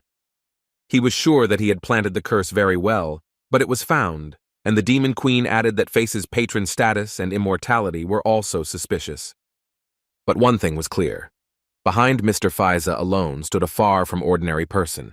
Both moons shone equally the following night, becoming equal in size and illuminating the night sky. The dwarven village was littered with rocks and the remains of their homes, so they immediately set about repairing the damage. Davy walked into their cave and couldn't take his pained gaze away from the pictures of the little guys who had a hard time because of him. Berserk looked at the ruins of the tribe with concern, saying that the damage was very significant despite the intervention of one demonic beast. The workers were bustling about and constantly running from one corner to another, which Davy couldn't help but notice. They were obviously trying to finish the restoration of their village as quickly as possible, so there was some teamwork between them. The village elders lined up in front of Davy and were overjoyed to see their mentor safe and sound. Golgotha shook his head and said that they were very ashamed to stand before the boy in such a miserable state, but the prince dispelled their worries. Davy was more interested in asking if the little guys were okay, to which they replied that they were in their prime. Golgotha looked sadly at the dwarven builders, and added that hundreds of their houses were destroyed, and the residents were affected. There was a slight silence between Davy and the first elder. It was more tense than awkward. The boy looked down and smiled at the dwarf. He had a feeling that the dwarf was about to tell him something. Golgotha nodded meekly and asked the guy to first go with him inside their administration. The guy entered the familiar room, and Golgotha said that it would simply be safer for them while the guards were on edge. Davy asked curiously if anything else had happened, to which the first elder fell silent along with his younger brother. Golda looked worriedly at his older brother, who cleared his throat and began to tell about another incident in their village. Golgotha said that during the attack, one child from their orphanage disappeared, but the guards still have not returned with results. The first elder turned his gaze on Davy and said that it was too dangerous for the boy to be in their tribe. Davy took something out of his pocket and smiled warmly at the dwarves, saying that he still had something he wanted to say to them. The guy handed over a gift, an item with a leather cover, which from the side looked very much like a folding book. Davy said that the book contained all the information needed to restore the original spark, which would take them a long time to complete. The twin dwarves looked at the boy with a little annoyance when he mentioned that he already had to go back. They spoke hesitantly and wanted to somehow repay the prince for his help, but he said that he did not need anything in return. The boy pointed to the hilts of his twin swords and replied that he had already found his treasure with the help of the dwarves. The young man also added that the demonic beast had sneaked in to attack not the village but him, so he didn't want to put their home in danger. He apologized for the incident, but the dwarves were outraged and said that the prince should not blame himself for anything, and it did not apply to him. Davy smiled sadly, because from past experience he knew that if there had been someone hostile to him in the place of the shorties, all the blame would have fallen on his shoulders. The boy decided to make up a story about how the demonic beast attacked him because of the stigmata on his back, and he kept silent about the vampire. Still, the guy was a little worried that after his departure, the vampires would start to take out their anger on the helpless village, but he couldn't break down either. Instead, he could offer them at least a small piece of help, even if such things were nothing compared to protecting the village from monsters. In return, Davy was willing to help the dwarves solve their more mundane, but no less important problems. After all, for some people such obstacles were just a trifle, but for ordinary people they meant much more. In the end, it was all Davy could do for those who deserved a little happiness and a supporting hand from a loved one. After all, even the smallest deeds could be useful, so it's better than nothing at all. So Davy decided not to delay and leave the poor dwarves in their personal world, returning as quickly as possible to his capital. A crow's feather flew over the fortress wall of the Haynes lands. The guards were usually busy cleaning them. It was a pretty hot day today, so many of them just had to rest and wait for something bad to happen. At least it was much better than living forever in fear of another attack by goblins or orcs. A few hours later, the dwarves stood at the entrance to the capital, still looking with distrust at the guards, who were barely conscious. As soon as they saw the short guests, they immediately blocked their path with spears, and the horses were instantly stopped.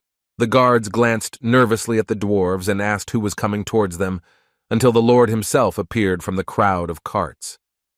Davy greeted his familiar guards and was immediately let through along with the dwarves. Apparently, they had not yet woken up. The Demon Queen giggled as the boy was immediately greeted as a lord and called a saint. Anyway, Davy finally returned to his kingdom and was overjoyed, because it had now become a real home for him. As soon as the boy returned to his lands, a whole mountain of work fell on him, receiving reports and learning that there were even more people wanting to settle. According to forecasts, in the second quarter of the year, the capital's population should increase to around 4,000, but this was one of the less important problems. Moreover, now Davy had truly reliable assistants who couldn't live a day without work. Golda approached the boy and said that he had no doubt that the state of their lands was truly unimaginable. Of course, the eighth elder said this sarcastically, and also noted the terrible state of the prince's estate, which was already crying from cracks. Golda raised his head proudly and asked that their architecture be entrusted to the loyal dwarven builders, saying that he would turn their capital into a mirror of the reputation of the great landowner.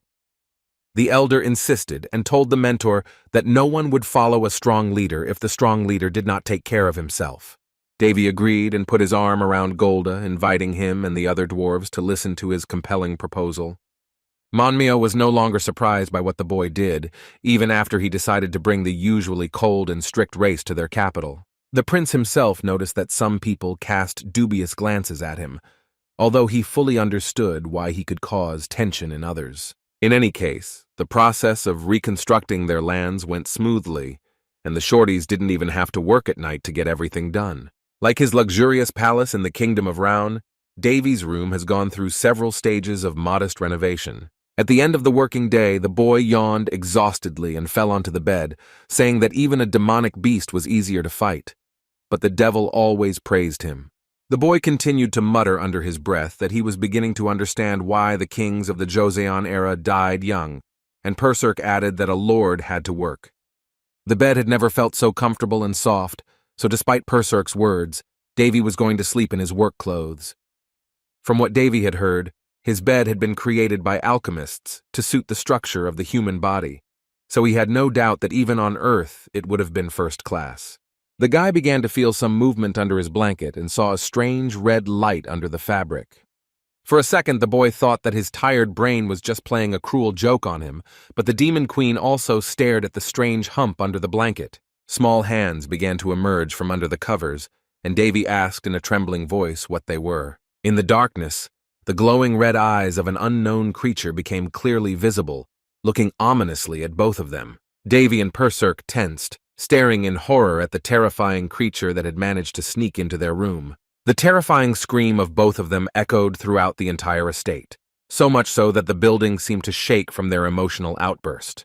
The picture looked quite ominous, and the mysterious figure slowly rose, covering his head with a veil. Cold sweat began to run down Davy's face, and he asked hopefully if he had accidentally entered someone else's room, although Perserk noted that this was impossible.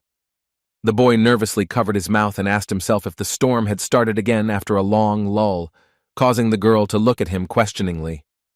There was no guarantee that any bribe would be monetary, so Davy's room was sometimes broken into to make deals. He called it by a rather appropriate name, an illegal request, but for a while they became silent and did not come to him. He knew the so-called request because it was a common thing in the royal palace, but that didn't change the fact that with him everything was different. One day Daphne came to him and smiled rather peacefully, animatedly addressing him by name. Oh, he didn't like it when she stared at him like that, because kind Daphne was also incredibly furious Daphne. At such moments she would come up to him and start screaming loudly, threatening to tear off everything on Davy's body that was still or not quite straight. Yes, the warnings from a saint who did not live up to her title were very impressive, even though they might seem funny from the outside. While bribes were already being accepted in full force by the capital, they managed to keep silent about whose handiwork this was. Then it all came to the point that Davy was being broken into not once or twice, but almost every day, so he was pretty tormented by such incidents. Sending a beautiful girl to him was one thing, but at least through his fiery temperament he could sleep peacefully. Davy reached for the blanket hesitantly, mentally preparing himself for another scenario of swearing at the intruder. The blanket suddenly began to move and the coverlet instantly fell onto the bed, revealing the identity of the disturber of his peace. There was a red-haired girl there, who looked to be no more than 5 years old, just a child. The girl's pink eyes opened wider, and her flower-shaped pupils began to shake. Davy felt ashamed for the people who had decided to send a child this time to play on his pity, and the girl began to look around in surprise. The boy let out a sharp breath of irritation, looking away and asking the girl who sent her and who she was. The red-haired girl blinked her eyes uncertainly and just sat silently, as if she couldn't even speak. She certainly didn't look like a baby, but she could only answer Davy's questions with moans and loud laughter. The prince's eyes darkened and he fell silent, because such a shameless tactic had never been played on them before. The girl sat quietly on the bed and looked at Davy with a smile. Her behavior was more reminiscent of some kind of dog. As much as Davy hated to admit it, he was actually like the king in some ways, because no one wanted to see him evil. The boy began to scream loudly and use vulgar language about those idiots who decided to use an innocent child for profit. He banged loudly on the table and demanded that the maid, Amy, come to his room. Amy ran into the prince's room like lightning and looked at her master with concern. She immediately saw Davy's haggard look and was about to ask what was troubling him, but only then did she see the child on his bed. She might have missed something, but in her memory Prince Davy had been too young to have children, so she screamed in horror. The guy asked her not to even say anything and began to get angry at the maid, because he told her not to let anyone into his room. The girl began to make excuses and say that she didn't let anyone in and asked him if he hadn't brought her personally, to which she received a stern denial. The boy crossed his arms and wondered who could have brought the girl if not Amy, so his suspicion fell on the other servants. The maid was slightly offended by the guy's words that she had stopped taking him seriously, so she began to correct her mistakes. Running excitedly towards the little girl, Amy apologized to her master and said that she should have watched properly. The girl looked at Amy in surprise when the latter mentioned that she was going to find her parents in a flash. The red-haired little girl reached forward and pointed at Davy, calling him her daddy. Amy began to look uncertainly at her master and realized that it seemed her suspicions were true and the guy really did become a father at 17 years old. The girl herself left the maid's grip and ran towards her so-called father, leaving the embrace of the warm blanket. The red-haired girl began to quickly walk towards Davy, as if she hadn't seen him for several years and missed him very much. She crept as close as she could and hugged the boy tightly by the leg, smiling from ear to ear. The girl continued to call the prince her daddy, while he stood there, wondering why some stranger would call him her father. Davy glanced around nervously in confusion and noticed a similar blue glow on the opposite side of the room. It seemed like he was slowly beginning to understand what was happening, but that didn't make him feel any less awkward. Another girl with blue hair peeked out from behind the curtains, clearly scared and shaking with tears in her eyes. The room suddenly became incredibly quiet, and Davy narrowed his eyes and mumbled something under his breath in realization. They still had a lot to learn, but now, with the twin swords in the garden, their capital was 2 children noisier. The red ribbon turned out to be quite fast, so Amy constantly had to run after it so that it didn't accidentally get hurt. The red-haired girl was now also called Honden. She was a real pain in the ass and was constantly running from one side of the estate to the other. Davy didn't expect to have to deal with raising children in his life, so he wasn't thrilled to read the character windows of those. The Demon Queen gloated slightly, and hoped that the guy's conscience had already eaten him up for the disgusting names he had given the twins. And the character window of the swords called them cute, and the devil was indignant and repeated that it was not she who composed the descriptions. Amy's maid was also smart, and would offer the red-haired girl cookies when she ran too far for her to catch. With each passing moment, Davy became more and more amazed at the humanity of his creation, which, as it turned out, could also eat regular food. Chandan, aka Blue Ribbon, was much more passive than her sister and constantly pestered Davy for favors. The blue-haired girl didn't like the fuss and preferred to spend her time with her father, although maybe she was just shy. She wanted to be reassured, and she loved it when he was given a lot of attention, so she didn't even want to run. She nuzzled her face into Davy's palm peacefully and nodded her head, indicating that she was pleased. Sometimes she would just lean on the boy and affectionately call him Daddy, although her thin voice was more like a whine. At such moments, the cuteness hit the hearts of both Davy and the Demon Queen, and one could die on the spot from the touching expression on Chandan's face. When the twin girls had settled in a little and the estate had become a little quiet, Davy gathered them together in one room.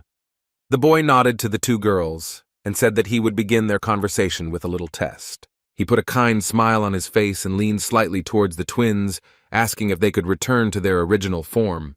Handan and Chandan nodded confidently, exchanging glances, which meant they could understand human speech perfectly well. The girls flew into the air and a golden glow began to embrace them as they began to transform into their familiar forms.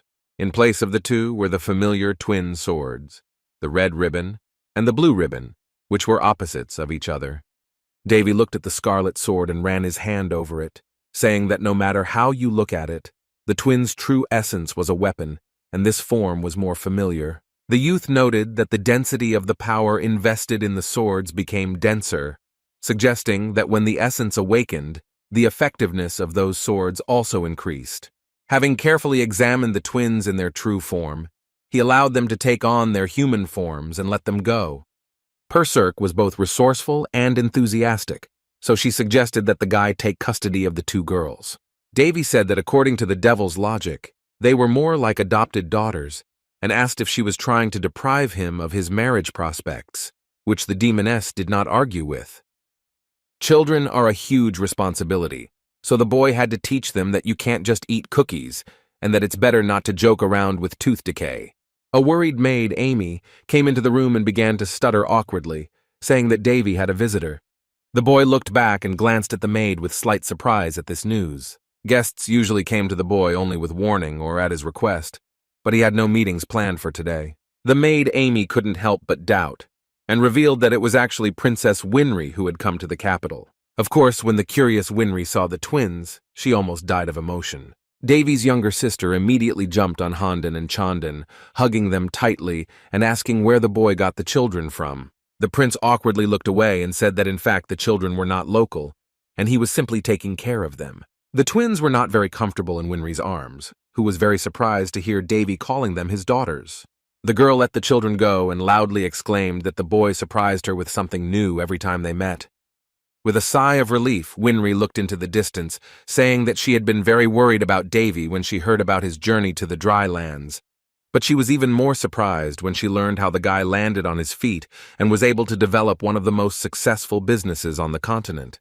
Winry started talking about how she saw real dwarves in their village, whom she thought were very cute. She was very pleasantly surprised that the guy was being helped by a race that was usually afraid of the outside world and people. Davy would have liked to accept Winry very much, but he mentioned that the lands were still in a critical state, but the girl smiled and told him not to worry. The prince's younger sister smiled from ear to ear and replied that the most important thing to her was that Davy looked happy, and he awkwardly scratched the back of his head. The boy looked away and looked in the other direction, deciding to invite his younger sister to have tea with him. And indeed, when the whole mountain of work was placed on Davy's shoulders, he could not have imagined that in fact he was overwhelmed with joy, a very true characterization.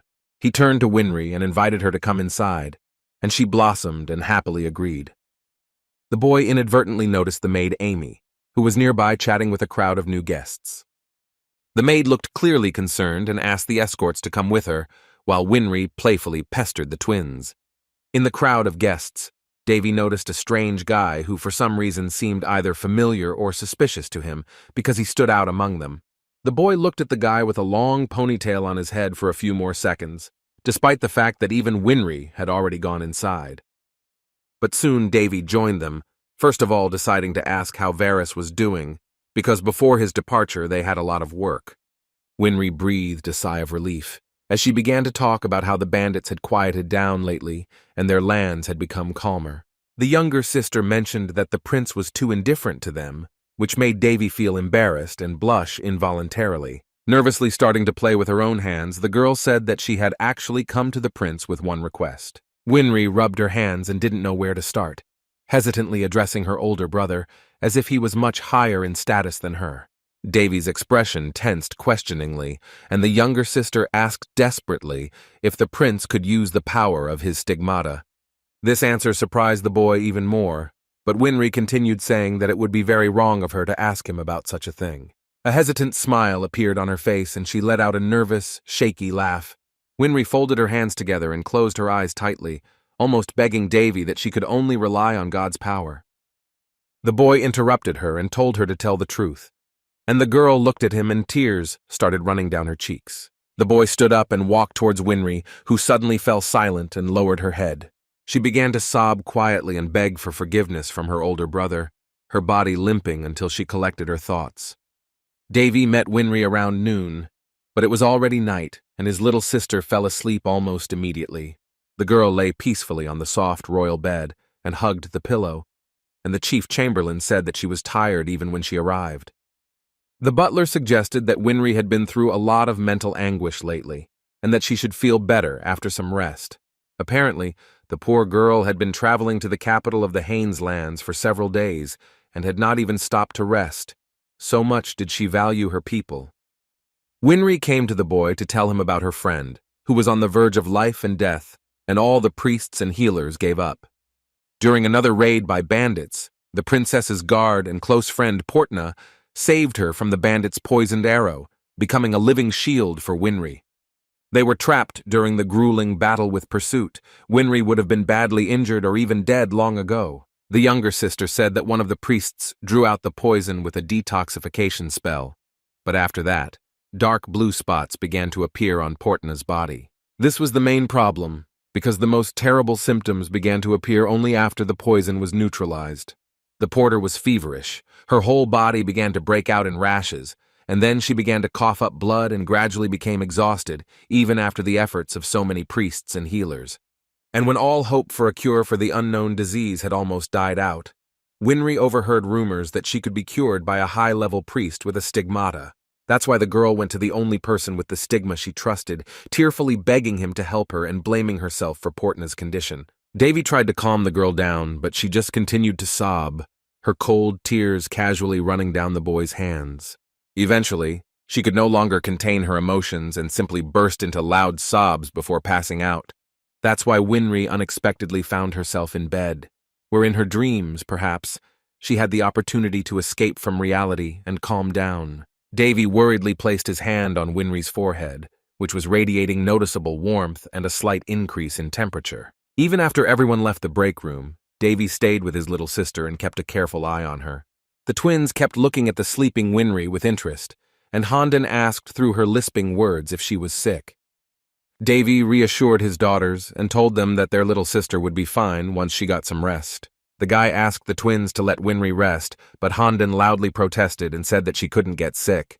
Honda herself began to climb onto the bed of her father's younger sister and say that she would stay with the sick guest. Of course, they couldn't see Purserk, but she still praised them out loud, and Chandan also began to sneak under Winry's blanket.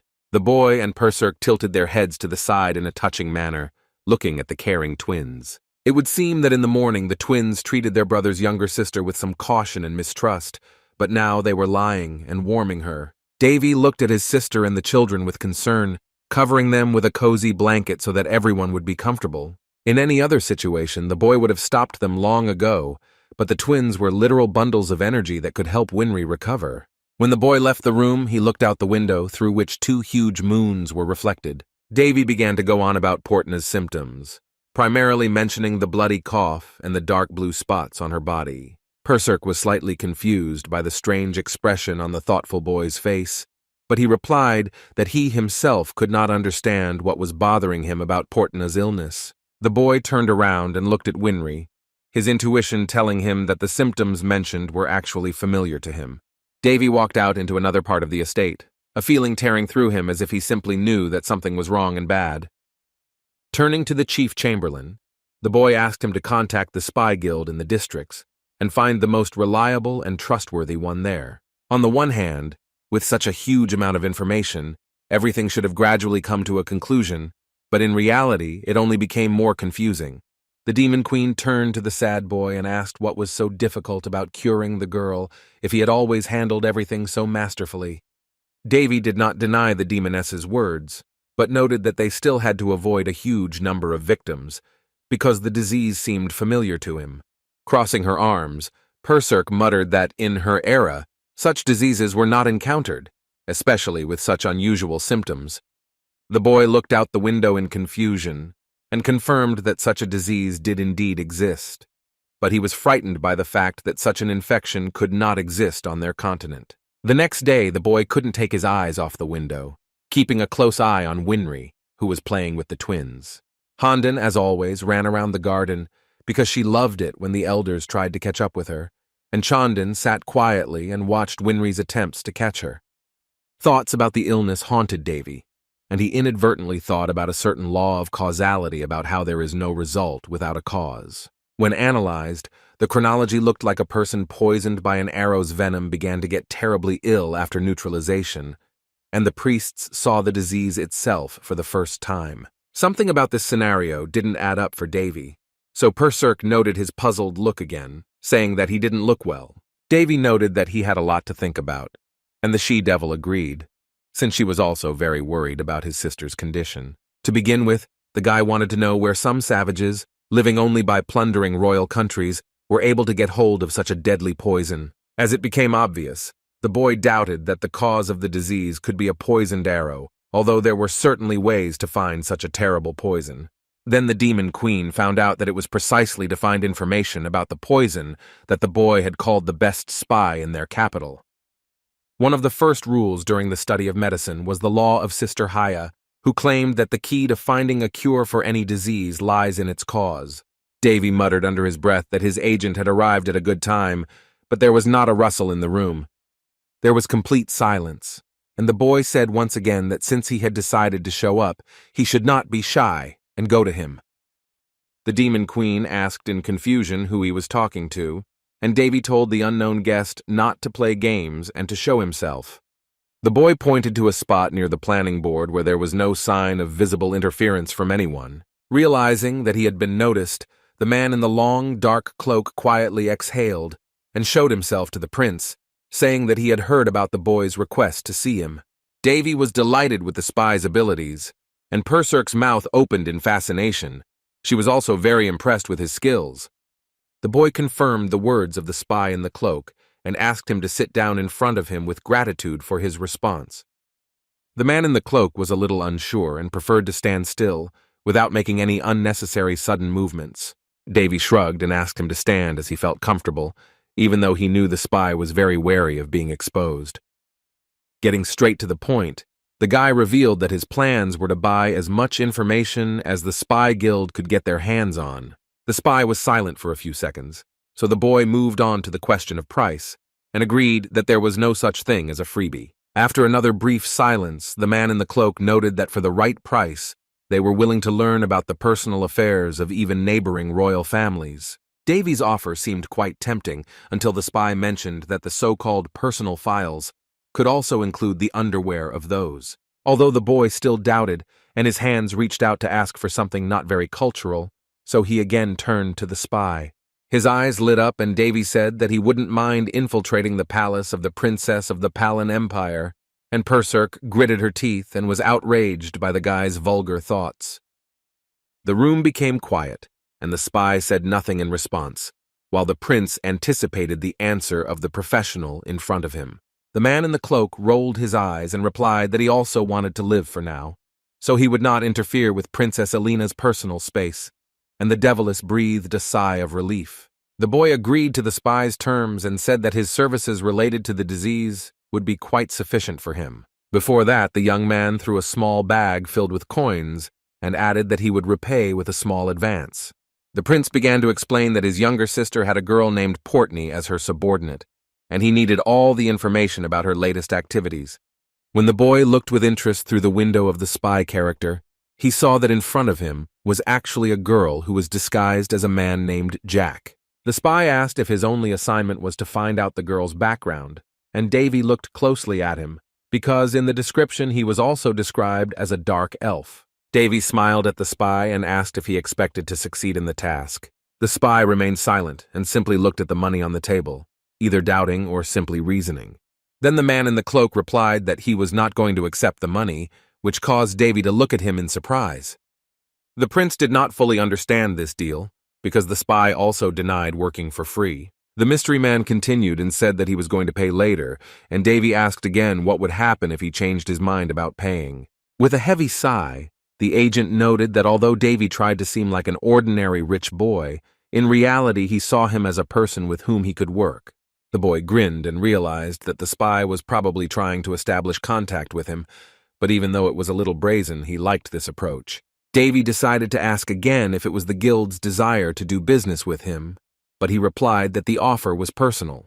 The boy liked this approach and agreed to the conditions of the mysterious man, who made a slight bow before leaving. The agent disappeared quite effectively, so effectively that many talented illusionists would envy him. Davy wondered if he could just walk out the doors, but he wanted to leave and leave a proud mark behind him as Perserk suggested. Out of curiosity, the guy took another look at the window of the spy character, who for some reason hid his gender and true race. He didn't understand why she needed to hide so many details about herself if their guild was still known throughout the continent. He was slightly surprised when the devil mentioned the agent's real last name, Helishan, and then asked if she seemed suspicious to him.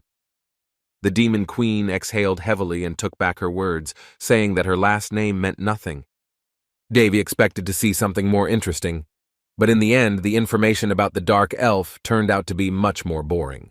2 days later, Winry was already screaming at the top of her lungs that she didn't want to stay in the manor and wait until she got better. She insisted that she would go with Davy, but the guy nervously moved his hand over his head and said that he did not want to expose his health to that danger. Winry seemed to be 14, but she acted like a real 5-year-old child and said that after one rest, she felt much better.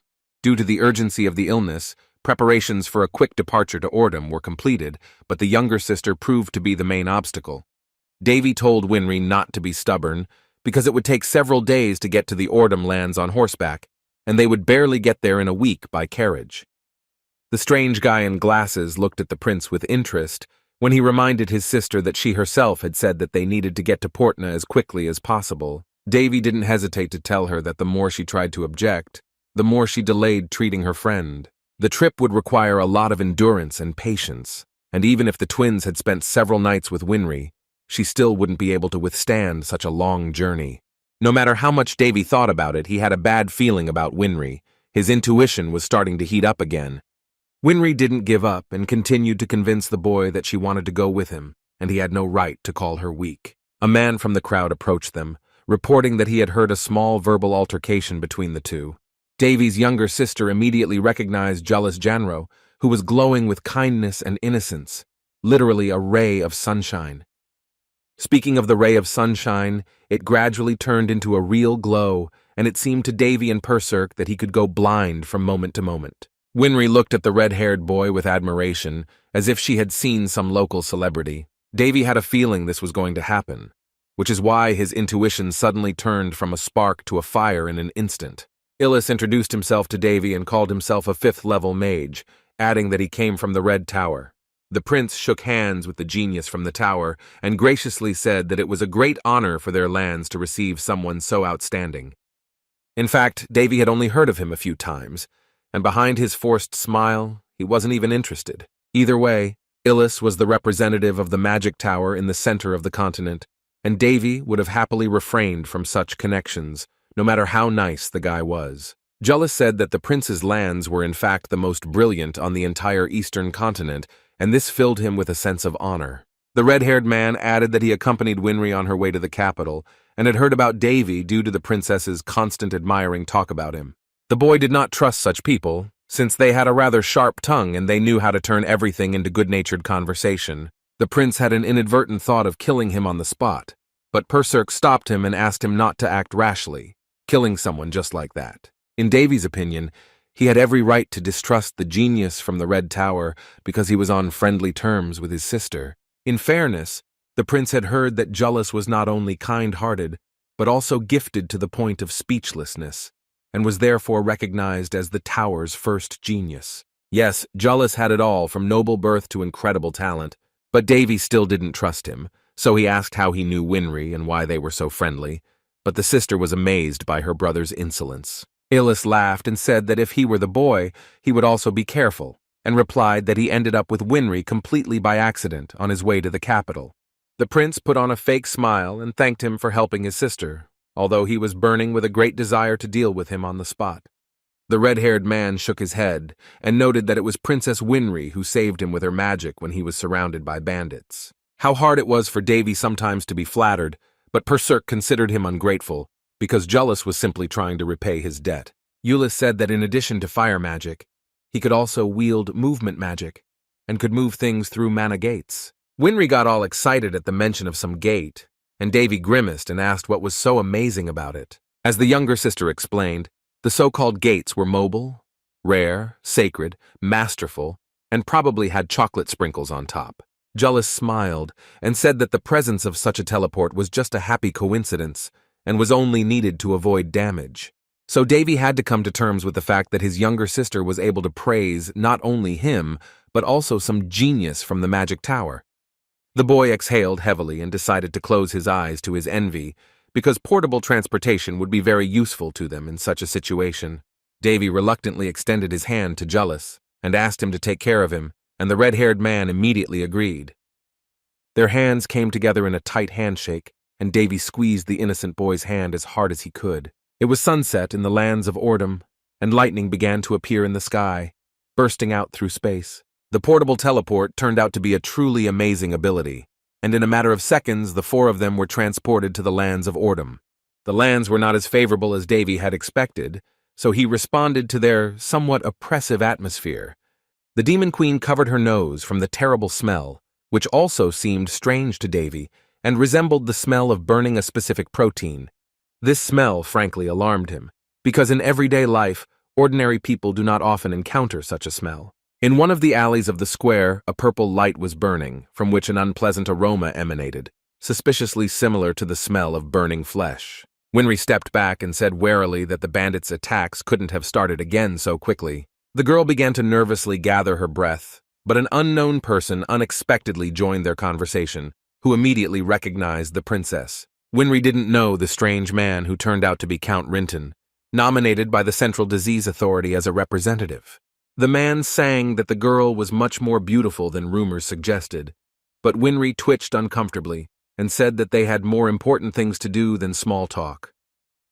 Before they had time to move to the other side, they were already surrounded by guards in armor and long cloaks, and the Count said that he was forced to stop them. Davy and Illis stared at the intimidating guards as they were ordered to follow the healer's representative.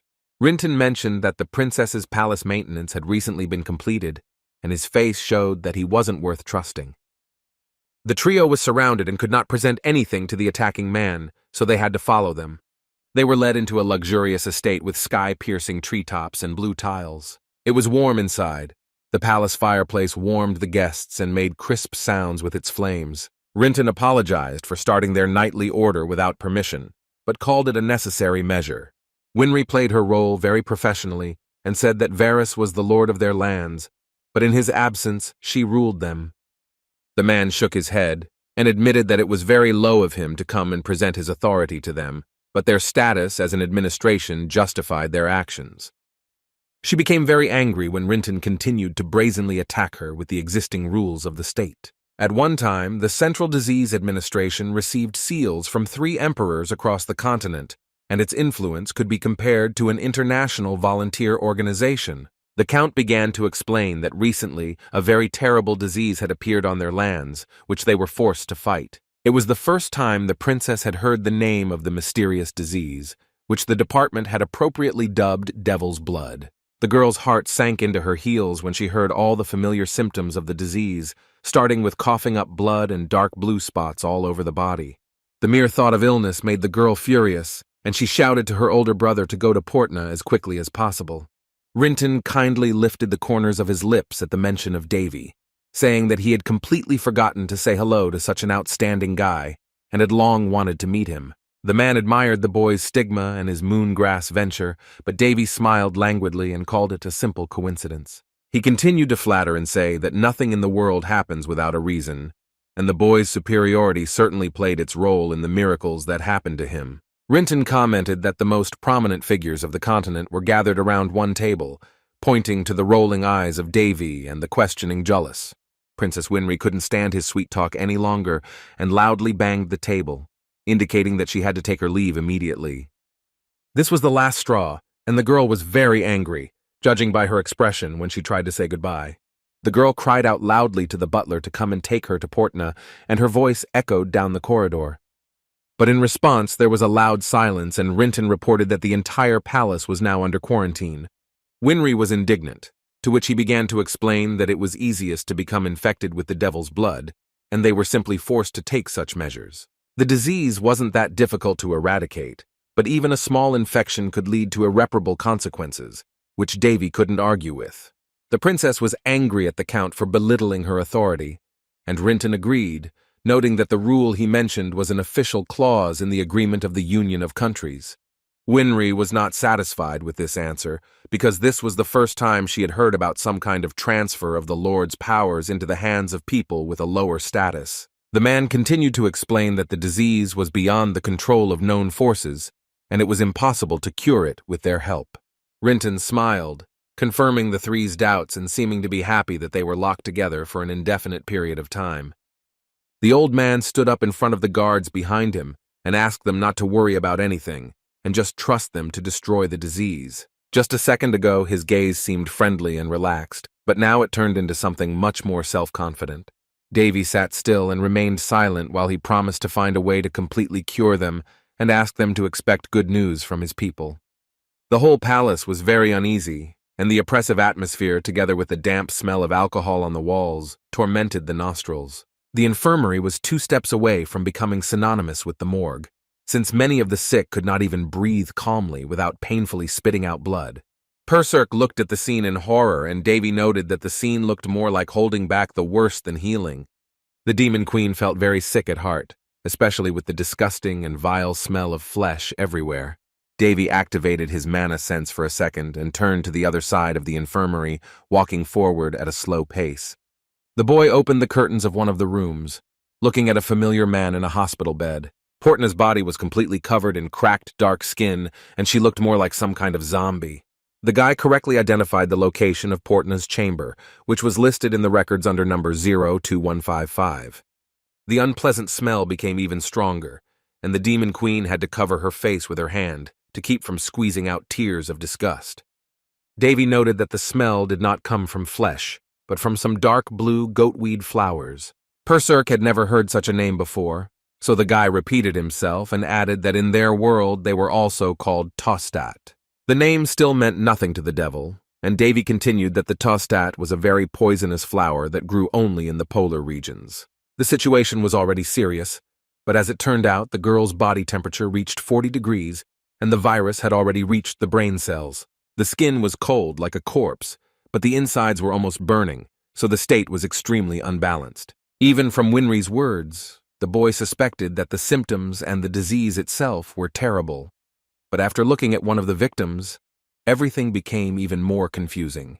Davy was serious, and there was a mixture of confusion and anger in his voice, and he couldn't understand where such an illness came from. When Perserk asked what the boy was talking about, he replied that the disease had a scientific name, and it was called the accelerated melting virus. He said that the disease was widespread in a completely different world, and the virus was bred for a specific purpose, having nothing in common with cancer, the plague, or the common cold. The death rate from such a disease is horrific, and its contagiousness is impressive, which is why hundreds of people died in just a short period of the disease outbreak. It took 10 years to invent the cure, but during that time, about 300 million people in the world have already died, while only 18 were saved. Davy looked at the drugs next to the bed and said that they needed to get the antibodies out before it was too late. The boy had to take the scalpel and begin concentrating his sacred mana on its blade. Davy quickly swung the blade and found a vulnerable spot on the girl's body where the least damage would come. But as soon as the scalpel was directed towards the victim of the disease, someone grabbed Davy's hand tightly and angrily asked what he was doing. With a sudden movement, the sharp scalpel fell to the floor with a ringing sound that seemed absurdly muffled in the crowd of patients coughing up blood. The boy's hand was grabbed by another man, who insisted to the prince that entry inside was forbidden to anyone except those involved. Baron Gorneo had wavy hair and fierce yellow eyes, and he demanded to know once again how the boy got inside. Davy introduced himself as the Prince of the Round Kingdom, which made the Baron involuntarily think and raise his eyebrows one after another. After a short silence, Gorneo spoke and said that he had been notified of the prince's arrival, but he still could not let him in and asked him to leave. To the prince's surprise at his authority, the wavy man continued and said that due to illness, they were forced to adhere to strict rules. Davy sat down and listened carefully to his words about how the virus was transmitted, based on their information, by airborne droplets. But as soon as the Baron saw Davy's uncovered face, he immediately applied a huge cloth to his face, which was soaked through with alcohol, causing the prince to even jump. The boy took the cloth and wanted to explain something, but Gorneo interrupted him again and said that he was aware of the boy's stigmata. The young man glanced nervously at the Baron when he explained that the stigmata was of no use against the disease and that the high priest had already come to them. The Baron wanted to add something else, but a heartbreaking cry was heard from the other side of the infirmary. One of the patients began to struggle and convulse, so worried doctors had to restrain him. Gorneo ran up to the exhausted man and grabbed him by the leg, ordering him to inject painkillers into his body and calm him down. The doctor's hands were shaking even as one of them began to take out a sharp syringe filled with a sedative. Davy walked up to him and put his hand on his shoulder, saying that if they gave him the injection now, the patient would die immediately. The doctor looked at the prince in confusion, who, amid the screams of the infected man, asked to give him the phone. Baron Gorneo was loudly indignant when the boy picked up a small tube and began to point it towards the martyr. The man didn't understand what the guy was trying to do, especially after he decided to unceremoniously rip the victim's shirt. The sufferer's body was indeed in a critical condition due to the blood that had clotted in his lungs due to the virus. Davy pulled the tube forward and realized that if he didn't immediately remove the excess blood from his body, he would simply die. The boy began to feel around the patient's icy body, trying to find the right spot to pump out blood in the chest area. The prince was clearly nervous and kept exhaling with a trembling voice, since he had not been healing others in such a serious condition for a long time. He gathered his will into a fist and concentrated the sacred power on the tip of the pipe with a technique called the sacred cut. The young man pressed his hand firmly to the patient's cold chest and began to dull the pain with the help of magic, but the infected man was still screaming. The boy began to concentrate the sacred power in his hand again, thereby trying to calm the suffering man. And just a second later, the scene became bloodier and thick clots of blood appeared in the air in front of the other doctors. The patient's screams began to diminish, and he simply coughed hoarsely as Davy pumped blood out of him. It seemed that the boy was gradually managing to save the patient, and only a little blood remained to be pumped out to temporarily suppress the disease. Baron Gorneo was furious, and asked in a trembling voice how the boy dared to treat a man who stood between life and death in such a way. The man grabbed the guy by the collar and ordered him to immediately stop his mockery of human life. Gorneo was both angry and desperate, so he kept repeating the same phrase to the boy's face. Davy really couldn't say anything to him because he didn't want to make any more noise. The Baron ordered him to answer while blood began to flow like a stream from the patient's body, whose cough became less heartbreaking. The infected man continued to cough, but one of the doctors loudly noted that their patient's pulse had returned to normal. Count Gorneo released his grip and looked in surprise at his charges, who asked him to come and see for himself. He shook his head and reluctantly let go of Davy, who was hanging on his palm and staring at him. The boy immediately approached one of the doctors and politely asked him to lend him something from their arsenal. In Davy's hands was a small vial with a strange liquid inside that shimmered between a bloody and dark blue hue. The guy advised the doctors to stop the bleeding from the patient's body, and once again asked not to use a sedative because of the possible effect of shock. The doctors nervously thanked the prince, and he turned away, saying that his work here was finished. Before leaving, Davy remembered something and stopped at the very door, turning to Baron Gorneo one last time. The man with wavy hair looked at the boy in confusion, with distrust in his eyes. Davy picked up the rag he had given him earlier and said that a person with a stigma had a special talent that prevented him from contracting unusual diseases. The crowd of doctors and the Baron himself froze when Davy asked them how they could compare a man with a stigmata and an ordinary high priest. Davy had done his job and was forced to return to the palace, where Jullus and Winry were still waiting for him in quarantine. Jullus smiled at the prince, and Winry exclaimed at the top of her voice, as if she hadn't seen the boy for several years. Davy tensed slightly, and said that he really had no use raising a daughter, and Perserk pointed out that Winry wasn't really his daughter. The boy was worried if there was still contact with Varys, and his younger sister replied that the situation remained unstable. When Jullus asked about the situation in the infirmary, Davy exhaled and replied that everything had gone mostly smoothly, and he had tried his best. The red-haired guy noted in a serious voice that during the boy's absence, he had managed to find out something. He began by saying that at present the most influential officials in their lands were the two disease control officials, Count Rinton and Baron Gorneo. However, Jullus noted that the so-called titles of those were only echoes of the past, and in fact they both belonged to the Central Disease Control Authority. Winry looked excitedly at Jullus's notes, who confirmed that they were not dealing with ordinary healers. He summed up that the ranks of those were part of the system of ranks of the central administration, where there was one head, 3 representatives, and another 15 officials. Jullus handed the diagram to Davy, who glanced at the piece of paper and commented that 3 chairmen equaled 3 emperors. The red-haired man confirmed the young man's words and added that the head of the organization was the Holy Father of the country Balshas, which seemed even more suspicious to the prince. All members of the organization were clearly outstanding people, but Jullus noted that information about each member was erased along with the destruction of their personal files. The whole problem was that the participants received powers from 3 emperors and a union of countries, so Rinton's arguments only seemed valid in words. Jeanreau exhaled and said that since the Round Kingdom also belonged to the union, they might attract the organization's unpleasant glances. But Winry protested that such rules frightened ordinary residents, and Jullus could only shake his head and say that now they could only wait. It was even stranger that a knightly order was sent to their lands to destroy wealth, and the captain of its knights was Count Collio. Winry and Illis began to discuss the mysterious commander, whom Davy had heard about for the first time. The younger sister heard that Count Collio had retired a few years ago, but had returned to resolve important matters, and Jullus had noted that they could be relied upon. Winry exhaled heavily and admitted with shame in her eyes that she would never have led them to her lands if she had known about such a situation. Davy walked up to his younger sister and began to calm her down, gently placing his hand on hers. Smiling warmly at her, the boy told her not to worry and that everything would be fine. Davy glanced at Ullis out of the corner of his eye and asked if the situation was causing him any inconvenience, to which he shook his head and said that he was fine. The prince clearly still didn't trust him, and looked at his character's window, which described how Jullus really did want to help them. Yes, the red-haired man was also an elder of the Red Tower, which made the young man exhale even more deeply and slowly begin to come to terms with the fact that he inspired trust. Perserk asked why the boy didn't stay in the infirmary to help, but Davy replied that his presence there couldn't help. The boy showed her a vial of strange liquid and noted that the most important thing was that he got it. He looked up at the moon and said that while the disease control was holding back the worst, they needed to recreate the antidote. The Demon Queen thought for a moment and began to mutter something under her breath, as she knew nothing about medicine or antibodies.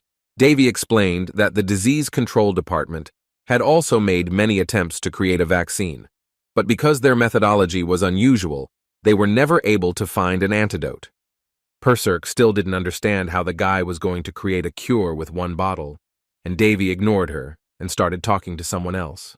The boy grinned and looked towards the dark crater nearby, telling the spy to show himself if he decided to show up.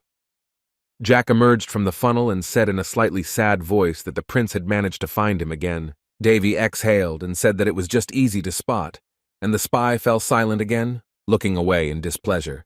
The spy handed Davy the papers with the information he needed, for which the boy praised him and asked if he still resisted paying for the work.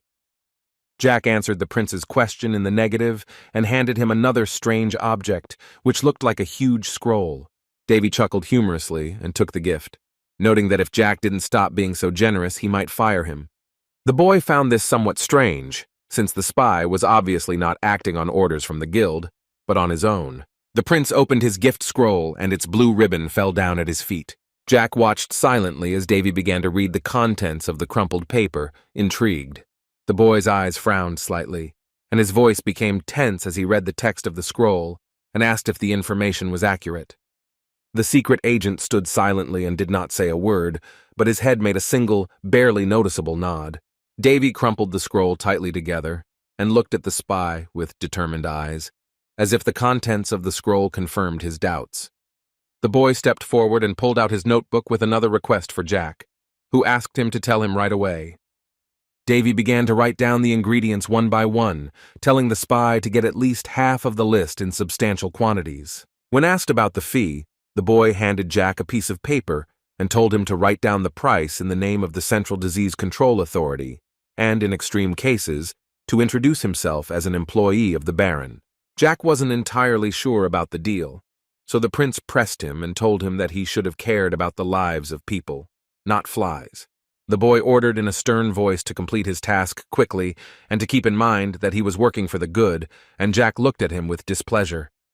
Davy asked the agent to try, and he, without saying another word, disappeared into the bright night. The next day, Baron Gorneo's disgruntled voice thundered throughout the mansion, causing the very earth to shake.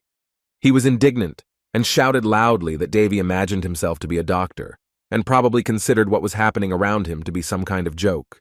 The Baron pounded his fist on the table and insisted that all their patients were in critical condition, and they could not trust everything to some stranger. Davy just peacefully sipped his tea and answered in a calm voice that if he hadn't come, their patient would have died in a few minutes. Putting a cup of warm tea on the table, the young man continued by saying that he appreciated the work and efforts of their doctors against the infection, but he had a question for them.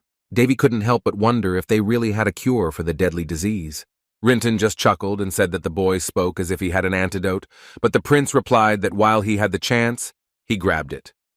Davy sternly said that he had no intention of fighting with the officials for the sake of the trough, and was simply defending the honor of the life of his kingdom and the lands of his younger sister.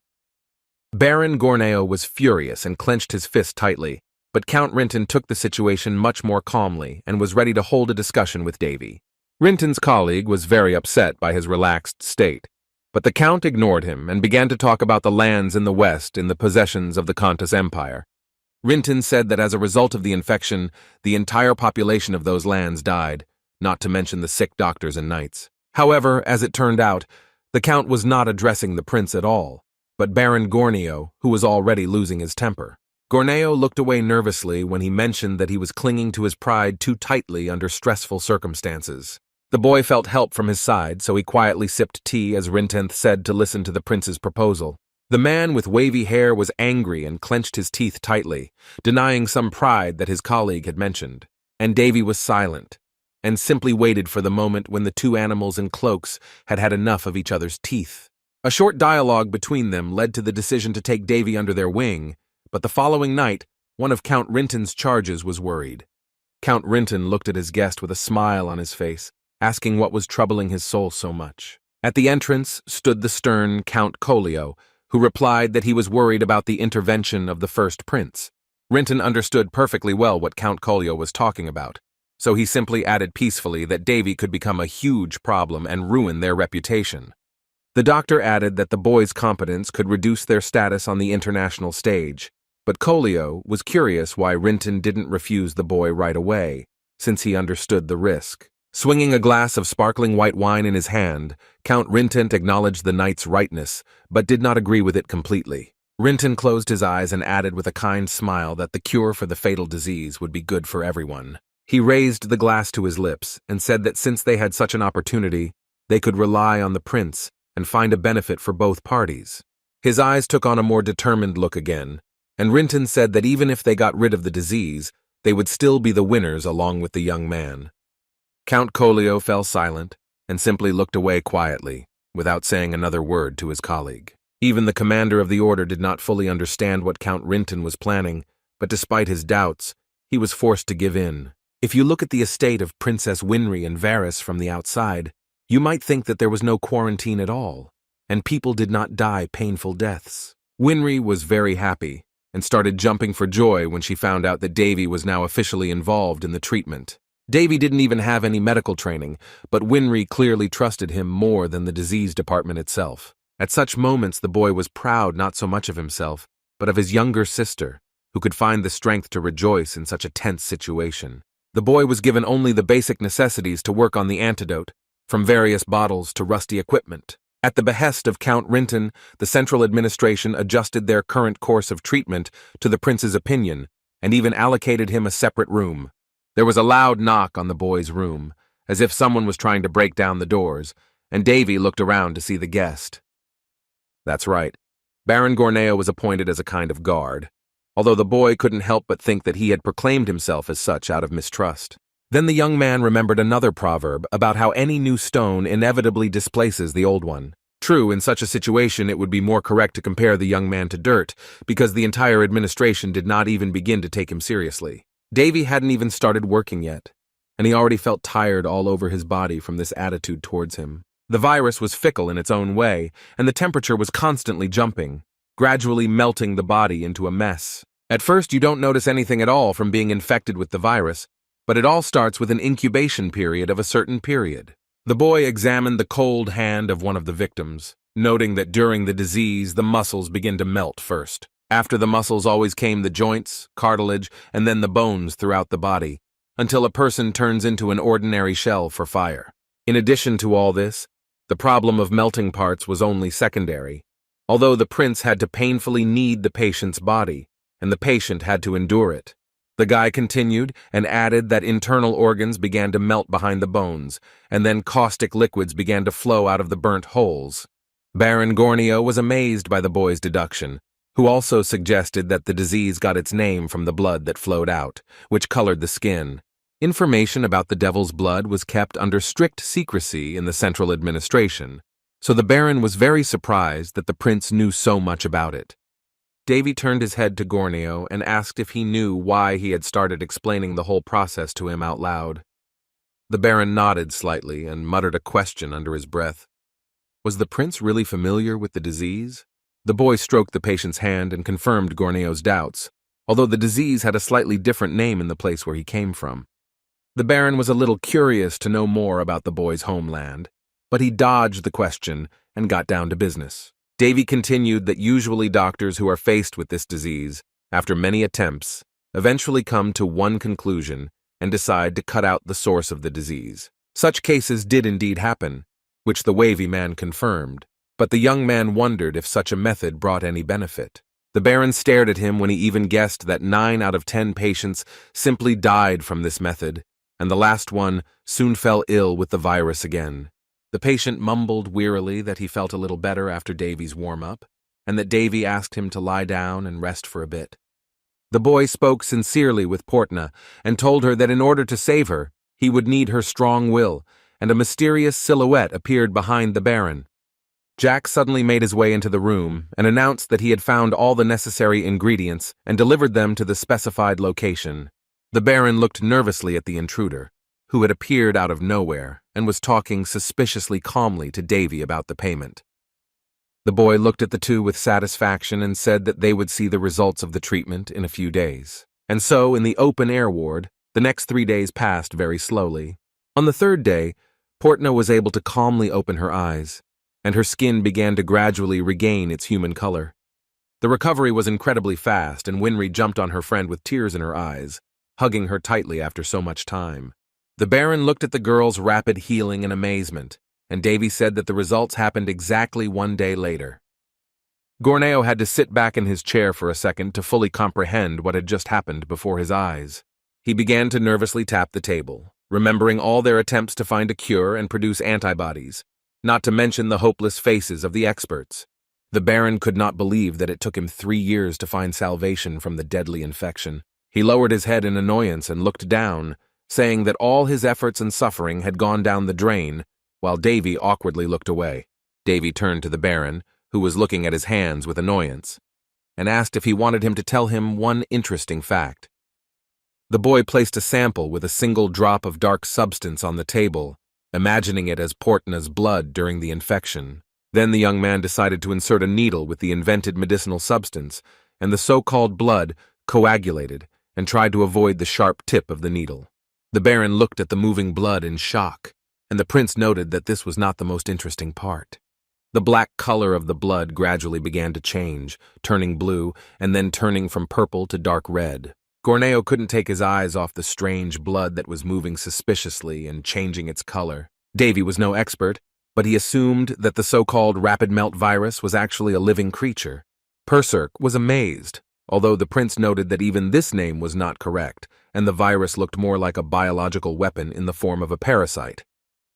The parasite had its own will, so to eliminate it, it is enough to completely suck out the energy from it. And for this, medicinal plants are needed, which the prince ordered from Jack. Davy gave detailed instructions to the doctors on how to devise an antidote using herbs, and mentioned that he had left the ingredients for them, and the Baron was surprised and delighted. Of course, all this was because the management did not yet know that all the medicinal herbs were ordered in their name. It took only a few days for rumors to spread throughout the village about the miracle cure that Prince Rauna had invented.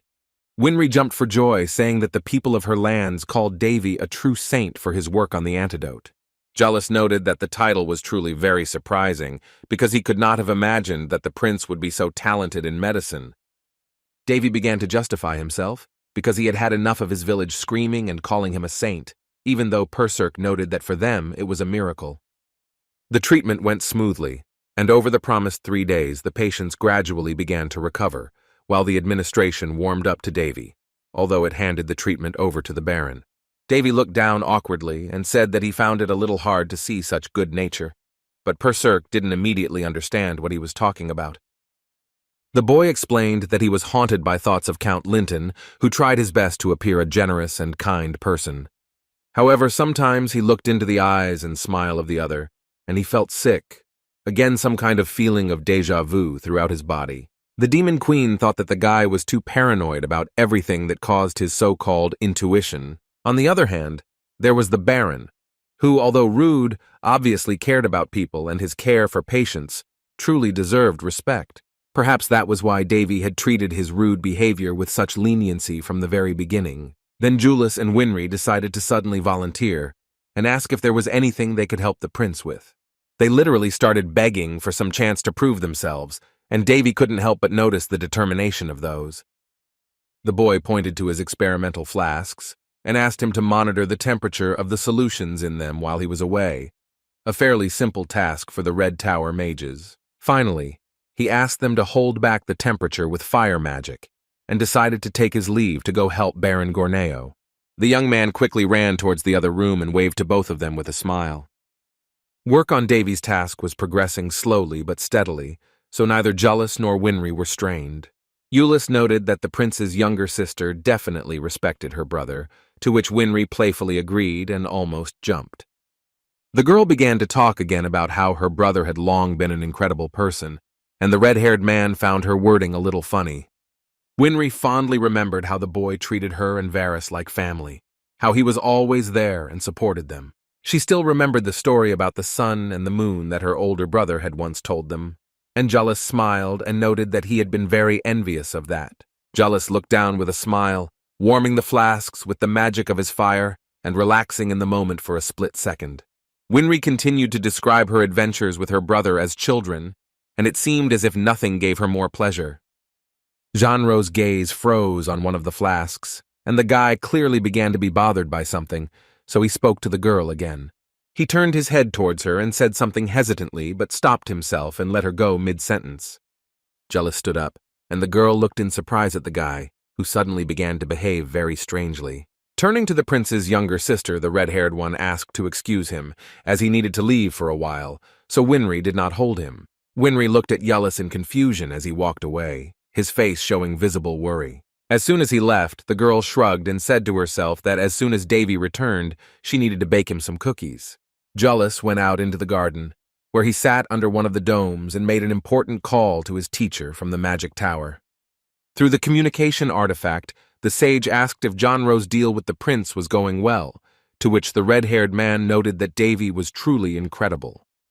The sage inadvertently thought that the guy was a little pale, but Jullus forced a smile and said that it was just his imagination.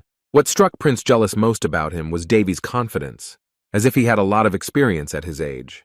Jullus noted that he really had a lot to learn from the prince, which made him a little greedy, which surprised the teacher a little. The redhead explained that he would like to become close friends with Davy, who would not have to worry about the age difference or the benefits for each other. The elder laughed generously and, plucking his beard, replied that his disciple had met a very good man. The teacher explained that there were a few things in the world that could not be judged by age, and that Jullus could learn something even from a 3-year-old child. The warm atmosphere of the conversation died down a little, and the sage said that he had managed to find out something. The elder began to tell that he had learned about some lost information about the members of the Disease Management Project. He decided to generalize and began to describe a certain specialist who could hardly be found in their era, and also pointed out the special roots of him. Jullus's gaze fell in horror, and his heart seemed to stop when the old man began to talk about the organizers of the project. The information was so shocking that Jullus simply could not concentrate, and all the words in his head turned into white noise. The guy felt a strange ringing in his head, and then an oppressive whistle nearby which made him suddenly get up from his seat. There was an explosion, and on the other side of the estate a terrible fire began to blaze, creating smoke around itself and turning the sky into a dark void. But what scared Jullus the most was when he remembered that Princess Winry was still inside in the same place. The voice of an excited sage came from the artifact, but Genro could not utter a word, looking at the fire in front of him. The sage began to shout towards the silent Jullus, who had already rushed into the burning palace to save the princess. The flames raged and greedily devoured the estate in a matter of seconds with their tongues, not allowing Genro to calmly enter inside. Illis started shouting loudly towards Winry, but there was no response, so he stepped even deeper and attracted the fire's attention even more. It was incredibly hot, but the guy continued to desperately break through the thick layer of flame. Jullus activated his miniature staff, the gemstone of which began to glow with a moonlit glow in contrast to its red texture. Genro waved his wand around himself and began to create a huge sphere of water in front of him, which grew larger with each passing second. A wave began to form, which the guy began to wave like a huge brush, and hissing steam rose into the air. Jullus created a water cyclone, and soon the entire tent was soaked under the pressure of a huge tidal wave. Smoke mixed with steam spread throughout the room, but the damage had already been done, and the furniture began to crumble. Illis stood in the new wasteland and began to look around, trying to find Princess Winry in the field of smoke and ash. The spell wasn't the most difficult, but coupled with the guy's nervous state, it made him catch his breath. But wherever he looked, the girl was nowhere to be found, only the ruined remains of what had once been a tent. Jullus looked at the burnt table and froze. Something seemed too suspicious to him. Only then did some kind of realization come to him, and he remembered the teacher's words, in particular the information about the man from the administration. Genro flew into the air with his skill and fiercely headed towards the other side of the mansion. He was rapidly gaining speed in flight and could not believe that a person, even with such an unusual past, could allow himself to do such a thing. Jullus, of course, knew that Prince Davy was unusually intelligent and erudite, but he did not want to involve him in such battles. Every second seemed like an eternity to the guy, and he tried to get to the princess as quickly as possible. The red-haired man prayed that Winry was okay, and couldn't even concentrate his gaze, his eyes blurring as they flew. Meanwhile, on the other side of the mansion, things weren't going well for Davy and the Baron either. Both of them, along with their maids, were surrounded by a crowd of knights who were under Rinton's orders. Davy smiled and glanced at Gornio, asking him if they were in any trouble. The Baron looked down and remained silent. The man was clearly angry and could only stare in the other direction with his lips tightly pressed together. Gornio gradually turned to face the boy. Their reflection reflected on the polished armor of one of the guards. Loud explosions echoed through the forest, and huge spheres of fire were created around the trees. The fire was of impressive size, and there were hot marks on the bare branches of the charred trees. Jullus blocked the way, and simultaneously broke through entire detachments of knights who silently watched as he burned the forest. A furious, fiery entity formed above Illis and destroyed everything in its path, looking at the guards in anger. The red stone of Genro's magic wand was now embraced by flames, and he looked resolutely at the enemies in front of him. Before this, Eulis had never used his high-level magic against a human. That was what he had been taught in the magic tower. Any strong magic can take a human life at any moment, so it is customary to use it with caution and honor. Now the red-haired man acted completely differently and created entire streams of fire towards his enemies. He simply didn't have time to think about the lives of those who were trying to protect him from the opportunity to save the life of someone else. All his life, Illis had been studying magic to learn mana and gain the power to protect someone, so what was the point of it if he was forbidden to use it properly? The red-haired one broke through the rock and destroyed it into dozens of huge pieces with several projectiles of fire at once. The place turned out to be a well-hidden entrance to a secret laboratory, in which dust suddenly rose due to a sharp explosion. To be honest, Jullus was a little impressed that they were able to equip the lands with such laboratories and devices everywhere. Jonro noted that their appearance even surpassed what he had heard from the teacher, while a tall figure slowly rose above him. The boy looked at the angry Count Colio, furiously demanding to know where they had hidden Princess Winry. In the mansion, the guards continued to surround Davy and Baron Gorneo, preventing them from passing with their sharp swords. Gorneo was very angry about the situation and did not understand who dared to so brazenly block their path, completely ignoring his authority. One of the guards said that they were only following orders given to them and had no personal connection with those two. The guard continued and announced that Baron Gorneo was to be killed on the spot and that they would take the prince with them. When the Baron called their words heresy and demanded an explanation, the guard began to come closer and draw his sword. The guard's sword sheath fell to the ground with a ringing sound. He swung at Gorneo and ordered him not to resist, otherwise he would only make things worse for himself. The Baron froze and could only watch with his golden eyes as the blade of the sword swiftly moved towards his face. The sword's slash quickly ricocheted and Davy intervened, deflecting the blade so that it simply flew off to the other side of the room. The sword's impact on the prince's palm was so strong that its tip simply split in two. Davy grabbed the rest of the guard's sword, which he still clutched in his trembling hands. The boy calmly asked if the Baron had been wounded, but he, still stuttering, simply stared at the boy. Quickly examining the trembling sword, the young man said that the knightly order did indeed irritate him a little, but he didn't expect it to be so stupid. The boy squeezed the sword in his hand even tighter, and it began to glow with a golden light, as the prince said that he could not even imagine that the order would allow itself to do something like this. With his other hand, Davy began to charge his mana, creating a kind of fifth circle of gold and red flickering lightning. The guard didn't even have time to figure out what kind of force was in front of him, because it blinded him almost immediately. And after the blindness, a charged strike from Davy's palm came in the form of lightning with zero charge straight into the guard's chest. The other guard stepped back and stared in horror as the lightning began to engulf and burn the man's body alive. Within a few seconds, all that was left of the attacked guard was a fried corpse, with lightning still flickering next to it. He fell to the ground with a loud thud, and Davy said that a man who plans to kill someone must be prepared to die himself. The boy looked at the other guards and silently suggested that they were determined enough to stand by their words. One of the maids led Baron Gorneo to a safer side of the room, but he was still shaking and frightened. The Demon Queen said that it was wrong to spill blood in such a place, but Davy had already gotten into the swing of things, and said that he would simply not use the blades then. Perserk whined that she didn't mean it that way, but the prince had already begun to have fun and set fire to the guards' bodies. Golden lightning flashed throughout the room, making the light from the chandelier seem almost insignificant in comparison. The guards, one after another, turned into overcooked cutlets and fell to the ground with a crash from the layers of metal. Soon the scene was cleared from top to bottom with solid coal corpses, and there were no hostile witnesses left. Jack suddenly appeared from the darkness, and Davy turned to him and asked him to get rid of the corpses and potential witnesses. Jack liked this idea much more than loading carts with various medicinal herbs, but he still demanded payment for it. The boy exhaled and agreed, although he couldn't imagine what Jack would want as payment for such a service. Davy walked up to the trembling Baron Gorneo, who was being held in worried embrace by his maids. The guy leaned over to him and asked him to stay in the room to focus on treating the infected. But when he asked where Davy was going to go, the young man explained that he was simply going to wipe out the non-humans who had attacked them.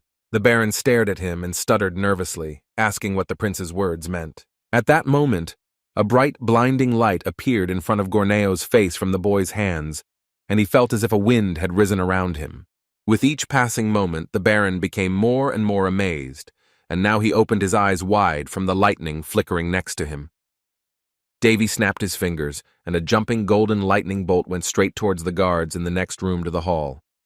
The knights didn't even have time to react when she unceremoniously walked through the doors and began to ricochet across the room. The golden light grew larger with each passing second, and each leap of lightning broke it into another 100 spiky flashes. Davy burst through the walls of the mansion, leaving behind a huge explosion and clouds of dust. The Demon Queen barely had time to hold on to Davy, who was not only releasing lightning, but also moving accordingly. As soon as the girl said a single word, they rushed forward again, blurring in motion against the backdrop of hundreds of flickering discharges. Davy's tracking magic, which he had cast on Winry when he first went to the infirmary, began to work. The boy moved through the air above the crowd of knights as the realization came to him that the activation of his skill could only mean that his little sister had been kidnapped. The young man froze in the air and began to examine the enemies, each of whom was of a fairly high level, which was not surprising for the former Imperials. Davy landed loudly on the ground with a flash, leaving a faint glow of his mana beneath his feet. The knights immediately drew their swords and began to surround the prince who suddenly appeared. They rushed towards the boy, under the pretext that he was unarmed, and they had a chance to kill him before he managed to escape again. The guy was slightly offended by the fact that they so confidently believed that he did not have any weapons with him. Davy then turned to his ability to carry his twin swords with him using a pocket chest. Before he had even had time to properly prepare for battle, Davy began making rapid cuts all over the arena.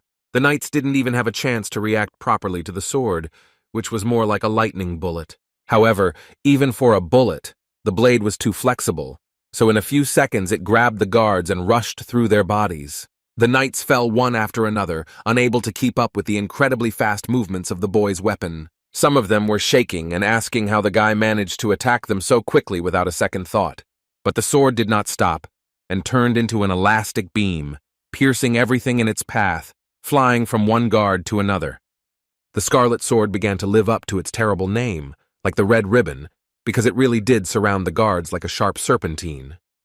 That's right, it wasn't Davy, but as if the sword itself was moving on its own and instantly aiming at its enemies. The boy didn't even have to move properly.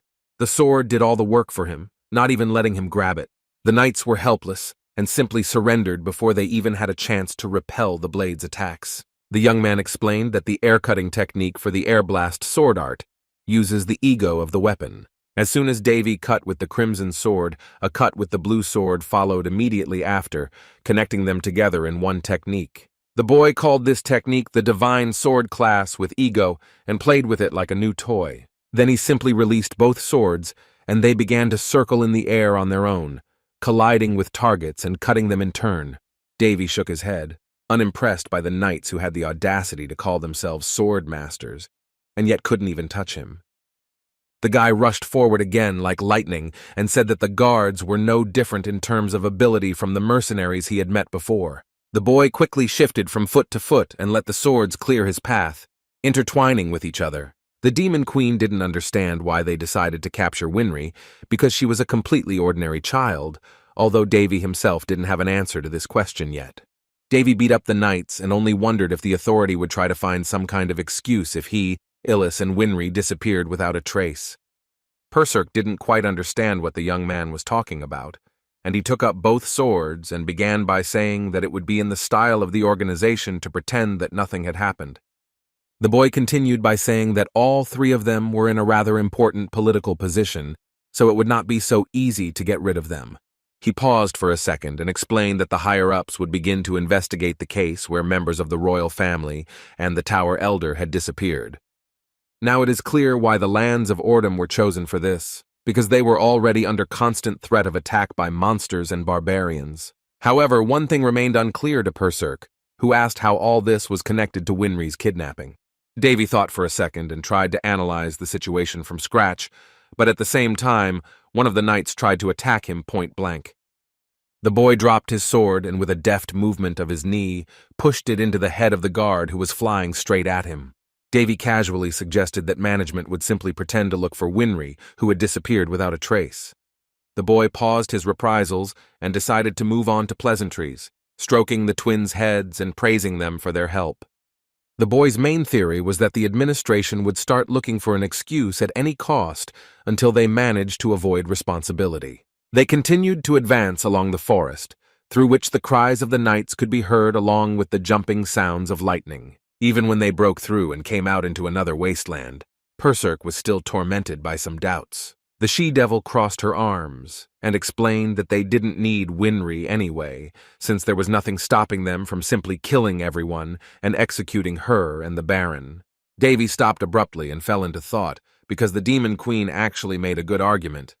The boy then asked her to look down, where there was a hole surrounded by overgrown trees, through which shades of blue light could be seen. It was one of the organization's secret laboratories, which contained capsules with skeletal corpses inside. Not all of the corpses had yet completely rotted, and many of them still retained their former human form. The girl screamed in horror as she looked at the countless number of liquidated dead people and their samples. Davy also decided to remind her that during the surprise attack on them, the guard was only going to execute Baron Gorneo and take him with him. Thus, the boy believed that they were simply going to take him as a guinea pig, just like Winry, who was a powerful mage.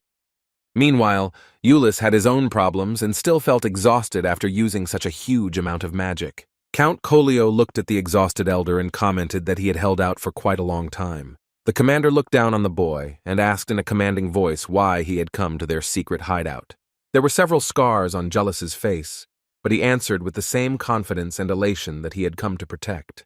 Count Kolio found his words rather abstract and began to mention Princess Winry, the inhabitants of the Ordum lands, and the prince himself, who no longer needed saving. Jeanreau looked at him with a twitching lip and asked what his arrogant speech meant. The head knight let out a disappointed sigh and asked if the elder thought they were completely unprepared. Julis stared at him in horrified realization when he mentioned that the lands of Ordum had long been empty, and all the people had been killed by their order. Count Kolio did not stand on ceremony and decided to finish everything as quickly as possible, drawing his sword with one deft movement of his hand. And before the red-haired boy could blink, the blade of the knight's sharp sword passed through his body, causing him to lose his balance. Julis only had time to realize his mistake and delayed reaction, because he didn't even have time to wave his wand. The wounded Jeanreau fell to his knees, along with his broken glasses, sitting powerlessly in front of the commander himself. He instantly pulled the sword from the guy's body and said that if he wanted to protect someone, he should have immediately grabbed them and ran away from the country. He added that he would have been better off taking care of his own survival and running as far as possible while they gave him the opportunity. Julis was on the verge of death, but that didn't stop him from looking with contempt in his eyes at the man who was insolently towering over him. From the other side of the secret hideout, a sweet voice was heard asking if Jeanreau had really been naive enough to think he could save everyone. The familiar voice continued to talk about the princess, calling Julis a moron for trying to protect the princess he clearly had feelings for. These words hit a sore spot, and Julis looked with bated breath at the man who had dragged Winry along with him. Count Rinton smiled broadly, taking immense pleasure in the sight of the helpless elder from the magic tower. The man laughed, and with a pompous smile noted that he liked his own theory that the guy had ambiguous feelings for the girl. Rinton enjoyed the attention of the red-haired man, who continued to shout at him and demand that he let the princess go. The elder shouted for Winry to wake up, and the healer began to examine her face and say that he understood perfectly well what a beautiful face he fell in love with her for. These words put a fat end to the patience of the wounded Julis, and he froze for no reason with anger in his eyes. The boy grabbed his magic wand and began to loudly rip his throat out in a frenzy. The wounded boy, despite the deep cut on his body, began to run angrily towards Rinton and aim his weapon at him. As soon as he ran away a little, Count Kolio grabbed him painfully by the head, squeezing the top of his head in his hand. He caught the fleeing Julis and pressed on him with all his might, causing the boy to stumble and meet his face on the stone ground.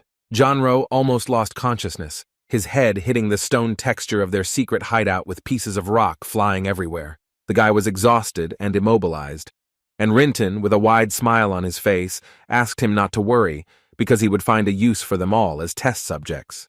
While talking with the sage, Julis learned that the man's real name was Rinton Bornisiade of Lutis, a medicine kingdom before it was taken over by the Lindis Empire. Since childhood, he was a genius, showing corresponding potential in medicine and placing great hopes on himself in the future.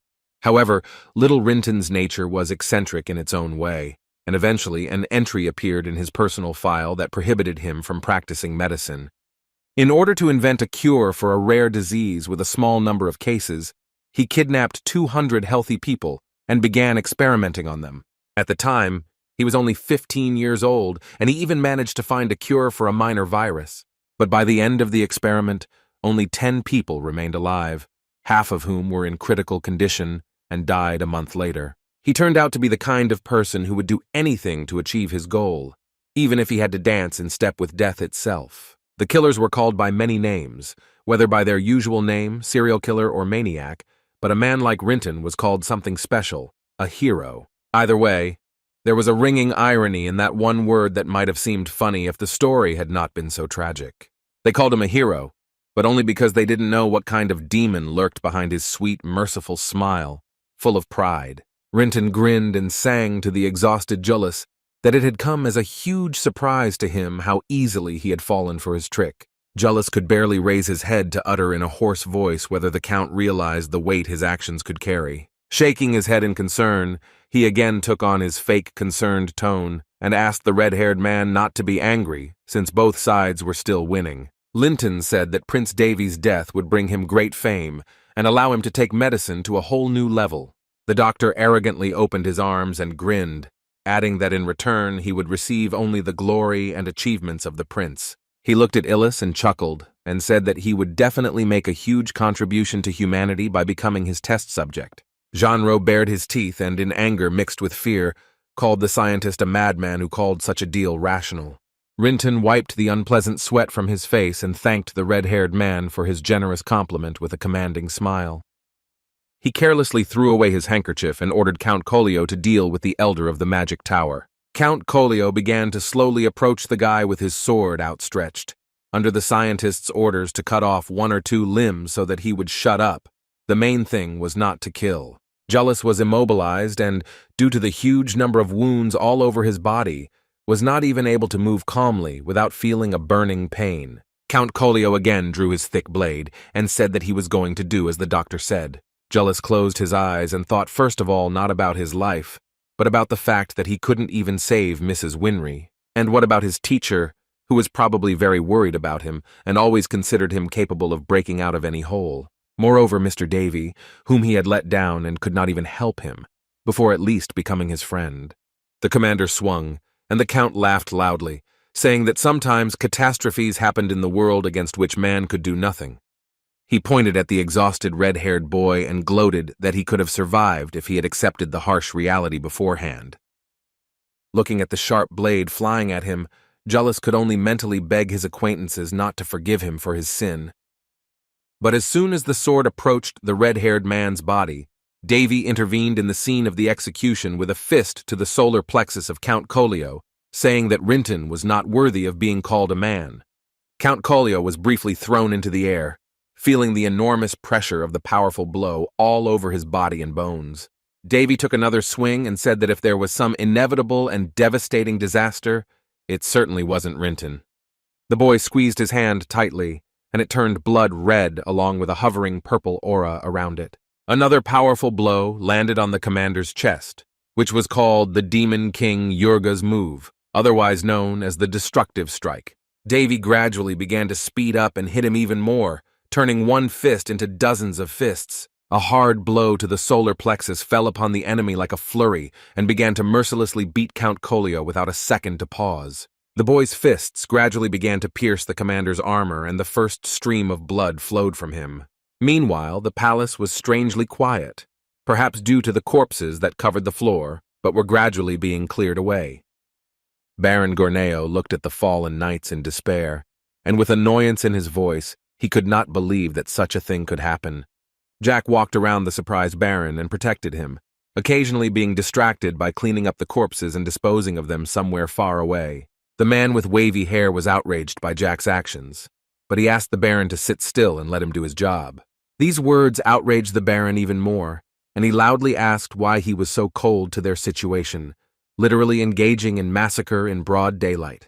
Looking at one of the trembling knights, Jack asked pointedly if Gorneo was abandoning his patients to rot, wasting his time in debate. Jack said that the Baron had his own work to do and pointed his sharp dagger at the helmet of the trembling guard. The spy leapt at his enemy with a quick and agile step, plunging the sharp blade of the weapon with a twisted tip into his forehead. The Baron stared at Jack's indifferent cleansing and still tried to argue that killing the Knight Squad could cause them problems. What worried Gorneo even more was that if Count Collio supported the Knight's actions, then Prince Davy could be in danger. But Jack only glanced at him indifferently. The Baron angrily asked why the spy had not gone to the prince's aid, but Jack exhaled and mentioned that it was not his place to worry about the boy's life. The spy knew very well that Count Collio's knights were masters of the sword, and understood why the Baron was so concerned about the boy's fate. Jack held an uncomfortable silence, looking at Gorneo, who had fallen in front of him with a look of hopelessness on his face. Opening his eyes and looking at the Baron with indifference, Jack added that in reality there was nothing more useless for him than worrying about a person's life. However, the respected agent had no reason to worry, because at that very moment Davy's fist was crushing the Knight's commander's ribs into the sand. The prince extended his hand forward and delivered a final blow to him, causing Count Collio to fly back at great speed into the nearest stone wall. Count Rinton immediately jumped up from his seat and, stumbling awkwardly, headed towards the offending boy. The healer fell to his knees in anger and stared at the boy, who was not thrilled by the unpresentable appearance of the refuge cave. Davy looked at his fist with a purple glow with slight apprehension, because even he himself did not expect it to be so powerful. He couldn't help but think that the doctor himself would have gone mad a second time if he had known how he had acquired such an ability. But Perserk interrupted his thoughts. The girl pointed at the exhausted Jullus, and the boy quickly turned to the red-haired man who could barely breathe. With trembling eyes, the elder looked at Davy and muttered his name with his title, a rather inappropriate formality at this moment. Davy's smirk disappeared from his face, and he simply smiled warmly at the red-haired man. The prince bowed before Jullus and thanked him briefly, beginning to recite a prayer and ask the goddess for help. The absurd prayer seemed unusual even to Jean-Rau, who gradually began to feel warmth and a surge of strength in his body from the sacred magic of the goddess. Jullus rose to his feet and looked at his restored body in shock, whispering that he expected no less from the bearer of the stigmata. The red-haired man looked in surprise at the prince, who told him that he never forgets someone else's mercy. Davy stepped to the other side and continued saying that he never forgot his grievances. The boy walked smugly in front of Rinton, who fell to his knees and remained silent, feeling like the last helpless puppy. Rinton glanced back sharply and pressed his lips tightly together, looking at the boy passing by with uncertain contempt in his eyes. Then, as if with a snap of his fingers, the entire atmosphere around the two bodies turned into a merciless hell, where Davy took it upon himself to make the scientist answer for his sins. At that very moment, the first thing that flew off was Rinton's severed hand, and he didn't even have time to react. The doctor painfully grabbed his bleeding hand, and he growled loudly in pain, baring his teeth in rage. That steam in front of Davy began to painfully roll from side to side, cursing the prince through clenched teeth and intermittent breaths. Rinton tried to lift his shaking head when the boy looked up at him and ordered him to disappear. Davy took his little sister and channeled all his strength into his leg, sending Rinton flying with one swing of his foot. The scientist fell down the cliff to heart-rending screams, and the boy loudly ordered him not to stain Winry with his blood. From his terrible exclamations, Winry slowly opened her sleepy eyes and looked at Davy. The princess still didn't understand what was happening, so the guy asked her carefully if she was awake and safe, and she began to answer with a trembling voice. Winry was scared and looked around nervously, trying to figure out where she was, and found herself in some kind of damp cave.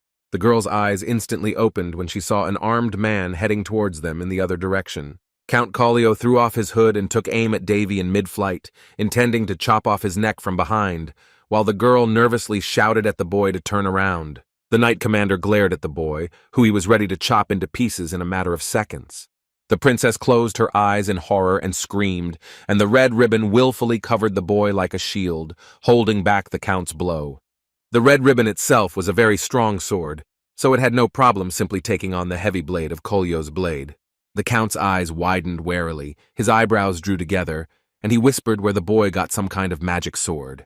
The prince pulled his sister closer to him and said that it was rather improper for a sword master himself to try to attack someone from behind, asking if he was ashamed.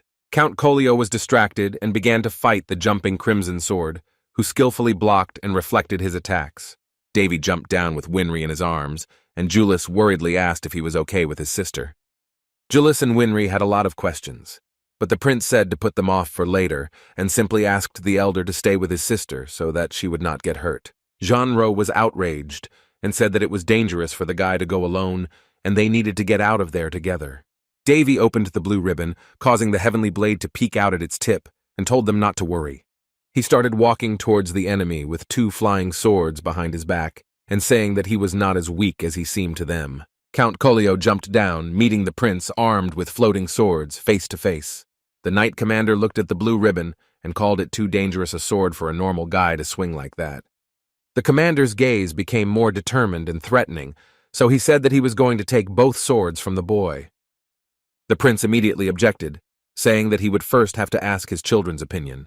The boy bowed his head and saw Rinton, who was still clinging to life and trying to escape with limping legs. Davy said that Count Kolio should take care of his boss, who gave Davy a frightened look. Swinging carelessly and almost hitting the ground with his head, the boy threw one of the blades at the scientist, cutting his leg in one swing. The sword dug deep into the wounded Rinton, and Davy asked the stunned Count Kolio where the hell his boss had gone. Taking advantage of the moment of confusion in the commander's head, the prince quickly crept up to him and prepared his hand from behind. The boy was about to use the technique from earlier again, gathering all the negative energy between his clenched hands. Then the young man swung his arm and delivered an incredibly strong blow to the count's chest, which almost pierced the count through and through. The count immediately flew back and coughed up blood. The single blow was so strong that it damaged his internal system. The boy flew back and stood in front of Count Kolio, who was barely standing on his feet, which was already a miracle after such a powerful reception. Davy commented that the commander had incredible resilience to such blows, while he desperately relied on his sword. But the young man swung both hands again and said that he would gladly turn Count Kolio into a living punching bag. The commander's body once again became a helpless beating dummy, taking all of Davy's blows one after another. 100 punches per second did not bother the boy at all, and he simply continued to attack his enemy until he was completely exhausted. Count Kolio felt every blow, but he tried to hold on and grab his sword, even though he couldn't even lift it. The barrage of blows soon ended, and Davy finished with one precise blow right under Count Kolio's solar plexus. The knight commander was shaking and trying to mumble something, but due to lack of breath and pain throughout his body, he cut himself off in mid-sentence. The count staggered and took a few nervous steps back, calling the boy an impudent scoundrel and asking how he dared to aim at his solar plexus.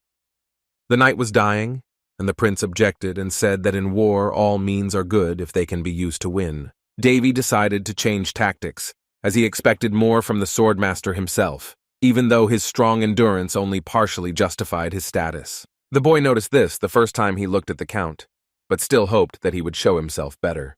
The Demon Queen commented that Count Kolio had simply failed to overcome his own limits. She noted that although the concept of ki overdose did not exist in their world, what happened to the commander was very similar to that. Davy decided not to enter into another fight with his foot and simply said that there was simply no point in asking about the reasons for Kolio's cooperation with Rinton.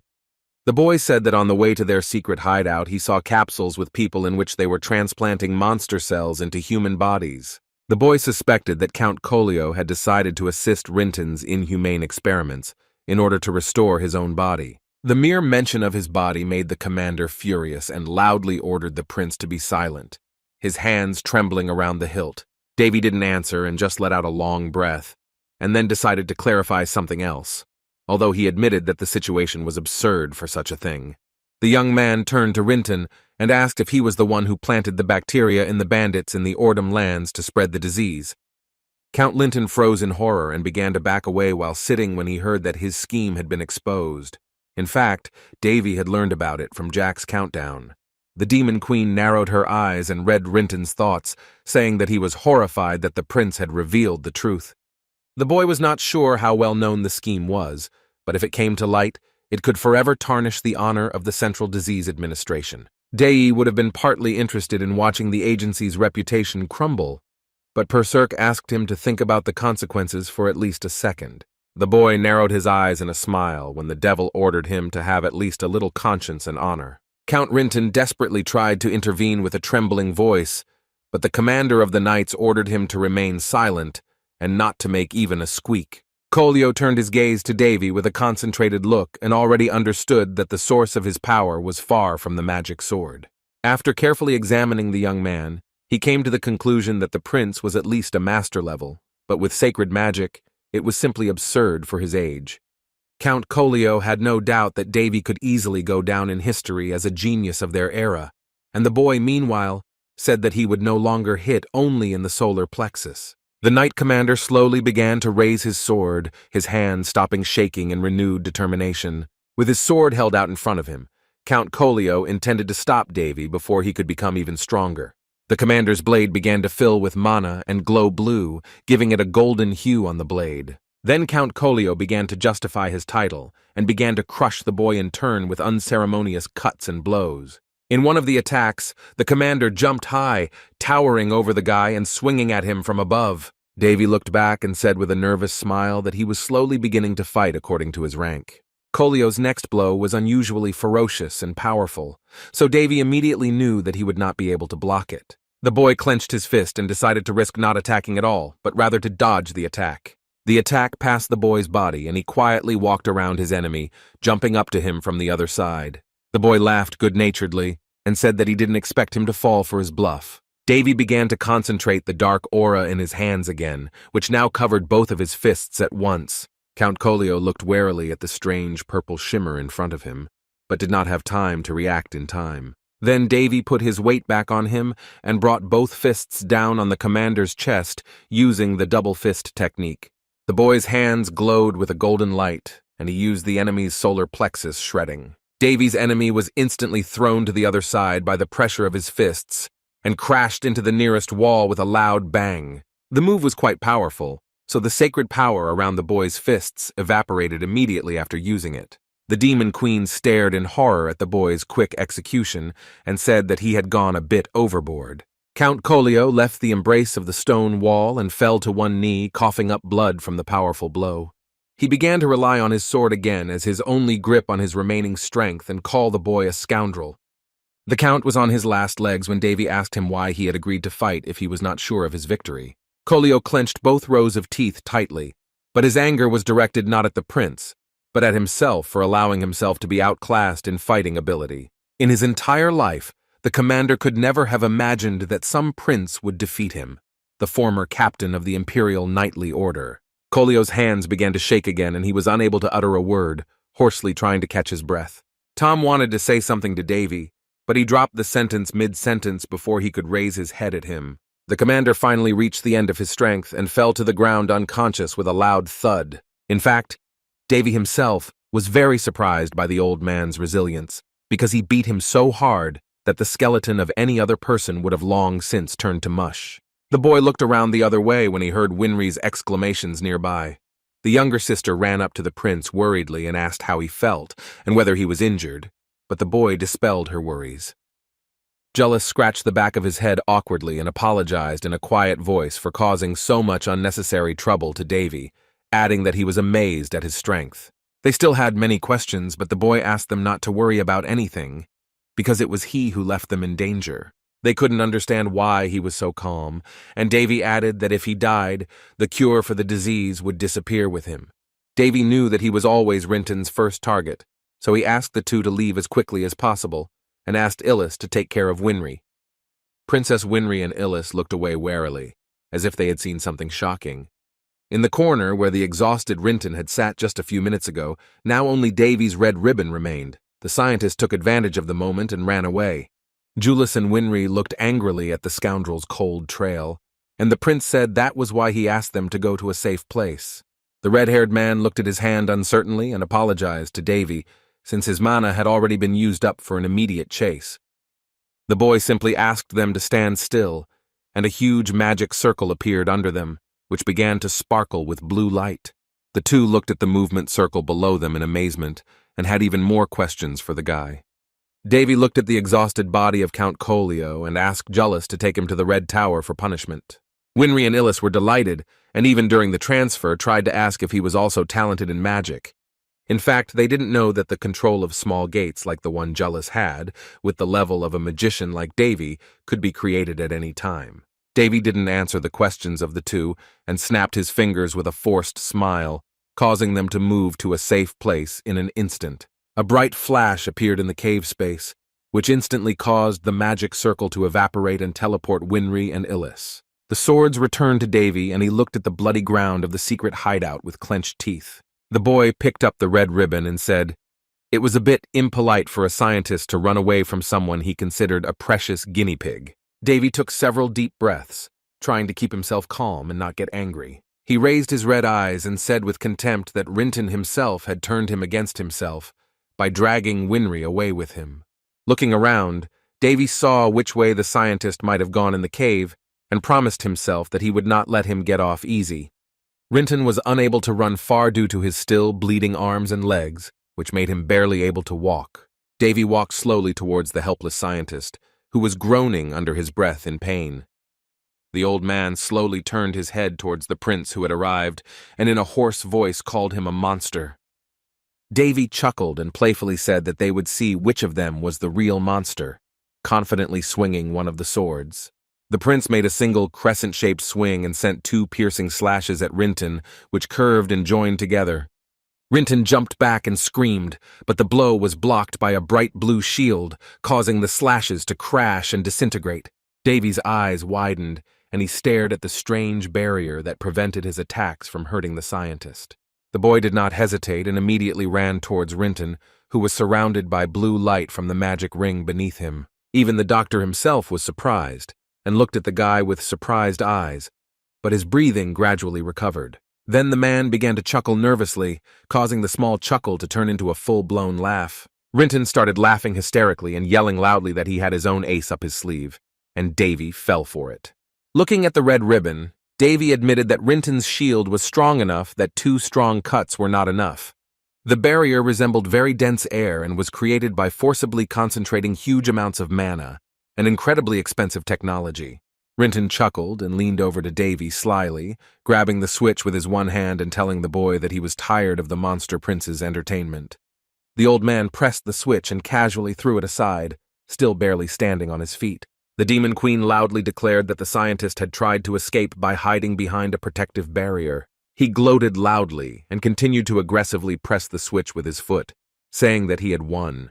Rinton chuckled and said that his mana gate was found in the relics and could slowly send him outside the dimension. Davy looked uncertainly at the old man, who claimed that such a barrier could never be broken through by some magic sword. The man walked up to the very edge of the barrier and promised to never leave the boy alone, saying that he would definitely put him in a capsule for experiments. Davy looked contemptuously at the madman who was ordering him to listen carefully and look at him. He opened his jacket and showed several flasks in his inside pocket, promising to steal everything that belonged to the boy together for the medicine. A sinister grin spread across his face, and Rinton concluded by saying that Davy would never be able to save anyone.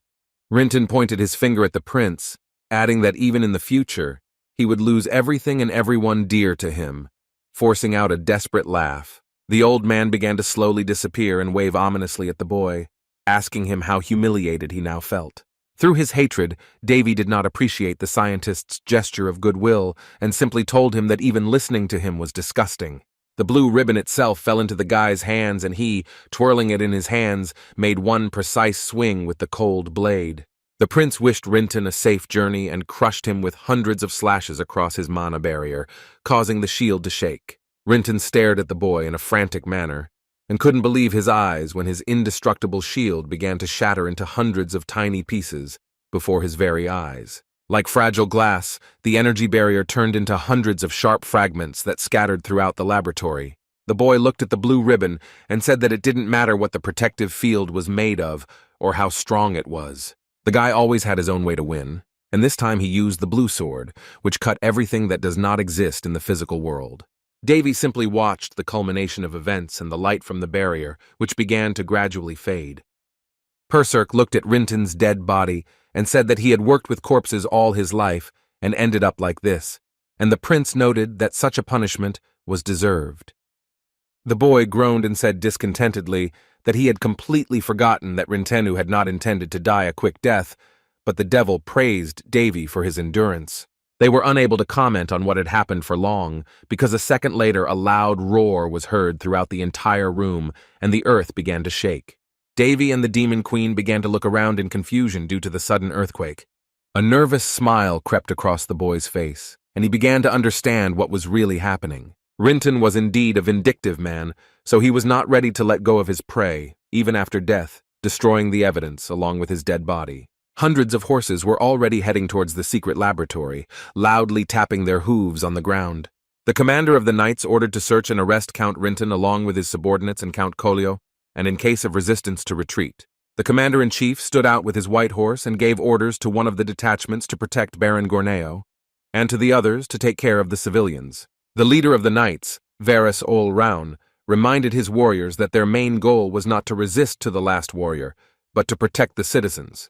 The knights immediately went forward at the order of their lord to protect at least one more person. Varus glanced nervously at his native ruined lands and could not imagine that they had been brought to such a state in less than a month. The disease administration, led by Count Rinton, arrived in the Ordum lands a few days after Winry's departure to the capital of the Haines lands. Then Varus's affairs were put on hold for a while, and he was awaiting new urgent powers. And one day, a strange man came to him, whose appearance alone made Varus look at him with concern. Baron Gorneo came to Varus with some bad news, revealing a theory that someone was deliberately trying to spread the disease across the Ordum lands. While Varus was focused on carefully watching his knights, one of them loudly asked him to look at something. Varus looked in horror at the corpses of the guards that were carelessly scattered throughout the capital. Moreover, these were not just guards, but members of the liquidation squad, whose bodies looked as if someone had thrown them into a hot oven.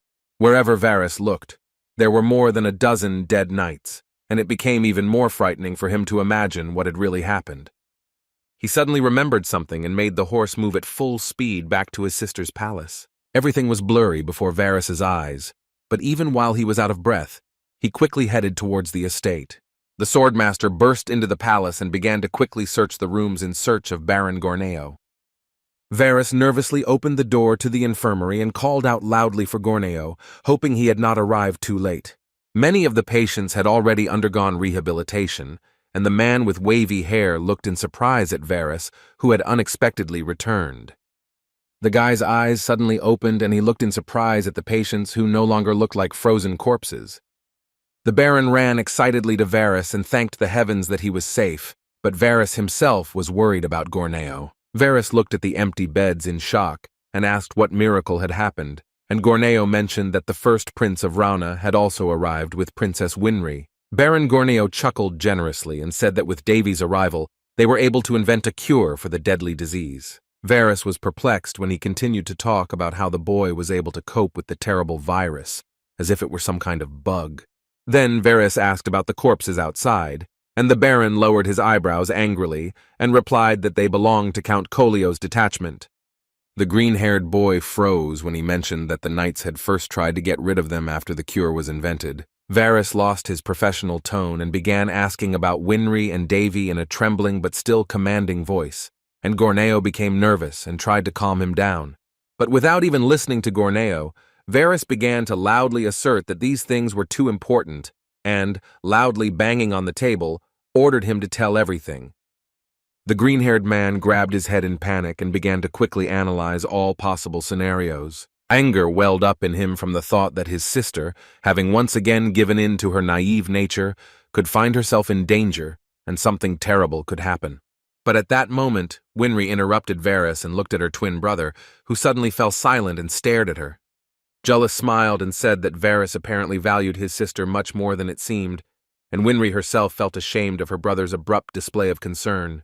The twin brother fell to the floor and screamed at the whole room, either from relief or from shame, which suddenly caught him red-handed. It seemed as if Varus's scream shook the entire room, and the luxurious chandeliers began to sway from side to side. But as it turned out, it was actually an earthquake that happened right after Davy's sword passed through Rinton's body. It did not stop, but with each passing second it became stronger and forced the birds to fly away in alarm. Davy burst through the ceiling of the secret laboratory to the sound of falling rocks from the earthquake. The boy rose into the air and looked at the destroyed surface of the cave, happily saying that everything had turned out very well. The guy laughed at the fact that the secret lab decided to collapse on itself, and Berserk worriedly asked Davy to look the other way. The monsters began to break out of the laboratory and run in the other direction. They looked unusual and more like hybrids, that is, chimeras. The Demon Queen was very concerned about how they were able to escape, but Davy noted that that was only half the problem compared to where they were heading. The chimeras seemed to have set themselves the goal of specifically attacking the lands of Ordom, where the capital and mansion of Winry and Varys were located. The monsters were incredibly fast, and in a matter of seconds they spread across the entire location, building a confusing route for themselves. Davy exhaled nervously and said that it would be difficult to catch them alone, and Berserk suggested that they quickly return to the palace and take advantage of the defense. The boy looked up and thought for a few seconds, then said that the option was not bad, so it was worth going immediately. The young man quickly accelerated and flew over the ground with his boot, sliding lightly before jumping. The prince made a high jump and quickly rose into the air, moving with the help of the fifth circle magic flight skill. Rising above a sufficient number of crumpled-together chimeras, the boy quickly glanced at which side he would best begin his attack. He noted that the moisture in the air was very welcome, and then snapped his fingers and caused a golden chalk of mana to appear between them. Davy summoned the red ribbon and waved his hand over it, making a small request to the scarlet sword.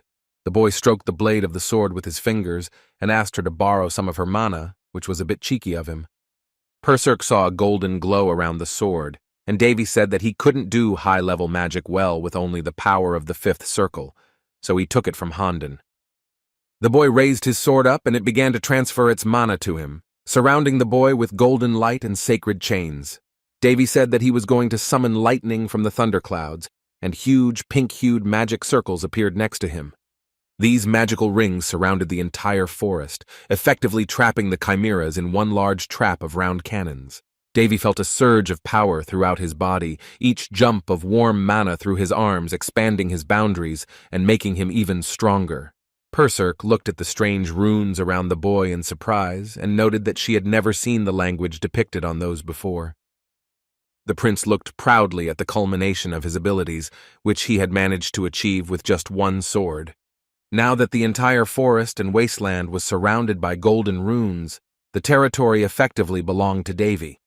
The boy could not even chase after the remaining chimeras and focus on those that were running straight at him. The Demon Queen flew a little higher to see the picture of the battles with her own eyes in all details. She flew up to the guy who turned his head towards her and said that he had just remembered something he had wanted to try for a long time. Davy remembered one move that practically turned the user into a true master of fire, although he wanted to try it with thunder and lightning.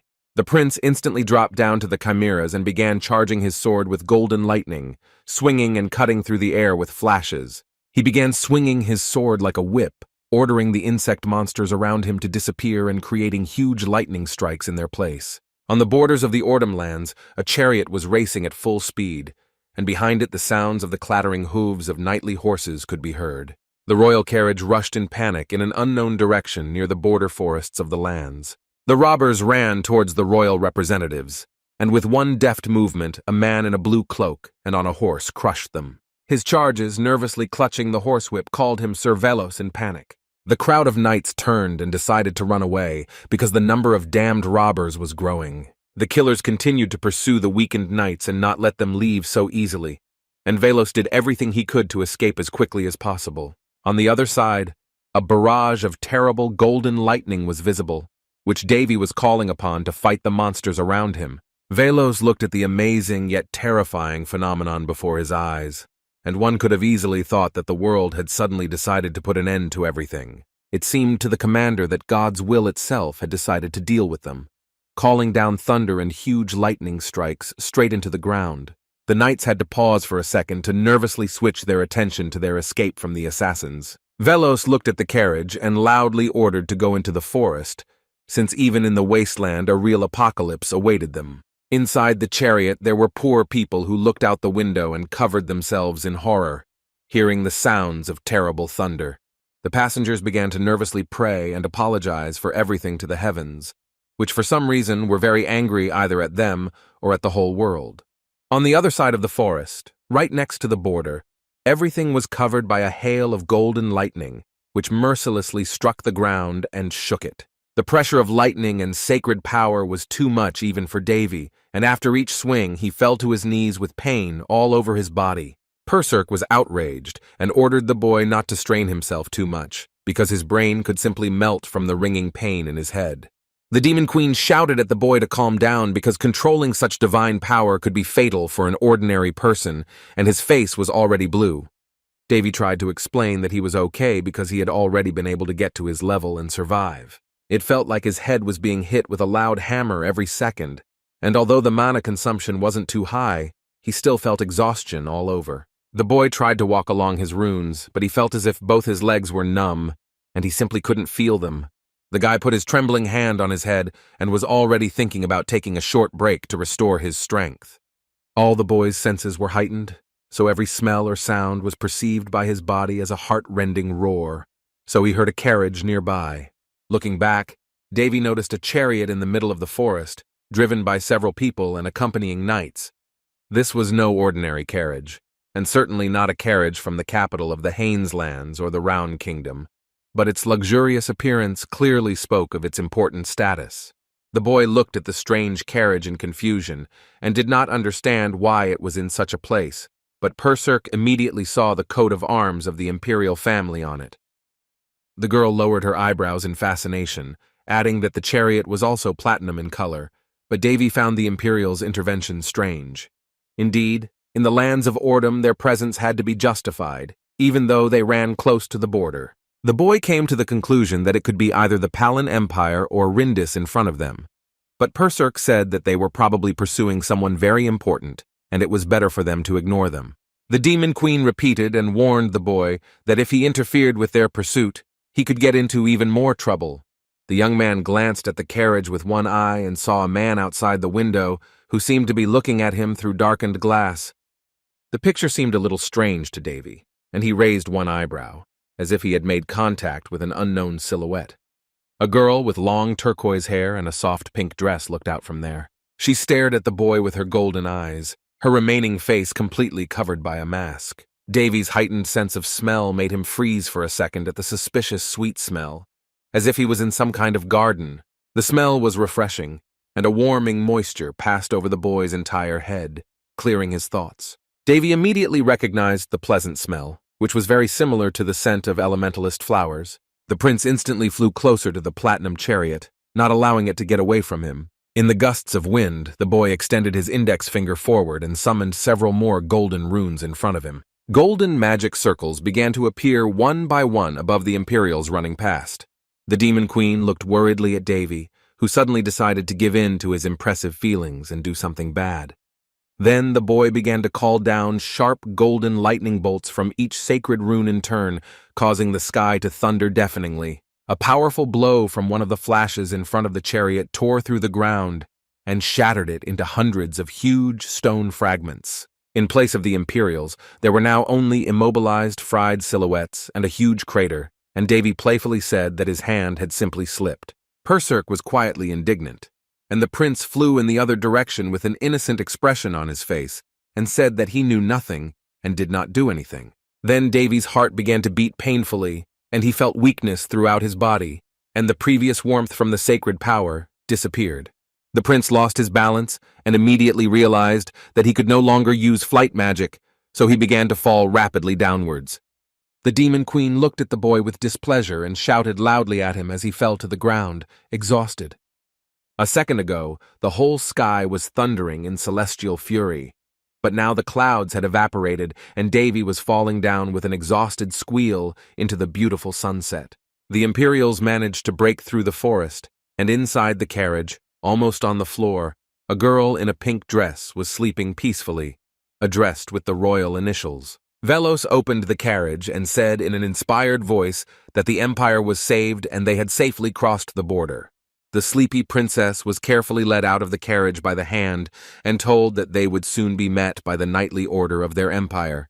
The short princess looked around and said in a quiet voice that she had not seen Sir Hallis, Rux, or Heaven. The girl sadly lowered her head and began to quietly ask for forgiveness, and wolf ears peeked out from her hat. She sadly took off her hat and said that because of her, a werewolf, they got into trouble again and lost more imperialists. Velos was loudly indignant and asked the girl not to speak about herself so rudely, and the other servants supported him. The imperial commander-in-chief fell to his knees in front of the girl and desperately said that he was to blame for all the losses, and the princess began to stutter and ask him to stop blaming himself. She was nervous and felt like a problem, so she believed that she was a bad omen for those around her, bringing misfortune to everyone. Velos wanted to object, but the werewolf interrupted him with the words that it might be worth it to be brave for the sake of their emperor, but she did not deserve such flattery. The girl was about to add something else, but she couldn't get the words out, and so she simply clutched her dress. The commander-in-chief again fell to his knees before the girl and began to assert that he would definitely conduct an investigation and extinguish the flames of discontent among her people. The werewolf was very touched by the words of her servant, and she thanked him heartily in a quiet voice, almost a squeak. One of the guys in uniform approached Velos, asking him what kind of lightning they had seen, and the commander replied that it did not look like a natural phenomenon at all. The girl turned away and silently listened to the guesses of her servants, who could not even comprehend that those lightning bolts could actually obey someone. Velos thought and scratched his chin, saying that such lightning exceeded the skills of the best magicians of their entire continent, which was already beyond human comprehension. The princess moved away in the other direction, knowing that, contrary to their guesses, the thunderous catastrophe was not caused by some magical dragon. The girl extended her hand and began to remember, quietly describing a man with short black hair. The guy's aroma and character reminded her of dogwood, in particular its shallow and simple nature, which spoke of solidity. Davy hadn't passed out in such a grotesque manner since his time in the Gallery of Heroes. But since this happened, it meant that the boy could only enjoy his peaceful sleep, without thinking too much about the problems around him. The clouds slowly evaporated in the air, and the sun began to peek out between the leaves of the trees, blinding with its warm rays. Drops of small dew rolled down Davy's face over and over again, trying in vain to wake him up. The boy's cheek twitched slightly from another sudden cool drop on his face, and he slowly opened his red eyes. Perserk was very worried, and looked at the guy with excitement, flying in front of his face for more than a minute. The girl brought him a small leaf with a few drops of clean water, and Davy thanked her and mumbled that for the first time in a long time he had slept well. When he asked how long he had slept, the demon queen tilted her head to the side thoughtfully and said that it had been no more than 2 hours. Davy was slightly surprised because, looking around, he saw a blooming green forest around him and not chaos in the epicenter of the Ordum lands. There was no need to hurry, so the boy turned over on his side again and settled down to sleep a little longer. But Perserk was indignant. If the girl were human, the entire forest would probably have heard her cry that the guy should at least think about those who worry about him. But as soon as Davy left the forest, he was met by a worried Varys, who could not believe his eyes when he saw his older brother in the middle of the thicket. It was an unexpected but pleasant surprise for the prince that his excited younger brother had already returned to the lands of Ordum. Something was very troubling Varys, so Davy tilted his head, trying to figure out what was bothering his brother so much. Then the green-haired man began to examine every corner of the boy's body and make sure that there was not a single scratch on him, and then he delivered him to the camp. Varys exhaled heavily, telling the prince that he couldn't imagine how much he worried about him, but Davy couldn't help but think that even his father didn't care about him like that. The prince assumed that Varys could not have entered the forests of the Ordum lands, since he mentioned that he had to assemble a rescue party with Illis and Winry. Entering a forest where thousands of lightning bolts were striking was tantamount to suicide, and given Varys's character, enduring 5 hours there was already an achievement. Then, following her twin brother, Winry appeared from the bushes, screaming, and Illis, who was again accompanying the princess. The girl bumped into Davy, and the second round of overprotectiveness from the twins began as she began sniffing and looking at the boy from all sides.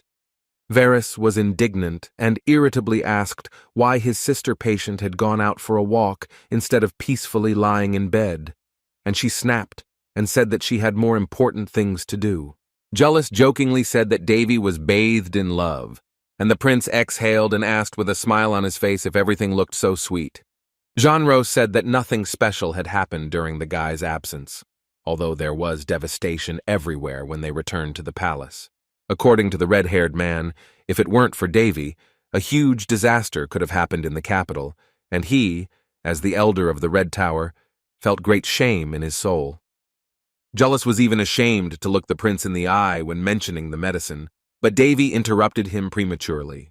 The prince asked if he was talking about the bottle of blue liquid in his hands, and the elder was amazed that the boy had medicine. After looking at the bottle from all sides, the boy added that Rinton was simply good at hiding things in his bosom, and he stole the medicine when he tried to escape. The boy asked the two not to worry about anything else, and suggested that they go inside to continue the treatment properly, and they were touched by his determination.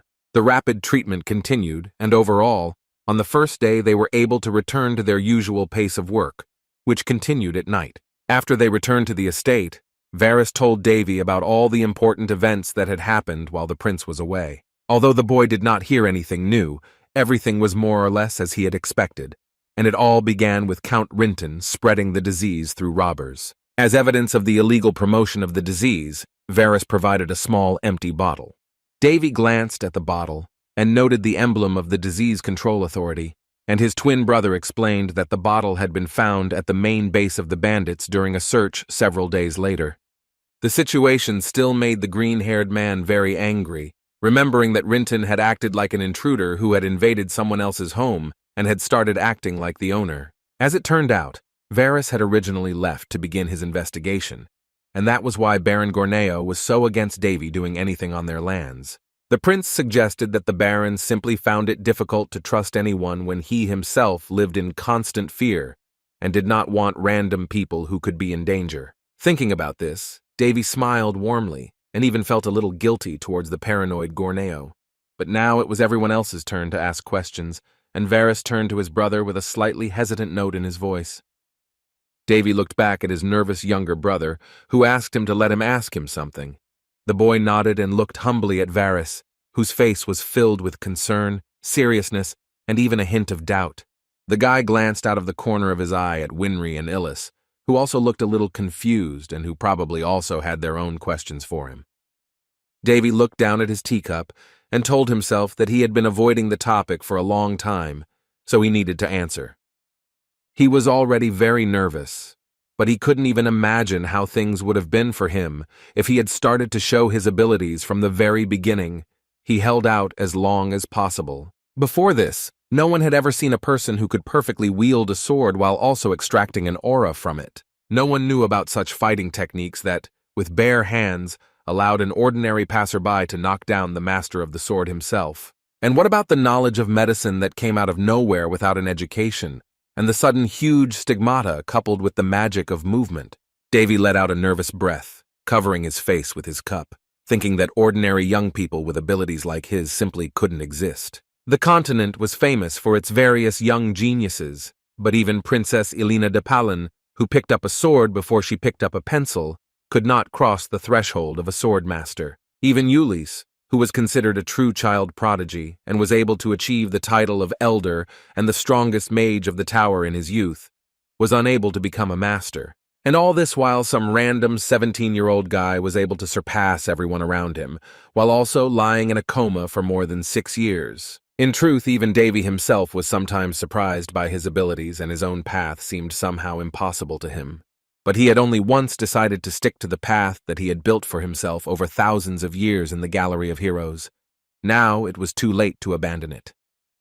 Winry interrupted the boy's thoughts and indignantly asked Varys why he had arranged some kind of interrogation, and he rebuffed her words and said that she probably wanted to know herself. The younger sister became even more indignant when Jullus intervened, saying that he would also like to know, since Davy's superhuman strength seemed unimaginable to him. Moreover, Jonro added that Davy was able to use his power with ordinary mana, and the prince immediately realized that Illis was the one who was most interested. Davy even breathed a sigh of relief, because they did not mention the strange lightning in the forest, so he began to explain that his abilities had a slightly different source. The boy slowly placed the mug on the table and began to hold back the intrigue before his next answer. All three froze in anticipation, carefully awaiting the prince's answer, who suddenly fell silent and began to choose the right words. Davy folded his hands together and smiled, saying that his secret was simply that he tried hard.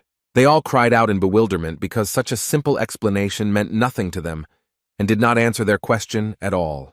The guy responded to their confusion and repeated once again that he had tried for a long time during the short period in a coma, almost until death. Perserk leaned comfortably on a porcelain cup and began to sing that one way or another the young man had not lied about this. 1,000 years in the Gallery of Heroes was indeed a short period, and would definitely not be enough to study all the techniques in the world. From morning until dawn, Davy's life was filled with training, many of which turned him into a living skeleton. In his dreams and in reality, the prince lived only for training and could not think of anything else, even when the memories of his past life tried to save him.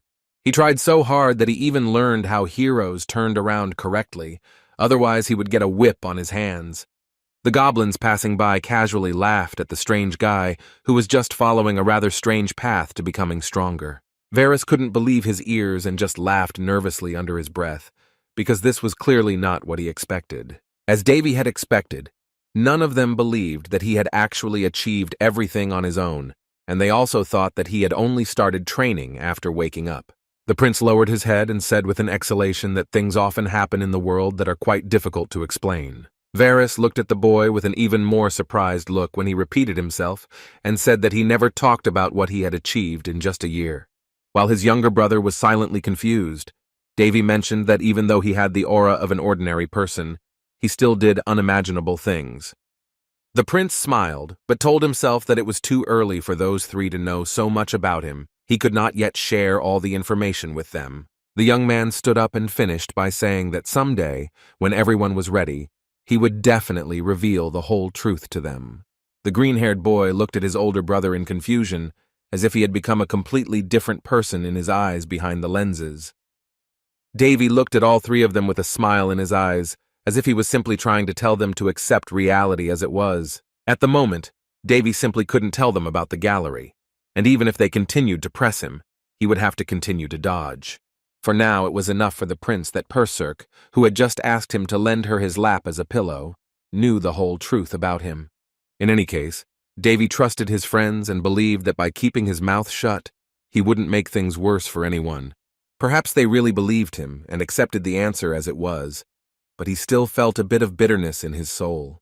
Although what bitterness could we talk about when in life he met such a loyal and understanding family that accepted his persistence? And so the conversation ended, and silence fell over the mansion, at least for the most part. For Davy's room was a little noisy. As they say, or it would be better not to say it, every solved problem gives rise to a new unsolvable problem. Honda wasn't just offended, she was downright embittered at Davy, who had so brazenly decided to borrow her mana and then unprincipledly fall to the ground. The guy asked her to forgive him and stop being offended, but Hondan hid under the blanket and did not let him approach. She was pouting at him after all. She was the embodiment of a cold weapon, which Davy looked more like a hamster with cheeks stuffed with seeds. The prince forgot for a second that this was not the most appropriate time to be touched by his daughter, and began to take appropriate measures. Holden was angry, so Davy tried to cheer her up and play with her. For some reason, everyone's ego really didn't like it when they were used with embedded mana at high speed. Davy knew, of course, that Calderas was a grumpy old man, but even for Hondan, using mana was too unpleasant. Red Ribbon tried to pretend that she liked the boy's games, although in reality she immediately turned away from him with an offended face. Chandan hugged her sister and moaned in her face, supposedly telling her to stop being angry and accept her father's apology. Then the most unfair weapon entered the fray, and Davy began playfully showing them fresh cookies with jam inside. The twins stared in fascination at the dessert in front of them and seemed ready to accept the delicacy as the boy's apology. It only seemed so because Hondan again pouted and said loudly that she didn't want to take anything from the prince's hands. Hondan could tell how much she really wanted the cookies, but she simply covered her face while Davy described her extremely deep hurt.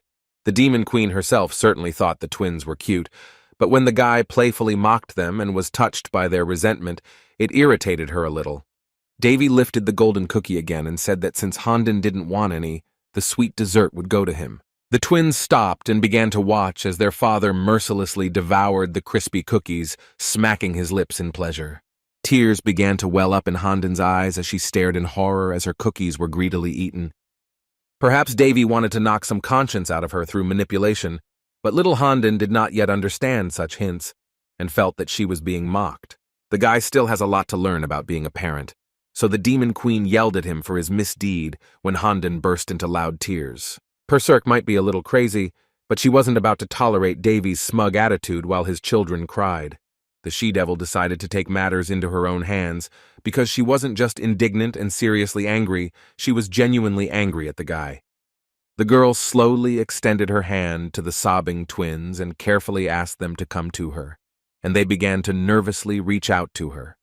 The boy had never seen Berserk so caring and affectionate as she began to hug the frightened Handin and Chandan. The Demon Queen glanced at Davy with a disapproving look out of the corner of her eye, but it wasn't just the sudden surge of concern that bothered Davy. The guy was more surprised by the fact that Berserk, all this time being a useless miniature demoness, could actually increase to human size. The devil's resentment did not go away, and she asked with an offended look what was strange about a demon who could change his physical form. After all, she could even change her clothes. Davy glanced nervously at Handin, sobbing peacefully in the woman's arms, and compared the phenomenon to something like a kinship between energy bodies. Handin and Chandan were shedding bitter tears, and the Demon Queen was calming them down and stroking their heads with care. The girls called Berserk Mom in unison with trembling voices, and both the devil and Davy's jaws nearly dropped. The twins began to cry even harder and rushed into the arms of their so-called mother, who embraced them and began to press them closer to herself. The twins' opinions quickly changed, and they began to scream that they hated their dad, but loved their mom the most. The girls gradually stopped crying as they looked at Berserk's warm smile, and Davy fully expected the former Demon Queen to be so insightful. On the continent, beings who proudly call themselves demons are used to being seen as evil, but if you look at the girl, you might inadvertently consider such thoughts to be prejudice. Davy himself was pleased to see how easily his companion dealt with his children. The prince decided to take advantage of the opportunity and began to offer Handin cookies again, but she held tightly to Berserk, who wanted to cut off the guy's head. The boy's cookies suddenly acquired an unpleasant bitter taste, and he became slightly despondent, although he understood why they treated him like that. So several days passed, and Davy still remained in the Ordum lands to monitor the healing, which was increasing in pace. Everything settled down, and a full-scale supply of medicines to the inhabitants of the lands began. Here the administration finally fulfilled its share. Of course, treatment alone was not enough, and a system of preventive vaccination was introduced, as the virus bacteria continued to spread. One way or another, now the whole future depended on the owner of the lands, Varys. And in the meantime, the prince was informed that more than 300 people had died due to the events on the lands. Jack asked if the body count had affected them in any way, and Davy explained that they had still managed to keep the casualty count to a minimum. On other continents, this disease killed hundreds of millions of people, so if the prince had not come to the lands of Ordum, half of the eastern continent would have been infected. In many ways, the fortunate coincidence of events can be blamed on Rinton, who simply had a ridiculous and ineffective plan. Jack had long suspected that the boy knew a lot about the disease, so he asked to tell him everything about it. Davy leaned over and asked if the agent's questions would be included in the bill, to which the agent replied that they would, because information agents have to be paid for everything. The boy couldn't help but ask if he would end up having to pay with both of his kidneys, but the agent rejected the idea. The prince bowed his head and looked down, saying that it was impossible to tell what was on his mind, and asked her to start asking questions. Jack said he wanted to make sure the prince couldn't get out of answering questions, and Davy rolled his eyes and said he'd better come under his wing. The agent, of course, really wanted to have connections with the prince, but Davy did not plan to take someone who could not even show his face. Looking down, the boy saw a suspicious glow under his desk, and his gaze took on a slightly questioning look. He opened his desk and saw that his crystal pearl for communication began to glow with a bright light. Someone was trying to call him. Amy picked up the phone, looking very nervous and worried even through the magic communication ball. The following week, in front of Davy's chariot, Illis was already waiting with Winry, who was waving her hand energetically to her older brother and calling him.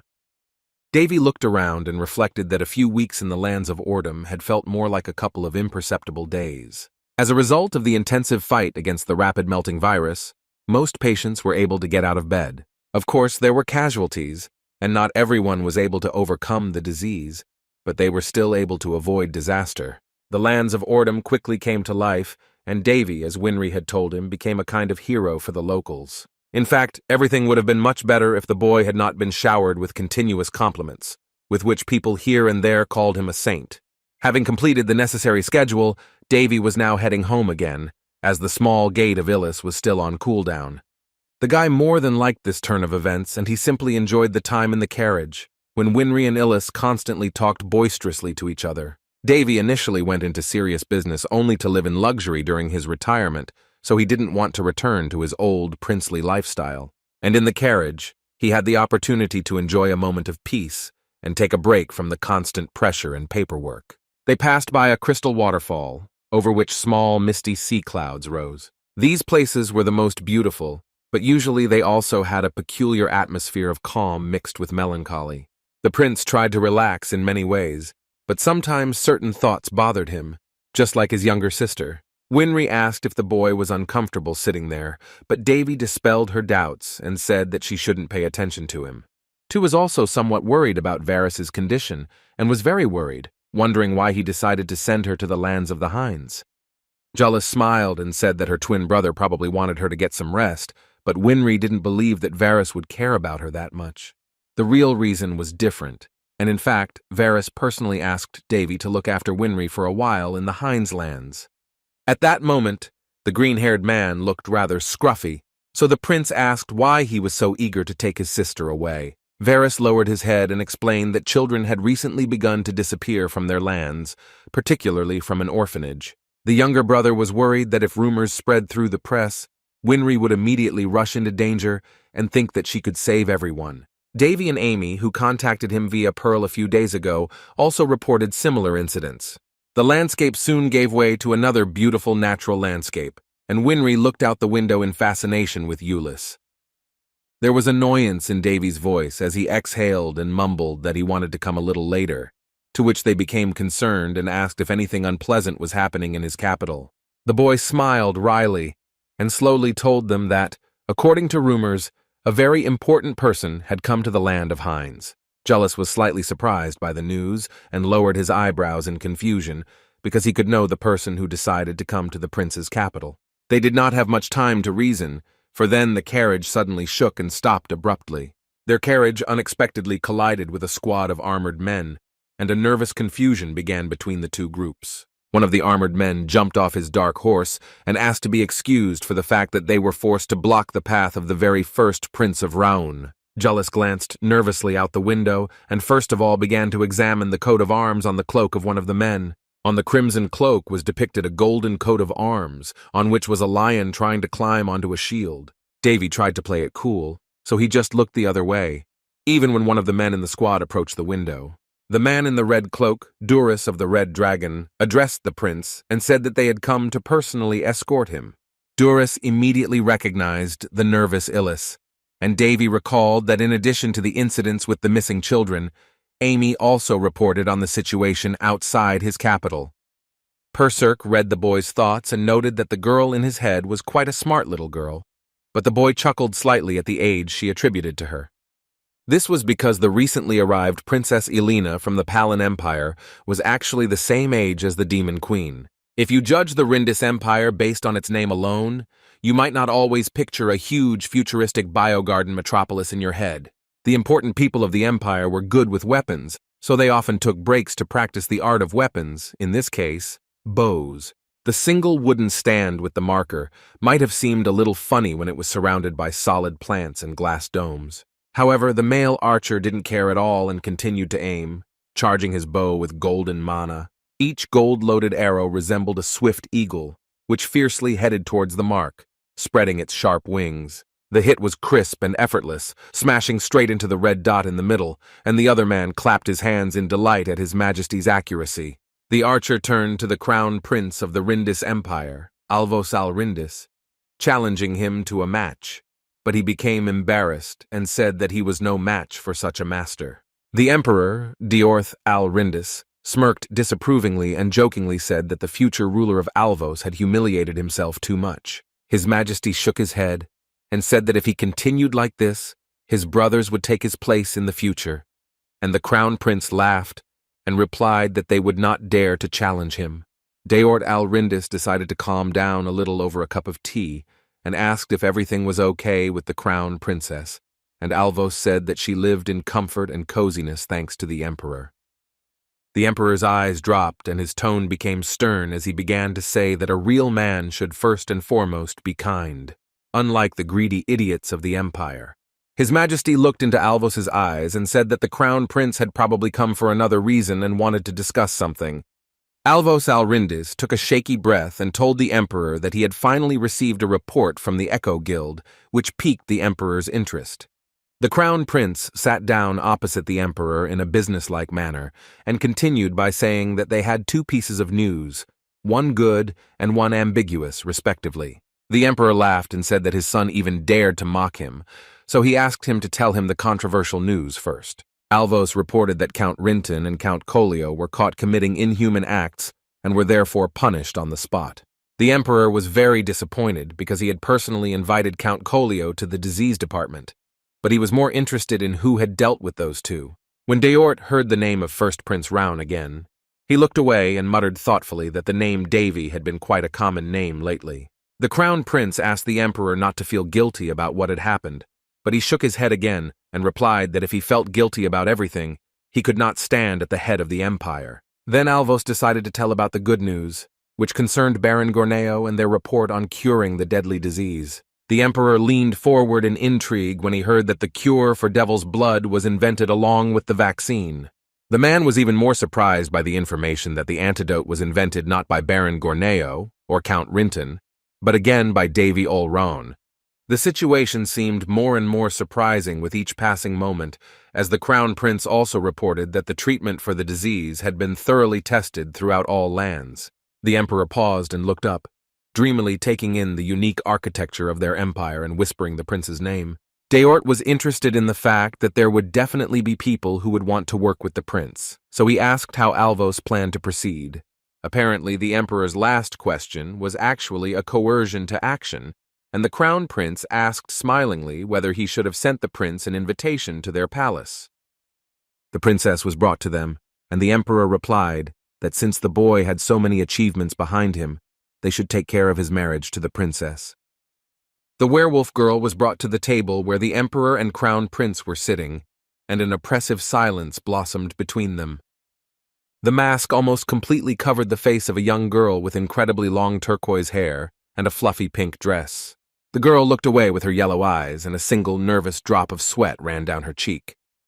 The princess hesitantly picked up her dress with her fingertips and began to bow, but the emperor gave her a disapproving look and asked her to stop.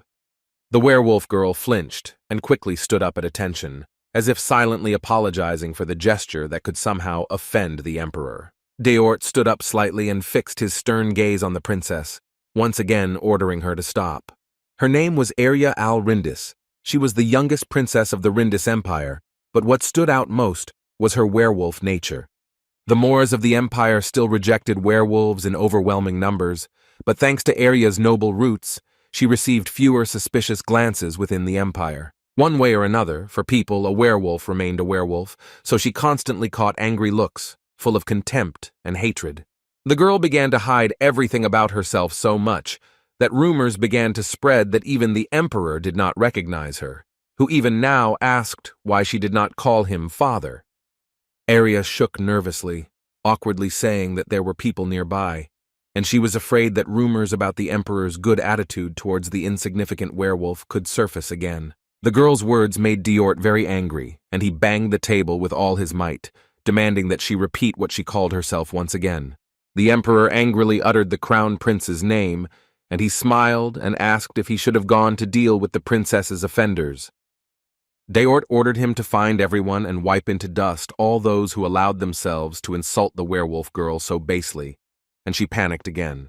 Arya quickly ran up to her father and began to tug at his robe, saying that it was because of her, the walking problem, that he was angry and furious again.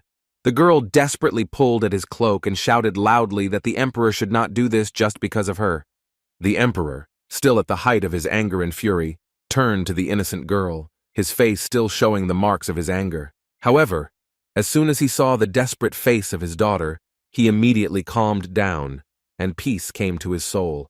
The girl's wolf ears fell down as he stroked her head, and said that he simply couldn't stand it when someone insulted his beloved daughter. Arya lowered her head and said in a quiet voice that she would be fine, and did not want the reputation of the entire empire to suffer because of her. She looked hopefully at her father and asked him to pretend that he had not heard anything about what the others had said about her, begging him to promise to remain calm. The father smiled and told her not to worry.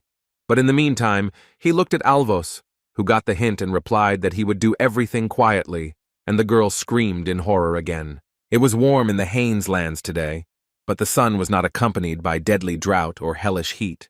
The red dragon stood outside the gates of Davy's estate, not letting other people in, who stared in surprise at the strange guests. The group seemed to be in some kind of anticipation, and it might seem that they were not even breathing, quietly lined up in front of the entrance to the prince's chambers. Davy looked out the window uncertainly, looking at the squad of knights who weren't even thinking about leaving the capital. In fairness, the boy fully understood Elena's state, because when he fled from the Felsty Principality, all the questions were directed towards her. Of course, it took the princess quite a while to find a scoundrel like him, but in the end, it led to the knights showing up right at Davy's door. The maid Amy awkwardly informed the boy that Princess Elena had asked for a meeting, but the boy rather thought that she had probably demanded to be allowed to break into his place, nothing else. Amy asked if she should have let the princess in, and Davy stepped forward and thought that the expression that described the princess well was something like a big shot.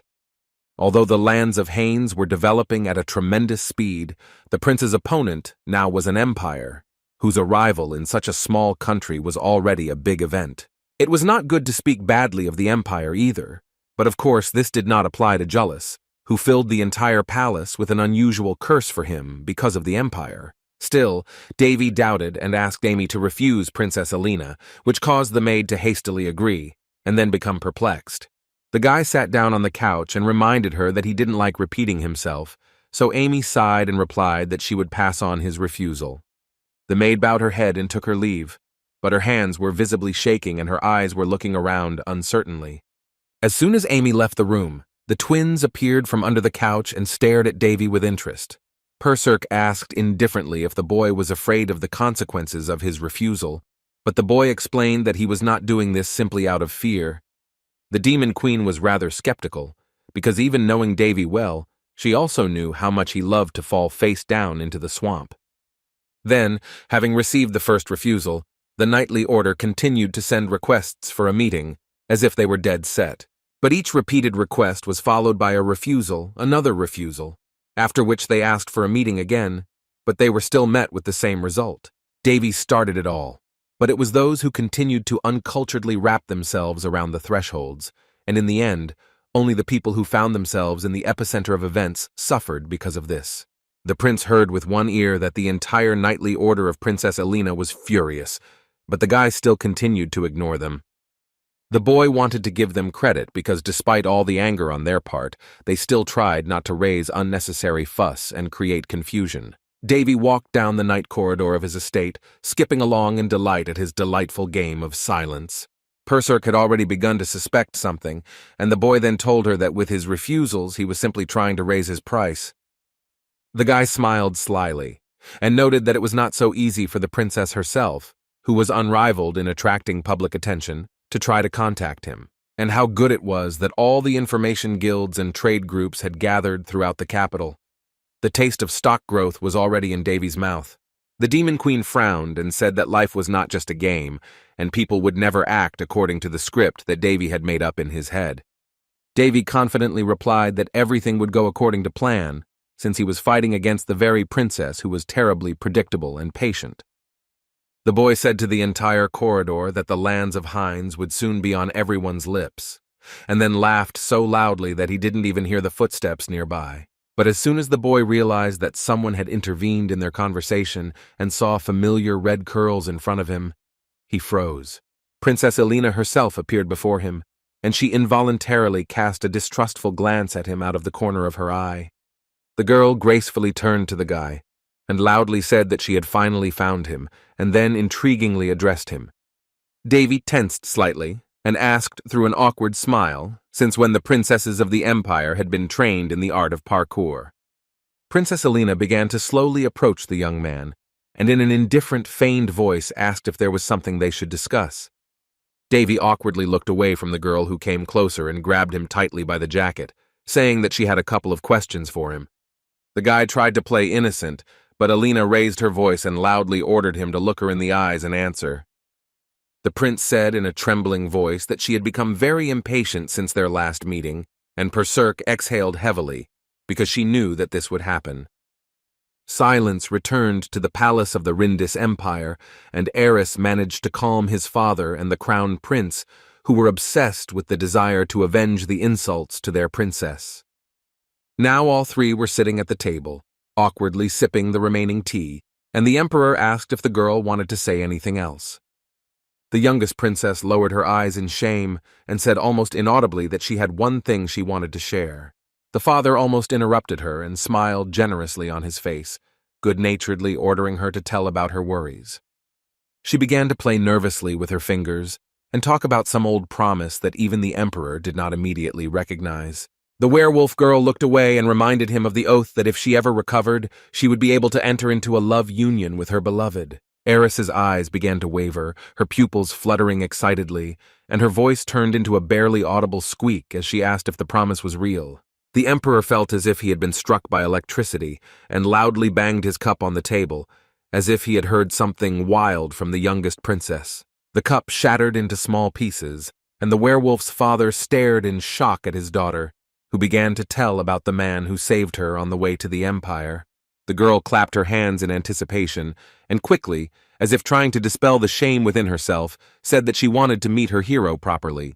The emperor fell into an oppressive silence for what seemed like an eternity, then turned coldly to Alvos. Father asked the crown prince to read the main wisdom of the Rindis family, and Alvos said that a person is no good in the future if he cannot protect his people. Deort's eye twitched nervously, and a fire appeared in his eyes, with which he said that it seemed that an unwanted insect had clung to their beautiful flower. The werewolf looked questioningly at the two who were already planning a plan to eliminate the so-called hero who had harmed their princess. The emperor lost his composure and began to shout at the top of his voice that he would definitely find the pest insect, and his daughter tried in vain to dissuade him. None of these three yet knew that the so-called insect was a man who was able to save the lands of Ordum from the terrible blood of the devil, as well as the fact that this man was the key to freeing Princess Aria from her curse. But fate predicted the day of their new meeting in a somewhat distant future. Davy decided to show Elena his special golems. In particular, they were like that because she used robots for them instead of mannequins. And not just ordinary robots that look more like puppets with 2 lines of code, but real military soldiers who knew almost more about combat techniques than people. 2 flickering red lights appeared on the robot's dark display, one larger than the other, as if imitating a face with a raised eyebrow. Princess Alina swung with all her might and attacked the robot, shattering its armor into hundreds of tiny pieces.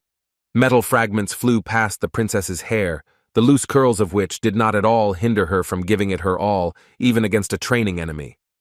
The robot's body was strong, so it did not give in to the pressure of the sword so easily, and continued to rest against the blade. Elena was focused and did not take her eyes off her enemy for a second, putting so much effort into the battle with him as if it was her last battle. The girl opened her mouth and let out an imperceptible breath, whistling slightly between her lips and preparing for the next attack. The princess jumped back from the huge robot, which turned out to be 10 times larger than her, but still fought her on equal terms. Elena's previous sword was destroyed in battle, so she used a brand new 2-handed claymore, which she called a heavy sword. Then the princess took a step back and took aim at her enemy again, carefully looking for all the weak points of her target. The girl swung and made a so-called omnidirectional strike towards the robot, which was more like a hail of shells in the form of successive cuts. That reception was followed by several different blows at once, in each of which the princess applied as much force as grace. Princess Elena approached the robot closely and began to crush it with fast, close attacks. But it did not even falter. The robot golem turned out to be so strong that Elena's blows left marks on the floor rather than on the robot's armor, which continued to stand confidently in place. Then Elena charged her heavy sword with mana and swung at the robot in a jump, which lowered its shoulders and something began to open underneath it. The empty holes in the golem's legs opened up and began to glow with molten fire, from which it began to release fiery projectiles. Princess Alina's eyes widened in surprise, as she had never seen such technology in her life. The girl didn't have time to finish her blow when the robot began to release beams of fire from its legs and destroy the floor under the princess.